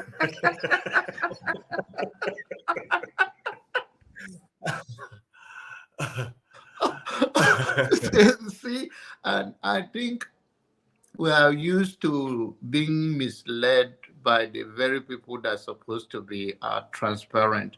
One of the quality of leadership is not that you are perfect, but it's about integrity and character and sometimes empathy, that this is what is going on.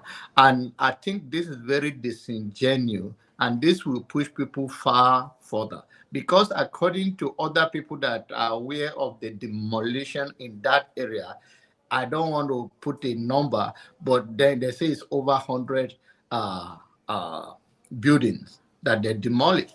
So for somebody to tell me now that, and most of those houses are not yet completed, based on what I saw, and for them to come out and say, "Oh, these are hideout for kidnappers," I think they will take it. They have more explanation, and I think as we use the influence of media to put pressure on them, there will be a time they have to come out and explain themselves. And this is what I enjoy about media, because of the 21st century. Some of us, we don't just come here because we don't have time.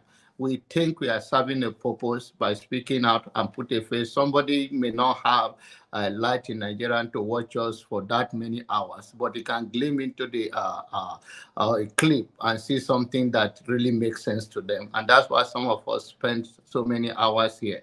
They're being dishonest, and I hope they come back with a better explanation. Thank you.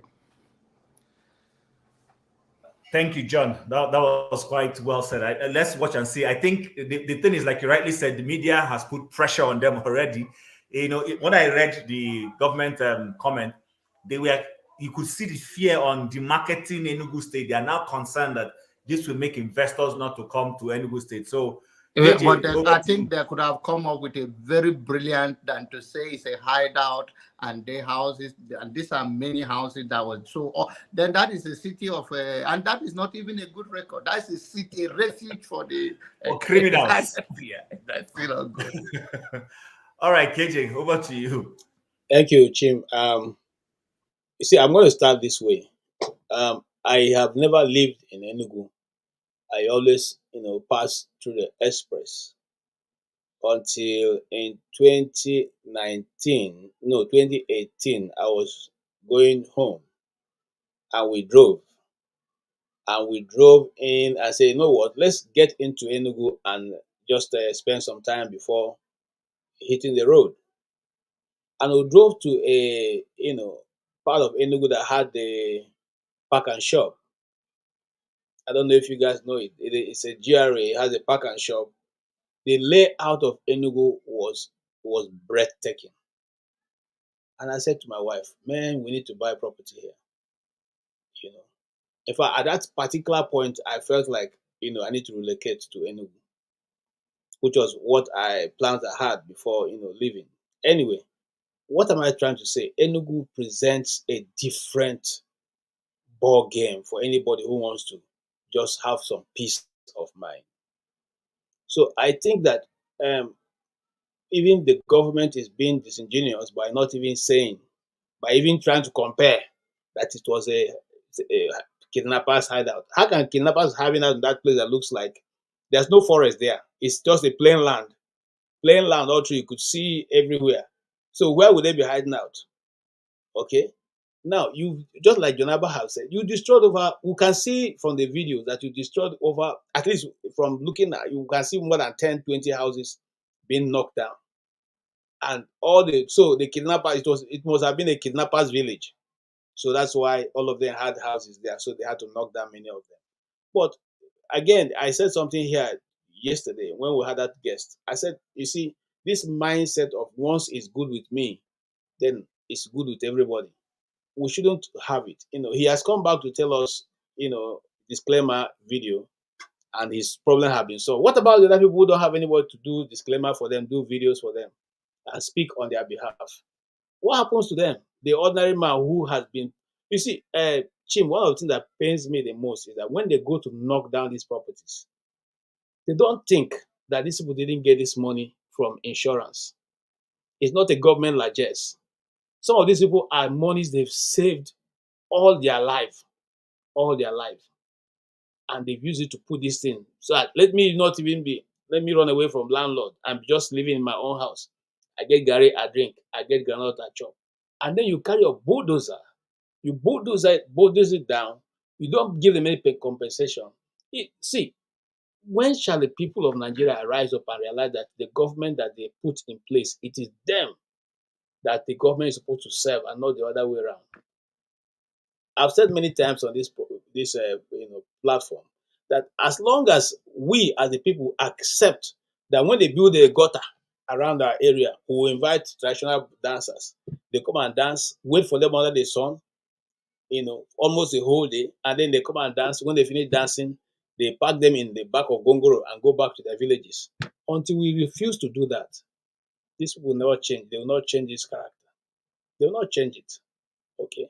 And I think that the Enugu state government, if they want to really help and prove good faith, they should get the names of everybody's house they've broken down and get the cost of it and give them back their money. Okay, give them back their money. That's the least they can do. Not telling us that, okay, yes, I know that the governor said he has proposed a new greater Enugu city. But is that what we're going to experience in the new Enugu? Okay. Call everybody back, give them their money back. After all, it's not more than it's not up to the money they use in going for one trip, one business trip. Okay. Give them both their money, then we know you have done something great. Thank you. Okay, thanks, KJ. I think that was quite. I hear you. The Enugu state government needs to. I don't know if they're going to be able to give anybody back their money. You and I know that in the Nigeria we come from, what goes up does not come down, and when government takes decision, they find it very difficult to admit, to even pay compensation to people on a right of way that you reclaim and you suddenly want to develop, maybe turn into road. You see how they struggle to do that. So, but let's see how the story continues to unfold. Man of prestige. Yeah. The floor is Thank, yours. thank you, Jim. KJ has really spoken well, on some of the area that he spoke with, partly to what I was going to say. The reason why I said that is that I've been to Enugu several times. I was in Enugu December, when I went home, because around Nike area, have some investment, we're opening in that area. So it really touched my heart about what's going on in Enugu. Even I thought I'm from Owerri, but in the southeastern of Nigeria, Enugu layout and the plan of Enugu, the way it's been planned, is the best in the southeast of Nigeria. And Enugu State as a whole has the largest area. I mean, they don't have the highest population, but area-wise and the layout is so magnificent. More than any place in Nigeria, I can say that. Maybe Abuja. I probably give Abuja number one, but Enugu, I'm not even talking about Southeast. The layout is magnificent. I don't know how many people here is from Enugu or whatever, been there. You need to go there. It's very great. So what is happening right now touched my heart. I mean, it's deliberately. I don't know what kind of politics behind the reason why, they did what they did. I mean, because the PI they try to promote here, damage control, it doesn't even make sense. They should have used a better damage control to come here. All those skate makers they bring here to do something. I mean, who's going to buy that nonsense they try to promote? It doesn't make sense. I mean, everybody here is well educated. We know exactly what happened. And they use those skate makers to say, all those nonsense they say. Who is buying that? So I think they realized, like properly stated, Jim, they realized that what they were doing was try to demarcate Enugu. People is not going to come back and invest, and that has been what they are preaching: come back and invest, come back and invest. And then if you look at what transpired, during the last December, I mean, the Igbos came home in drove. I've never seen anything like that in my lifetime. I mean, people are ready because there's peace anywhere. I mean, all this sit home and I don't know where that sit at home is working. I don't know. I don't know what part of Igbo land that is working. But from what I've seen, I mean, I traveled a lot of. The only place that I didn't go is Ebonyi State. So I didn't witness any sit at home, even village or anything. So I don't know what people are talking about sit at home. But what I'm just trying to do in my own conclusion, I think the PI is not working. He knows what he's doing. So they just send all those skip makers to come there and play some nonsense damage control, which doesn't even make sense. You come on a layman. Yeah, that's all I have to say, Jim. But it's a good topic. Okay, thank you, Man of Prestige. So someone just posted that the demolition was carried out by the State Capital Development Agency, and he mentioned the name of the man. Now, is that body separate from the government? Is that not part of the government? That's one question. That's not possible. Yeah. Then the other thing is, they say the buildings they demolished belongs to criminal elements. But I've also heard somewhere that some people feel that there's a clandestine move. You know how people forcefully acquire property and all that. I don't know under whose government the centenary project was approved and became handed over to whoever runs it now. So there's this conspiracy that this government doesn't have a hand in it and wants to have their own hand in it, hence some of these things they are doing. I don't know if that is correct, but let me hand over to Steph to see what Steph has to say before we get to Olumide. Yeah, Chim, good evening, and the rest of the panelists. I think we just need to, allow things to play out a little bit so that we can get more information on what is going on. Because I've not really been able to get a first-hand information from somebody in town. That's actually my state anyway. And not only that is my state, is also the area in question is part of traditional and Kano clan area. That land in question, I think over the years have been a problematic area. It's the same piece of land that was initially meant for the old Anambra State University of Science and Technology. Eventually, when they decided to move to the permanent site, the then governor decided to shelve it completely and move the permanent site to Abani.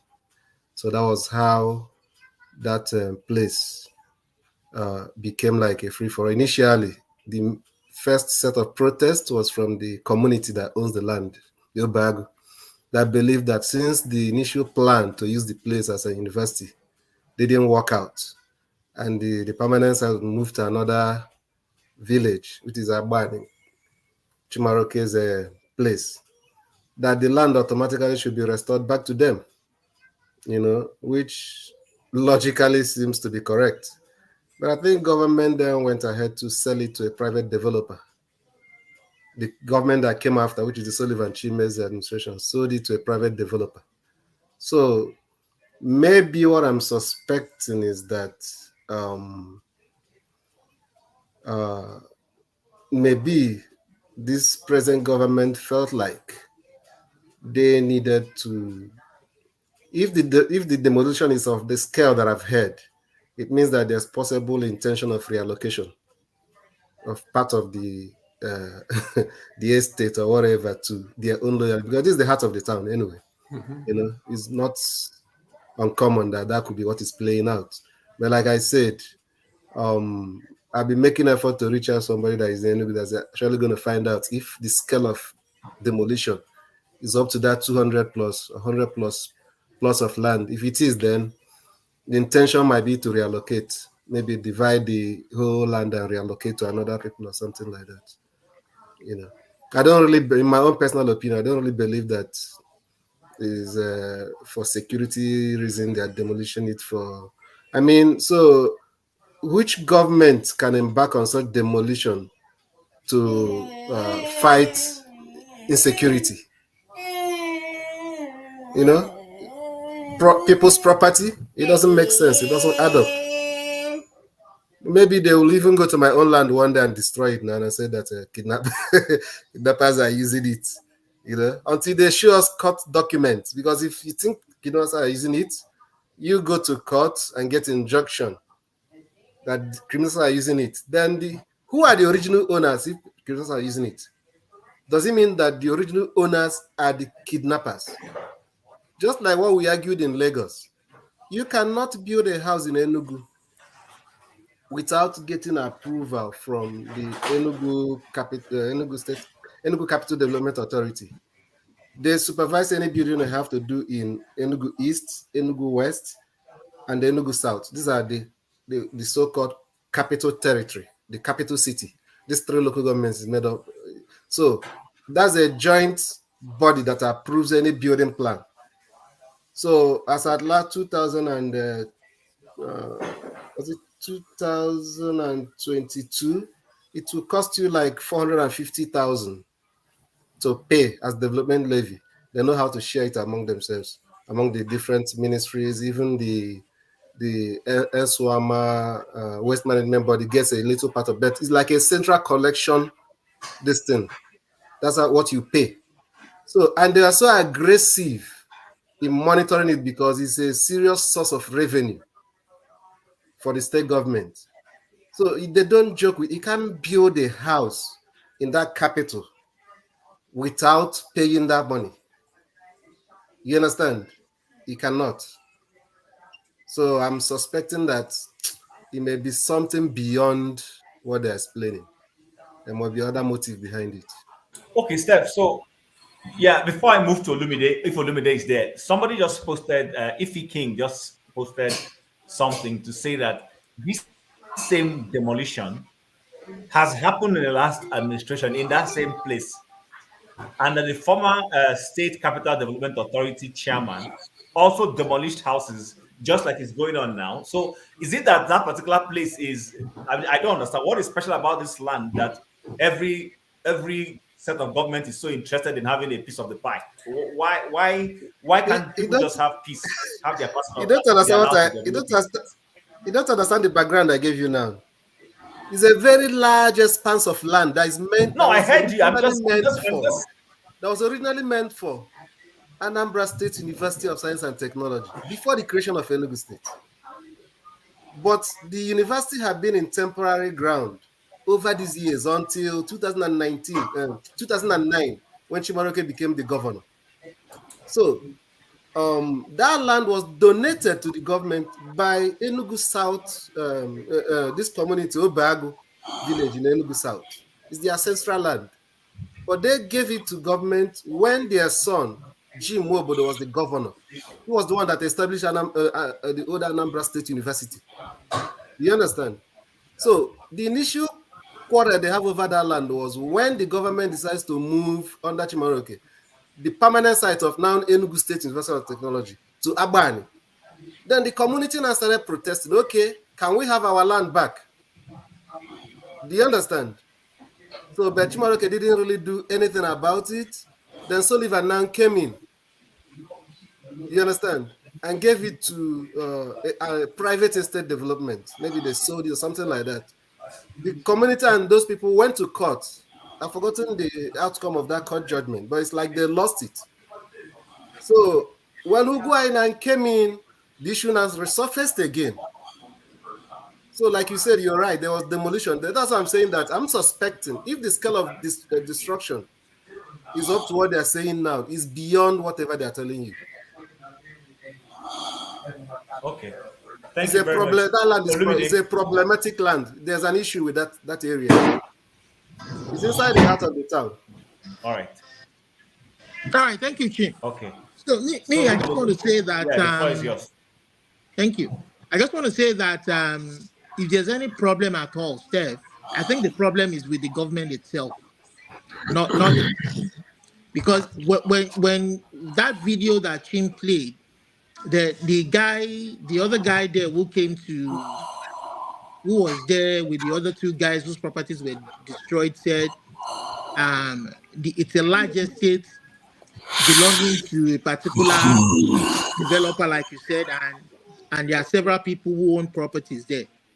So, which means they would have taken permit, they would have followed due process. So I think there's some internal. They borrow from Lagos APC's playbook. There's some internal wrangling, you know, for the new governor to now involve himself, because there is no way the SCDA will carry out a project like this without him knowing about it. So he must have given permission.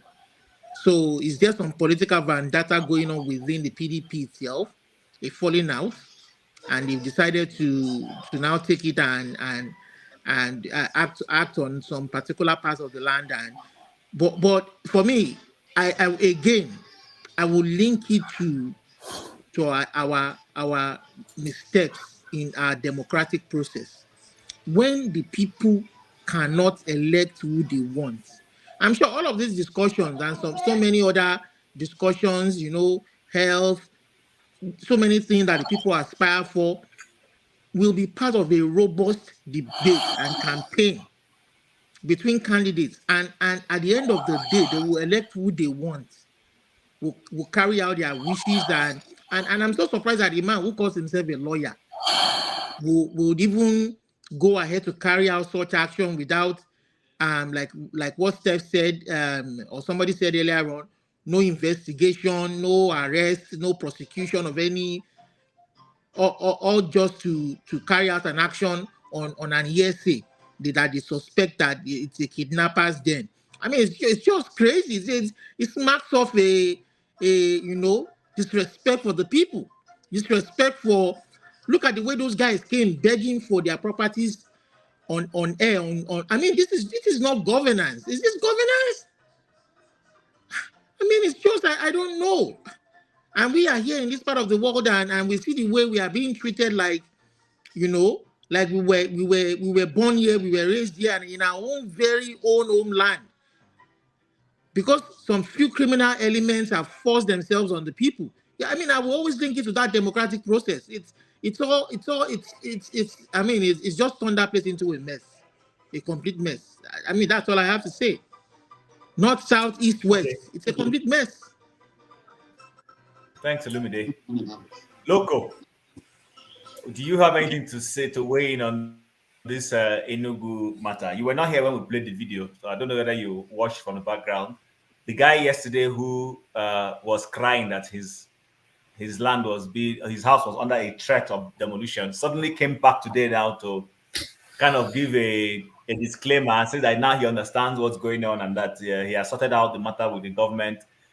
Some of us have found some selfish intent in that because now his house is not being demolished. So those who have lost their own, how do we put it now? Nobody cares about them. So I don't know. What's your perspective?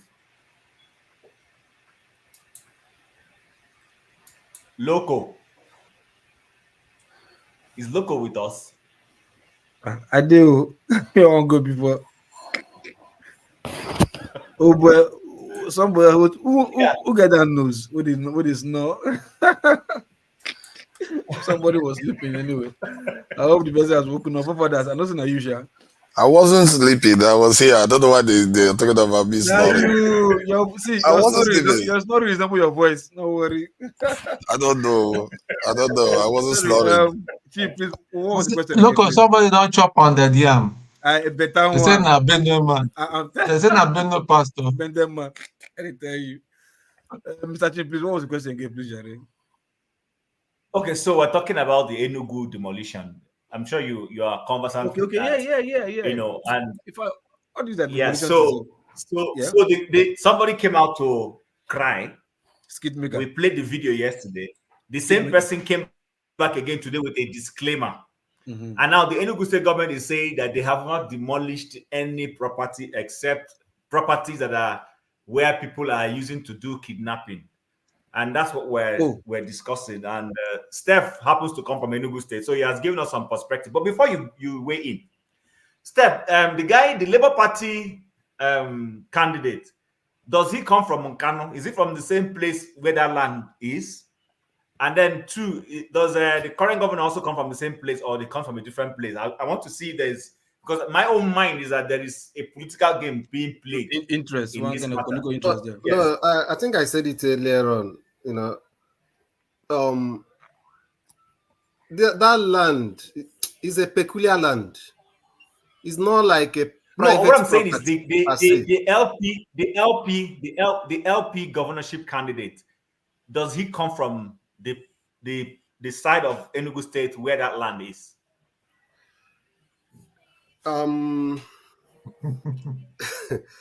What you asked me now is also part of the reason why, you know, when people were discussing why Labour Party lost Enugu State, whether it is true or not. Why Labour Party lost Enugu State, I told them that is beyond what you are thinking.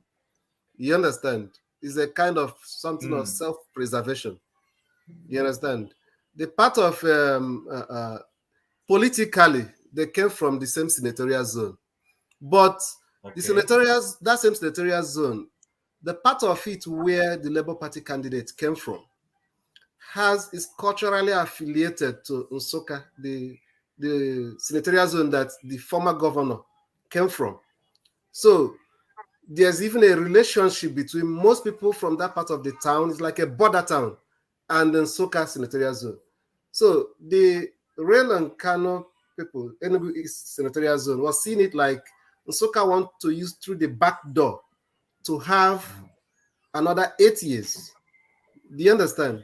So that is why I was telling people then that no matter what the outcome of this election is, you understand, you can't get anything out of court because the interest that will play out is not really what you are thinking.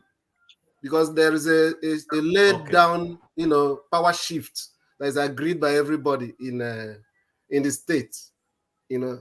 So that's it. But the land in question is a government land. And like I told you, what is at stake in that place is a lot, because at the heart of the town, there's no other place in the capital you can get that expanse of land that actually belongs to government. Do you understand? So if you are the former governor and you have used the opportunity to give to all your people, and you know there's a little kind of friction between what happened during the election, the governor, and this, even though it's the same party. So it's not that of place to feel like this new governor will feel like, okay, this is one I'm going to use as also my own political war chest. If you have like a 200 plus of land you want to give to your cronies. So I'm thinking, that's why I say I need to verify if actually it's at that scale. If the demolition is at that scale, forget it. It's just political. This Nigerian matter deep. Even So, with like, even let me within say the something. Igbo community, this out of court stuff. So, Mr. Chief, regarding to your Do you have the question, property there? Yeah, Or you prefer not to say? let Loco I weigh wish, in. I wish, Loco, I wish I go had. ahead. So, I wish I had. yeah. It's not easy to get to be honest with you. So, but regardless, probably maybe Steph will really say, or probably I get what you said. That place belongs to the government, right? Good. So, if it belongs to the government, that means the government is going to use that piece of land for any kind of facility. You understand that belongs that will favor the people of the state, not to sell to individuals. You understand? Or probably you may want to use that place for maybe low cost housing scheme or whatever. But that for the people, but at least it will be the governments that will be doing the selling and the building. You get so if that place belongs to government, what right does anybody have at all to even build on that place? No, government What? appointed a private developer. Okay, hold on now. To develop the place for what? Is it if it belongs to government? It's now for residential. It was no, originally meant no for problem. it was originally meant for a public project, public goods. Okay. Which government appointed earmarked or earmarked that portion of land for whatever purpose, and which government now changed it to residential area purpose, government residential area? Which government? You understand? Okay. And if the government that's changing it, is it changing it because he has the power as a government to change it, No, or he it's changed just the government. Sullivan Chime changed it because the governor before him have built a permanent site for the university in a different location entirely. okay? So So the map ideal was, thing would that have been, land in was my supposed own to be for the opinion, the university. ideal thing would have been to return it to the community that donated that land in the first place. Oh, yeah. Government have no reason to have taken over that land. Yeah, okay, good point. Okay, now, hold on, hold on. On the But chat now here, that sorry, hold on, look at Novex. On the chat here, if he says the Labour Party candidate, being the former commissioner of lands, acquired a lot of land in the state capital, it may not surprise me that the land was allocated by him to the current owners. So for me, I've always said there's a political game being played in this whole land. But you are looking for trouble. Regardless of what it is, after the Supreme Court verdict, that land still belongs to the government, right? So if the government now, according to Steph, now say is now gave the maybe private entity to develop, is it to sell the land or to develop the land to any standard? And if that's private entity that the government hands over that land to, you understand? If they sold legitimately to those people, then the government do not have any right to destroy. If let me help you. Chim actually captured better. That's why I keep trying to, I don't know how to frame it. That's why I keep saying that land is a peculiar I know land. you're trying to run away from the matter, but I don't want you to run away from it. No. See, Steph. The former governor, immediate past governor. Yes. You understand? Through his proxies, just like Chim said now, the commissioner had, it's like what they shared among is beyond what you're thinking of. And whatever this present governor is trying to do is what most people like him will still going to do. Maybe he's still looking for what tactics am I going to use? Okay, you understand? Hold on first now. Okay, hold on first. Regardless of whatever they want to do, maybe to take the land through back door. But those land now, you understand, piece of land, are they legitimately sold to those developers, to the people that bought the land legally? You get those people that bought the land, did they buy the land legally first from the agents that the government gave to develop the land? So if they did, you understand, there's no how. Nobody, whatever power you have, you can't go and collect the land from them. Okay, let me tell you something. What happened in some other part of the country is not still different from what is happening. See, governors wield a kind of political power that is unimaginable. Let me give you an instance. In 2009, there was a governor. The governor of that state has an issue with a senator from the state. So there's a point it got when you wake up in the morning, there's a house the man have on a part of the road. You cannot believe that that story building that was there when you passed the other day, within a night, there's what you see the next morning was a big refuse dump in that place. Mm-hmm. You understand? Mm-hmm. And it was overriding public interest or whatever to be using that place as a dumpster. Okay. Do you understand? So I know you want to go into what is right or what is wrong. I'm not justifying anything. Exactly. I'm just trying to give you an insight so that when you want to talk about it, you understand the background. You understand? So in a nutshell, the government is just oppressing them, not that they bought illegally. The greatest of people that have been oppressed, that I want to explain to you, is the original owners of yes that or land. no? I don't know. Can you? They are. Answer you, they give me. Yes no, or but no? that's the truth. Exactly. When the government take up your land, said I'm going to use your land to build university, and you're happy to give the government the land. It was like, okay, where are we going to build this university? Come and take our land. And at the end, the government went to another place to build the university. Why do you still want to allocate my own land to other people? Okay, fine. So probably local, technically I have your point, answer. So the government is you understand the point oppressing he's them, making now? but taking their land. Good. Okay. I got your answer there. No, local. So local. What step? There are two things. There are two things here now. There are two things here now. So local. Originally, that land, this centenary land where we talk, was allocated or designated for building old Anambra State University in the old Anambra State before Enugu was carved out. Now they didn't build that university. Then the place was left fallow. Then in 2009, when Chimaroke became governor, Chimaroke went and moved the permanent site away from this place and moved it to a new place and built the permanent site there. So Steph is saying that the best thing to have done was to return the land now back to the original owners. No. Since Government is a continue. You understand? Government is a continue. So I believe there was maybe no clause to say if you don't use it so and so time, give it back to us. Or if you maybe the purpose of we giving you, if you go and use it elsewhere, give it back to us. Probably there was no clause for that, or no caveat for that. So like I said, government to continue. So the land technically still belongs to the government, even if the government have used another piece of land to do. No, they were unlucky because in my community there was a land that was dedicated to build a law school. And at the end of the day, the federal government did not use all the land. And they wanted to begin to sell the remaining. The community went to the court. It took a number of years. It was returned back to the community. Yeah. Don't take people's land for we want to do AIU. Now decide not to do it. Begin to share it. As if you lied to us to get people you are giving it to. Are there more citizens than me that owns the land centrally? I think this matter. Yeah, this matter is supposed to be a simple one, similar to the demolition of properties that were on canals. If the land was not built on a legal ground and on a legal basis, then it should be torn down.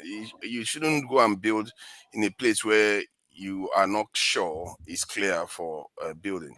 But if they got, let's say you get the deeds and whatever documentation you need from the government, like somebody was corrupt in the government and they gave you the actual document from the government, you can't tell the difference between that and the actual legal authorization to build, then you have a right to take the government to court and say, hey, I got the document from...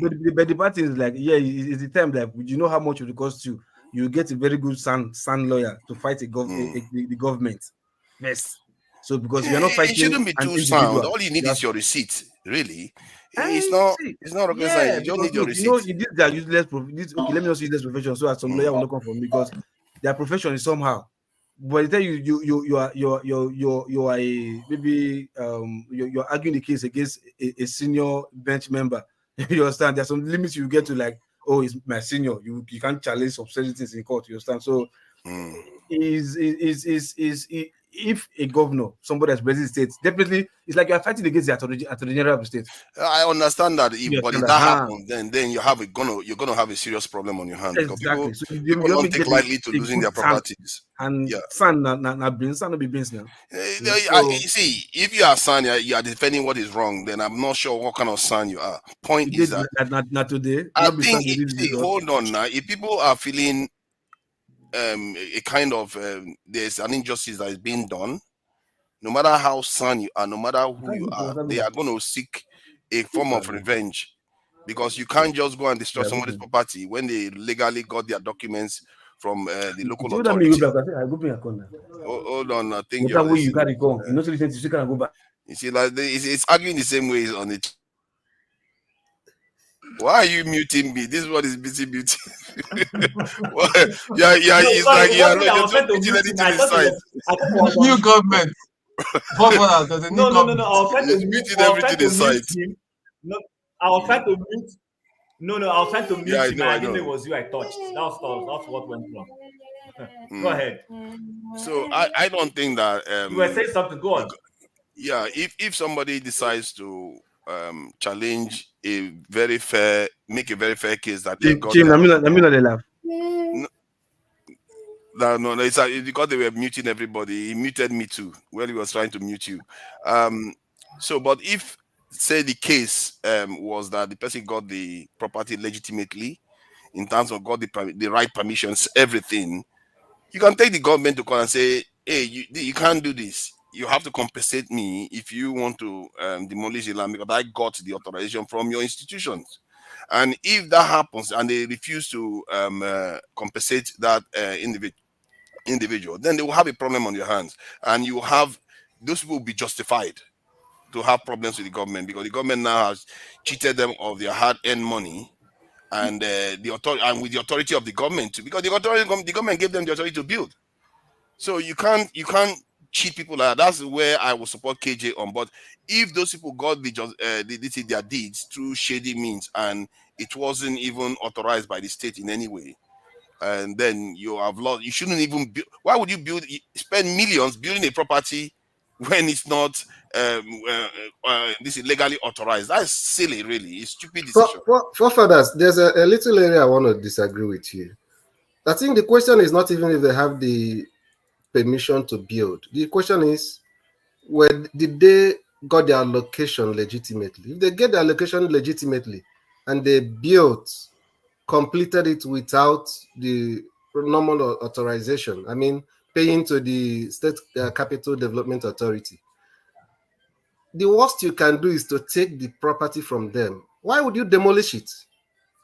I personally, I find that a little bit strange. Why would you demolish it? No, I said the same thing yesterday too, because I don't understand why they have to break the buildings down.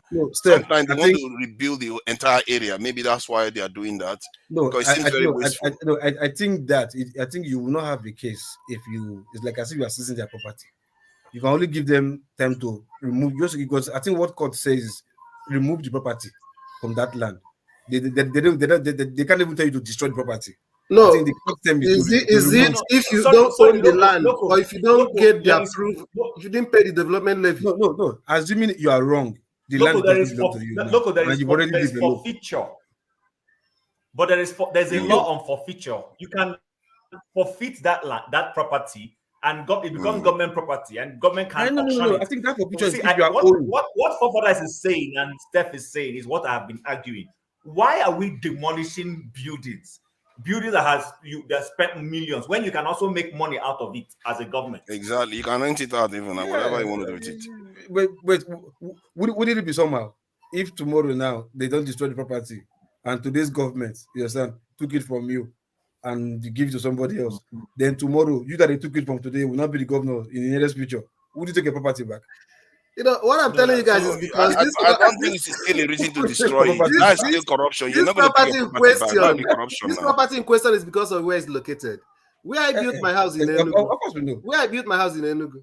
The developer then told me that if I don't have that for 450,000 to pay, that what he do for some other people is that they build only weekends and public holidays. Do you understand? And he can complete the building for me without paying it. I then said, no, I don't want to take that risk. And had it been that I was able to do it, the much that they can do when they come back later is to give you bill. Because it's actually the land where I built was historically a private land. You understand? It has not government issue. The peculiar thing about this place is what I told you people. There's a history. It's government land. That's why they may not follow the normal protocol. But as per whether demolishing it is what they would have done to another private person that just bought land from a private person. They can't demolish it because it didn't pay. Okay, yeah, of course, yeah. It's not a business, of course, it's not a business. Okay, so I guess what we're dealing with in nights, because this thing now boils back to our constitution somehow, because land is vested in the hands of governors and the state, and they can do as they like. You know, it's not I'm not sure how fantastic that law is, because personally I'm not a lawyer, but if the governor can do and undo, and land is vested in their authority as the custodian of the state, that means governors can just wake up and say, oh, this where this person's house is, I don't like this man's face. John Abba is the one who is causing me sleepless nights. Take off his roof. No, you know, Tim, I think Tim, sorry, what do you think if a court is asking you to remove your land? Maybe let's say the case went to court and the government now won. You understand the case. What do you think the judgment will be like? I don't know. In what phrase? Sorry, in what phrase do you think the judge will put that sentence? In other words, asking you to evacuate the place or remove your house or whatever. What do you think the word would be? Okay, so here's my understanding. If the land, if it is not a canal, if it is not the right of way for an environmental issue like canal or whatever, and it's just that not supposed to be there. Hold on, you didn't get the land properly. In other words, you don't even have a right to the land, which means since you don't have a right to the land, then you don't have a right to have a house there. You have lost it. You've lost what you built. I don't think if I'm a judge, I wouldn't be passing the judgment to knock the building down. What I'm passing the judgment is that you have forfeited the right of ownership of that thing, because the base, the land on which you have built that your structure, doesn't belong to you. Come over here. It's very simple. And I don't think it's the individual that is even knocking the house down, because what you would say is that the person who has lost the land is one who's been saying, okay, since I've lost the land, I might as well knock down the building I knocked on it. No, it's even the government now that is knocking down buildings. I find it strange. I think it's like everything they do. Nigerian government is very destructive when it comes to things like this. They choose to destroy things when they don't have to destroy it, because it's just their process. For some reason, I'm not trying to play devil's advocate here. Had it been it's not the government, it's an individual, maybe land case between me and you understand, and you want to build on my land, and we will not have a case in the courts, what do you think the judge will say concerning that land that you built on that is not your own? Do you think the judge will tell you take the land or knock the land out? The judge wanted to forfeit it then. No, but the judge will be telling you you have forfeited the land. If you have forfeited the land, you have forfeited the building. That's what it means. No, So, I think. who do you think is going to knock it down? No, Who do you think will I knock it down? have a friend of mine that have a similar case in capital in Makodi. And they went to court. You know the way Nigerians operate. The owner of the land sold the land to two people before. Yes, and one of them already built on it. And the first person that he bought the house have all the documents, and I don't know whatever he gave to the other one. And when they went to court, I think the judge said the first owner that bought the thing, that the date was the right one, have the document, he should take he awarded him, he won the case. So what they did was, in the spirit of unity, since they already built on it, they asked the other guy to buy it back from him instead of demolishing or let go. But that was the way they settled it. So the guy now went and bought the land back from the other person. But in the terms of where we are talking about building a private land and all of that, or government land, and there's no paper for it, or there is somewhere and they demolish, court will always going to order demolish. They won't say keep the house, even though it may not be economically right. But that's what court. That was because I was telling you. Court use demolish. Yeah, it's demolish. That's what court use demolish. That's interesting. That's why I said how do you think the court put the phrase? Court use the word demolish. That's what I was trying to. That's why I was asking that question. They use the word demolish. That's why the government. At whose cost? Huh? Who is given the responsibility of demolishing the property? No, that's the judgment. So they can tell the owner to demolish, and the owner might say, "I'm not going to demolish." Then, if you that owns the land, if you want to demolish, you can demolish.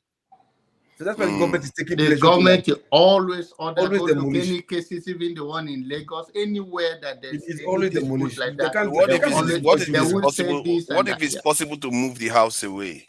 How do you move a house? See, I'm just asking now because I'm trying. I'm trying to find out what is If you can behind the move the You're house, decision. gonna uproot the You can house. move the yes, it might be the possible. court will be You just happy to never ask you to know. move the house. We'll If figure you a can way move the out. house, the court will be happy Yes. to ask you to move If the you house. can You know move why? it, move it. Yeah. Because you guys will be happy to. You know why? Because it will serve more convenience for the presently, presently, yeah, I'm Tom needs to say facing. something. Go ahead. Yeah. Presently, I'm having the same stuff in my town because I had a stepmother that was that was doing all sort of funny things, but she's deleted herself now. So she caused a lot of problem. So because when it comes to land in Igbo land, is a very, very personal thing. And that part of furniture is where we don't sell. We don't just sell. But this woman went on because at that time my dad was not too well, and she went and sold it. Now the house has been built now. Even the man that built the house is dead now, the children. But I'm going to take some action. And what I'm going to take some action is that part of where that land was built, my mom's body is lying in somebody's in somebody's gate as it is. My brother has been mad and all that. I said, listen, there are some battles you don't have to just go just because I'm an ex-soldier. I could easily go there and all that with my guys, but I don't want to do anything illegal. But I just want to have enough money to get a very sound lawyer, and I know I'm going to win the case. Is no issue because number one, my dad was indisposed as to when that land was sold. And being the first child of the family, at least I should have known about it. I had no part to play. They don't have my signature and all that. So when it comes to land issues in Igbo land, as a matter of fact, is a very, very, very bitter thing. I mean, you find two brothers fighting each other bitterly. So land issues is a very, very touchy subject in Igbo land, even more than Yoruba land. Go. I think it's a touchy subject everywhere Okay, because so even when I was reading Machiavelli, that's one of the areas he says they never forgive. People don't forgive if you steal land from them. No, I'm telling you, I'm just trying to shed light that even in Europe, they Okay. feel very strongly about these things. So it's just true. My question to Tony is that yeah, do but you guys have a support local have a paper for it? Yes, we do. And when your stepmother sold it, he didn't provide any legal document to those people? I don't think so. She thought, well, what can this guy do? Because she's a very she was a very, very, I don't want to use anything negative, but she wasn't a nice person at all. And a lot of people feared her. But I'm the only one that I'll just be looking. Because she tried everything to get me out of the scene because I was the only person that she saw that was a threat. Because we're the very few family that have a landed property, and it's on the major road, on Oka Road, just on Oka Road, So for those that know Onitsha, so it's so. But I'll deal with that because this land thing is not this. Sorry, go ahead. My mom's Complete your grave is statement. just by somebody's Go on. grave, and I think she did it to spite the memory of my mom. I don't know why she did it, apart from even where my part of the land again where my grandmother used to live and all that. She sold it, so somebody had demolished that and his buildings. So I will not contest that, but that was spiting my mom's memory that at my own time. But unfortunately, the man that bought it, I know should know better, but he's no more. So, but the children are just going to bear the brunt, because when I get that judgment, I'm gonna pull that building. That is a big building. I'll pull it down. Okay, so what I was trying to say is, if you go to Kenya, land is a big deal. Kenyans, that's part of, the way we fight over oil in Nigeria, oil well and everything. In Kenya is land because they are more into agriculture. So the land you have is for agriculture. it's for industrial development and all that. So you find that they are elites, just the way our elites are, when we get corrupt elites, they go into other national assets. The biggest national asset in Kenya is land. That's where they grow. Kenya is one of the heaviest producers of flour. All this flour that people give during Mother's Day and give for events. Kenyans grow huge number of, and of course it's on land. You understand? So agriculture, the same thing. All the tea, all the agricultural produces is all land. So that's why you see them. They can kill you because of land. But I was going to say, we've discussed this one. The kidnap of the girls in Abuja. I don't have the full story, but if anybody who has a full story can help us with it. I heard they've been released. I don't know all the details. Was ransom paid and all those things. So I don't know who wants to go ahead and give us an insight into that story. John, perhaps you have something to share. According to the local source of a lady that I know live in that area, I think it's within the family. They suspect that, and the house was a big house outskirts of the town, that little town in Abuja, and actually, according to so many, they say that they forewarned them because there's a lot of killing has been going there over the years in that local area. But so far, like it's just like you heard that they have been released, but 2 of them died, right? Oh, really? I didn't know that. I thought they all released all of them. No, one was dead the last time. When we talked last time, they found one dead, and I think there's 2 of them. And I think also 2 police officers were wounded initially when they were trying to intervene early. And it's all the uncle that was pointing at that direction where when that thing happened, he was killed too before the father's daughter was killed, and 2 police officers were wounded. So that's all I know about it. Yeah, this thing is happening in a place. So I know I served in Abuja. Abuja, there are 3 municipalities in Abuja. There is the what we call Abuja. Everybody calls Abuja is AMAC, Abuja Municipal Area Council. Then this one is Buhari Area Council, which is, I think, like you rightly said, on the outskirts of the city of Abuja. My concern is that these are 5 sisters. They said 5 sisters were released, which means there were more than 5. Mm-hmm. I don't know. Does anybody have any other information to share? Remember when forefather was even saying that day, that time that I was showing that thing? I don't know if one already has been killed that day. I think they said there were 6 families, right? Which is 1 man and 5, 1 father and 5 children. So the one of the daughters, six the eldest children, one. you mean? Sorry. Six children, you mean? 6 sisters, you mean? Was this okay from the picture I they mean, showed? you were saying 6 sisters. No, I think from the picture I saw, I think it was only 6 girls, 5 girls that were there anyway. From the picture, the dad with all the girls, it was only the dad and 5 other girls. So probably maybe there were 6 sisters. There were 6 sisters originally. But from the picture I saw, it's just the man and 5 girls. Maybe there was another one smaller or maybe inside. I don't know. So, but like say, but they released the father to go and find the forms. But before he could get the complete balance, the complete money, I think they eliminated the first one and asked them to go and identify the body at one junction. So it was remaining 5. So maybe it was the 5 they released so far. But the other person that died again was another family, 2 other girls, another family, not with the same family. It was another family that they added to her to make 3 that they dumped their body somewhere else. But my anger is, as they have been saying this thing, you useless IG police cannot go there and build one station, one intelligence station in where that Niger mountain have been, that Niger State mountain they're talking about. till now, nobody's going there to build camp or build anything for security. They are still talking nonsense, telling us nonsense here. The thing I see with some of these communities, local, the thing I see with some of these communities in the north is that they are so remote from main police posts.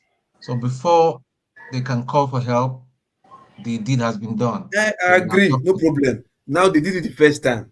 Why not Mhm. the second day after they did it, just go there and start building police station there, or build small Exactly. barrack there?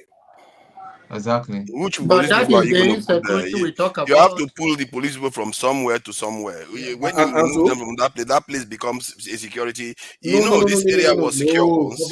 Forefathers, my friend, don't say Mhm. that. The one with the escort with the shoot siren, they follow everybody one. They get work.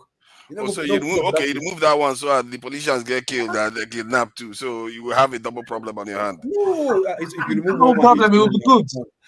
Everybody will do it. You have double problem on your You hand. said you have double. How is that double problem? They good, kidnap, though. but they kidnap politicians. I think this is what we are talking about. Daughters. Let them Then kidnap Akpabio. who is going to be passing the laws? Then all anarchy takes over now. When they hold your your politicians or your leaders hostage, then you are in trouble. They will be demanding billion. What are you going to do? You leave them to kill the leader? This is a Of problem. course. See, it's easier said than done. When it starts But happening, you're going don't to you find out think that there are that is the consequences. only way that, if at all, of course, they protect themselves with all the people, the forces. But don't you think that if anything happen like that, that will bring the lawmaker attention to do something about it? I think it will, but they've opted to put the security first as a priority for themselves. So if they didn't do that, then they would be kidnapped. Then maybe they would take it more seriously then. But we know that they are not going to do it, and Nigerians are not pushing them. So what do you expect when you tell them you need to recruit more people? Nigerians say no. Then face the problem. It's going to keep happening until your eyes will clear. Forefathers, what I would say to So, that, so I understand forefathers, where you're coming from. sorry, I understand Tone, where don't you're be coming offended, please. from, but okay. Sorry, Tone. So what I was going to say with respect to, I hear you on this recruitment. Okay, so before we start recruiting, is it possible to pass a law to say that the police should not be put in to guard very important political personnel, excluding Carrying bag, maybe handbag. president, vice president? Exactly. You know, so let them go and let the senator go and look for private security outfit to Security protect arm, him, yeah. so that we have enough to be able See, to the distribute to thing do is, the job. why there is no need to put obstacles in front of you. Put security. See, Prince Williams the other day was even when he has abdicated from his royal duties, was even suing the government that they were supposed to protect him because he's a royal. Because in reality, the state protects state officials. It's not unusual. The idea is, I think, because we don't like state Forefathers, officials, wrong. and which is fine. I It understand was suing why. for what is forefathers. It was suing for what was due to No, him. that's not correct. There That's not correct. It was suing for what was due to No, him. Regarding security, No. You talk he was about asking for Williams now. security. You talk about what's it called? This boy Black Harry, now, right? forefathers, Haba. No. He said he was meant to be secured by That's the what I'm saying. state So he was suing for because what he was was his due to royal. him. Yeah, not What do because you he mean? What wanted was it due? because he was a Why prince. was it due to him? That's the question you should be asking. It's not about the suing. It's the fact Nah, that we live even in a royals are monarchy. protected. I don't So understand. state We live in a officials are monarchy now. protected. Even governor. Forefathers, you dey talk like person when they Hold on. study Ministers everything are. and when they What are you understand talking UK. about? What is he saying? Forefathers, listen, it was due to him by their whatever monarch's law or whatever. You understand? It's his right, not because So he's a our king. politicians don't have rights. Who? Our politicians don't have rights. No, but you know forefathers, why? hold on, guys. Forefathers, hold on. Loco, hold on. Sorry, I because don't you said understand. that the state. Hold on now. You said that the state owes the political personnel to protect them. No, they don't. And I'm saying that's not They correct. don't. Where I live, They don't. where I live, They don't. the Forefathers, they only don't. personnel that the police protects is the prime minister. And then hold on, hear me out. So Canada has RCMP. You know what RCMP, the Royal Mounted Police, they only protect the Prime Minister and Deputy. Every other MP that is not a minister gets to go and look for private security if they want. At the provincial level, some provinces don't have police. What they have is the city has a police. The premier of that province, because the province does not have police, is protected by an RCMP. However, when she is coming to a city like, say, Calgary from Edmonton, which is the capital, she doesn't come with those security. When she gets here, they provide her police security while she's here. The moment she leaves, those people are not with her. I've been in an entourage where this happened, and I know what we are doing. Even the American politicians are talking about, senators don't have police following them. Sure. They don't. Yeah.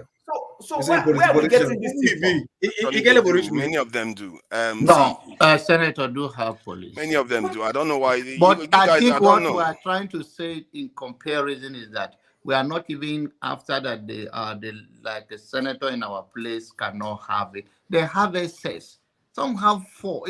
Even the retired one are going with a retired general can go with maybe 4 SUV, cook, police or military personnel, even when they are leaving. So we are talking about abusing of it. They have access. While the ordinary citizens are suffering, being attacked, and they will call for help. The help will not reach them because there is a limit of the people that is serving the society. And where there's a crime is high like Nigeria, they need more of that. So I think what we are saying is that not that they shouldn't protect them, but they are having so many of them, more than 6, 7 following one person.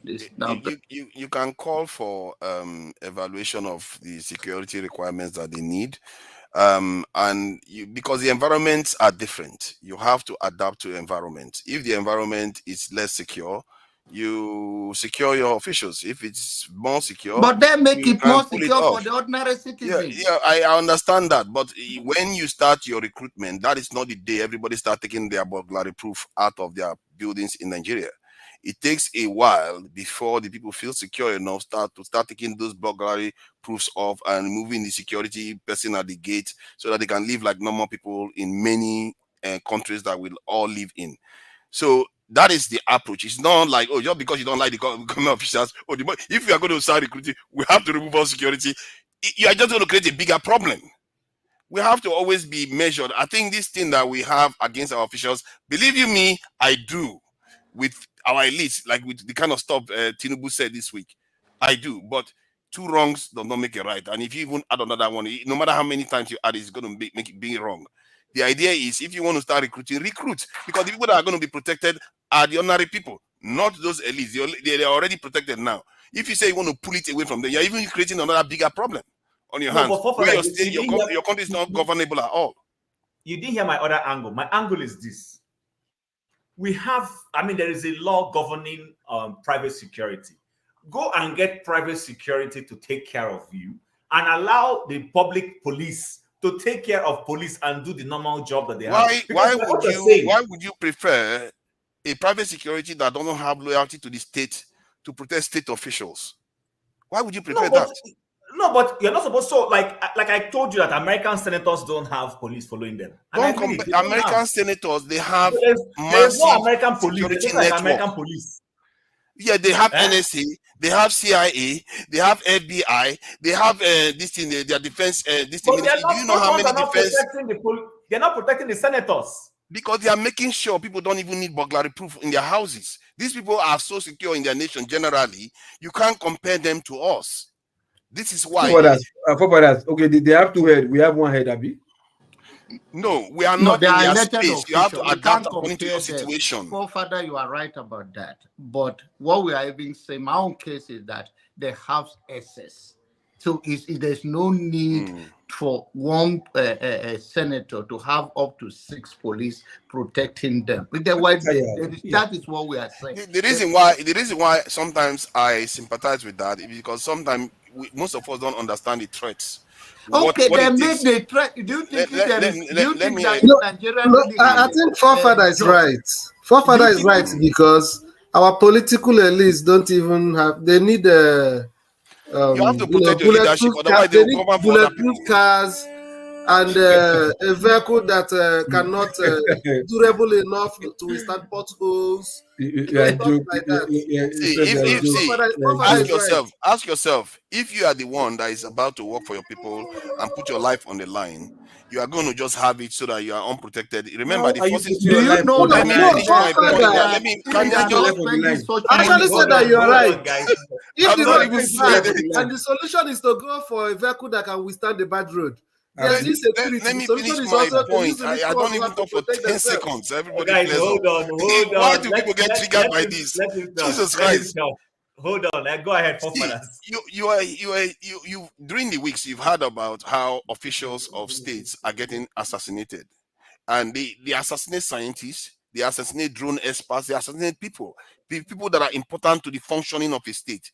We don't understand the first world conflicts that are going on, because that's why we see things like that, like as if, oh, you just remove the security guy, it's okay. No, the threats your leaders face are real. So They are not gonna, what is the importance of these leaders to us? hold on. If you get good one, you want to Forefathers, protect them. what about the threats that ordinary citizens face? The threat that ordinary citizens face on a Let me daily finish basis. my point. Let me finish That one my is not point. real. Hold on, let me finish my point. See, this is why our leaders die pathetically.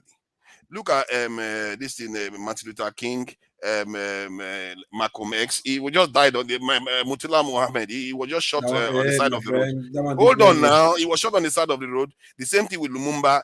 If you don't protect your leadership, you just be lamenting generation after generation. Will be lamenting that we had a good leader. What happened to them? No, because they didn't take security seriously. And you guess what? The people don't even understand it. If you don't take security seriously, you're not going to get good leadership. Nobody's saying security is No, not I think right. Father, you But have what I'm I telling mean, you you is are this, right? entitled to your See, version. to But tackle what we are security, saying, in Nigeria is easy. It's not my version, it's the version of the world out there. The ones that we have not fully made use of them. The ones that we have, that's Nigerian's problem. So if you're asking for more, it's like we have, and we've seen that there are even excess in number. It might not be excess for the whole nation, but you are putting where you don't need security, like for those nonsense VIP. One councillor we just chop belle food, just give you go buy, get more money, you go carry escorts. Let's see Mopo follow one. You understand?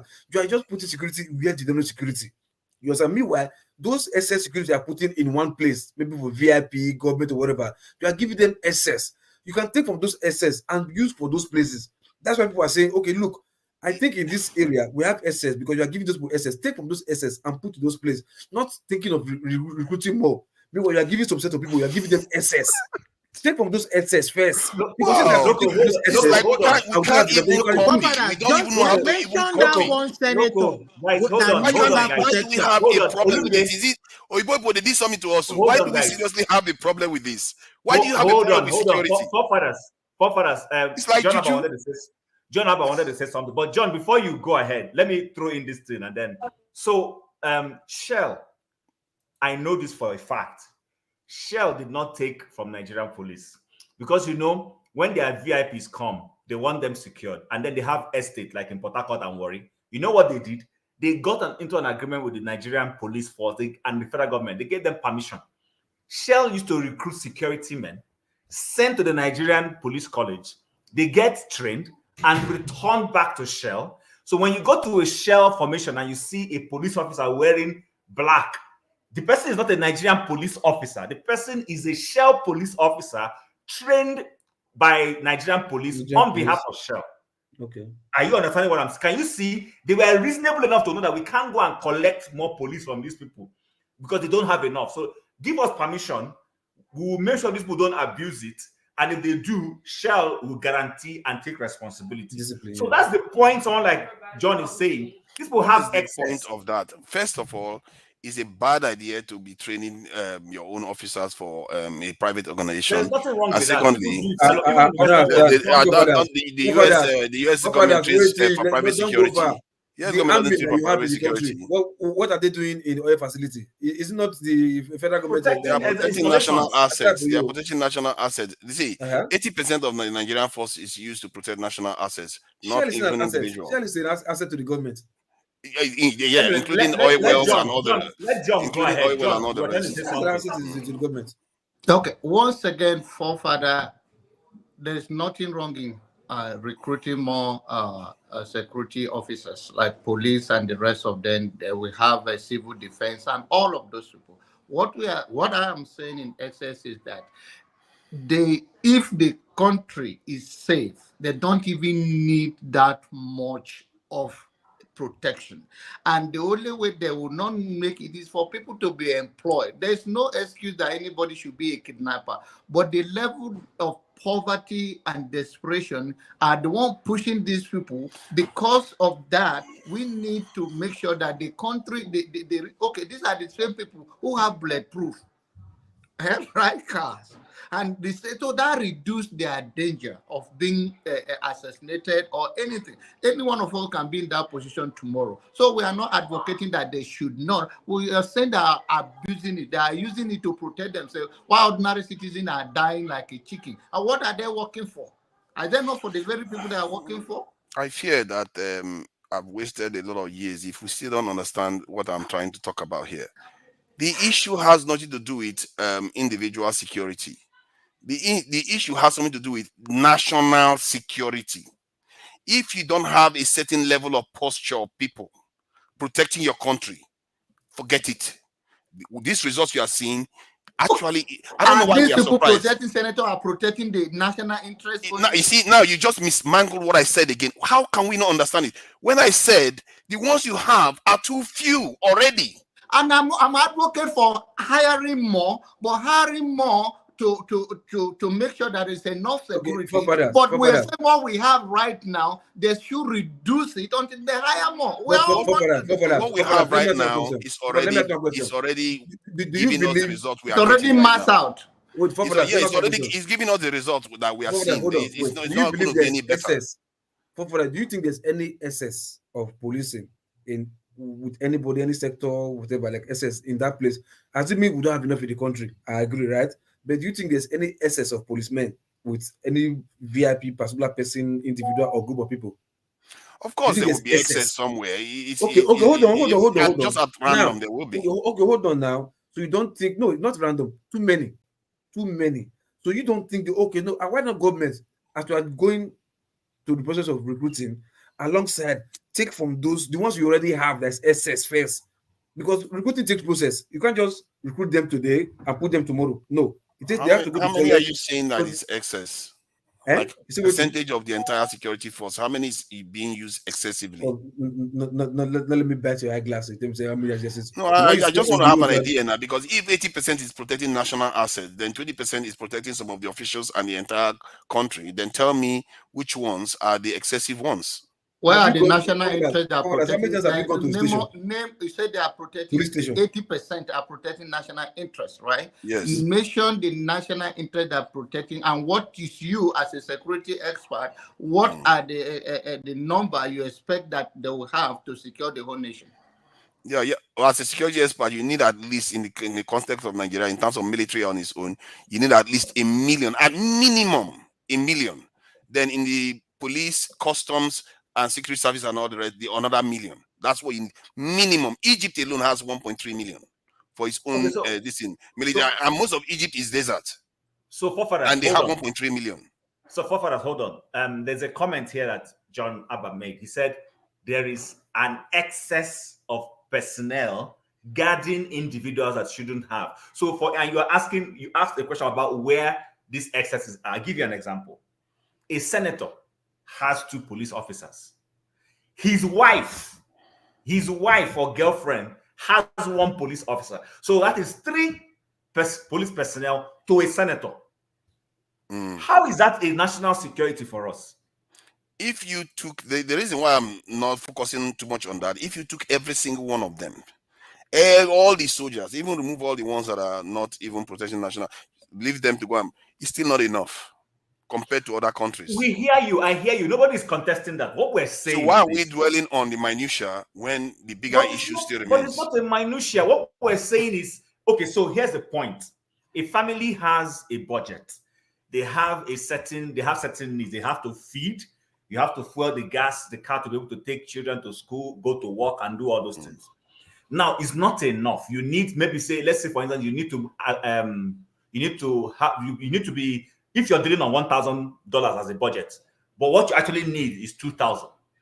Before you get that extra $1,000, what people are saying is the $1,000 that you have, you need to sit down, look for areas of your expenditure that is wasteful, cut those things so that at least the 1,000 can be channeled into more important things, pending when you're able to raise the extra 1,000. That's the argument we're making.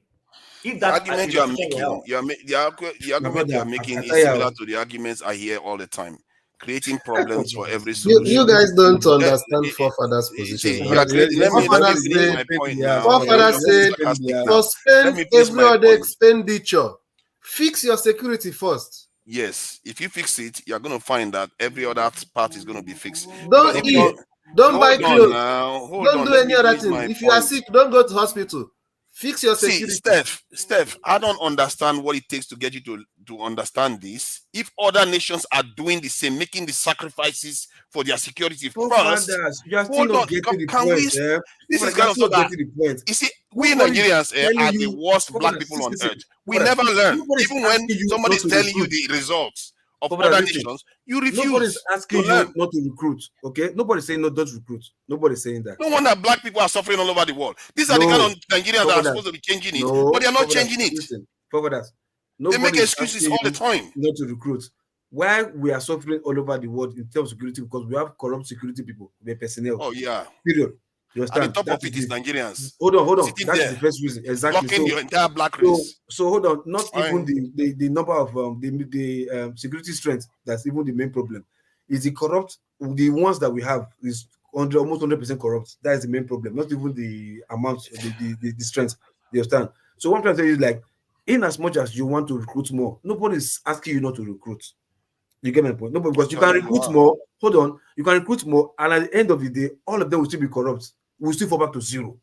See, you know what I say? You know what I say? You still fall back to zero. So like, look, it's the change of mindset first, right? If you can have a few ones, hold on. Let's say, hold on. If you can have a few that is doing well, doing what they're supposed to do. Learn. If you recruit more, others will follow.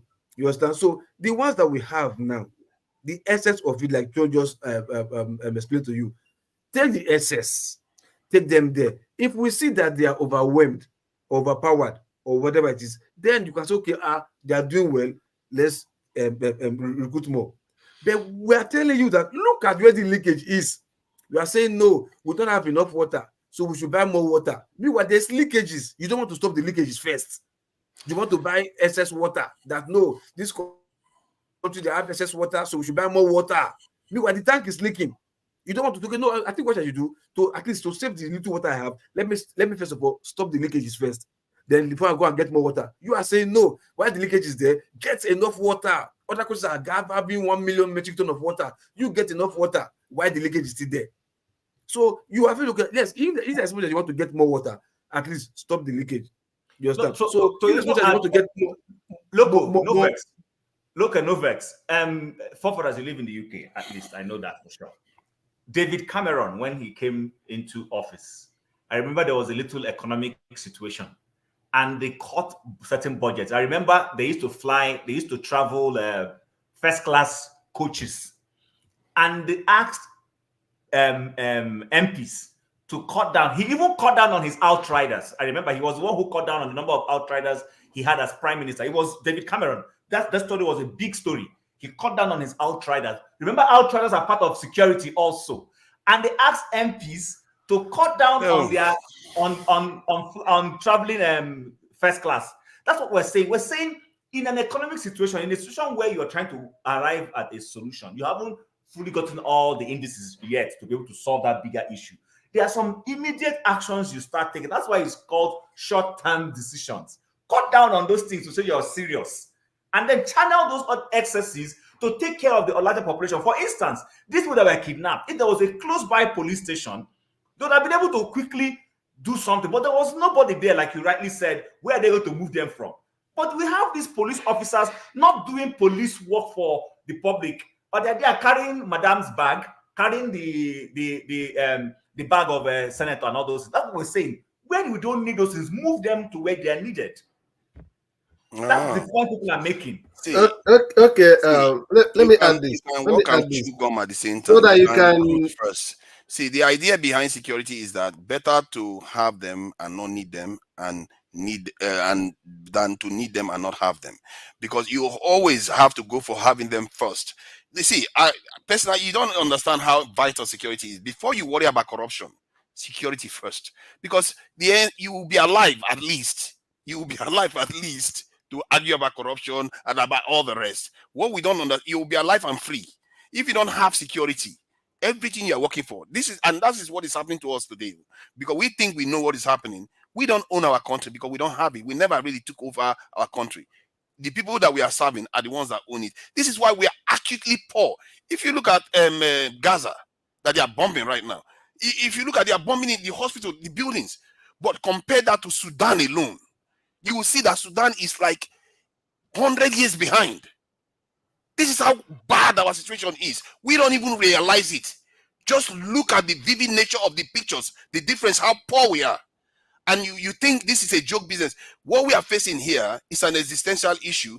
Worry about corruption later. Get your security first. Because if you worry about corruption, if you worry about, oh, move the deck here, tomorrow they were going to change the political system. What are you going to do? You're going to say, oh, we have to go back to democracy to fix the Nigerian state. But security remains the same. Security remains the same as it was during the time of Avaro and Obaisi.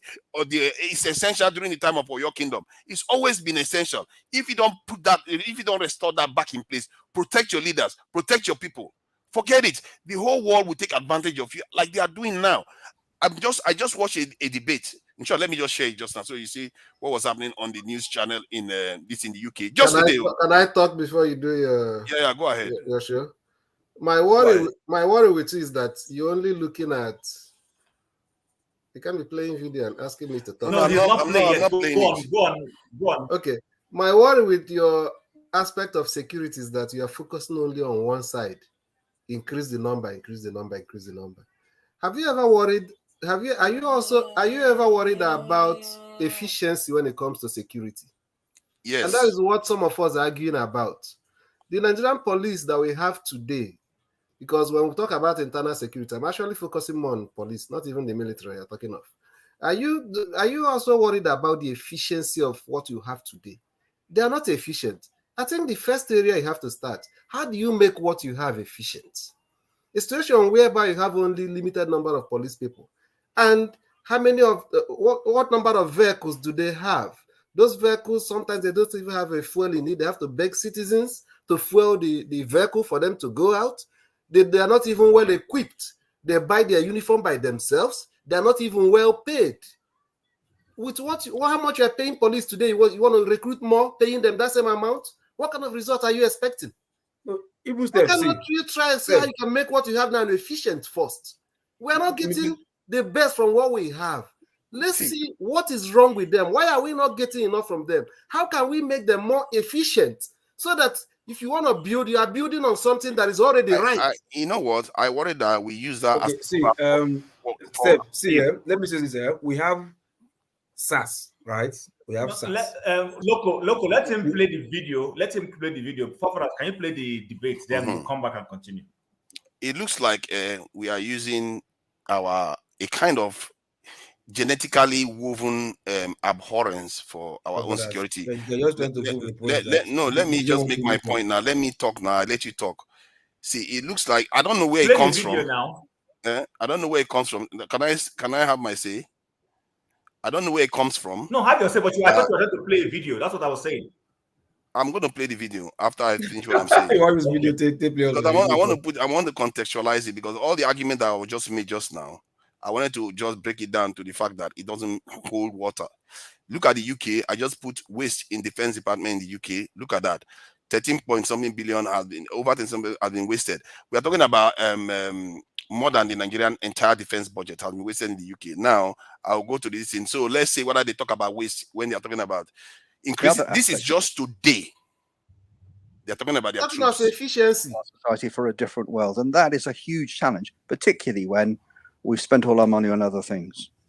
But the key factors, there are two things, aren't there? There's recruitment and retention, really. Key factors. And retention is not good at the moment. What do you think are the key factors in that? So you're right. The armed forces are not recruiting enough people, and they're not hanging on to the people that they've recruited. So they're getting smaller. And retention is always a complex thing. It's partly because the armed forces aren't heavily committed at the minute. There's not in Iraq or Afghanistan. In a slightly strange way, a war is a great recruiting sergeant, particularly for the army. There are always challenges of pay, but actually, because the public sector is being squeezed, the armed forces do not have enough money for equipment and equipment maintenance. So you have units that don't have really enough to train with, and they haven't any money to go training in the way they would like. And for many of the young men and women who serve, they say, well, what's the point of being in the armed forces if you're not doing very much? And I haven't got the kit that I want. And in some cases, the accommodation is poor. Yeah. And of course, our economy is, has plenty else to offer. So this is cyclical, but it has to be fixed. It's interesting that you say, listening to Grant Shapps, he was being interviewed in many places this morning, and particularly about the budget, where he said they are committing to 2.5% of GDP. And yet a couple of years before he was Defence Secretary, obviously, he was saying that they should commit to 3%. What would your number be, given the scenario, that the picture that you've painted? So politicians and others like to hang on to a percentage of GDP because it's a very easy thing to get your head round. Yeah. And currently we're a bit more than 2%. And what Mr. Shapps has said is, he'd like to get to 2.5% and maybe go en route to 3%, but they can't afford to do it now. But the picture of the world he painted means you really can't afford not to. So we are in a bit of a bind here. And when we look at the defence budget, it's about £50 billion a year, which sounds a lot.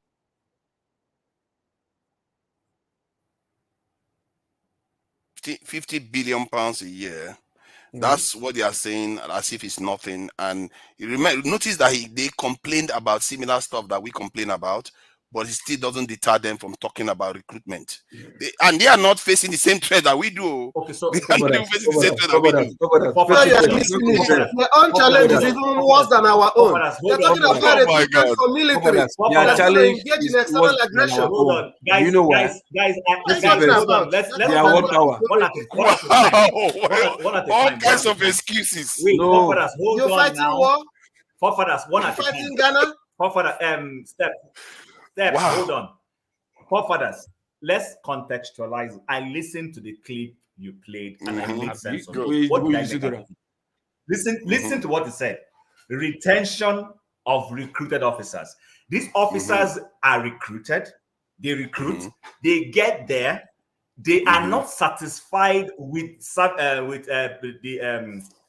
what's the word now? With some of the most well-equipped militaries in the world. It doesn't matter. Hold on now. They don't get paid They well. are not satisfied. Okay, They are not because we make this satisfied. excuse in Nigeria too all the time. Wait now, forefathers. Let's make it. Let's analyze it properly. Yeah. They are not satisfied. They leave. They are struggling to retain. Remember, and then back to what Steph was saying. They are already efficient. When they come in, they have the right mindset of what they're coming to do. But the problem is that the people coming in are not satisfied with the job, and they say, okay, I can go to the private sector and go and get a new career. What we are saying is that our own people, you want to go and bring the guy from the street that doesn't understand what he's coming to the armed forces to do or to the police to do. You are bringing a criminal. The people who are there, let their mind, because they're the ones who are going to, what's the word now? Reorientate people who are coming in. Either influence or make or mad the new ones. Influence them with good behavior. So what we're saying is this, and you don't see the same people sending these military officers to go and be guarding a retired general's home, or a police officer going to guard a retired police officer's home. You don't see them doing those things. You will not see it happen. I don't know, man. We've already covered that. Okay, We've already covered the idea that they are not securing individual homes because the nation is fully secure. Let me use SARS as And an example. And then he said, war is also a good ground for recruitment. So if they are not in Afghanistan, actually they are not in those places. He actually used the term. Yeah, go on. My own take is this. My own take is this. We have SARS, right? Let's assume we have SARS. What was the purpose of SARS? Special anti-robbery, right? At the long run, what were we not having? You understand? There were so many that others were not going look on the streets, chattering Danfo, and be going from house to house to be catching every suppose Yahoo boy.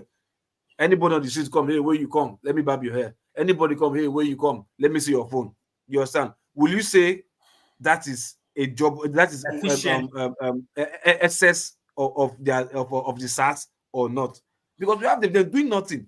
Sitting down, going for people to be smoking them, whatever, looking like as a ras element, criminal element. Recruit them from somewhere, put them, and you just brand them SARS. And a long run, crime is still going up, and they're on the street. Look at your argument. You're talking about the survival of your people, and look at your argument you are bringing forward. Survival. Can't you carry those SARS? Hold on now. Those SARS. Put them in those regions first. Put those same SARS in those regions first. You are the one I'm more surprised of you, forefathers. Who did this to us? Do you know the average starting salary for a police officer? Don't worry now. When the day of reckoning comes, where you live, you people would know. What are you talking about? See, okay. They are not at war yet, too. They are not at war yet. Look at the conversation they are having. Their salary is not even enough here in the UK. Their salary is not even enough here. You understand? Most of us just doing job, okay, maybe some just passion, whatever. Their salary is not even enough here in the UK. But still, we still have similar problems as we do. You saw yes, that was where Chief told you the mindset. Hold on, the mindset. You are going for service. You're not going because you're going because you don't have job, because you are jobless. And you're not going there because you are going there because of you are looking for a means to exploit your nation or to hide on you're a criminal under the guise part of it now. Forefathers, their current posture that they are complaining about is more advanced than ours. Forefathers, 1 minute. Where I live now, I don't know how well you know South London. You just half a mile to a barracks. Now, that's general that was speaking about the living condition that is poor. Now, if you compare, because I drive past that barracks most of the time, you cannot compare that barracks and it's equivalent to a commissioned officers barracks in Nigeria. Now, because I'm talking about contextualization. Local P gave you a very, very, very vivid example, but it seems you do not understand where we are coming from. Steph also said the same thing, and that's what Chim is saying. The standard, let's improve the standard. Yes, we agree with you that we need to recruit, but we don't just recruit any just trash. The ones that we have right now, I personally, wait, no, follow me, please. You will understand where we're coming from.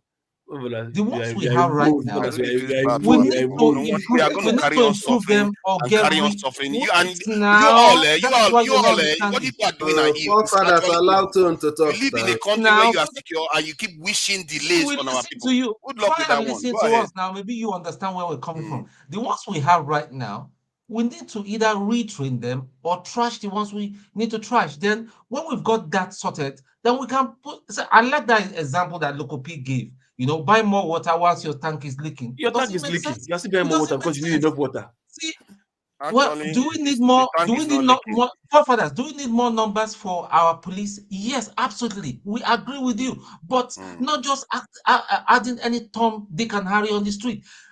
As you and I did so for the UK, Local P too can attest to the fact. If I get any criminal record, even say it's when I was 14, I just still sweet. I cannot get into the police force because you've got the criminal record. Do you know how many criminals we have in our police force? My friend that was that retired as a one-star general in the. Can we just stop talking and look at that chat on the? Wait. There is theft everywhere for crying out loud. I'm getting fed up with Nigerians making excuses. This is the we're talking about. Oh my God! Forefathers, There is honesty everywhere. Stop making excuses. You can have if you have 1 million, not the same as theft. You can have Oh 1 my million. God. You can have, if you have 1 million rogue policemen, it's better than having 10. Oh my God. Is it not better than having 10,000 professional policemen that have good ones? Yeah, good ones. I can live with 10,000 good policemen. I can live with 1,000 bad policemen. I'm handing over to you. I need to leave. All right, yeah, that's fine. Don't worry. I'll make Hello, sure did you hear me? none of them. I can hear you. I'll make sure none of them have any say anymore. Anybody that talks nonsense to me henceforth shall be quartered. You see, especially you, loco. You that refuse to learn. I'm going to learn by force. See, we have to deal with this. Okay, you know what? Let's swear to agree that we're going to go by evidence. Let's see where we end up. How do you mean? If you have evidence dismissing your argument, if you say, hold on, if you say there's a problem with the recruitment because you don't like the people, then they show you other countries that have the same problem but have better security posture than us, you stop using that as an excuse. If you say, oh, because there's corruption in the defense forces, and I show you there are other countries with defense corruption, you stop using that as an excuse. Let's see whether we can whittle down all your excuses and find out what is behind all the excuses we keep making. Are we going to swear to agree to that?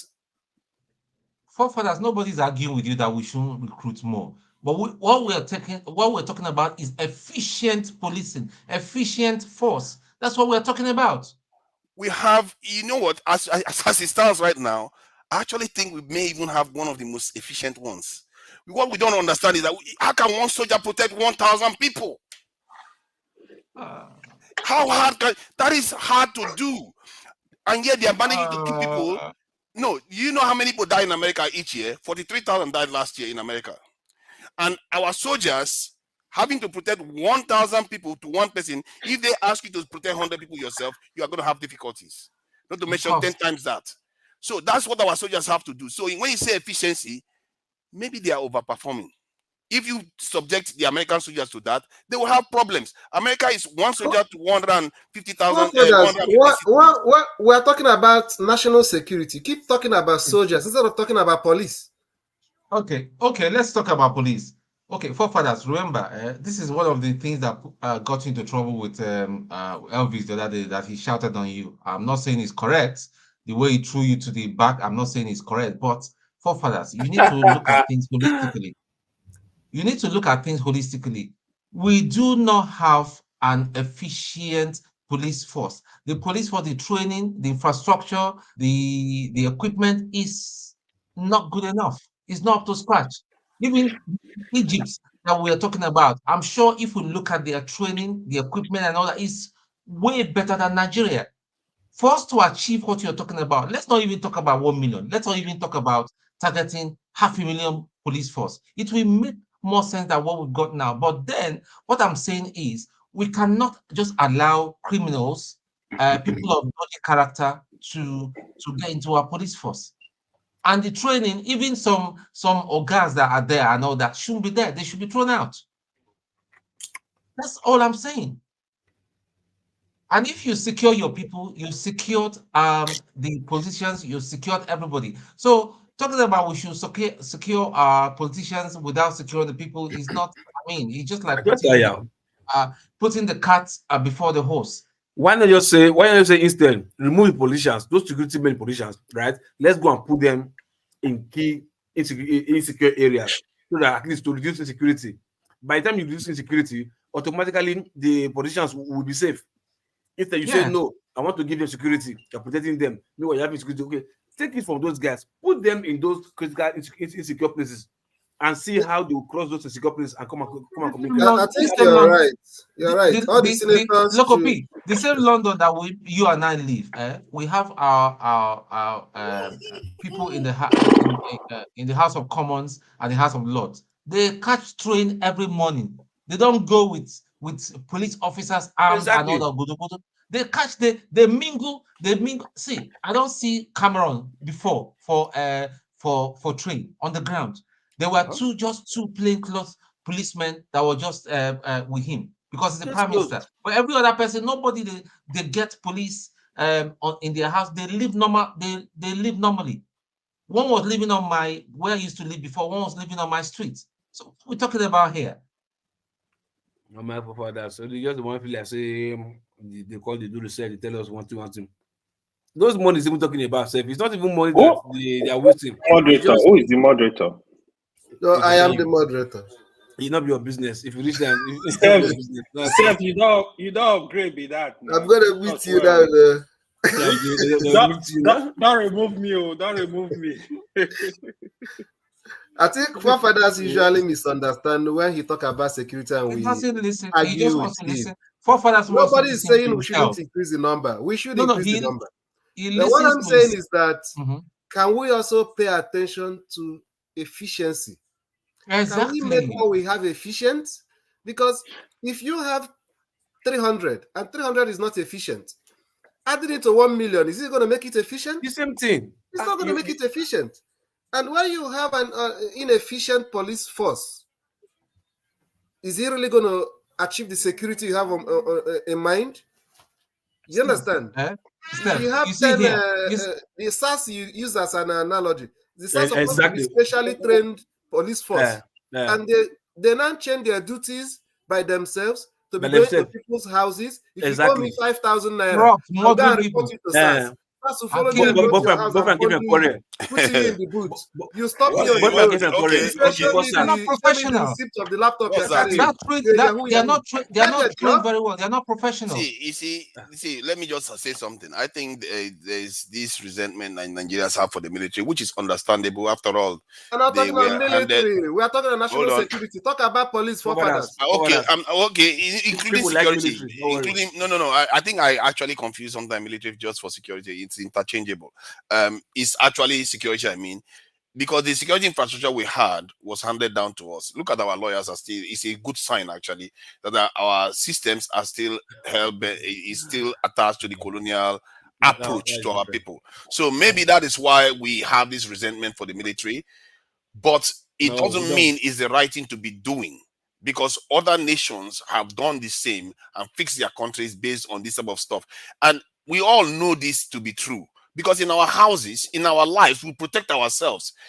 We are the most inefficient people on the face of the earth. Nigerians, I'm now beginning to understand why many African countries say Nigeria is the key. Nigerians, all the problems African countries have, Nigerians have it magnified. Like the so inefficiently run state. They have resources, like they have energy sources, but instead they use generators. They have water sources, abundant, not like even Egypt that is struggling to get water, but it's still everybody digs their own borehole. They have human resources to secure their country. Oh no, everybody has to have their security guard. Every house has to have burglary proof. There is nothing we do efficiently. There is nothing. I don't even know anything that we've done. Maybe Nollywood. I thank you for the ball or this thing. I thank you for the ball analogy you just used, right? You say we have enough water, we're doing ball. Now, fine, right? So would you say because we need water now, we should do ball? So we should just the government should just do ball everywhere so that there'll be enough water instead of reduce ball and just do the normality of supplying water to people. Instead, no. That is what I'm asking for. What you are asking, what you are doing is saying, let's do it ourselves. Let's worry about our own state. I'm saying if you do it collectively, that's when it's more efficient. That's why you have states. Instead of that's the idea of societies. That's the idea of manufacturing processes. Because if every individual is manufacturing every part, it takes longer. But if everybody specializes, everybody does their own bit, you find that the output will be greater. Hence, division of labor. Hence, society that we have now. But we as Nigerians have mangled it to the worst. Like we see a society, the formula of society, we turn it upside down on its head. We make it so it doesn't function. Like literally, we have the resources, but we refuse to use them. We have 200 million people. Instead, we make them jobless. I don't even understand why forefather like to blame the victims. My fellow, I'm blaming the victim because I'm talking to you. I'm not talking to our leaders. Listen, you are advocating that we should just not do anything. We are the victims. We are the victims. Okay. Exactly. The government that's supposed to do this thing you are saying now. You're not a victim. Decided to use the little police force that we have to protect themselves.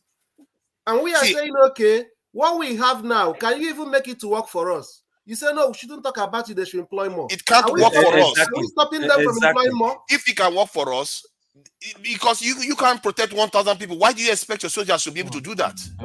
When they created, let me ask you, what we have today, anybody? You said they are the most efficient police force in the whole world. Okay, I understand.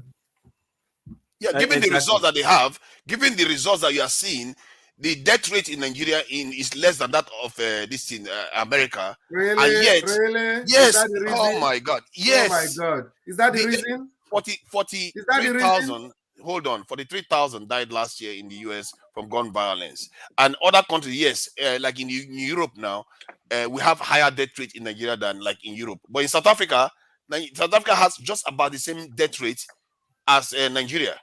So, and if you look at South Africa too, their security posture is like every other Black African country. It's weird because when you go to Igbo countries, it's different too. They have higher security posture than us. I asked you a simple question, right? When they created SARS, right, did they recruit policemen to join SARS? I think it was recruited from the police. So they never recruited anybody from outside. I think they probably recruited some from the outside, like through the normal recruitment rate. Now let me tell you that they recruited plenty, more than half. How many are there total? What is the total of the SARS police? No, hold on now. Less than half came from police, because the SARS of a thing is just predominantly from the southern part of Nigeria. You just mainly see them in the north. You get my point? That sort of thing. You see them predominantly in southern part of Nigeria. They're not there, not as that. You understand? And lesser percentage of them came from Nigerian police force. You understand? That's why if you're looking at them, so if you will know now, you see their behavior on the streets, they don't look like trained or police officers who went to police college, police academy. No, most of them came from outside. These are anti-kidnapping squad, anti-whatever that. It's only CIB department that all of them came from policing. That I know, because I probably maybe they're paid or whatever. But these other SARS from that even when they were see their, how do you call it, see if their ceremonial dress, they don't dress like police. That police. So what is the point you are trying to make? To tell you the one thing, like they recruited more, and what was the result we saw? Riff-raff, nonsense. Hold on. This security even increased, or the victimization of the citizens even increased. You understand? Now you create SARS. Now I'm not as afraid of armed robbery anymore. I'm not afraid of SARS. Okay. I'm afraid of I'm afraid of going out, walking on the streets. I'm afraid of going to the beer parlor now, because SARS people bought us for there. So some will tell you they are coming from where they go when they went to watch match. SARS boss them. I live in Port Harcourt now. I see Tyler. Money where somebody wants to give Tyler, make it buy tires tomorrow. SARS boss them. See the money for your account. SARS class say, man, if you not talk, say, if you not just one thing, they will talk say na kidnap by B. They'll move them. They call the wife, make wife go withdraw the money come. This is SARS. You understand? Yeah. But Amraba, hold on, but Amraba for streets, we go rob the guy. No, go tell the guy, say, come. If you not bring money, we'll kill you. No. The Amraba is interested in what they will say on the guy's body at that minute. Collect them, which the kind of kind money. But SARS, with threatening them, collecting money. So the SARS that they recruited, did it do more harm than good to us? It did harm. Hold on now. You don't know. Is not why are you convincing yourself? Just you finish talking, Jare. You are talking and convincing yourself of an argument that is not valid. You're just talking and say increase. You don't have data. Show us the data that he actually reduced crime. You don't understand what you are saying. The truth is that SARS actually reduced crime. Yes. Oh, but you don't know that your problem is that guys, you just assume that it didn't now we are crime. just five. We are just five. That's crime. Yes, actually, just because. Oh my God! Hold on. See, what you don't understand is that.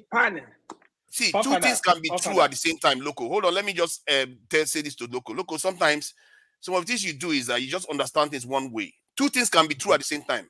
SARS could abuse Nigerians and reduce crime at the same time. Do you know that? So because it looks like that is somehow blowing your head. Okay, hold on. The SARS that is taking people to the bank to withdraw money, is that not crime? That is a crime. The question is, how many did they stop? How many crime did they stop in terms of Yahoo boys? Do you know Nigeria? Forefather, why don't you let us have good discussion? Now, what are you guys doing? Boyfriend and girlfriend. Let's talk around. Tone. Yeah, don't worry. I think we're just suing this point. Pardon? Wow, no, we do this every time. It doesn't make sense. Go ahead. I want to speak. I just want us. Let's start from Tone. We share ideas, man. If you want to speak, you raise your hand.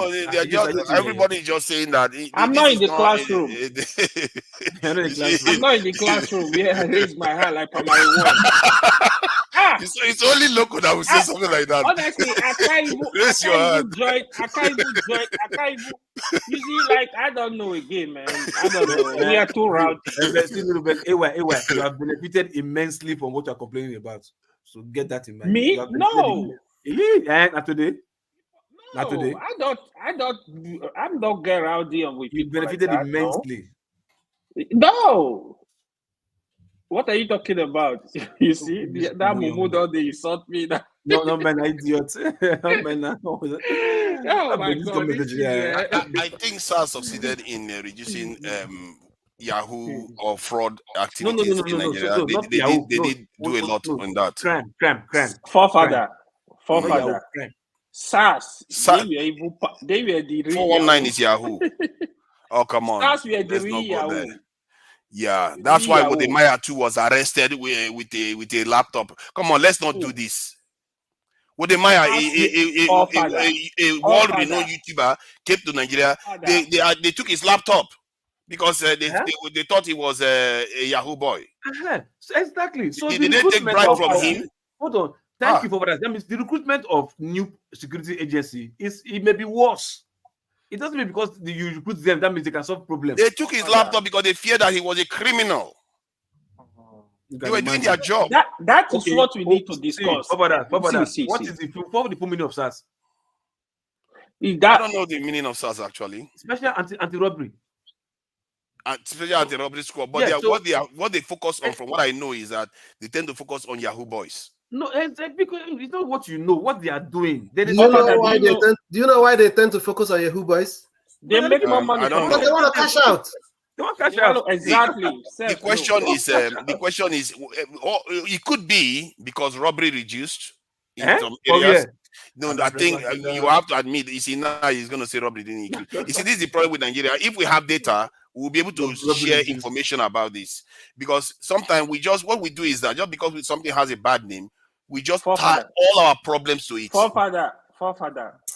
Actually, what is your argument tonight? What's your argument? My argument is that we are supposed to be looking to change our security posture if we want to take charge of our country. But what I get all the time is we need to do this first. We need to do that first. The argument they made was that there is waste in the Nigerian police, and I showed them that the UK has the same problem. And they say we are not ready because the people are not ready. This thing. I said even the UK that is not even at war at this moment is currently talking about recruiting people. Say waste, we say efficiency. Don't twist our word though. Okay, efficiency, and even you're there. Yeah. Even if you said efficiency, and I even went on to argue that if a Nigerian soldier is meant to defend 1,000 people, something that American soldier is not allowed to do, is not required to do, they are still outperforming America in terms of the death rate in their countries. So even the security forces in America, they have higher posture. There was a time some of them even came out almost as if they are military themselves. The police. Forefather. Sorry, based on knowledge. Forefather. The crime rate in America is because of the proliferation of firearms. A period. That is true now. So, but is crime not crime? What do you mean? Is death not death? We're talking of efficiency. We have arms in Nigeria too, you know. Every house has an arm in Nigeria. This is what they do. They make every excuse under the sun. In Nigeria? Are you telling me that? Okay. Are you gonna tell me about Japan? Tell me about Singapore. Tell me about North Korea. Tell me about South Korea. Tell me why are the other countries like that? Why are they the same as America too? Why do they have a strong security posture? Tell me about Ghana or Cote d'Ivoire. Don't compare apple with oranges. You know, this video is not going to age well. Someday, what is the unemployment rate in America? You are comparing Someday, America, this type of video, we'll play it back and hear what some of you are saying when the consequence of this type of talk people are having reach us. No, this video is you not are going the to age ones well. talking for the Watch now. politicians. Watch You what want us happens. to be arguing about History number will prove instead right. of making what you have to be efficient. See, all I can do is As talk. if the number is coming tomorrow. Is the number coming tomorrow? Why we wait Father, for that I really number? wish Why African can't we Americans talk were here, about to man. make what we have They are efficient? going to so sorry, really Steph, tear into these people here. Steph, Father, do you know why? Assuming you allow everybody to share his so idea, their so experience, you would have get the full picture of what is going on with SARS, police. I mean, let us share our own idea. Everybody have history, man. Like, we got You don't a think lot. they've Like, shared their own idea? They've been telling me everything that they don't like about the Nigerian state now. They've been sharing it to me. You just heard what but Loco to told be me. honest, SARS, these people were real criminals. I'm gonna say it. My experience with SARS in 2019, I was in Nigeria. I rushed into Nigeria to do some stuff. So my driver picked me up. Yeah, I took my brother's car from Lagos. I was traveling out of Lagos. They stopped me. Immediately, I think they figure out that this guy is coming from abroad. They check the truck. They notice, like, yeah, this guy, the bags, right? Then I was sitting at the front with the drivers. He was talking to the driver. He asked me to come down. He asked the driver to open the truck. The driver opened the truck for me, so he was still sitting, right? Then he asked the driver to come down. The driver went down to me then. Then he came to me. He was like, "Oh, Oga, come down." I'm like, "What's going on? Come down for what?" Then finally, I step out of the car. He saw my phone. I was holding the new iPhone, or the iPhone 12 Pro Max, something like that. He was like, "Oppo." He want to search the phone. I should open the phone. I'm like, "Oppo what? Like, what's the meaning of that?" So I didn't really understand that how bad it was, because it was quite a while. I never experienced that. Then I'm like, "Yo, I can't put my phone for you." I didn't know what was really going on. The only thing I saw, they were taking some people. There was a house there, back of the house. So the driver was not telling me, "This is what is going on. They think you are a Yahoo boy." So I went to meet the SARS guy. I'm like, "Yo, so everybody will carry iPhone. I be Yahoo boy now. So I know people iPhone." He's like, "What do you do?" I was even trying to be polite. "Oh, yeah, I work. I'm so I do so. Okay, yeah, I want to see the iPhone. I want to open the phone." After a long discussion, I told him, I said, "There's no boy in your papa. I don't open my phone." He got pissed. Two of them. The other one got pissed. Then finally, the driver was not telling me, "Yeah, just open for them." I opened the phone. They were searching. As I noticed, they were looking. He saw one Malaysian number. Then my friend was doing PhD in Malaysia. He was looking at our chat. I was laughing. In my mind, I was just laughing at them. Like, so I believe, say, anybody when they drive boot car, when they carry phone, I be Yahoo. Then when they didn't see anything, finally, as we were talking, a bus was coming from university student. They dropped all the students from the bus. They were searching the bus. I heard the driver say, "I asked you to give me the laptop. I asked you to give me the laptop." Both girls are boys. They pack all of them down, searching their body. Even they were beating one of them. I look at them and say, "Oh, when I was a student, I go. I for born this place, that straight up." I said, "The students were just too gentle for my liking."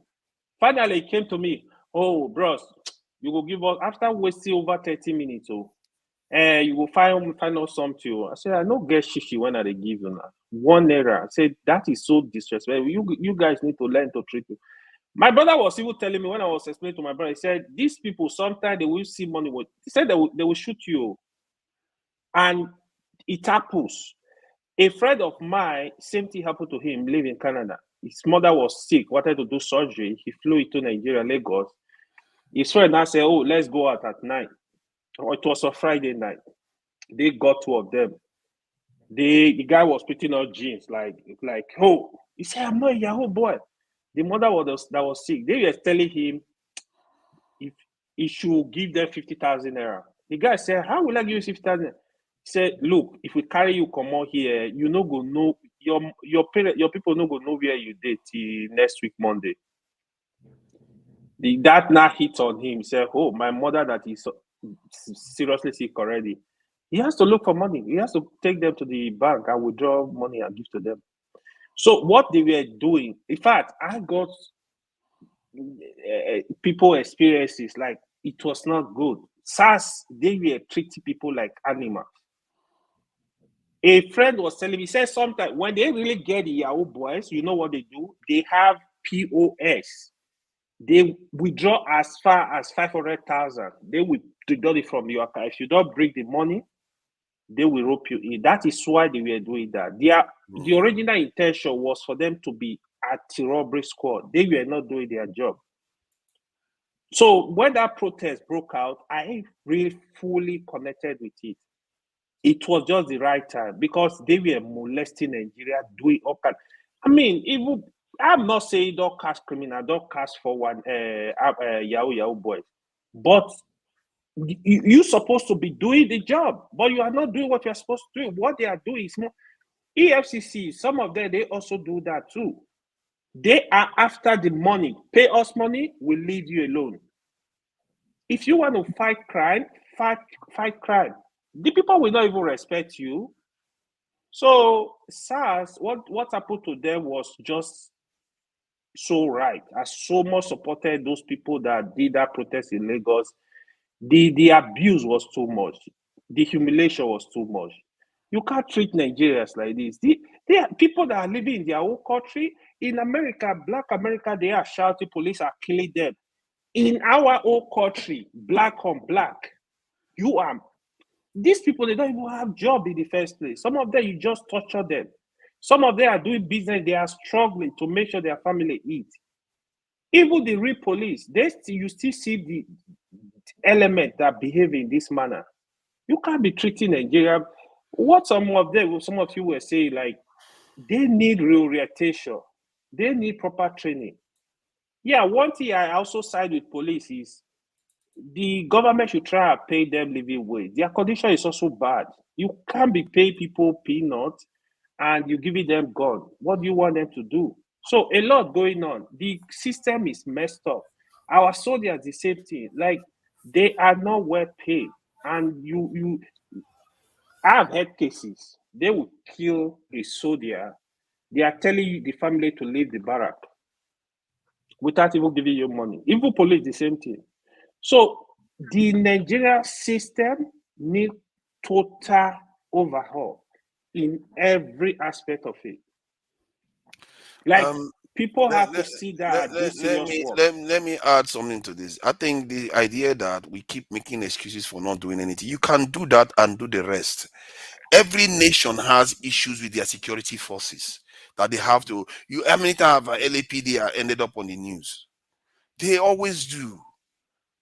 But we don't even do the minimal.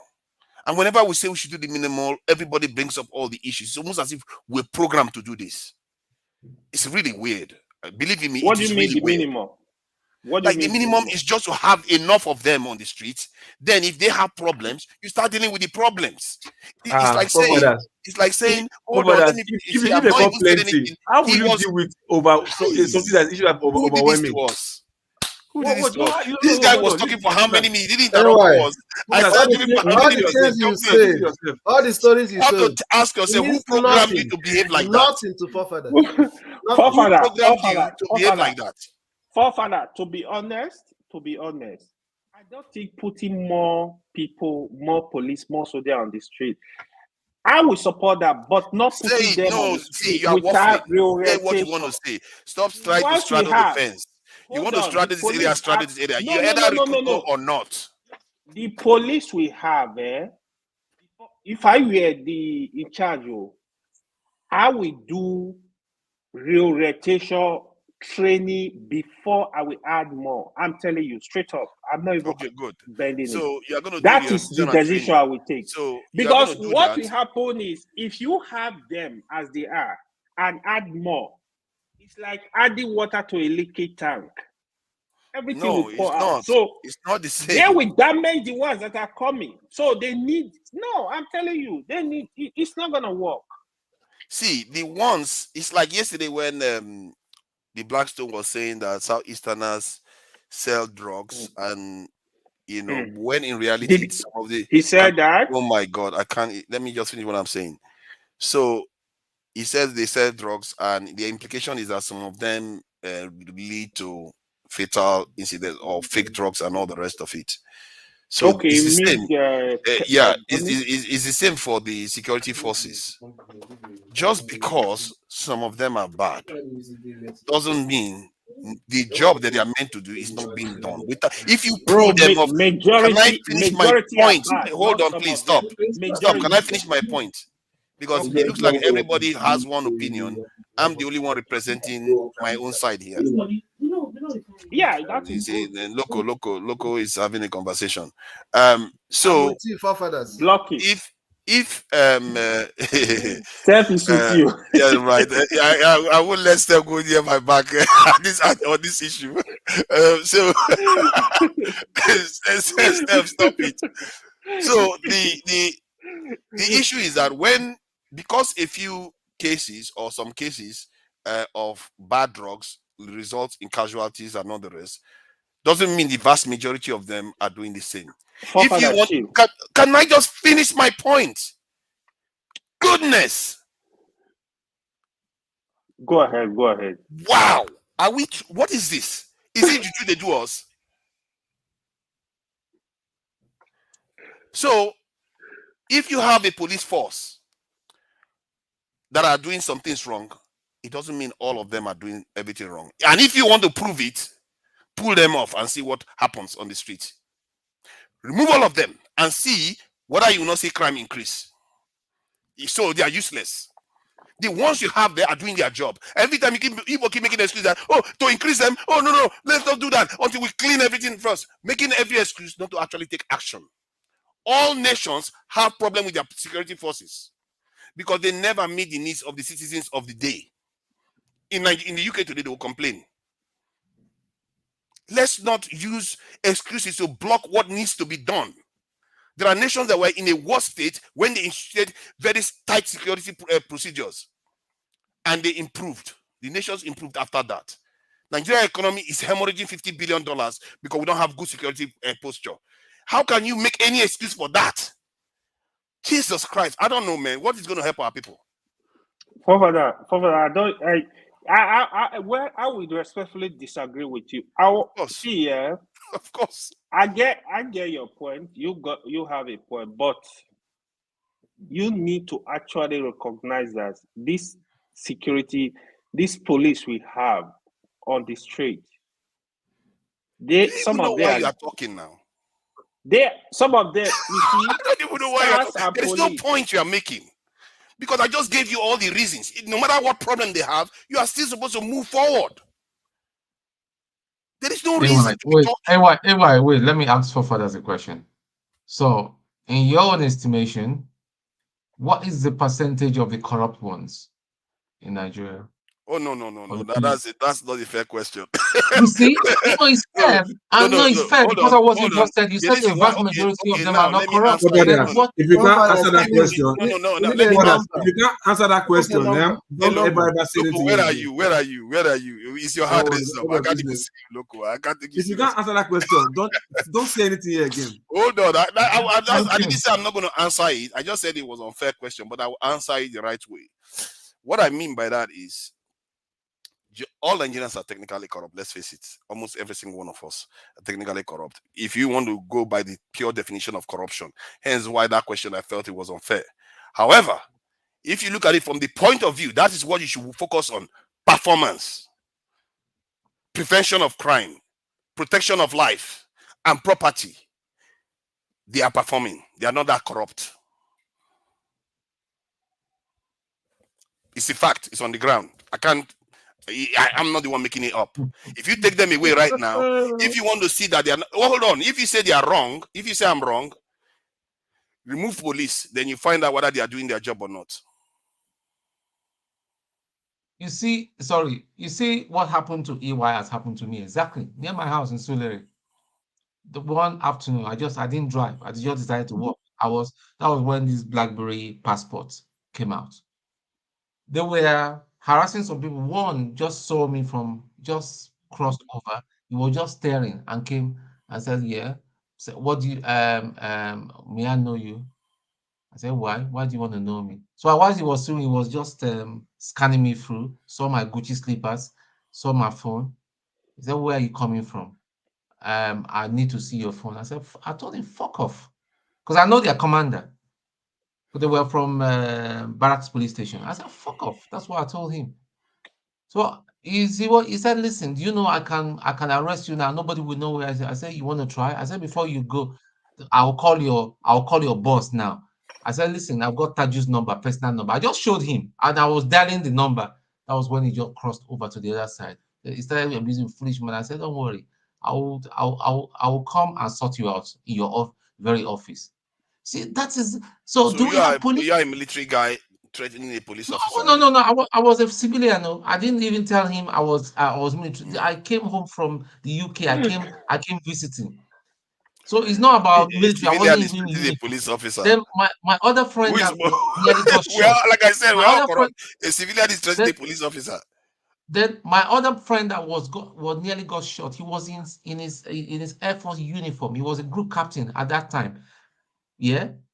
A mobile policeman cocked a gun just because he stopped him, and he stopped, and he wanted to start harassing him. He said, "Listen, my friend, you're wasting my time," because he was to report at Dodon Barracks for something and all that. The guy cocked gun.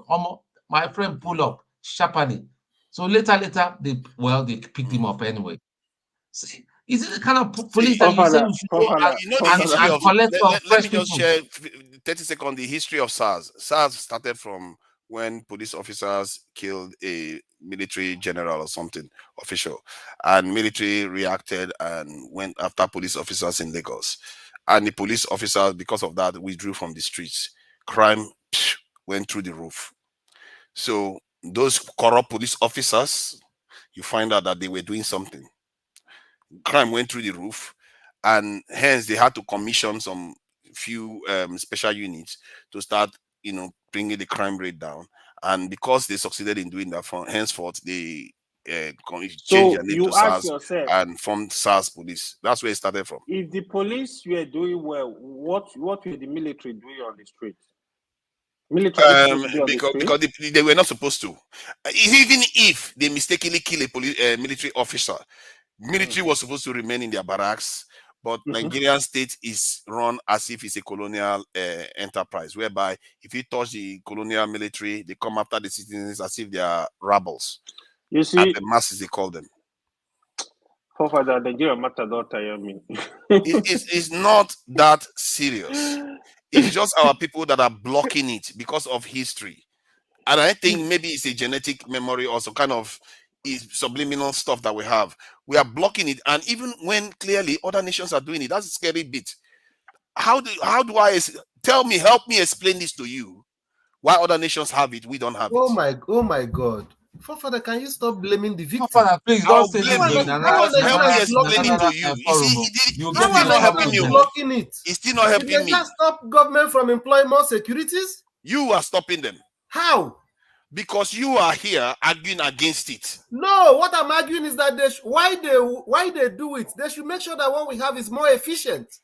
Am I stopping them from recruiting more? No, no. Actually, you are blocking it because the way you started was they have to make it more efficient first before you start recruiting at all. Then now, why stop them from recruiting it? Exactly. So you are blocking it. You are not saying they should recruit more. If you have said, okay, let them recruit more, but let them make it better, then I'll agree with you. Why do I say that? Because what they have now, from everybody's testimony, is not efficient. We just went around in a circle right now. Now he just went on to agree that he's blocking it. I am not blocking. I'm making a sense. No, it's not. It's not blocking it. It's not the right word. It's not in the right sense. All we are saying is that the corrupt ones that we have right now, we should get rid of them, retrain and reorient the ones that are possible to reorient. Get rid of the ones, and I then think there are we good can now ones there. recruit, and not only recruiting forefathers. How many are good? What percentage are good? We need to look at thing equipment. that has kept your property safe. What percentage? I think we should not always throw Give me a number. the bat 20%, out with 30%, the baby 70, out with the. 80. I think 90% of them are good. 100%. I would say, 10% are good. see, if I factor in all Nigerians are corrupt, I would say because Nigerian police will also involve corrupt people, I would say 80 to 90% of them are okay by Nigerian standard. Are you aware that in every police station, when you see those guys that start on the road, they use POS to collect money, that when they collect that money finish, they make return to the organ? See, you think I don't know all these things? I'm saying we are all Nigerians are corrupt. I know. If you want me to say, okay, police is we remove Nigerians, 100% of the police is almost corrupt. But if you include Nigerians in the equation, you will say yes, they are corrupt, but they are also functional. Just because a nurse is corrupt doesn't mean she's not going to treat you. Just because a doctor can be corrupt doesn't mean the doctor is not going to treat you. So let's put corruption where it actually belongs. You see what I mean? That's all I'm saying. We shouldn't be blocking stuff that is going to help us. Any other topic? Okay. Speaking about police, forefathers, hold on. I don't know whether you've seen that guy they paraded as. look at Eva wants to run. Go ahead. The guy they paraded as the supposedly brain behind all the kidnaps in Abuja. They want us to think that it's Igbo people. Igbo person, but that guy's a Yoruba man. That man is a Yoruba man. But then I don't want to even go tribal. So is it the kind of police force that we have and all that? How can you market him and present him as being as coming from a certain part of the country, all for political reasons? No, that's wrong. They didn't market his nationality. They probably didn't do that. They just brought him out as a kingpin. I think the main issue is why are they? He's a Yoruba guy now. Why are we remembering his Yoruba ethnicity? He could be Igbo, he could be Hausa. The issue is why are they using? Yeah. But what does it mean, though? How about all those people that carry AK-47? Kidnapping every day and all that. They cannot go after them. They just brought up one. Even yesterday, we spent a long time defending, saying it's not Fulanis that are this. Why do they want to manipulate even investigation? The sister came out today on X saying that the brother is not a kidnapper, that they paid him. Listen, I just feel that there's a lot that is going on in Nigeria underneath, that he was paid, that the brother is not a kidnapper, that she can come out.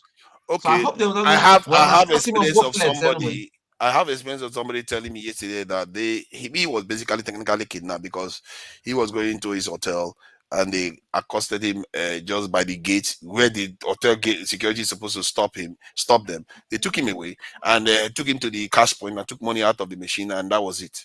So they do that all the time. Yeah. So that and one of them, they even went and burgled his place, and he was busy calling the security guard there, and they said their phone was on silent. This is the nature of what we are doing. Everything we don't do it well. Somebody said something in the comment section. Since you advocate a law for the security, why not go back to Nigeria and join police force? See, I've said it before. If the Nigerian military says they want to recruit 1 million or volunteer, no, that is I think you can go and volunteer first. Why would you volunteer when they are just designed to go and fail? How am I supposed to defend 1,000 people? It's ridiculous. At least it can be one addition. No, they are not recruiting to succeed. They are recruiting to waste our people, just like they are wasting our population. That is what I'm arguing against. Efficiency. It's not. That is the meaning of efficiency. We don't even have the number to worry about efficiency. You don't know the power of efficiency. You know that 10 can do what 100 can do. No, you say you can't jump because they're recruiting to fail. We have some of the most efficient systems. See, Steph, don't, so that we rest this issue. This is why I said we should agree. We should swear to agree that when a point has been addressed, we shouldn't bring it back up again. in terms of efficiency, we have some of the most efficient systems in the West, some of the most advanced systems in the West, and yet they have more people than us. So why? They should have less people, shouldn't they? Because they have the most efficient system. Why do they have more people than us? So it shows you that we are so far behind. We have less people and less technology. That is why our country looks like a backwater. We can't be developed if we live like this. So that point has been addressed. Let's not focus on efficiency anymore. If we want to talk about waste, there's also waste in their system. The only thing that we are not doing is what I keep talking about. We've never done it since we got independence. We've never done it since we lost control of our territories. The Western countries are not efficient because of the population. They are efficient because they are efficient. Because they choose to be efficient. Your IG of police, hold on now. Your IG, hold on. Your IG of police, is it corrupt? Yes, it's corrupt. So how can you expect IG to be corrupt and you want new recruitment not to be corrupt? So it starts from there. So if the head is good, you see the change. Maybe people voluntarily, they might be loving the police to come and join just because they now see that the head is good.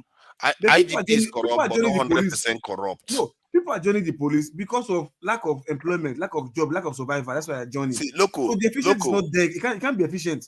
Okay, local. Let me ask you now. Do you believe that people cannot be 100% corrupt? That most people are not 100% corrupt. In other words, on everything that they do, they're just corrupt.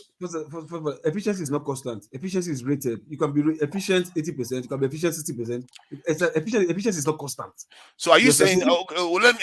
The question I want to ask you now. Questions. I don't want to have my own say anymore. I'm going to ask you, then you tell me the answers. So in the West, are they more efficient than us? Of course, yes. Okay, good. And do they have more people in their security forces than us? Yes. So why don't we get? Why is it that we don't have more people in our security forces? Efficiency can only be related, can only be proportional to capacity. Can I ask you a question? We need to hear his answer, because he's saying efficiency can be related to capacity. I don't understand. Please make that clearer. Efficiency, right? It's not cannot be proportional, so to speak, to workforce or capacity.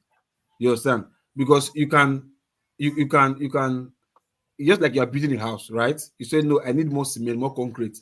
You understand?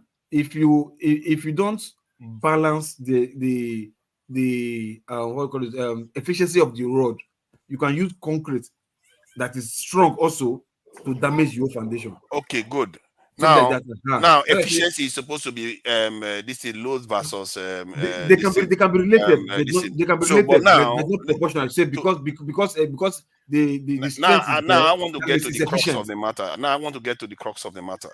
So you say the British military now that they spend 50 billion pounds on. If you compare it to dollars, we're looking at about $70 billion. They spent. It's Hold not on now. Hold on, listen to me before you go talk anywhere. It's not on recruitment. What are you? It can be. Hold on. Everything makes them efficient. No, it can be military gadgets. Yes, that's what I'm saying now. That's what I'm saying. It can be spies. Exactly. It can be training. That's where forefathers don't want to. But that is what I'm saying now. That's what I'm saying. How many vehicles does the Nigerian police have? Let him answer now. Let him answer the question. Let me tell you one last thing. You want me to ask questions? What kind of guns do they have? What kind of security communication gadgets do they have? Talking about efficiency. What have we done to Steph now? Steph won't let people talk anymore. I actually thought forefather want to listen now. Mercenary. Yeah, that's what I wanted to do, but he won't let me do that. Let forefather break it down. I want to hear.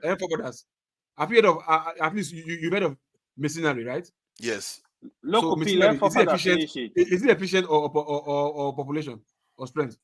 It's not efficient. Mercenary. Huh? It's not efficient. No. Hold on. If mercenary, if they succeed, why did they succeed? Is it because of they don't have in numbers or because they are efficient? That's why they succeeded. No, it's not efficient. You are going to a totally different topic. No, The hold topic I on want to now. address It's is the efficiency regarding of the machinery. efficiency. That's why they succeed, not because of the No, number. no, actually, let's not go. Machinery is a totally different topic from what we are No, discussing. hold on, no, it's security strength. We're talking about military or security posture of a country. For that. I'm trying to tell you You won't efficiency let of me ask you a security question and anymore. number. No, I'm trying to tell you numbers of security versus vis-a-vis efficiency of that same security. You understand? They can tell you they can take 5 mercenaries who they know they are efficient to go and defeat army of 1,000 military, whatever, or 2,000 military in a camp or whatever. So that's why they have more military still. No, that's what they tell you that numbers doesn't count. It's efficiency that counts first. Actually, before numbers. Okay, you want me to show you the record of people that understand it? Let me do that because my mouth is not good enough. Our people have issues, man. I don't have the energy to be arguing because I try to ask questions. Okay, now he's allowing me to ask questions. Let me ask the question. Give me 5 minutes. I'll turn my video off for 5 minutes. Pardon? I said I'll turn my video off for 5 minutes. All right, yeah, that's fine. Cool. So in terms of efficiency, don't finish there, Bao. Yeah, that's good. In terms of efficiency, the UK spends 50 billion on their military, and while Nigeria spends about 4 billion US dollars, about 70 billion actually, if you convert the pounds to US spend that much? No, the UK. Oh, the US is out of the. The US is out of the. It's not fair. Why would I go to the US? That's a bit too much. They don't play around. The UK spends about $70 billion at least on their security military outfit, while Nigeria spends about 4 billion. In terms of efficiency, cut that UK defense spending, because that's how you measure efficiency: spending versus output. Cut that out spending to 4 billion, and let's see how that number of whether they will be able to pay them even it's going to be questionable. Let's see how they perform then. So this is why I said, given the result our military is achieving, they're actually quite efficient. If you go by money, dollars spent on them, they are barely paid. Even the salary they are owed, they are barely paid. The pensions are barely paid. When they die in in the line of duty, they are barely paid. The family is barely taken care of. So let's not, in terms of efficiency, we even are probably more efficient than they are. So the UK police, do you think they are well paid? Don't go to the UK police now. You have just shifted the goalpost. I just said the UK military spends $70 billion. Hold on. I want to ask a question. I thought I was asking questions. You are the answer now, so you give me answer. So UK military spends 70 billion, and Nigeria spends about 40 billion on their security. So now, in terms of outcome, reduce the UK spending to around 4 billion, and let's see how they perform. Okay, what does the UK spend that money? What do you think? Wait, hold on. What does the UK? What do they spend that money on, and what do we spend our 4 billion on first? We spend the 4 billion on salaries, equipment, uniforms, maintaining the infrastructure we have. Equipment like what? And infrastructure like what? Barracks, MOD supplies, cars, fuel, everything else. In case you don't know, many of those money for infrastructure repairs, you understand, they are diverted. Or they are slashed into it doesn't matter. I'm just saying. Hold on. Reduce the UK one to 4 billion. Then let's see how well they perform. Hold on first now. What these people are complaining about, right? The efficiency is like, okay, fine. You even give them good salary, and they will do well. You're not even. That's the complaint. An average policeman or a DPO will never tell you, no, we are overpowered. You understand? We are overpowered. No, they won't tell you that. Their most complaint is they don't pay us well. That is their complaint. They don't pay us well. No, but none of them tell you, we can't go there because we don't have enough men. No, they're like, I can't go and die for this country where the people I'm fighting for, they are eating our money. The IG is sitting in his office driving SUV or sitting in AC. Then you are saying this Kukurofo may go shoot and go and die. He will like, no, I won't do that because you are not ready to sacrifice. You are like my boss. You're not sacrificing. You are eating money, getting fatter. Then you ask me to go and die. Which is not what is happening here in overseas. It's different. Loco, let me just share this with you so that it's not only my voice. Leave that. Let me hold on now. I've seen this one before. I've seen it before. You've not. Hold on. So the viewers, you might decide to block your mind, but the viewers may not. You might decide to block your mind. The viewers may not. So I hail you. See, when I said when I found out that Machiavelli said the same thing, people were laughing and say, "Oh, why?" Then when I look before that, I actually knew about this world map. And when you look at it, you see how African countries are lightly colored versus other parts of the world. Now let's go down to the analysis that they gave of this, what they think about militaries. It says there are several crucial factors to consider when analyzing the strength of a nation's military. The capability and availability of equipment, vehicles, weaponry, communication gears is essential.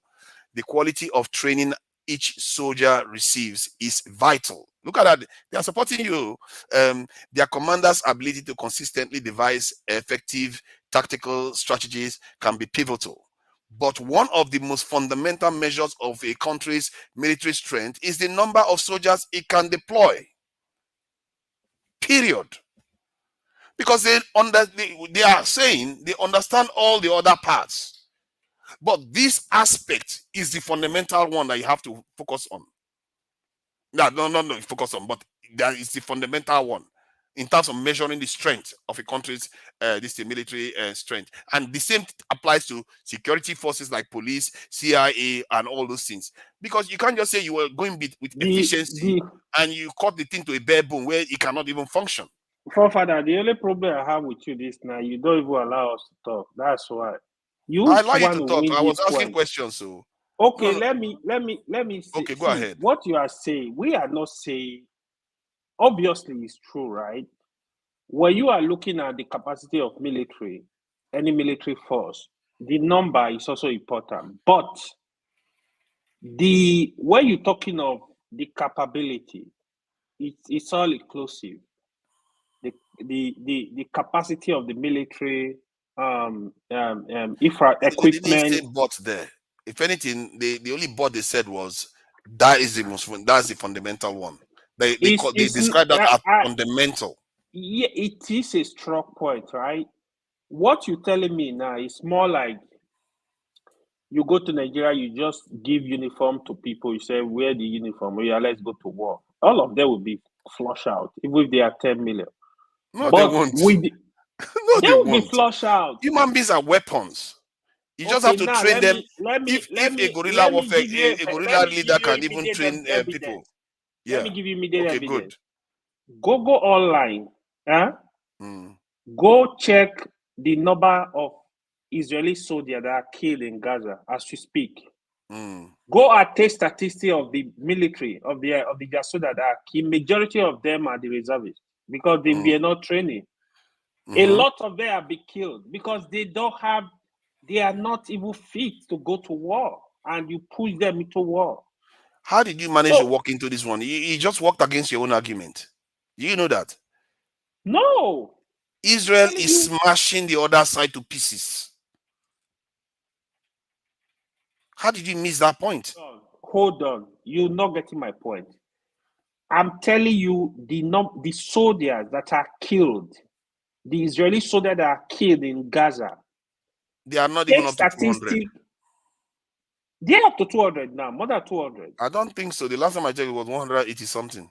And 200 is tiny compared to thousands on the other side. I know. No, I'm not comparing. That's where you're getting it wrong. I'm not comparing. I'm just referring to the soldiers because those that were killed, majority were reservists.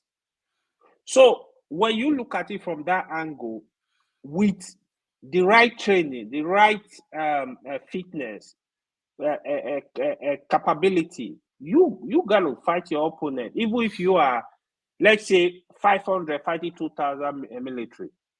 You don't know if they are well trained. They can destroy them easily. It's about strategy.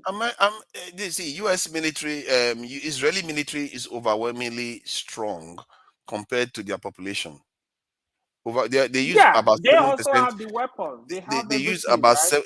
Okay, and yet they still use about 7% of their population involved in the military, including the reserve. 7%. Nigeria uses less than 0.1%.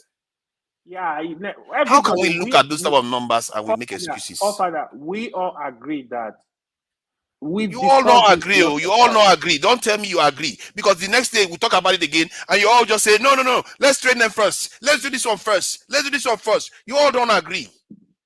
I hear this all the time. I will actually choose. We do a proper orientation, a proper retraining, exactly. and So we you can don't recruit agree. more. No, I don't Don't say agree. you I'm agree. not even denying You don't it. agree. No. What I'm saying, we all agree that yes, we need to recruit more military, more police, but the ones we have need to undergo some kind of reformation, training, See, I agree with you on that. reorientation. If Abi, you say you I'm agree not with me, denying we need the number. I agree that you need to retrain our military, their mindset, because I believe that they that have is a my point. colonizer mindset. That is why if something happens to a soldier on the street, they will go and start attacking civilians and police officers. That is wrong. They have to understand their primary duty is to save lives of their citizens. That's their whole charge. And sometimes to do that, they have to take lives. That is the only time they have to take lives, to protect their citizens. If you train them from that core and expand it from there, nothing else will be going wrong from this in your security forces. And I think that is what is missing within our military. If you go now and check their documentation on how they train them, you find that is missing. Their core is somewhere else. That is the problem. Yeah. And I agree, when you say retrain them, I agree with that. But I say you have to lean forward first, because it's like saying everybody has got a gun in a restaurant and only you have a knife. You want to start with a gun first. You may not know how to shoot it, but you have a chance when you start with a gun, because that way, if you might throw your hand and you hit somebody, we have to always lean forward, because this world, every little thing you take advantage of helps. You can't just see stuff and leave it on them, because people are dying on your side. Father, why I'm not even arguing with you? The truth is, see, our country, we will not lie. The thing is just a failure in all aspects. You know what is happened recently between Pakistan and Iran, right? I know. Iran strike Pakistan. And Pakistan struck back. And the next minute, they return the fire. And they are really good friends, Iran and Pakistan. But the lessee I was trying to tell you, just imagine a country come and strike Nigeria. Now, because leave them alone, Jade. Iran knows we have other things to worry about. Leave them alone. We are Iran suffering. know Pakistan are not playing around. Pakistan is a nuclear power. They're gonna nuke you. Iran is going nuclear. That's why they don't fear, and they know that nobody is going to use nuclear anyway. Iran is also going nuclear. They lost satellite too. You know, they lost one powerful satellite. Oh yeah, Iran. Iran is launching satellite. North Korea is launching satellite left and right. While we are here twiddling our this thing, the whole world is preparing for war.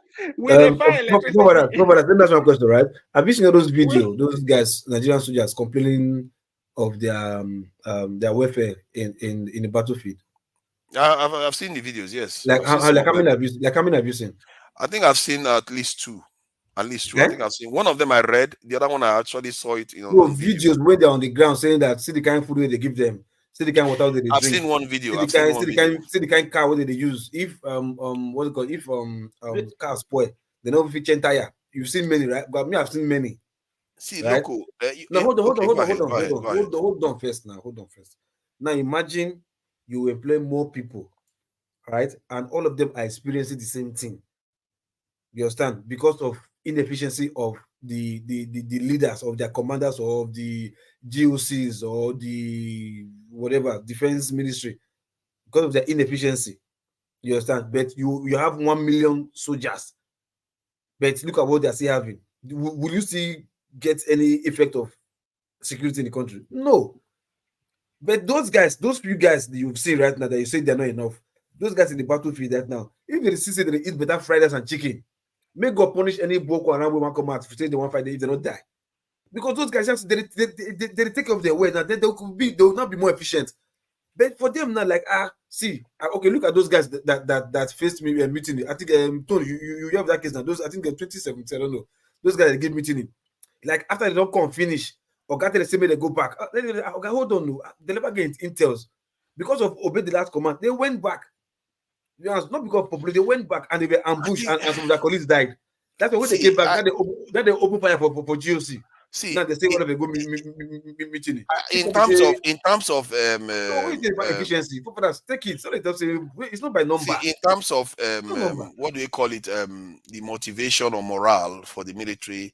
Yes, I agree with you. If you are not caring for your military well enough, especially based on their perception of what care is supposed to be, then you have a morale issue. And if you have a morale issue, performance issue will ensue. But it still doesn't mean it still doesn't mean it still performance will reduce. It still doesn't mean when you encounter the word efficiency. See, it's not necessarily efficiency. It's not necessarily like that. The way, let me finish my point. Efficiency is different because it affects all nations. You just heard a British soldier general saying that their military is saying that they don't like it, so they don't like the equipment that they've got. So the same, you see, reality is pliable. It's not the same everywhere.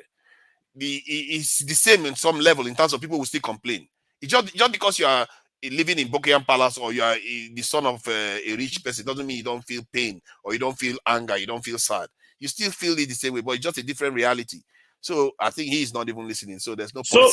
So to be clear, forefather, when you keep measuring efficiency has nothing to do with number of what is it called, the military you have. They are not. They actually can make things more efficient.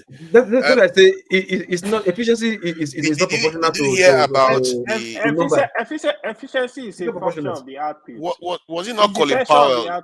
Hold on now. Was it not Colin Powell that had this? They said there's a doctrine he used to follow, or the general that worked with him for the first Iraq war. The doctrine is using overwhelming force. Because when you use overwhelming force, you defeat the enemy far more efficiently. So you don't lose your people. You use more people than you require, but because of it, you don't lose people at all. With the capacity, with the right capacity and capability. See, the only reason why you are saying that because it's America, but when it comes to Nigeria, you say, no, don't do that. Don't do that. You still need to treat them well. See, the principle applies everywhere. If you have more force, you might actually save life. It doesn't necessarily mean you lose lives. That is what it's because you are there to save people's lives. You are not there to protect your people. I mean, the law applies in America just as it applies in Nigeria. If you want to secure your country, if you want to prevent people from getting kidnapped, change the posture of your security forces to that of other nations. How can you expect your forces to perform when you starve them of resources or starve them of personnel? Now you're coming back to our point. You start them of personnel. Actually, the real resources they are losing more of is personnel. The reason why I'm saying this is because there are nations that are richer, there are nations that are poorer. The same principles apply to all of them, and they all act. The only people that don't act is us. The same principle. When China became secure, they were very poor. They were not rich. They recruited millions into the security forces. They were not rich then. So was South Korea or North Korea. So why are we making that argument? If you are making the argument, okay. Hold on. I need to address the point that Jay made. He said the GDP of Russia is about 4 trillion. The GDP of combined NATO nation is 50 trillion. Russia still defeated NATO in Ukraine. NATO are not fighting in Ukraine, Mr. Man. NATO are not fighting in Ukraine. Russia cannot defeat NATO. Don't play, man. Don't play with NATO. No, I think what he means is that Russia is. They are supporting. Technically, they are winning. They are getting their way. They're taking territories from Ukraine and they are owning it. So maybe that's what he means. The point is that what he's trying to address there is that money is not everything. That's basically what he's saying. Yes, I agree. Money is not everything. Your ability to survive matters more because if you don't survive, you're not going to survive to make money. That is the truth of it. And the people that can survive are the ones that will determine, they can pick and choose who survives with them. And they will choose whether you are a slave or whether they take your land or whether they don't take your land. You are living at their mercy. If some of our people knew what African American slaves went through, because our forefathers didn't go through it, we were colonized, but they didn't abuse us the way they abused others. Not even like in Congo. Like the women, when you have a family, when you're a slave, you don't have, if you are married to a woman as a slave, you don't have priority over her. Your master can impregnate her because he wants a child that looks like him, so that that child can serve as a slave inside the house while the darker ones serve outside. They can make you impregnate your own mom because they want a breed, because you are a strong person. The kind of stuff these people went through because of our people sold them, and we can't even remember that at all, and we think everything is okay today. That is, for me, the disconnect Of is too course, heavy. we know. The disconnect is too heavy. And I think what I would recommend for many of our people is that go to African American channels, talk to them. Maybe you start getting an impact of the mistakes we made that are so grave, and the consequences of these mistakes, because we don't think it's going to come to us now, because it's shielded from us. We don't see it. I have Africa But it will American come. friends. We discuss. It will come. And for me, the vision is so clear, because African Americans have lived through what we are going through right now. They used to have good periods when things were good for them. They have this. I don't know how the Tulsa massacre or something like that, where they built a city. They were doing very well, progressing. The economy was doing well. Tulsa in Oklahoma. Yeah, and then Americans came. The white Europeans came, destroyed everything, because Europeans, the Americans. Yeah, the Americans and the Europeans. So they destroyed everything. I don't want to call whites. So they did that. So the same thing applies to us too. We think we are different from them. It's the same thing. And even the Italian Prime Minister recently was saying the way people are dealing with Africa is wrong. That you need to change your approach to Africa. You have to start treating them as strategic partners. She's arguing from her own point of view. But we are not doing anything to be strategic. We are living on their mercy. And we don't even know that. And this is why I argue that we have to change our security posture. Once, we'll take over our country. I will even blame them less. To be honest, I think it's sweet that we are not ready. You have to, like we discussed that here, right? When Kenya President William Ruto was talking to, I think, Fresh President, was just ratting like, oh, blah, blah, blah. We don't need this. The man was just looking at him. I'm like, yo, you don't know what you are fighting. You got to do your things. So you position yourself like they don't have option. They got to adjust. You don't tell them to adjust. They will never adjust. Yeah, these guys, they will not adjust. You got to change position. You know, that is why the alliance across Africa countries is very, very important. All this AU, I don't even know what they are doing. Like for us to do that, we have to start changing. Our people have not changed. Look at how long we are arguing all this stuff here. Even we don't even agree that we need to even lean forward and defend ourselves. Not to mention what our leaders would think. No wonder Tinubu thinks the way he does. The thing is, you know, yesterday I was laughing. I was just like, well, I swear you showed that video, right? So what that video, you people were looking at it from the surface. The way I'm looking at it, very deep. They don't even understand the issues. They don't understand what is going on. I don't know if you get it. Like we are looking at it from economic. Oh, you want to send your people. They don't understand the issues. They don't understand the long-term plan. They don't understand the implication of what they are doing. I have said it here when Tinubu, like the policies he roll out time to time, from student loan to subsidy removal from the current exchange rate. He doesn't understand the issues.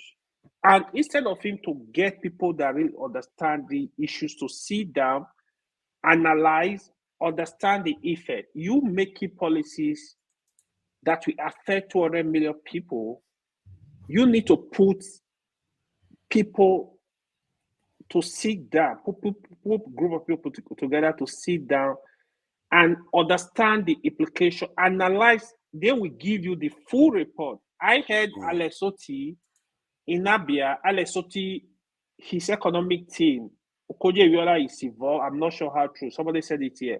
Sanusi Lamido is involved. A lot of these economists are involved. This is a serious issue. you don't play gamble with a nation. If you want to build security, you got to look for security experts, look for the real people that can. You need to pull those people together and tell them this is what you want. How do we achieve this result? You can't just bring people from nowhere to be doing this stuff, man. Because the issue of economy, I there are think people that what you said about bringing security experts. I think at the core of those security experts, individuals, you have to have people that actually believe in their people. My worry is that some of these people don't. They really don't. They don't believe in their people's. I don't even think they think about it. It's weird. If you have to have somebody that believes that that nation, that people have to survive and really have to be strong. If you don't have those sort of people making those decisions, they are going to still draw plans that favor other people than themselves. You have to make it core to your own people. That is a very strong point. Again, the corruption is not helping. They're taking of the money, how to loot. They're making a lot of mistakes. For example, you connive with people to be stealing oil in the Niger Delta, oil that's supposed to belong to the people, like that is people are surviving on. What are you collecting? What is going on is, even right from time, I have said this even as a little boy, share we are operating, oil and gas company we are operating in Niger Delta. What is going on is, instead of them to invest in the community, they are operating. Let's say instead of them to invest, for example, say $2 billion a year, they will go give $20 million to some group of people, the king, some of the stakeholders in the communities. They will escape. So people do all this stuff. They don't know the effect of what they are doing. You thinking you are reaching yourself, you actually messing the whole system up. But that is the greed, right? It doesn't happen one at the time. It's not like one event. It happens slowly. It's not one event. One It's event just like after the other. Everybody repeats it. Topic question you were asking us the other day. For example, they give somebody money to build hospital that will take care of people, for people not to die. You will steal the money. They will tell you build hospital for women, children, so that women can give birth successfully. You will steal the money. Mortality rate, infant mortality rate is crazy. They give you money to build roads. You refuse to build. Accident every day. People are dying.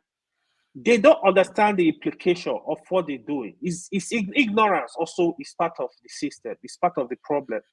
If they understand the implication, you can, even if you want to steal, you will not steal at that level. You will make sure at least the job is done properly. Exactly. You see, that is where the whole thing you know how I deduce this, because I try to imagine, because when I looked at how we started selling slaves, it took 200 to 300 years before they started trying to colonize the continent. 200 to 300, that's a long time. And I asked myself, how did our people not know? Then the only way that is possible is because individually they don't know that they are having that overall effect on the entire situation, because they are all thinking, oh, I'm just selling my local slaves, I'm just doing my thing while I'm on the throne for 20 years, then I die and move on. Then the next person comes, they do their own. They don't see the bigger picture, how they are doing their people down. And the beauty about the Igbo people is that they understand this thing way more than us. You know how I know that they understand this more than us? They did it to China. When they were trading with China with silver, they were having good trade with China, perfectly fine. China was advanced, doing very well in the 18th century, 17th century. They were trading with China with silver. You know what they were thinking? They were thinking that is not good, because China is gaining and they are not gaining more from China. So they wanted a competitive advantage, something that they sell to China, they gain more power from that, while China loses. In other words, what they are doing to us. So what they did was they started selling opium to China. and they sold opium to China, and they decimated a lot of Chinese economy, and they made a lot of profit from it, and they used that money to get stronger within 100 years. You see, it didn't happen overnight. That tells you how they think. They don't think that way. The Chinese premier, the Chinese leader, wrote to the Queen of England and said, we are trading silver with you, honestly. We are doing good trade with you, and you people start putting drugs in our economy, knowing that we are against it. We outlawed it, and you still sold it to our people. You know what? And then because the Chinese people decided to destroy the drugs that they seized, instead of the UK leader to say, sorry, our people, we are not supposed to be selling you what you don't need, and this is a nice thing to do. Instead, they were like, because they have gotten stronger, they said, you're going to pay for the drugs you damaged. That should tell you something that you need to understand about life. If you waste your strength, sooner or later, it will come back to bite you. And they humiliated the Chinese for 100 years because of that. Please go ahead. Again, these things, it's not too late. It's just unfortunate we still have rock people that are not thinking in power. They don't understand the implication of what they are doing. There is, you need to listen to that lady I told you, Paki Sharma. Look for his video, Youth Quake. The Gen Z, the population is in Africa. Obviously, Africa are the future. Nigeria specifically, we have a very hot youth population. In terms of intelligence, in terms of smartness. Now, if you don't harness the energy of this youth, you gotta do your Sharma or Paki Sharma? Paki Sharma, that's her name. Paki, P-A-P-A-L-T-A.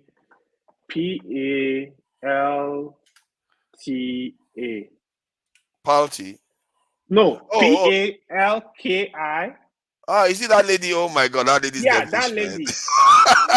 Look, I have to give it to her, man. On Africa Children, you will see the video. Try and watch it. I see the analysis. So what is going on now is Nigeria. See, I'm not saying it because I'm Nigeria. Nigeria have brilliant children. But what is going on? These children, they are not harnessing their energy, convert it to let them use it. Have a project. If you want to develop them in AI, we produce brilliant children from university, first class, top of the class. I tell people, for a student to make a first class from university, they have capacity to learn anything. So when you bring these children together and give them, what is IT? IT is nothing. They will learn it. AI push them. All this, for example, if Uzodinma has said, I'm going to build a tech city and start training Imo youth, I would have loved him. Imagine that. Build, no, they won't. Put solar in that city, make sure there is electricity. It doesn't take government to put 10,000 computers. These people are wicked. They are saying they want to send them overseas. It's they don't see us as science. human beings. It's not rocket science, forefather. State government have capacity. Even if you start with 5,000 computers, equip the place with solid internet, put enough security there, you can have shift. Look for IT expert to start training, even if it's programming. Once they understand 2 languages, solid, even one, they will be able to fall ahead from there. Just imagine each of the states have those centers. They are not thinking. They don't want to do anything for the people. See, for me, that statement that Tinubu made this week, it just keeps grazing at me. Like the term, we'll supply more. We'll supply more. It's like we are not even human beings. It's like we'll supply. If they need more, we'll supply more. like you're supplying crude oil or some kind of this thing. It's like we'll supply them more slaves. I told my friend the day I saw that statement. I told my friend, I'm like, maybe he's watching that. I'm like, yo, are they giving the president a different newspaper to read? They didn't give him a different newspaper. Do you know this president? Oh my God! Now I'm beginning to see why a lot of people have problem with him. He must know the name of Tinubu. He must. There's no way. His name is Tinubu, so he must know about Madam Tinubu. He must know her history. Because if you look at the way he behaves, he actually behaves like Madam Tinubu too. He's like a kingmaker, isn't he? He helps governors to become governors, put them in positions of power. That's how Madam Tinubu behaves. Yeah, Almost the same path Madam Tinubu was tough though. That's how she behaved. And she is the one that said she would rather drown her slaves than to sell them cheaper. And she sold a child, and they asked her why she sold the child in court. She said because she has a big home and they need to feed. So you have to sell human beings. This is the kind of human beings that he knows that, and he goes and makes such statement. It tells you that they are at peace with what they are doing. Yeah. He must be at peace with what he's doing, and they have friends amongst them. And when somebody came here and said we shouldn't question Abure harshly, and you have to. Our elite class, something is wrong with them. We are in trouble here. If this elite class carries on like this, we are done. We are a done people. You are going to just watch within the next 20, 30, 40 years, the events are going to, the West, they are already preparing for war. There's going to be a massive conflagration and the wall is going to be restructured. And I tell you, our position in that wall is not going to be because of mercy. It's not going to be because somebody feels sorry for us. The wall is it's not a restructure, definitely. With what is going on, yesterday I was saying it, right? If you I follow international politics a lot, right? I said even Sweden, they telling their people prepare for war. North Korea, they are threatening. You know, yes, they too are preparing for war too. All of them are preparing for war. But I didn't even know South Korea. You know what they did? Try and study South Korea. What is going on? They build their military because of the threat of North Korea in such a way that North Korea knows that war is not going to be easy. They will think twice. Oh no! I think South Korea knows they're going to lose to North Korea. No, don't say that. Don't say that. Do you know how many missiles are pointed at South Korea? That's thousands of missiles. It's not going to use nukes, man. It's not going to use nukes. No, it doesn't have to be nukes. Like even in let's say 2005, 2010, I was already aware that more than 40,000 missiles are like big missiles are pointed at South Korea. North Korea that's all they've been doing. Building missiles pointed at South Korea. Forefather, you need to look at the statistics again. Please do research on it. Let me search how many missiles are pointed at South Korea from North Korea. Let me just see. Trump is gonna come and be shouting rocket man. Rocket man. South Korea. Those guys are crazy, man. Honestly, I will see that like I'm like, what is going on? These people, everybody is just crazy. Iran and Pakistan are testing power. Mm-hmm. You don't say though. China and Taiwan are testing their power. Every country is just like shoulder. America, they just play the good guy, the bad guy. They are everywhere, you know. Don't worry. Don't start any war. We are here to watch you. They are the ones triggering it too. They are this whole problem we're having in the world is because China is rising. All this trouble is because of China is rising. Nothing new. China didn't fight them. China didn't bomb them. Nothing new. Let's not forget this. This whole trouble is because China is developing.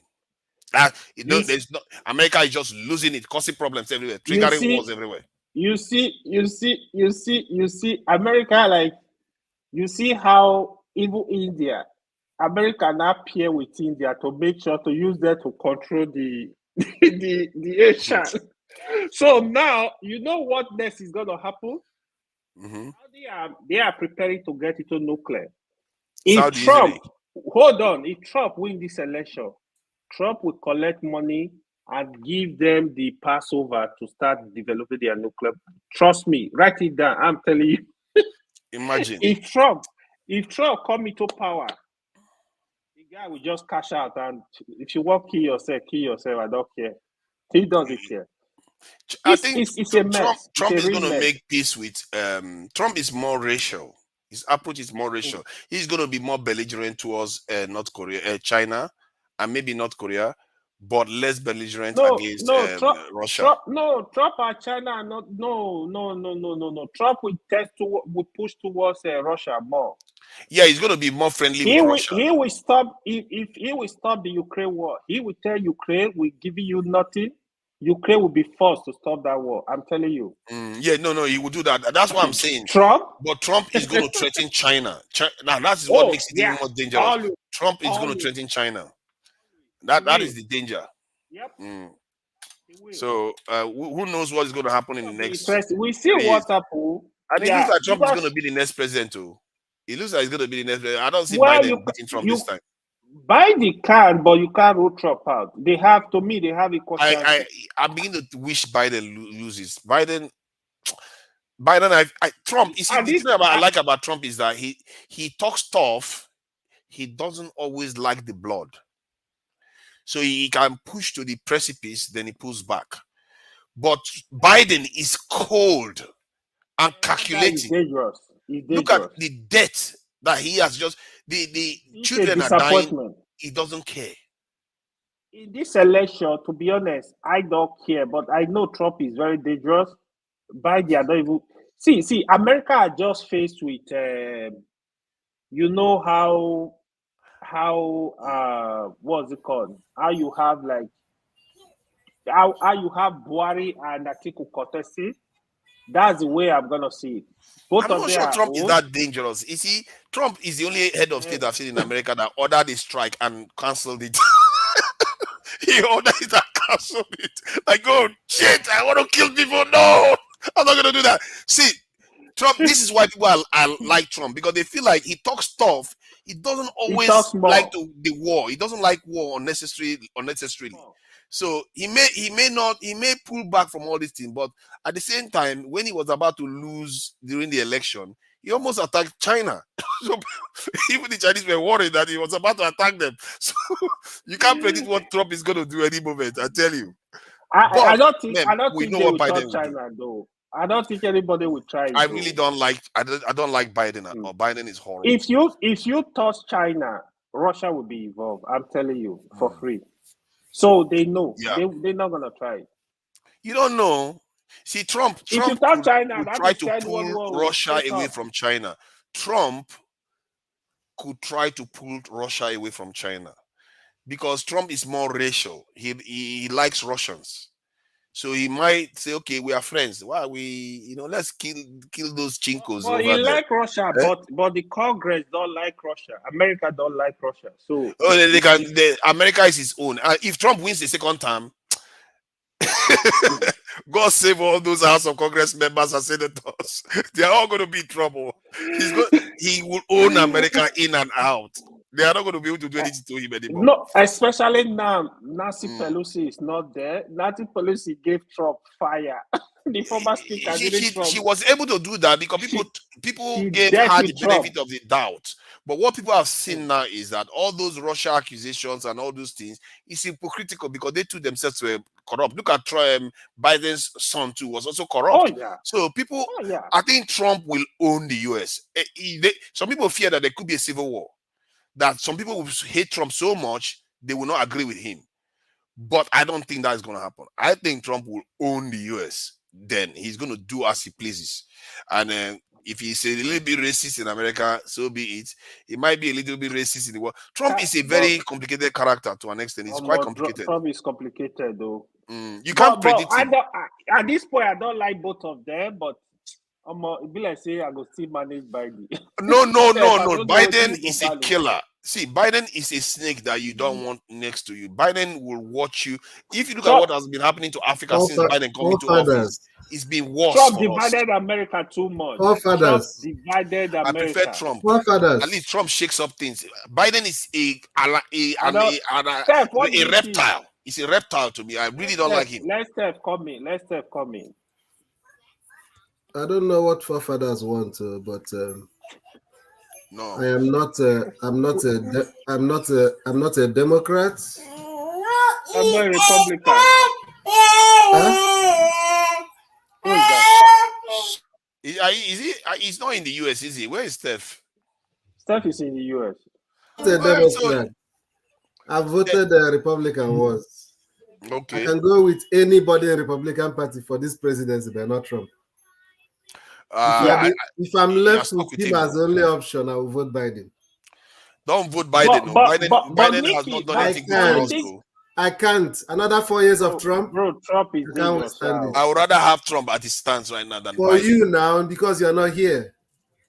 If you're okay, here, I get your point from that I'm point coming. of view. If you're here, you don't understand, and you are it's not bad. the conservative right, it's racist. I know. If you are here and you are not the conservative right, I was telling can't vote the for phone Trump. the other day. Now they don't get it because they don't live here. They see Trump on TV. Trump is horrible, man. No, I think the thing about racists is that they are more in your face. They tell you what they think about you.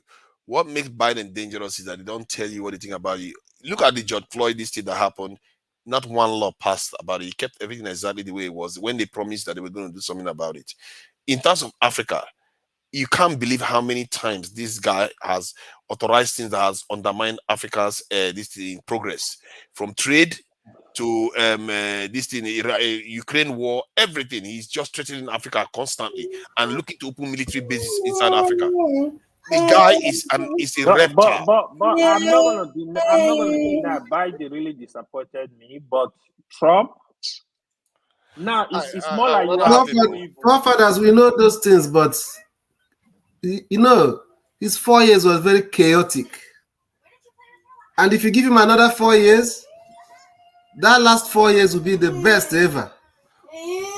But Trump didn't start any. Biden didn't start any wars. Trump Biden didn't start, and I mean Trump didn't start any wars. Biden, this guy is literally looking to trigger a world war. No, let me we often make mistake. Listen, sometimes listen, the word that Biden. Let's be frank. Most is here about Trump. Now media propaganda, media they lie. That's the truth. Most is here about Trump. Media is lying. Most things you hear. The thing is this, right? You see, when Trump says something, the media know how to twist it, amplify it, then people will buy into it. I know people say Trump is racist. See, Trump sometimes is, if you watch his program that time, The Apprentice, he likes ego. He likes if it's not him, nobody else. Exactly. You understand? So he was like, he loved to be on the news. So those times that people expect him to condemn those stupid what's it called? Marchers, those guys carrying the Confederate flag, those racist guys, whatever. Not that he doesn't want to stay. He says he wants to, but it's like no, he need that fan, something like that. But just like he's not presidential per se. Not that he cannot rule America, but he cannot rule America in the presidential way that America is used to. He can't. That's just his problem. And I've seen videos that came out where Trump, they deal with black people. They help black investments. Old Trump, not this new Trump that they are trying to say here. Then you understand so. But the media won't tell you that. Just like this TB Joshua case. Baba, this one you are talking, forget it. No worry. You know, I prefer Trump. I see Trump is in your face with the truth. He's not to hide it. I'll tell you this, like Biden. You get what saying. Look, I'll tell you this. Why you do America? You supposed to know.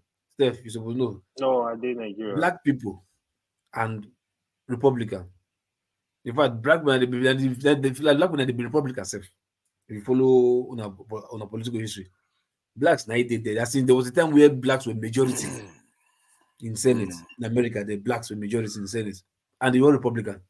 Local. It was later. Let me ask you this now: between Trump and Biden, which of them do you think values life more? Sorry. Between Trump and Biden, which of them do you think values life more? Period. Trump. Like Trump. Clearly, and that is what I think. That's my thinking. Trump. That's why I'm deferring to Trump, because Trump, he seems to weigh, even when he is angry, he seems to weigh bloodshed more. This Biden guy is a cold-blooded, calculating animal.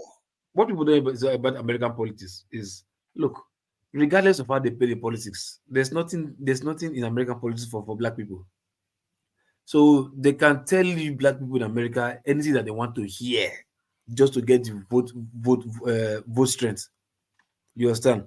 check, none of them. The only person that they even expected to even try that be that nonsense Obama. Yet nothing changed. Nothing for black people changed. Nothing. Yeah. If anything, it made it worse. Is he not the one that caused the war in this in Libya that led to insecurity in Nigeria? Nothing changed. Check American history.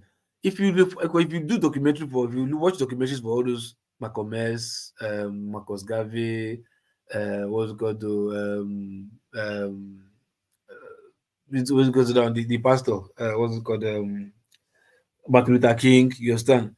If you check, it's this person and J. Edgar Hoover died behind them, the FBI guy.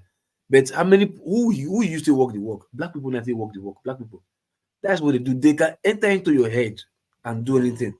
But Trump, because he's just blunt, the black people are just expecting him to say something that they want to hear. Like, okay, no, but sometimes you're like, I can be blunt the way you don't like, and they favor you. Who you would prefer? And you don't have to like him. You just have to pick which one is worse. And I think Biden is worse. That's the problem. It's worse for the world and maybe more dangerous in America. Do you know why I'm even giving Trump any chance to win this election? What I think will happen, right? A lot of people are beginning. They will not vote for Trump, no matter what. They will prefer to sit at home.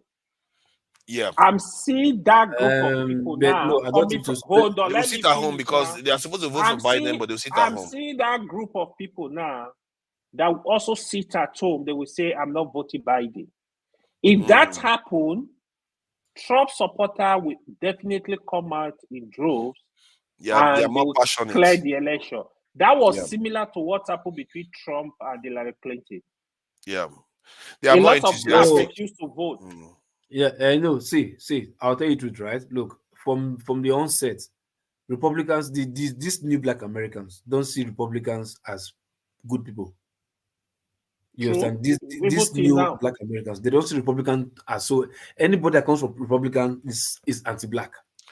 Many of them are changing their mind, though. Most of the people I speak to online, they tend to support Republicans. People are now digging out the truth about Trump. Like, oh, Trump is just this guy that is just there. I've seen, but you not just there. I beg. No, hold on, no. 4 years, no war. Look, you guys are missing something. There's nothing for Trump. Let me tell you. Again, more than 50%. Let me tell you. Let's let the American talk. You know, he's a minority here. Trump is not going to win majority of black votes. Agree. No problem. They are not changing no problem. He's going to win enough, though. But hold on, no problem. But no, I don't think so. But he won enough the last time. He won enough the last time. Do you agree that get more black voters than the previous election? I think Trump got actually almost a record number of black voters the last time. I'm asking you a question. Compared to other Republican leaders, more black voters than the previous election. Do you believe that? Let me confirm that actually. Trump will get more black voters now than before. Do you believe that? Steph, why is he going to get it? Huh? Why is he going to get it? The one that the Democrats are doing right now, they don't understand. The one Democrats are doing? Because, hold on, it's easier to strike deal, to strike business with Trump, right? What kind of business? In America than to do with Democrats. What kind of business? No, when I mean business, like, oh, look, we can give you this vote. This is what you do for us as a black community. What do you think Trump can do? What do you think Trump can do for them?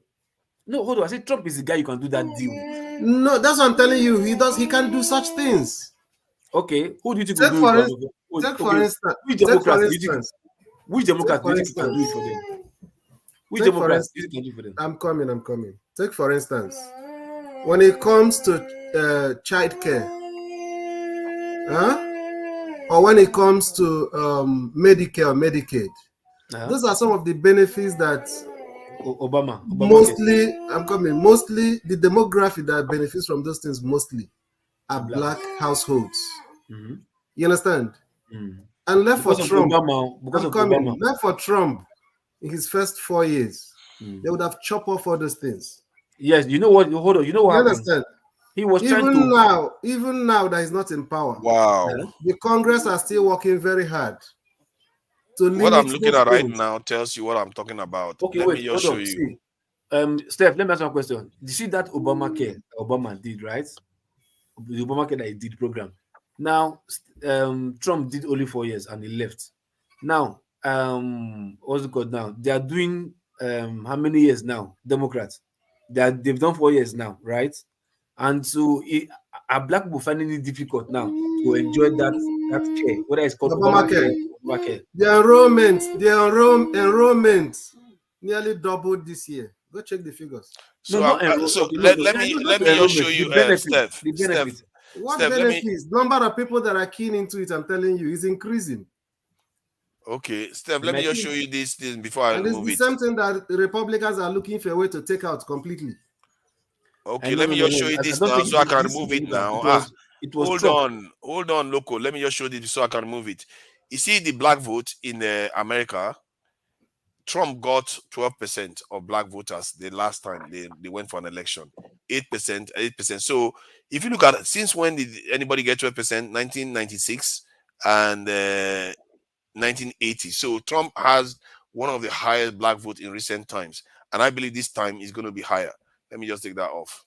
So that is the point we are trying to raise, that black voters are beginning to realize that the Democrats are not doing them a lot of good. Yeah, and the same exactly. is happening with minorities. I tell you, they've seen They it. are diabolical enemies, actually. They are those people. Trust me, They are the ones that open Planned Parenthood and all this gun, this thing. Even if you don't win, but it will get more black voters than before. I think this last one was 60%, Abi. I think no, 12% he got the last time. So he's going to probably get 4 to 14. It will go to 16. It will go to 16. 16, 16. I don't think Trump will win though. No, it might not win. It will. No problem. I think he black vote will increase. I think he will win. No, I think people don't like Biden. Biden is old. He looks old. He feels old. So Trump is not old? Trump is old, but he doesn't look old. He doesn't act old. What are you talking about? Trump he doesn't act old. He doesn't like fall down and do like 2 days ago. You know what happened?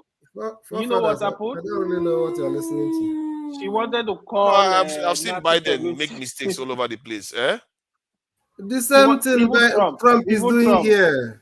That is what he's doing. Trump went for a rally. Trump is crazy. Trump went for a rally. He won't even remember the name of the place where he is.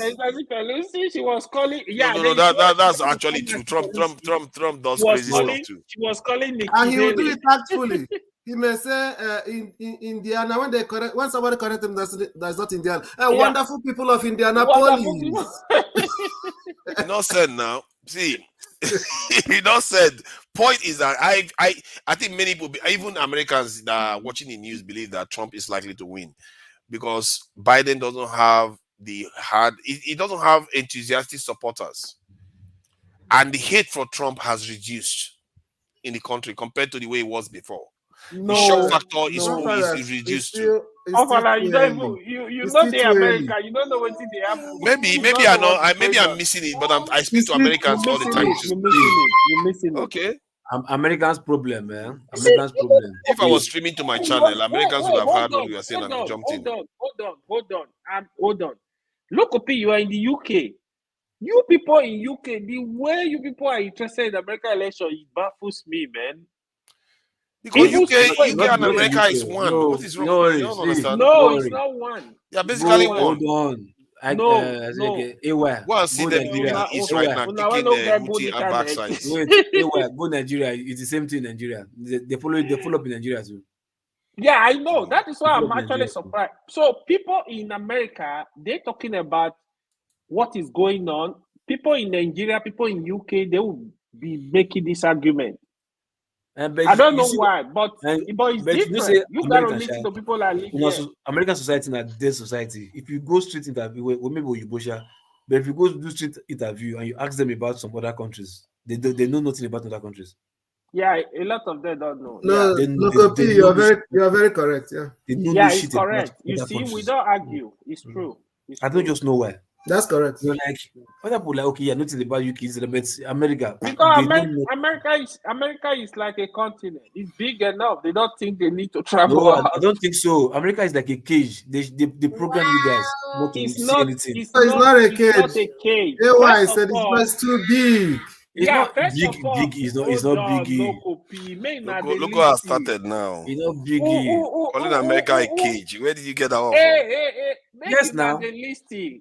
You asked me, I will explain. The test person. They tell you say you don't die. You will hold the leg. Say you never die. Make Wait you first not the now. listing. Look, say make he will prove it Hold to us on. now. Let him Hold explain hold now. on. Okay, Hold on. I'll talk. I will Is it explain to not you. I'll fair? prove He to wants you. to give us a new theory of America. I'll Maybe prove we to should you all listen. this. Continue. May I finish? I'll prove to you. Go on. Anyway, I'll prove to finish. you. Or make Go I ahead, go. AY. No, continue. Prove it to us. So I don't give Okay, up. see, This look. argument, I don't understand that. Even Okay, Steph hold on don't now. Hold on now.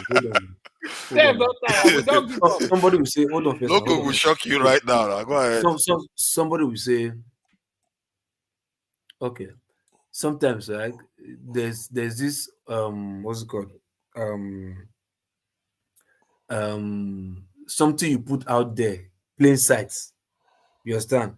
But until they tell you the meaning of that thing, you won't know what it is. But you are seeing it as normal. Until somebody will not decode that thing you are saying as normal, like, no, this thing is put there for you to make you become like this person. You're like, I didn't see it like that too. You understand? Look, you see America, right? Especially maybe I just though you affect black race in a large number. This TV they call TV television. There's a reason why they decide to call each channel program. Like sometimes these things they program you. Like what you see, what you hear programs you. It shapes you, shapes your thinking, it shapes who you are, shape what you are. By the time you see it over and over and over and over and over and over, you just like start believing it. Now, some will tell you those big firms are owned by Jewish people. If you want, okay, just like when they were talking about this Balenciaga child pornography or one of child wanting that they were using children as sex slaves to do advert for their whatever. You understand? By the time people dig into it, they discover that most of these what's it called designers, whatever that you see, the designers, they are owned by one person. So we'll tell you they are owned by one company, right? And that company is the parent company of Louis Vuitton, what you going to say, Alexander McKee, you understand? All those kind of whatever. McQueen. Yeah, so or you see, let's use like hotel for instance. You see that maybe one thing is like he has chains of hotel. Now they still get Marriott. Now they get what they call the other one, like maybe 4 Points. Now they get maybe like you sound different like the hotel Protea. But they'll tell you, you see it as different hotel, but it's owned by one parent company that you don't even know until you find out. One time say is like just in the media too. They'll tell you, oh, Jewish person, now you get the person will get CBS, now you get MSNBC. The person will get Fox, now you get Paramount or just like that. So, but to you see it as different, but they are all controlled by one entity. You understand? So what I'm trying to say is, in essence, is this: in America, they give you everything to keep you there, but you think it's just this, it's development. You understand? Black people, they know what they like. They like to be flamboyant. What they do, they can't give you something that will empower you, like depth of knowledge. What they end up giving you is they give you money, something you make money, like rap music, drugs, sports, this and that. You make money and you live a flamboyant life just to keep you there. Check what happened in the world right now. Everybody in this world want to be Americanized. We just want to be Americanized because they believe they sell freedom.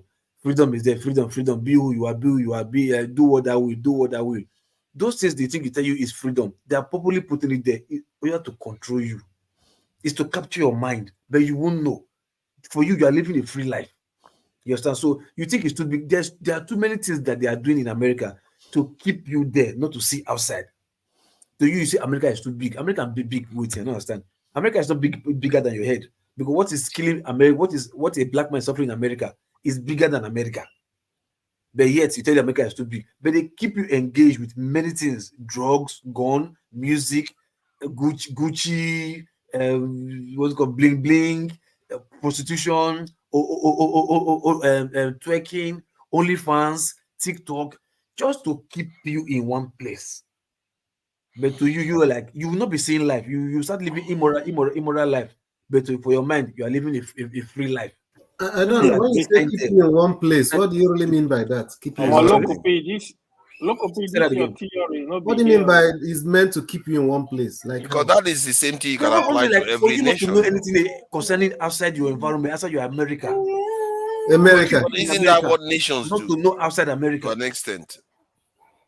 You get my point? It's just to keep you. They program you to become Americanized, not to become not to be anywhere. Like you will never think. You, Oh no, you suppose actually listen to people where they live for America. To be honest. Sorry. So okay, which supposed to country? Which listen country? for Which people. country is free then? If America is not free, America What do you mean is not the free? only free country. which country is free? No, America is not free. Like, no country is free. People just assume that it depends on how you look at it. Some Forefathers, countries freedom are is not free. relative. I'm asking which country is Exactly. free. If Okay, America is not free, Okay, which hold on. country Now, is which free? country is free, right? I will tell you, like, because of let's use Russia, for instance. Russia is bigger than America, right? But I'll tell you, Russia know more things of the world than America know of the world. As in, I don't mean security-wise. Russians know more than As in, I don't think about security-wise. But say like and Chinese also know more than the one than America. No, hold on now. Let's find out why he's saying that. I'm just curious why he's saying that. Hold on. Living in a country where you have chance to know more about other countries and know not vast or know to some extent. But okay, let's say if other countries know more about other countries, right, know more about other countries, maybe 10% or 20% about other countries. America know 1% about other countries or 2% about other countries, something like that. So when you say free, you might say nobody is trapped, nobody is free per se, but your economy is putting you in a situation whereby you will not even American economy is putting you in a situation whereby you don't need to know anything about any other country. Like it's the greatest country in the world. You don't try. Many things to keep you trapped I there. think I understand what he's saying, that to an extent, I may not be able to the explain nation caters to your need in a certain way that keeps you don't even know nothing about the other country. It keeps you clouded from other things going on everywhere else. And you think it's knowledge, but and the same thing is happening in our nation too. That is real. It's a real stuff. That's programming. But look, the point is that that's what most nations do. Even in Saudi Arabia, the same thing is going on. In Nigeria, the same thing is going on. That's what nations do. They cloud their people's perception of the world. If you ask me, the Europeans are the freest. The Japanese are also one of the freest people in terms of having access to information around the world. But the others tend to brainwash their people to just be inward looking. Please go ahead, AY. The whole talk, look, out of all the stuff you said, was the last point you made. That is the only point I think is valid. Like that economic point, yeah, I would go with it. I will run with that as well. It's a combination of factors. I don't think anybody is keeping anybody in America. America, they do go out though. So you have to also look at the population in terms of percentage. I think that's what you're talking about. Don't forget, America is like 360 million now, right? You have to look at the population. America is, to me, is just all in one. The good, the bad, the hungry, everything all in one. It's more like they put you in another ground. You have everything. You don't need anything. No reason for you to come out and say, "Let me look at people there." Exactly. So my brother, that's finish now. Programming. That's this programming. Is where I have problem. It's not programming. If you have reason, you don't have reason to look at the other side, right? Why do you think Nigeria are living? You think we are not programmed? Because we have reason to look at the other side. Before you left Nigeria to America, you know more things about America before you left. Why does he know? Because you were meant to know. You were meant to know that. That's the whole point. Yes. Again, hold on. Let me explain it to you. Okay. You will understand it. When they here, if you make a friendship with Dangote, let's say Dangote is your friend, You think Dangote have your time to look who Lopekopi is? Like he want to go into details? He does not have that time. You are more like too small for him to be having. I'm telling you, but if he's rubbing shoulder with Otedola, he want to know what is going on. Like we are not at the same level. Yes, I get your point, but here look at it this way too, right? America, they are very brave people. They kind of tell them they are top of the world. So America look themselves like we are the deal. We are the deal. Like we are America. I remember what Bush said. Hold on, when Bush was sworn in, you know what Bush said? Bush make a statement then. I forgot the statement he made. More like that proud statement. So America, they don't play around. They don't look at, say you are from UK, say you are a British citizen. They look at you as not really. Even Canada, that's their neighbor. Don't go there. Don't go there. You see all these Canadians. Hold on. Let's not go there. All these Canadians. You think Americans look at the Canadians the way they look at the British? No, they treat British people very different. The British will look down on them if it's the other way around. Forefathers, can you share the link, please? Which one? Yeah. Link. Someone wants to. Who wants to come again? Oh, I see. Eddie, an American guy. Want to all these American people. Some of them, even Canadians. So not only America, there are Canadians. They don't have reason. See, let me give you the worst one. You go to Canada border, right? That is just like 5 minutes to cross over to America. They've lived there for over 30 years. They've never put their foot on America's soil. Will you believe that? Some people they don't. You understand? Don't you have people? Don't you have people in your village still living in your village that they never go down, they never go city? You see people still living. I'm telling you the proximity. Look at the proximity. It's just a stone throw. Canada, US. See, Loco, let me just chip in this. When you talk this thing, I thought you wanted to explain this thing with relative to some other country, mention some countries. That Americans don't go out or stuff like that. It depends on which country you're talking of. Most Americans go to Europe for holidays, Canada, Caribbeans, Jamaica, Canada and Caribbean. You just Canada, Caribbean, China. Do you know what they want? Some of them set from 18 years old. They set a target, begin to save. They must travel once every year for holidays. Maybe because they don't look at. They don't like going to some certain country. Doesn't mean that they don't go out. They travel a lot. Say that directly. Step.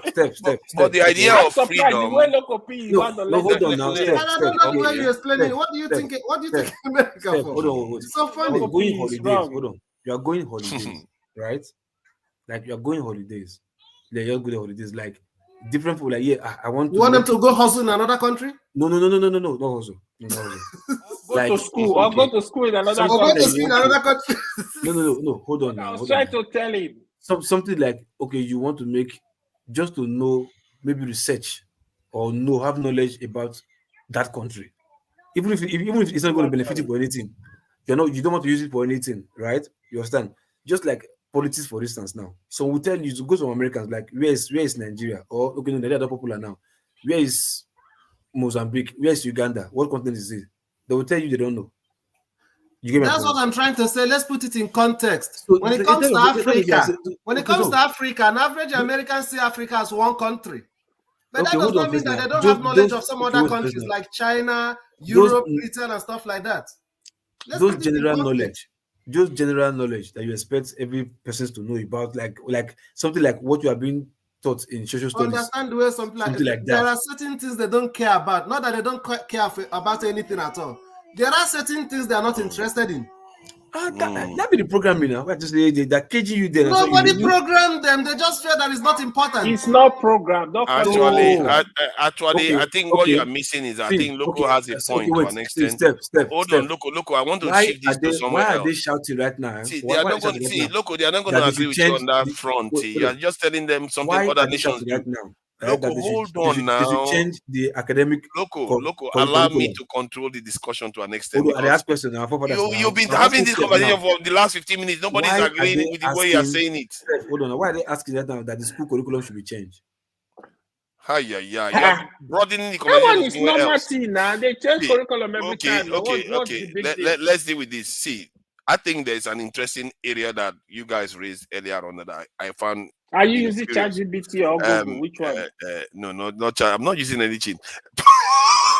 I'm not using anything. Point is, you guys raised a point about freedom, and I think it's interesting because when we say nations are free, what we mean is free speech, isn't it? We don't necessarily are talking about other aspects. It might be there are some things in China you have more freedom at doing than free speech. So maybe we should weigh that. Like what? Like in America now, I've never seen a case where a government wants to build a road, they don't get their way, and they have to build around the house. But China, there are various places you go to, you will see a tiny house in the middle of the road, and the government can't remove it. They have to build around the house. Do you know why? Why? You know why? Why? America has like almost the best kind of the way you lay out a city. So there will even be no need for what you're saying now. It's already planned out. I can't believe that's your reasoning. No, I'm coming. When you don't plan a city, then you don't know you're going to build because a America road. was captured. No, because then America was somebody captured. build a house now looking for how to turn to. No, hold on now. What you are not seeing there is that. See, do you think there is nobody that has not wanted to keep their property? They don't want American government to put road over there. No, but because American government has a way of removing their citizens from there, they don't have their voice. But the Chinese ones, they still have their voice. They still maintain their property there. They refuse to give it up. Don't say that. Yeah. What do you mean? Don't say that? I'm just using symptoms as a way of you realizing that. Listen, what you said now can happen in China. You understand? But why can't it happen in America? I'm coming. Or the For the fact that America did not go around does not mean that the person that owns that property doesn't have a right. Maybe he doesn't, because they will Oh my force him. God. When it comes to enforcement of human rights, America has imminent. You know, America has imminent domain about? rights. Do you know anything about the imminent domain rights in America, where the government has the power to seize anything? They can seize it as they see fit. So if you refuse them, they will seize it. Yes. So you That's can why see. they put it in context. I'm putting it in context. The context I'm putting it is that you don't see those things in America, but you see them in China more. So why is that the case? Why are you seeing more of those in China but not in America? It's a symptom of houses, properties that the owners refuse to grant rights to the government, and the government had to build around them. They don't have a choice. So it means that comparing it. Okay, show me where in America now. Show me where government have to destroy the person's house. Because all properties, you don't see roads going around houses. You don't see that in America. That's why. Let me say this. It's not speculation, it's just reality. 30 seconds. Let me say this. It's everything we should argue about. Listen, I have traveled around the world. I will tell you for free. When I mean for free. America is not a perfect country, but there is no free country in the world like America. Quote me anywhere. There is none. Quote me anywhere. In what area? You are just saying it. What you are basically describing is not everything else. That is the programming. I'm not saying you will have one or two things to point to in terms of America, but there's some general freedom. America is the deal, man. You can't even argue against it. I don't know what you call freedom. What you call freedom is not that free as you think. It's not as free as you think. If you ask African Americans, they are not as free as you think. I don't understand how they captured even foreigners' minds. That the country is free. The land is nobody's, you understand, except for the Native Americans. You understand? And they're not the ones ruling. What are we talking about? Are you talking of? We are talking of the world as it is today. In terms of free speech, are you America talking about is historical free records? in terms of What are we free talking speech about? more than any other country. If you say free speech, America is the freest in the world. No, but wait. There's other things that you're not that free to do in America. Argument. What's the context? Are we talking about historical record? Are we talking about the world as it is today? No, I'm talking about the world as it is today in terms of the different areas. Because I think this idea where we just say America is the freest country in the world, we are using free speech to define the So, American state. which country you think is free, is more free than America? I don't know that. That's my point. United Kingdom? That's why I found it. No, I think you know what? I believe that some European countries are definitely freer than America in some areas. You see, what in your mind, you are only using freedom of speech as your definition of freedom. Only freedom of speech I'm talking about, bro. I know it's not only freedom of speech. See, if Americans were so free, how is it that most of them are against? They are for control of guns in America, but the states refuse to get it done. 90-something% of them believe that they need to control guns a little bit more, but it's still not happening. Listen, that is not true. Okay, it's not true. Okay, tell me. I'll pull the poll out. Forefather. Pull the poll out now. The data is there. Before you tell me it's not true. God. I think Google actually deceives you a lot. Oh no, it's not true. That is Google's fault. Okay. Listen, forefathers. Let me tell you something. When it comes to the issue of gun control, if you come to the red states, it's a no-go area. You can't even talk about it. How are you going? Do you know why the legislation have not been passed? If you're a House of Rep member and you vote for such thing, you risk your election. So is it those people that you said want that control? So if you're not afraid of them, then go do it. Let's know actually who wants it or who did not want it. Yeah, but by the vast majority of them want it, they don't get it. The inequality. If the vast majority of them want it, it will reflect in any election. They don't. I'm actually surprised. If you want to cancel, have you ever checked the polls for it? Have you ever checked the polls? That's why they hold the elections. That's why they hold the elections. Hold on. Let me just pull this up for you. If Biden go out, you see this number here. 90% of Americans supporting universal background checks on every gun sales. 89% of Republicans wanted to. This is not people making it up. So this is check now. This is not banned now. This is check. But even that they are not putting in place. That's my point. They even refuse that. They are stopping that one from happening. Something that 90% of people want, they are still blocking it anyway. So if you say freedom, I don't know what kind of freedom that is. Father, I think you need to listen more, especially when you know people are diverse. Listen more. I should listen to you, but not the data. Father, hold on. If Biden tomorrow morning mistakenly announced that, you know what, compulsory, we passing law, we got to keep all the gun, I can tell you for free, Biden will lose the election straight up. If he tried tomorrow morning, the election is gone. America won their gun. So that poll is wrong then. Forefathers, I'm telling you what is on the ground. Have you seen any? Okay.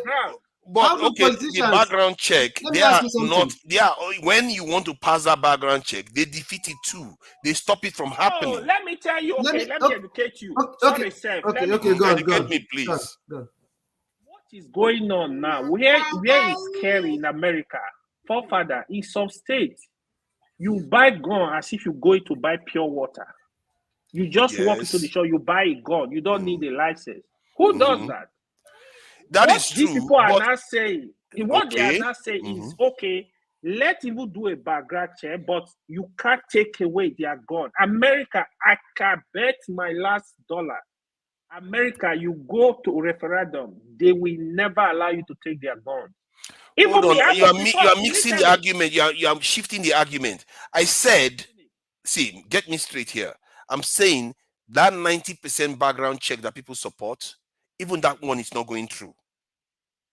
Explain that to me. Let me explain it to you. How do they win an election in America? You appeal to your base, right? Right? So if you said 90-something% of Republicans want it, have you ever had any presidential aspirants of Republican Party that will talk about background check to appeal to their base? You can't even yet, open. so You can't even now, open your mouth and say so it. now You know what you are they making believe? my point. They are not as free as you make it sound. I'm coming. Look at what they will tell you that, oh, if you do background check, the next thing you now come and say, okay, surrender your guns.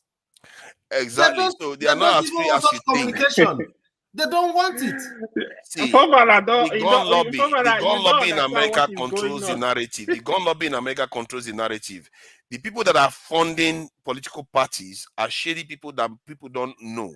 There are Koch brothers. There are all kinds of different people funding political parties. So, but hold on now. No. My point. Let me make my point. Yeah. Okay. Let's say they know. Point is that the people that are their voices are being heard in America, it's not the masses, it's the elites. And this is why the wealth is controlled vastly in the hands of the elite. I think from the last time I checked the data, the amount of people that control 50% of the wealth of the country is barely up to 200. Control 50% of the wealth of the so-called freest country in the world. America has the highest number of billionaires in the world. That is clear. They may have that. They may have that. It still doesn't mean wealth is not concentrated in the hands of a few. But that is what happens in every country. But mind you, the middle class. America is a capitalist society. What are we talking about? It is a capitalist system. It's not a socialist country. Yeah, but what that tells you is that it's not everywhere you are that free.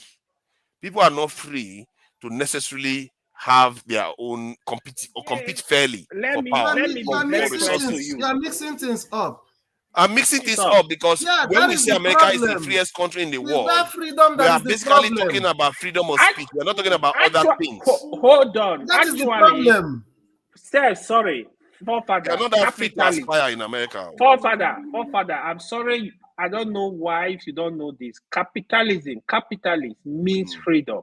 That is freedom. You don't know that? No, actually. When you are talking about capitalist system, you are saying can be what you want to be. That is the American dream. Yeah. See. I deliberately, because of this issue, right?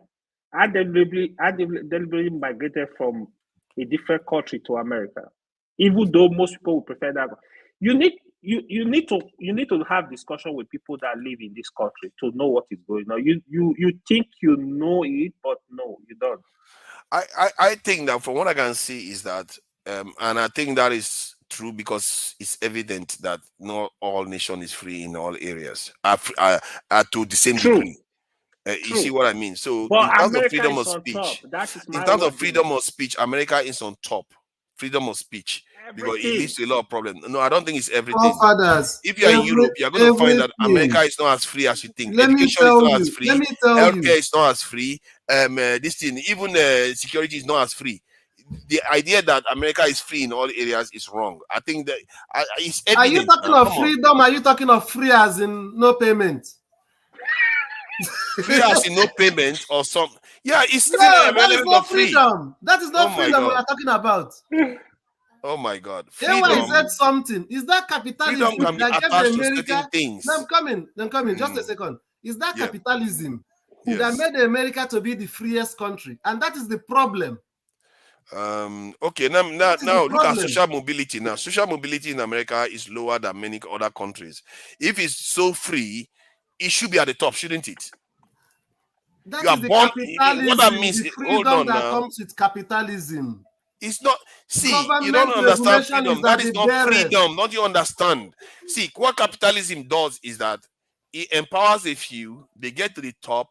They overturn the system to favor them. In other words, it's not capitalism anymore. It's socialism for the rich. That is the capitalism you have in America. That is the problem that most people don't see. You just assume that it's perfect, but it's not. What capitalism does, it is survival for the fittest and elimination for the unfit. So you have to compete. Hold on, you have to compete at that level. That is not capital. You're supposed to pay your taxes in capitalist system, but they don't pay their taxes. Come on, man. You have to understand this is a human factor thing. I'm not saying capitalism is not perfect on paper. Capitalism is perfect on paper, just as socialism is perfect on paper. But when you encounter the human beings, they will distort it and make it favor them. Hence, what you have in America right now is socialism for the rich and capitalism for everybody else. And hence, that's why, okay, let me show you the index of social mobility in America, in the world. So you understand that this is what I mean. That's why I like this type of debates. Because so you understand that when you are saying freedom, it's only in certain areas you are ascribing that freedom to. But you clumsily, earlier on, AY said, America is free, period, in every area. No, it's not. Look at social mobility. Denmark has higher index. Norway. So let's find where America is on this list. The top country in capitalism in the world. Let's see where it is in the world here. Where is America? If anybody finds it, you let me know. Oh, that's United States, 27th in the world for social mobility. So what does that tell you? That in terms of aspiration, you are not as free in America. You cannot. You are less free in America in terms of when you want to aspire to a higher social class. You are not as free in America to do that. So based on that one, are they surprised for you? I'm trying to see, because I'm trying to show you that there are many dimensions to this life. You saw the one that Loco just shared with us, that the Americans are in a prison. I'm showing another one that there's another dimension to this life, so that you understand. Am I wrong? I'm asking, am I wrong that America is not free in all areas? The freest in all areas, I mean. Forefather, I want you to bring one country. Let's put it shoulder to shoulder with America. Let's do the comparison. Suggest one good country. I can go from that list now. It makes sense now. You just go from that list. You want to go with Denmark. Denmark, the one that's at the top. Boom. I better compare Denmark with my village, Joe. What do you mean Denmark with your village? What do you want to compare now? Just name it. Now.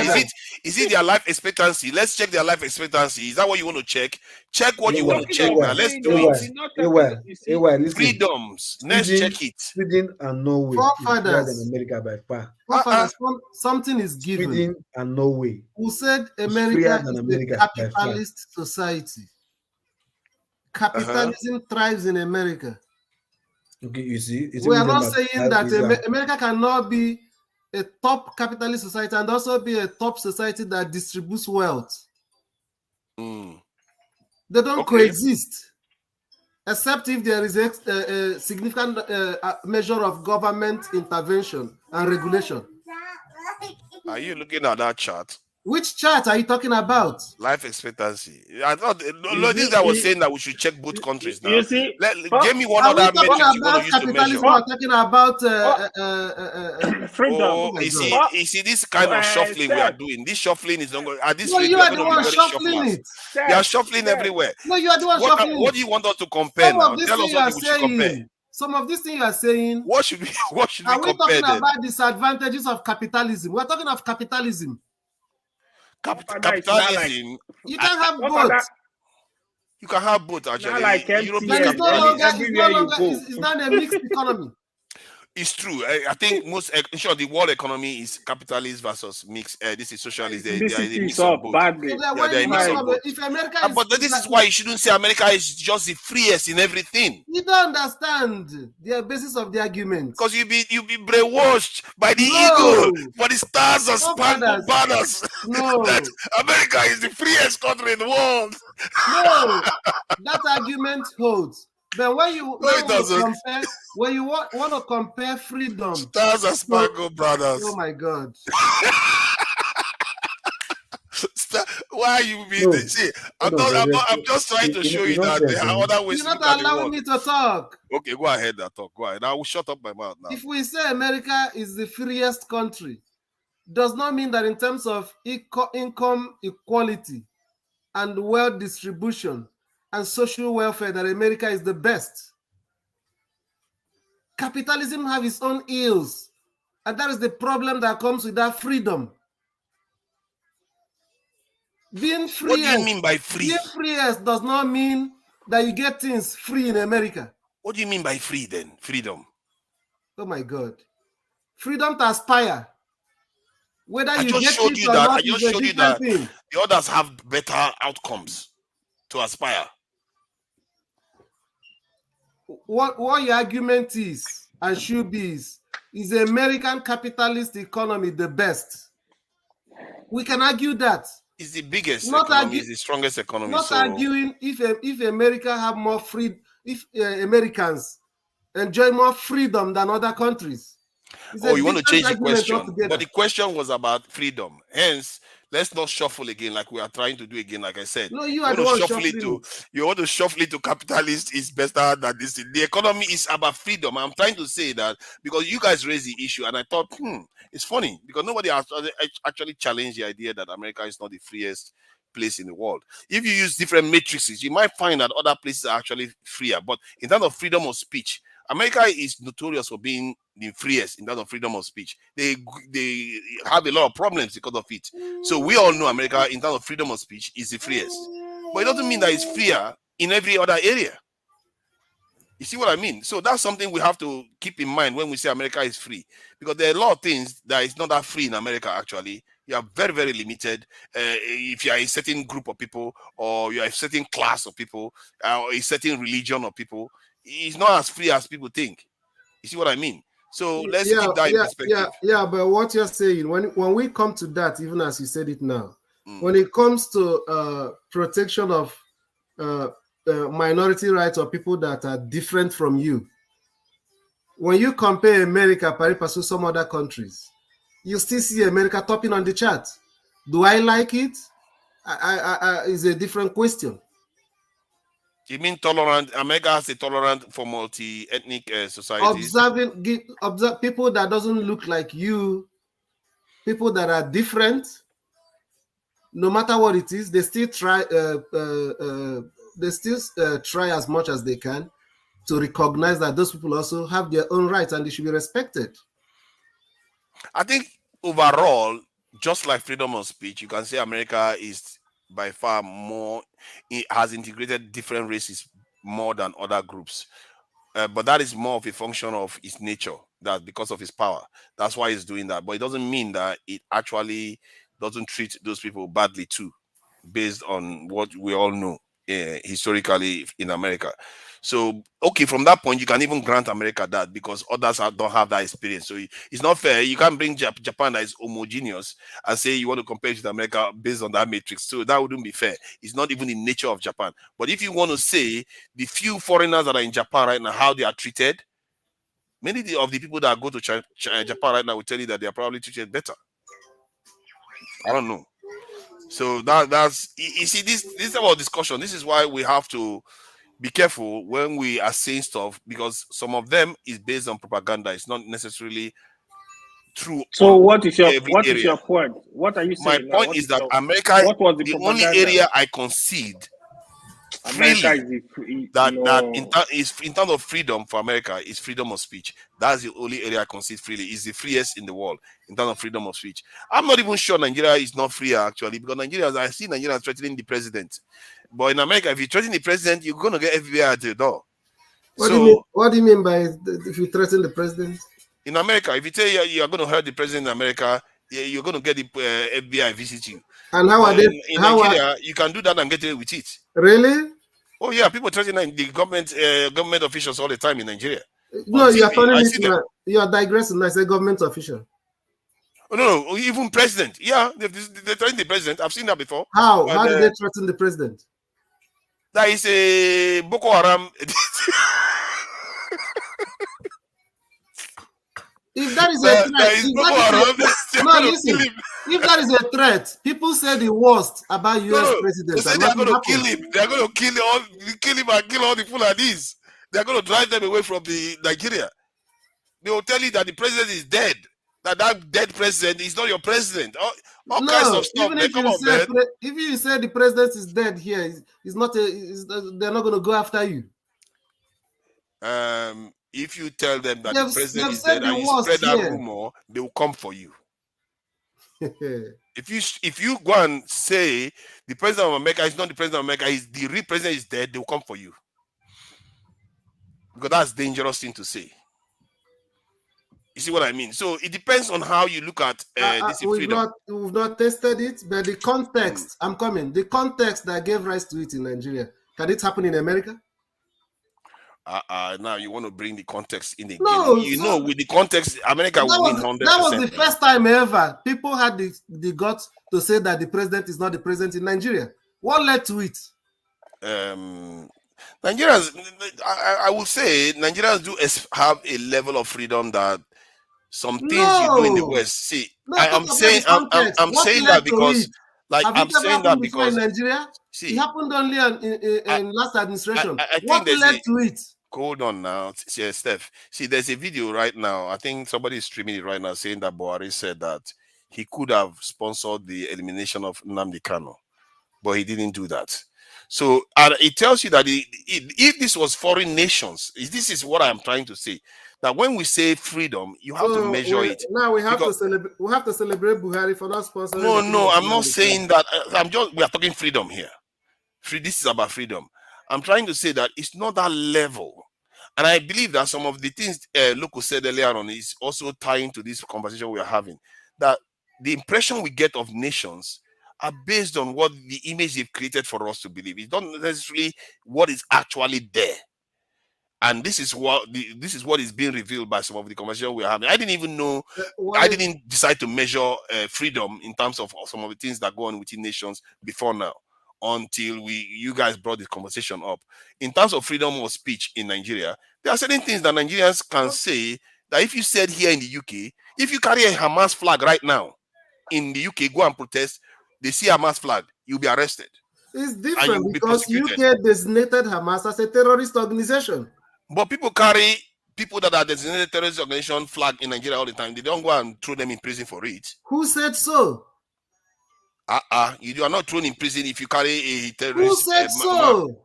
I know that too. They are being killed and arrested every day in the southeast. I know what you're talking about. Who said so? I know that they won't pass come. See you. I know that they won't pass come. Look, the way Loco speaks is speaking English. He just reminds me when I used to be Nigerian. That is the truth. It happens when an organization is designated as a terrorist organization. Did the UK do it before they designated Hamas a terrorist organization? If you carry Palestinian flag, are they going to arrest you? No, they're not going to arrest you. But so what are we talking about? The point I'm making is that there are certain things in the UK that you do and you'll be reprimanded, maybe jail for it, but in Nigeria you walk. Like the kind of things. Okay, that you do in UK that you're going for it. Is it against the law? Yes, it's against their law. Is it a crime for a country to enforce their law?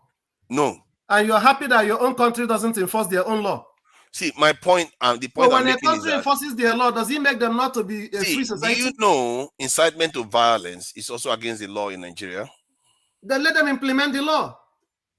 So, okay, fine. I get your point. But if you take it for in terms of Simon Ekpa, Nnamdi Kanu, and all the others that have maybe I don't know whether Igboho did the same thing. But Nigerians do advocate violence. You look at Danjuma. They say things all the time. They defy the law. Look at Erufai defying the president. If you did that in America, you might have a problem on your hand. Or if you did that in the UK, you have a problem on your hand. Let them enforce the law. That's a different matter now. It doesn't mean that. My point is that we are freer.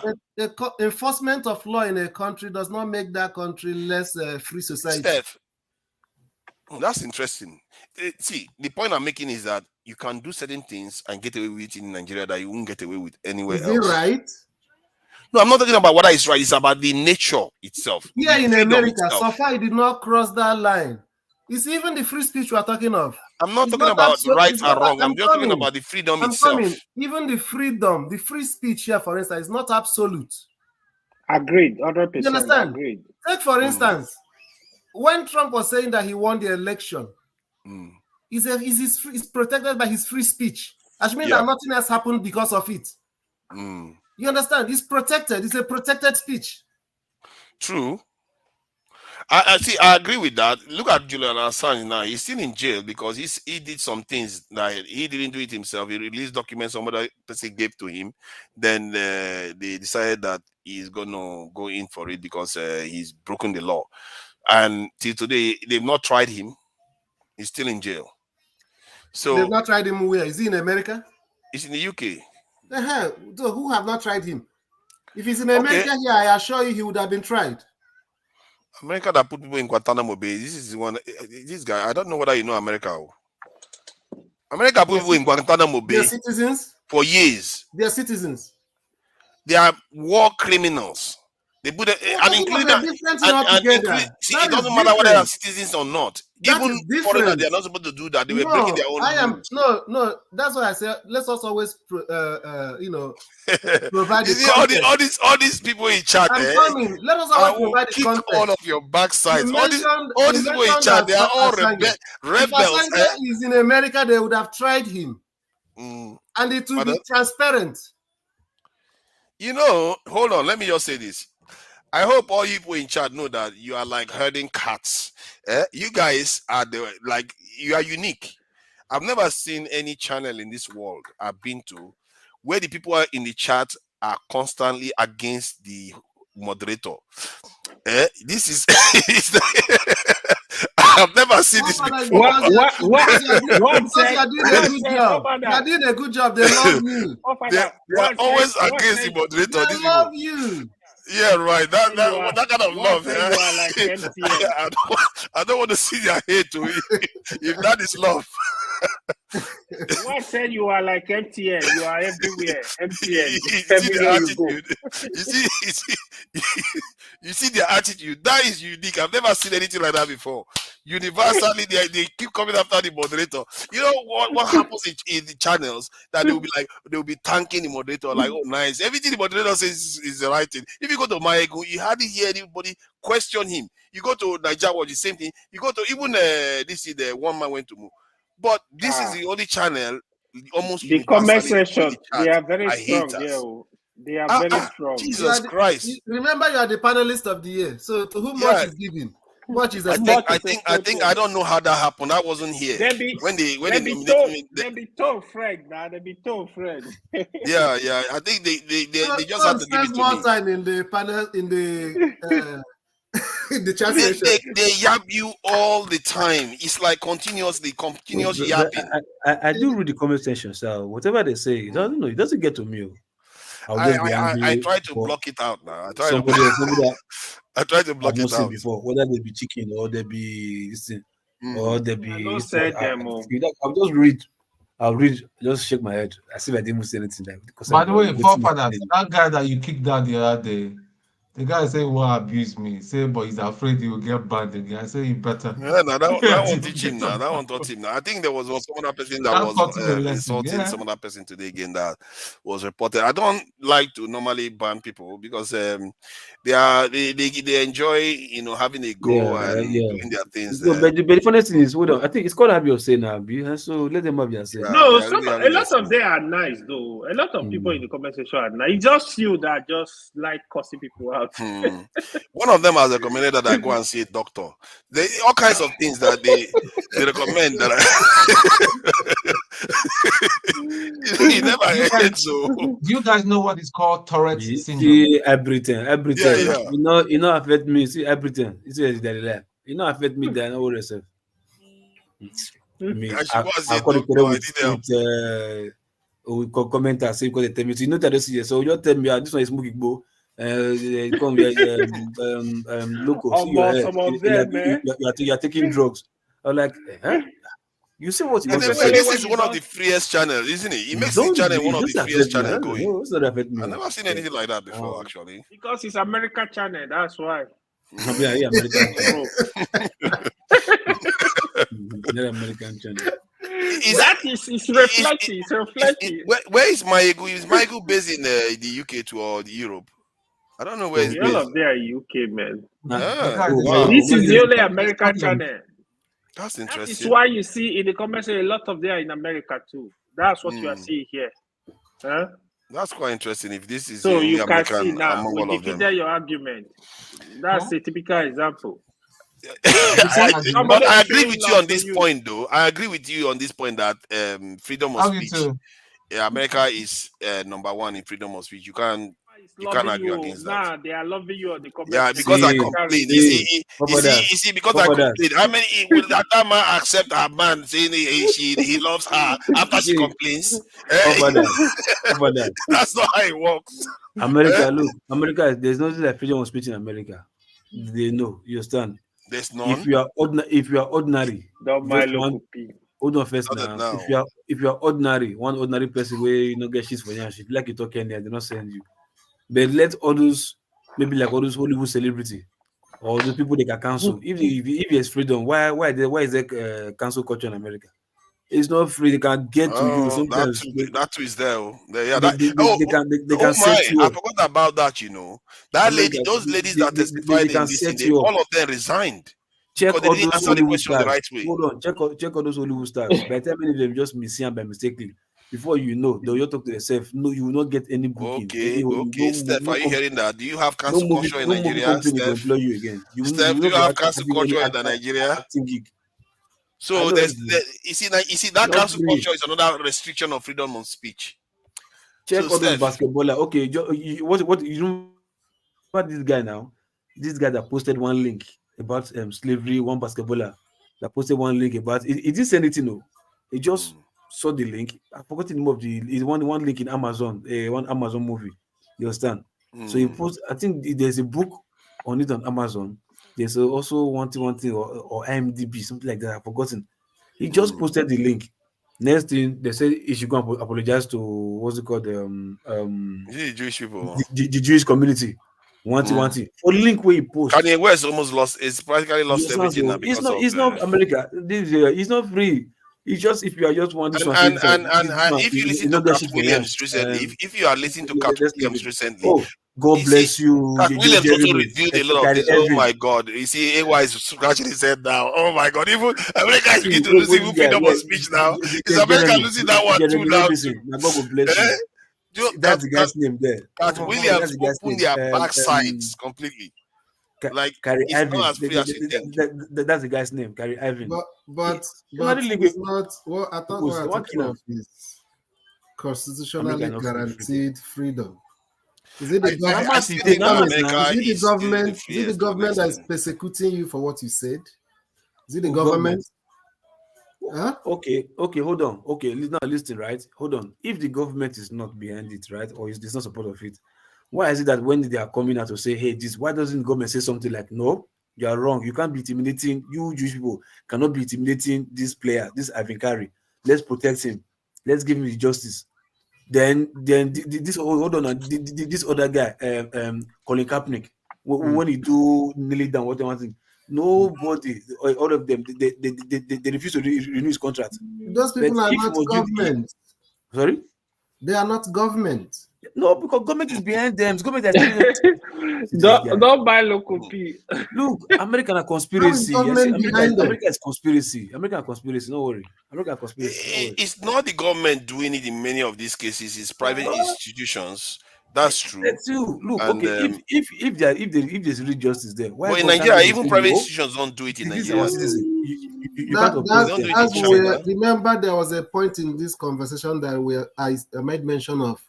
That capitalism have its own weaknesses. That are we discussing the ills of capitalism? Then let's go for it. Capitalism has its own all the greatest weaknesses of all systems are the human factor. They are all perfect on paper. Once you have human beings in there, they will find a way. So for the people that you say that testified that resigned, I think that one is actually something. The university had a regulation or whatever. It's just they asked you a question. They don't have any regulation. They forced her to resign. No. She said it. They are not asking her what happened in your university. Does he qualify as part of? Does he meet that criteria?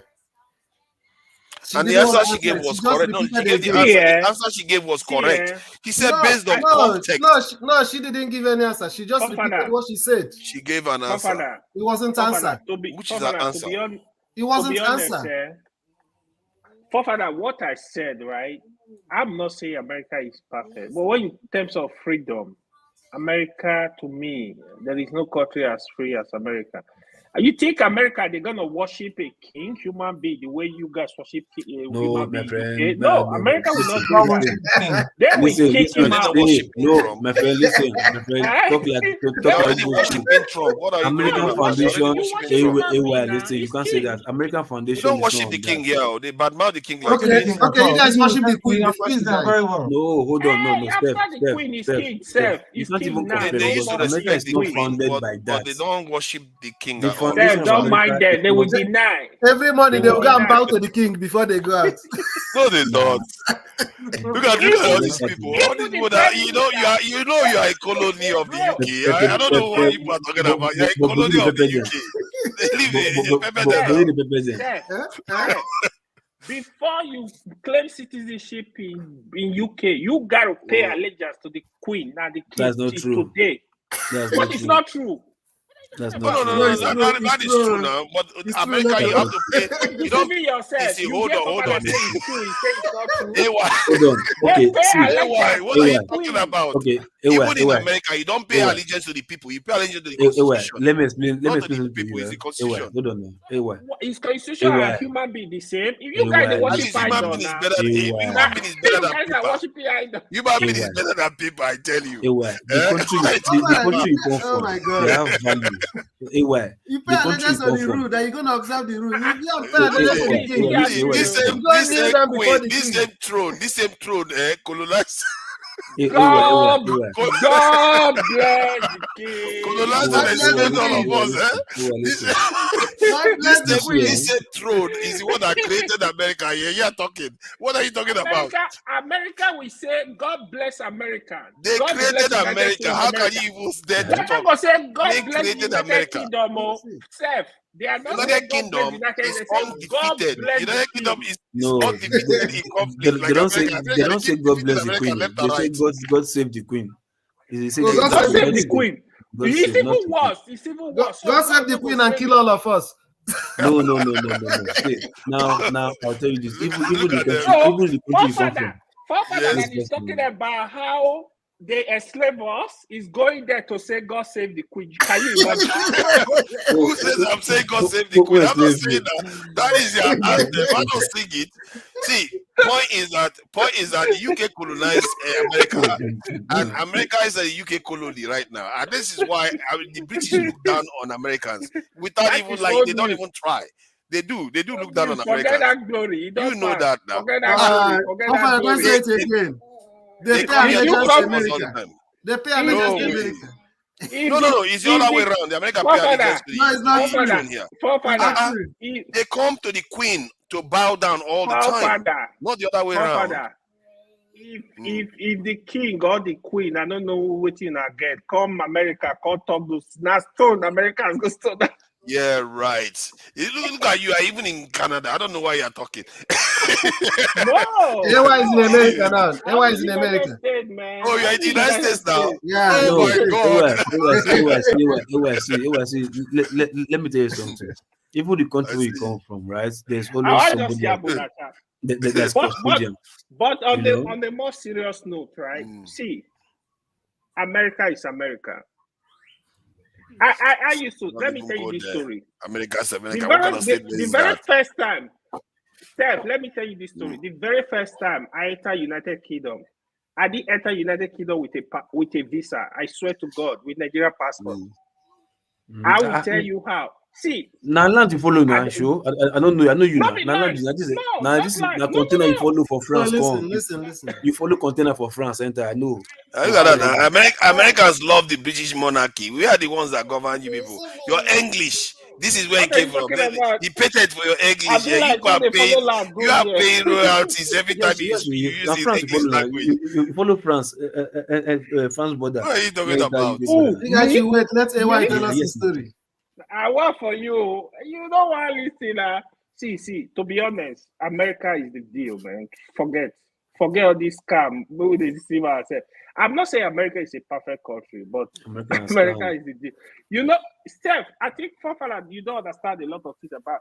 Last time I know we were discussing about stock or something. You were talking about UK. I'm just looking at you. I'm like, forget it. Like, America, they got it all, man. It's just that.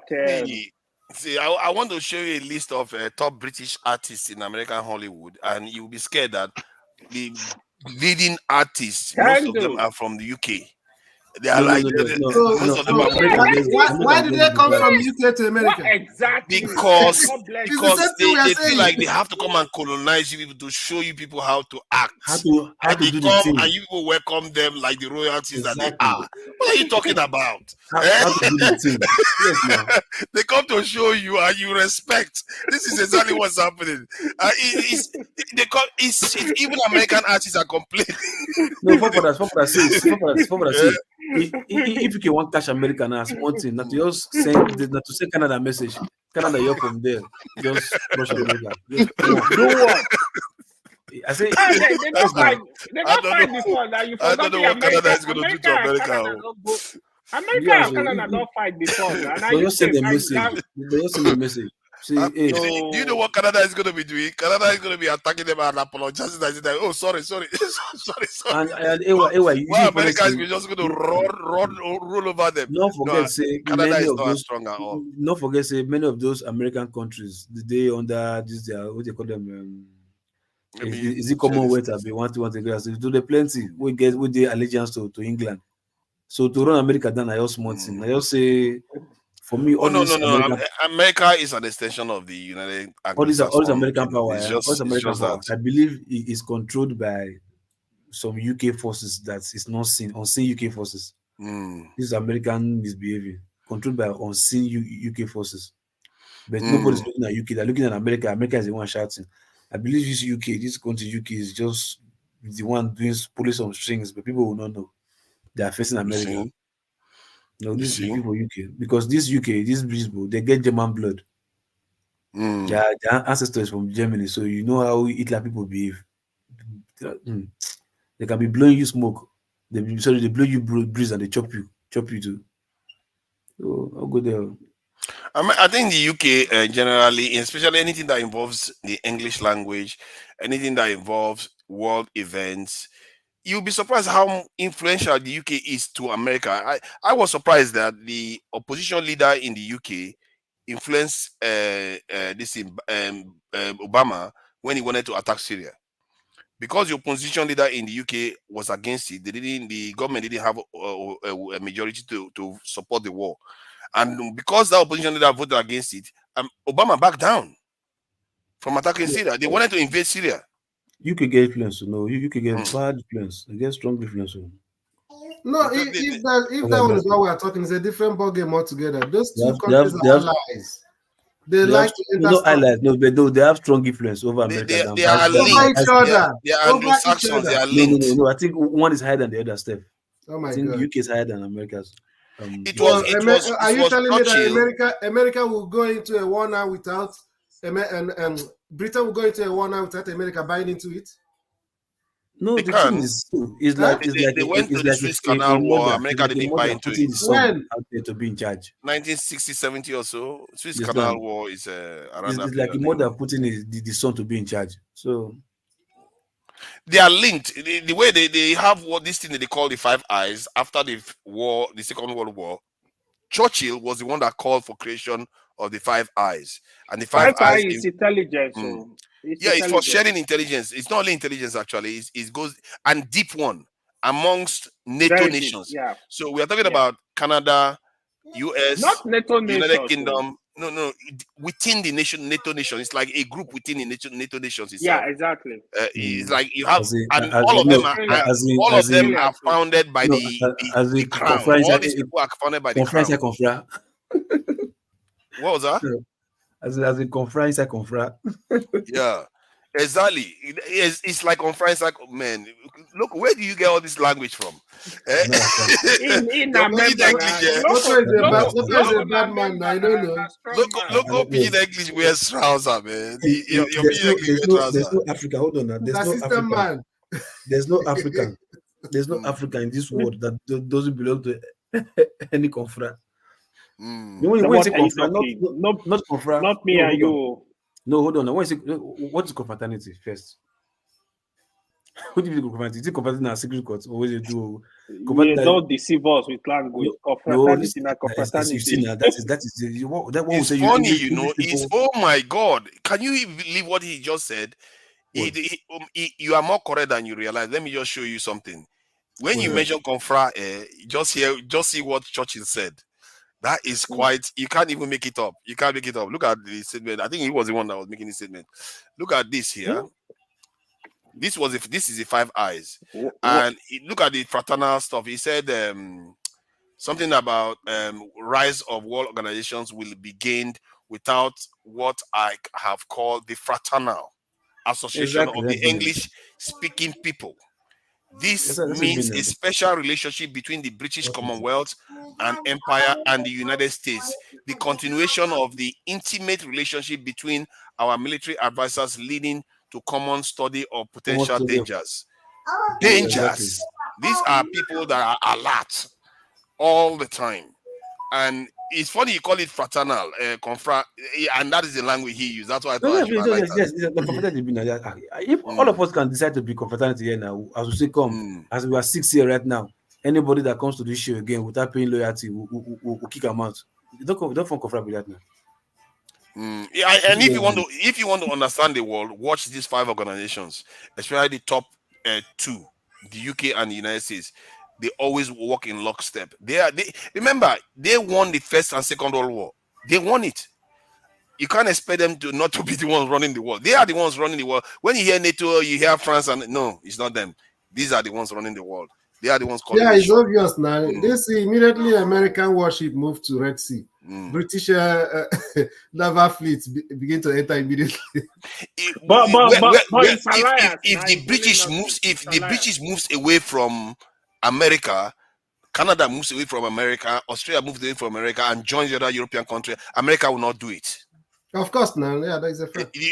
That tells you where their bread is buttered. They know who their family is. They always stick with their family no matter what this thing happens. But that said, anyway, that is that.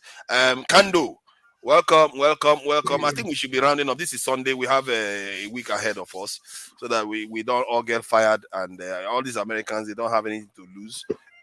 Look, this is AY literally works from home. He's that free. He's making dollar upon dollar just sitting there. Don't listen to him. He just want to pull my leg.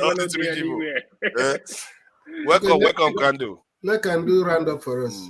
That's how to do it now. Work from home, you know.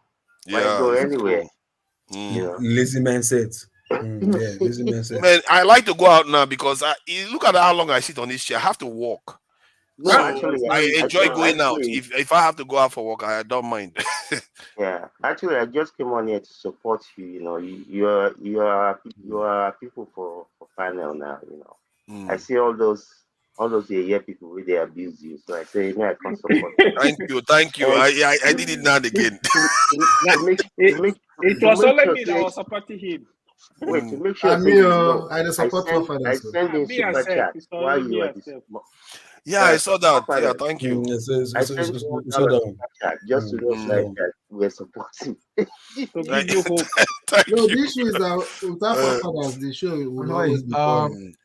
By the way, AY, shall we do that thing after this broadcast? Let's just do it now. Sure. I'm ready. And Kando can always join us. You just send the link. No, okay. Yeah, we roll. Are we allowed to ask what people are planning? This one, they are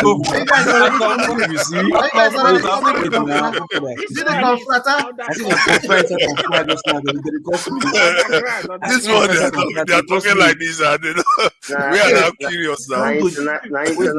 That's why the confrade start to.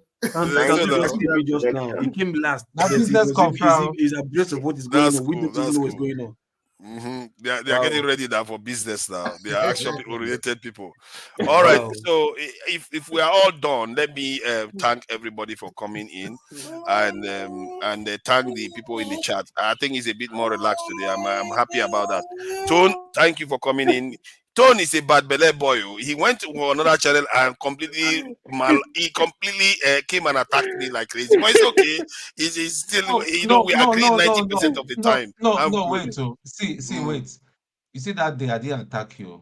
Only that I disagree with you. But what I have problem with them is the way the host, he was so unprofessional about shouting on you and calling you that S name. That I totally, you can disagree with somebody.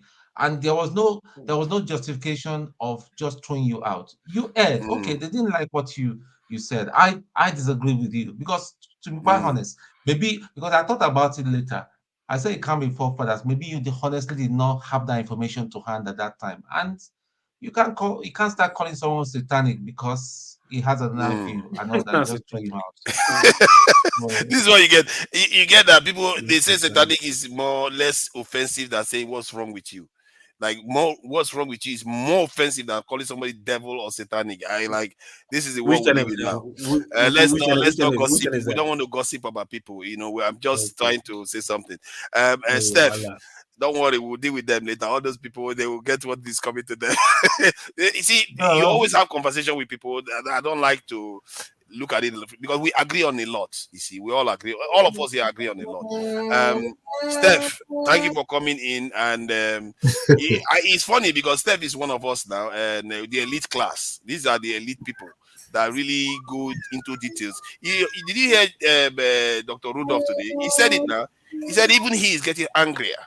And with the conversation, I don't turn Steph to angry man for this time. They don't expect them. Was I angry today? I'm not angry. Yesterday I saw KJ was pissed yesterday. I was like, what's going on today? KJ don't usually react like that. I was like, these people, they go turn people for this kind. Forefathers, I was in the back here till like 5:30 a.m. New York time. 5:30, which was about what, 11 o'clock in London. Yeah, I was like, this therapy session now. Wow. It goes on long, doesn't it? It doesn't go on long. And, but it's good. I think we're all gaining something. I learned some things today. Now anybody talks nonsense about America being the beacon of freedom, shut up. It's not that somebody. Oh, you don't still believe that up till now? No, it's only freedom of speech. You can That's take all. UK, keep worshiping the king. I think you are Yeah, the king. you're welcome. You're welcome. You're welcome. Don't worry. We are going to gather more information against America. By the time you go to the palace and dine with the kings, you become royal. Freedom to die. 50 something. This is 43,000 in 1 year from gun violence. That's freedom to die, man. If the king give order and the prime minister give order, which one you go be? Not king go. Oh, it's prime minister that gets priority. Prime minister pay allegiance to the in the UK, prime minister gets priority. But I thought the prime minister bows to the king, right? Yeah, but that's protocol. It's protocol, but by the law, you see the wahala. The prime minister has priority. See, what you don't understand is this, right? It's just like the currency you are having now. You understand? Not be PM. PM, they go, they come. But palace remain. You get my point? So, in as much as you say, okay, the prime minister is there, but you are ruling over a people that has a maybe a king. You understand? So you see where like our own foolishness there for Nigeria. They taught us how to do what kind of useless democracy or constitution that our own king will constantly make honorary stupid councillor whoever chop, make it get level past king. You understand? Exactly. And the king now will feel like, so what they are practicing here, they don't want you to do it in your own place. You get my point? So to tell you, like, they know what it is, they know how it's done. They know that when a people is ruled by a king, you understand? Because queen, I just made a mistake. I only hear they do queen Shaya, and I think Denmark, they do the recent one in Denmark, right? No, sorry, Denmark just gave to the son. She just left the throne and gave to the son. Like, they also bet looks Saudi Arabia royalty. They display their culture, but we not get royal, not get tradition. People get tradition for their Native Americans, but not pursue them common. So America could be like, that's why they deceive American soldiers to go there for war for nothing. They'll tell them lie about other countries. They go there for their come back, thinking they're fighting for America. Meanwhile, na lie. So British soldiers know they go war, go fight, die. Sorry? British soldiers, they don't go war to die. How many British players just say pian go die? It doesn't happen like that to all. I think in America soldiers not their pass among all the G7 countries. That brings up something that somebody mentioned yesterday when I was listening to the news. And I think maybe that's something Nigerians may actually think about if they want to be smart about this world. If you notice that the UK and the America, what they do is they don't like to fight at home. And they said when Iran fought Iraq in the 80s or so, that after that war, they decided that they would never fight at home anymore. And hence why you notice that Iran has a lot of forces, people fighting on his behalf overseas. They don't want to fight at home. And because that allows them space to keep developing and developing. And I think that's a very, very smart strategy. If Nigeria can take up that kind of policy, I think it might benefit the country immensely. So yeah, let me just I think that is something I really need to talk about as a kind of topic, really, because it's a very good strategy. What do you mean they don't fight at home? I don't understand. America doesn't fight at home. America doesn't bring war to its doorstep. Neither does the UK. They don't like to bring war to their doorstep. They take it somewhere else. As if they have issue with you, they'll come to your place to do the fighting. You know, in the olden and days, you lose because of that. You know, they used to be war ground. As in where we war ground. Yeah, they used to choose where to fight. Yeah, we go and fight there. And this so. But where did it change? Where did it change and why did it change? The guns became so massive and you have tanks that can fire for miles. What kind of ground are you going to use for fighting? Those days, we are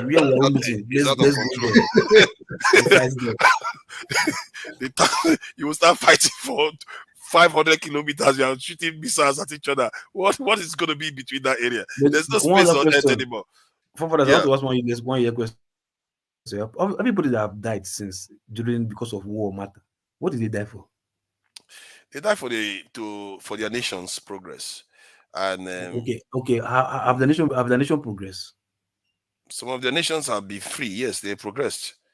No, free as in how? Progress. They've actually, Russia is a superpower in the world, and this in America is doing very well. Life expectancy is higher. People are dying less from wars, and education, life expectancy, life enjoyment is actually better now than it was before. So you can see that there are benefits. Enjoyment is for all countries, but I think those people that were just dying for power. At the end, what did it fetch you? You are still where you are. People that don't have power that don't understand that when you don't have it, there is a big danger when you lose it. And the things you take for granted now, when you lose it, you find out that, oh my God, I didn't have any protections at all. If you want to read some of the tragic things that happened to people that didn't have protections, the Red Indians in America, the kind of things that happened to them. I don't know whether anybody has heard of the Trail of Tears, that they made them just decimated their population from there, put them in a reservation, and they've never left there since then. And so power is about survival of your people. If you want your people to live free, you better preserve it. If you don't want it. I think it was those days that kings, right, want to conquer territories because they want to have big landmass and conquer people, this and that. But these days that you have countries now, everybody have their own independence. Why are you still fighting wars, trying to you want to go to the country and still go and fight war there, this and that? Why? Because you have to keep them in check. You have to keep mowing the lawn. They call it mowing the lawn. If you don't mow the lawn, it's going to come back to bite you. By killing thousands of people. Yes, that's what it takes. That's what is happening in the Middle East right now, and that's what's happening in keeping Russia in check. As a matter of fact, an American official said it the other day, or British official said the Russians have expended about 60% of their war machine on this Ukraine war. That is a win. You see, they understand strategy. They say that is a win to them. So they try to use tactics to weaken you so that they can get an advantage over you, to get something that they want from you. And that thing that they want from you is going to allow their people to live more prosperous lives, live free, and all the rest of it, all the benefits that come from living at the top of the food chain. And it's just what it is. Now, what else Fafara said now, in the case of the Russia, the West is also using it to access their capability. Yes. Apart from their nukes, what's their military capability like? You understand? And their drone technology, they are also using it to train their drone technology and everything. So those things are experiments. They are very, very calculating. And that's why America didn't go into the Second World War the moment it started. Neither did the British. They waited. And when they went to the Second World War was when they knew Russia had done all the heavy lifting, and they just went and claimed the victory with the Russians. And they are very, very tactical. When they move, they don't move. They will let other people do the dirty work for them, just like the Ukrainians are doing the dirty work for them. Israelis are doing dirty work for them all over the place.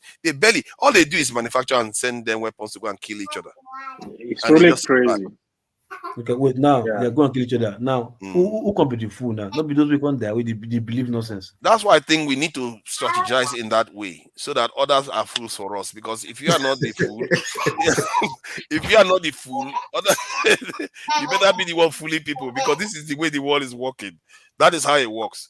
You have to be the one being fooling other people. But sometimes the fooling other people is for mutual benefit. Like the case of Israel, and they're making Israel do their work, but Israel is benefiting from it too. You see what I mean? So it's not totally without gain for the parties that you're working with. As you look at America that will implode from inside. It's Israel that will follow America. You see, don't worry. They could. It's possible. Israel could, because that Netanyahu is getting out of control. But they can't. They can't. There are too many. Israel has too many enemies to be able to fool America. Okay, so let's call it a day. This conversation is going to carry on, and next week is going to be interesting. If I have free time, I should have had free time, but just that UK is so busy, so I have not been free to come and do live streams during the week. All right. Yeah, I have to. There are make places. money Okay, now. okay. Let me go there. You guys got a story from the UK now, not only story from other places of the world. There are some places in the UK as of now, no lights, so they don't take lights. In the UK, okay, because of the storms. Yeah, it's possible. Oh, because of the storm. But the breeze That will be is hell. sad. Even your internet is not good before. If they take light again, that's gonna be problem. What is he talking about? What is he talking about now? No, your internet. I don't know. People in UK sometimes you guys internet is like Lagos internet, just big. It depends on where you stayed in the UK. It happens to even. Are you sure? I do have UK internet There was problem. a time you froze, forefathers. Oh, that's interesting. Yeah, it happens. But sometimes Wow. your system, hold on now. But your system feel the act funny too now. So what matter? Oh, this one is not system, bro. You did there. You did there. But Locust one seems solid today, though. No, solid. Man, they always solid now. No worries. Loco, I'm rubber now. I'm rubber. I don't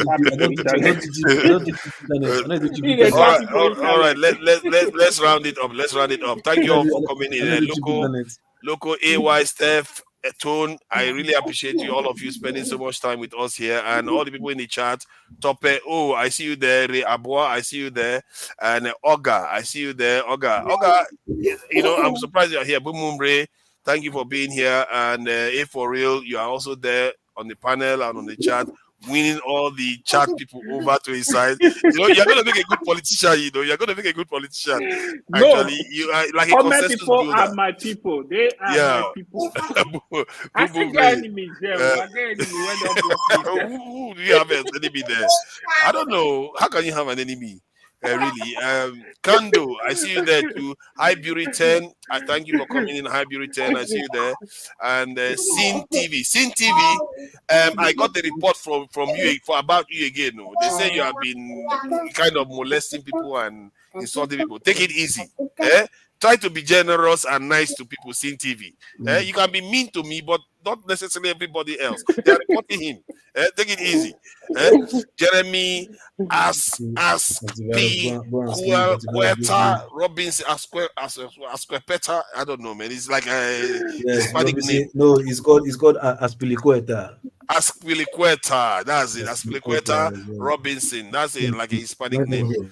Thank you for coming in, Jeremy. Yeah, thank you for coming in. I really like the name actually. Aspilicueta. Who else is there that I've not mentioned? Let's see. Adama, thank you for coming in. I see you there too, Adama. And Boluwaga Laditi. Thank you for coming in, Boluwaga Laditi. Let's see what else is there. I've seen equity. And let me thank the people that donated. Joseph Oji. It's been a long time I've heard from Joseph Oji, actually. Thank you for coming in today and donating, Joseph Oji. And Alexander Gomez, as always, thank you for your donations and supporting almost all the channels out there. Oscar Blackbone, thank you for your support. Kando, as always, you are there representing. Thank you for your support, Kando. We appreciate it. And Jewel of the Nile, thank you for your support too. If you are there, we really appreciate it. This channel doesn't keep itself up. It's all the support that is helping it. Alexander Gomez, thank you for the support. Jeremy, Jewel of the Nile again, and another one for Jewel of the Nile, and Kando and Kando. Thank you all for the donations, and thank you for supporting the channel. Till next time, let me play our Igbo song out. I actually enjoyed that song. Look for this music now. Religion and Politics by Majek Pashek. I like that music. That one is because of copyright. Now they will flag it like crazy. I don't know. But this what's called this other one. So long. They used to play that Majek Pashek. Oh yeah, you want us to play that one? That one, it doesn't seem clear, and I think people got tired of that one. No, since you can play Majek Pashek so long, you can also play Religion. I think that one seems to be like royalty free kind of stuff. Maybe that he got it somehow. Okay. I'm a little bit surprised how hard it is to play music. Actually, I would think that you can be able to approach these labels and ask for permission, and you get it, but I've not seen any channel that has been free to play any musician song. It's like it's very, very hard to get permission. And I've not seen any channel that has done that. From Nigerian channels to African American channels, I've never seen it before. So maybe it's a very, very difficult permission to get. So let's go with this man. You know what? I'm going to take that Tinubu video, that one that he was talking about selling our people. I really have to craft that one, and if possible, I will put it side by side with Madam Tinubu's history, so that they see the shame that these people don't have. So I'll till next time. Go through these baby steps of pain. Baby steps.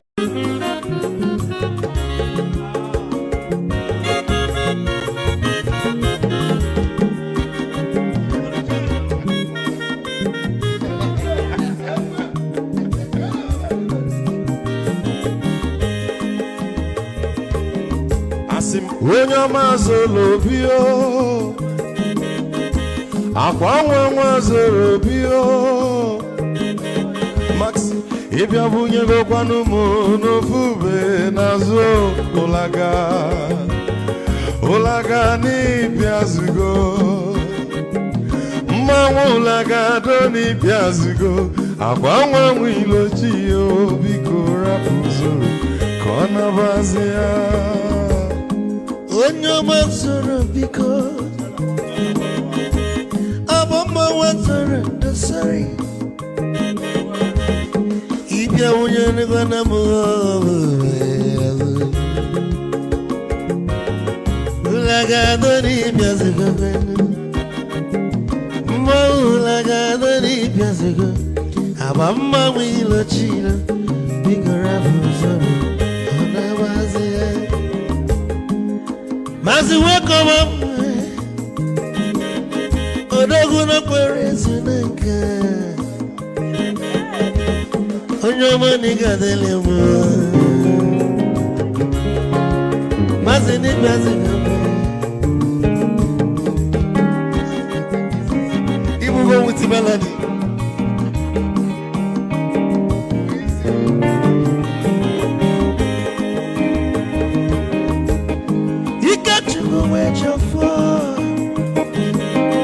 Odogwu na chala n'ọka,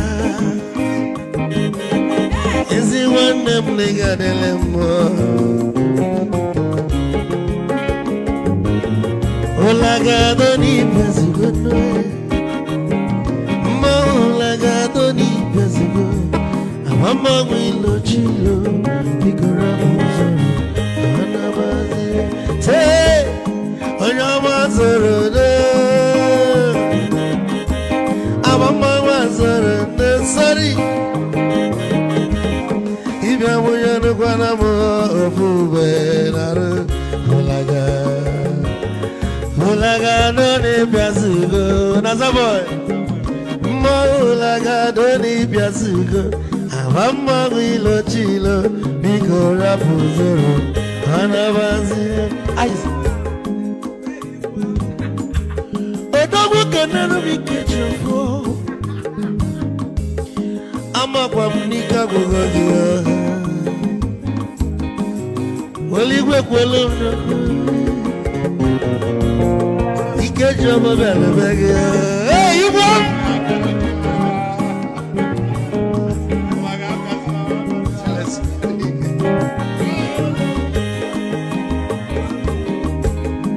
egwu ka mbụ na-ekene ọmọgọ ndị nsọ Chukwu Emeka Lumo ike Chukwu na-egaji esi nwanne m ekene ịlapụlụ ife niile na-eme wee bịa ka gosili na anyị na gị bụ nwanne Wisdom ga-adị ka nye gị maịkị ka ogobanya bụ egwu isili maxi ọ bụ na-etiri egwu a malụkwa malụ n'imego m ife ọjọọ wee sị gị nwanne m ife ọkụ na ịchọlụ na ngeme Wisdom onume ekene gị gbamanwe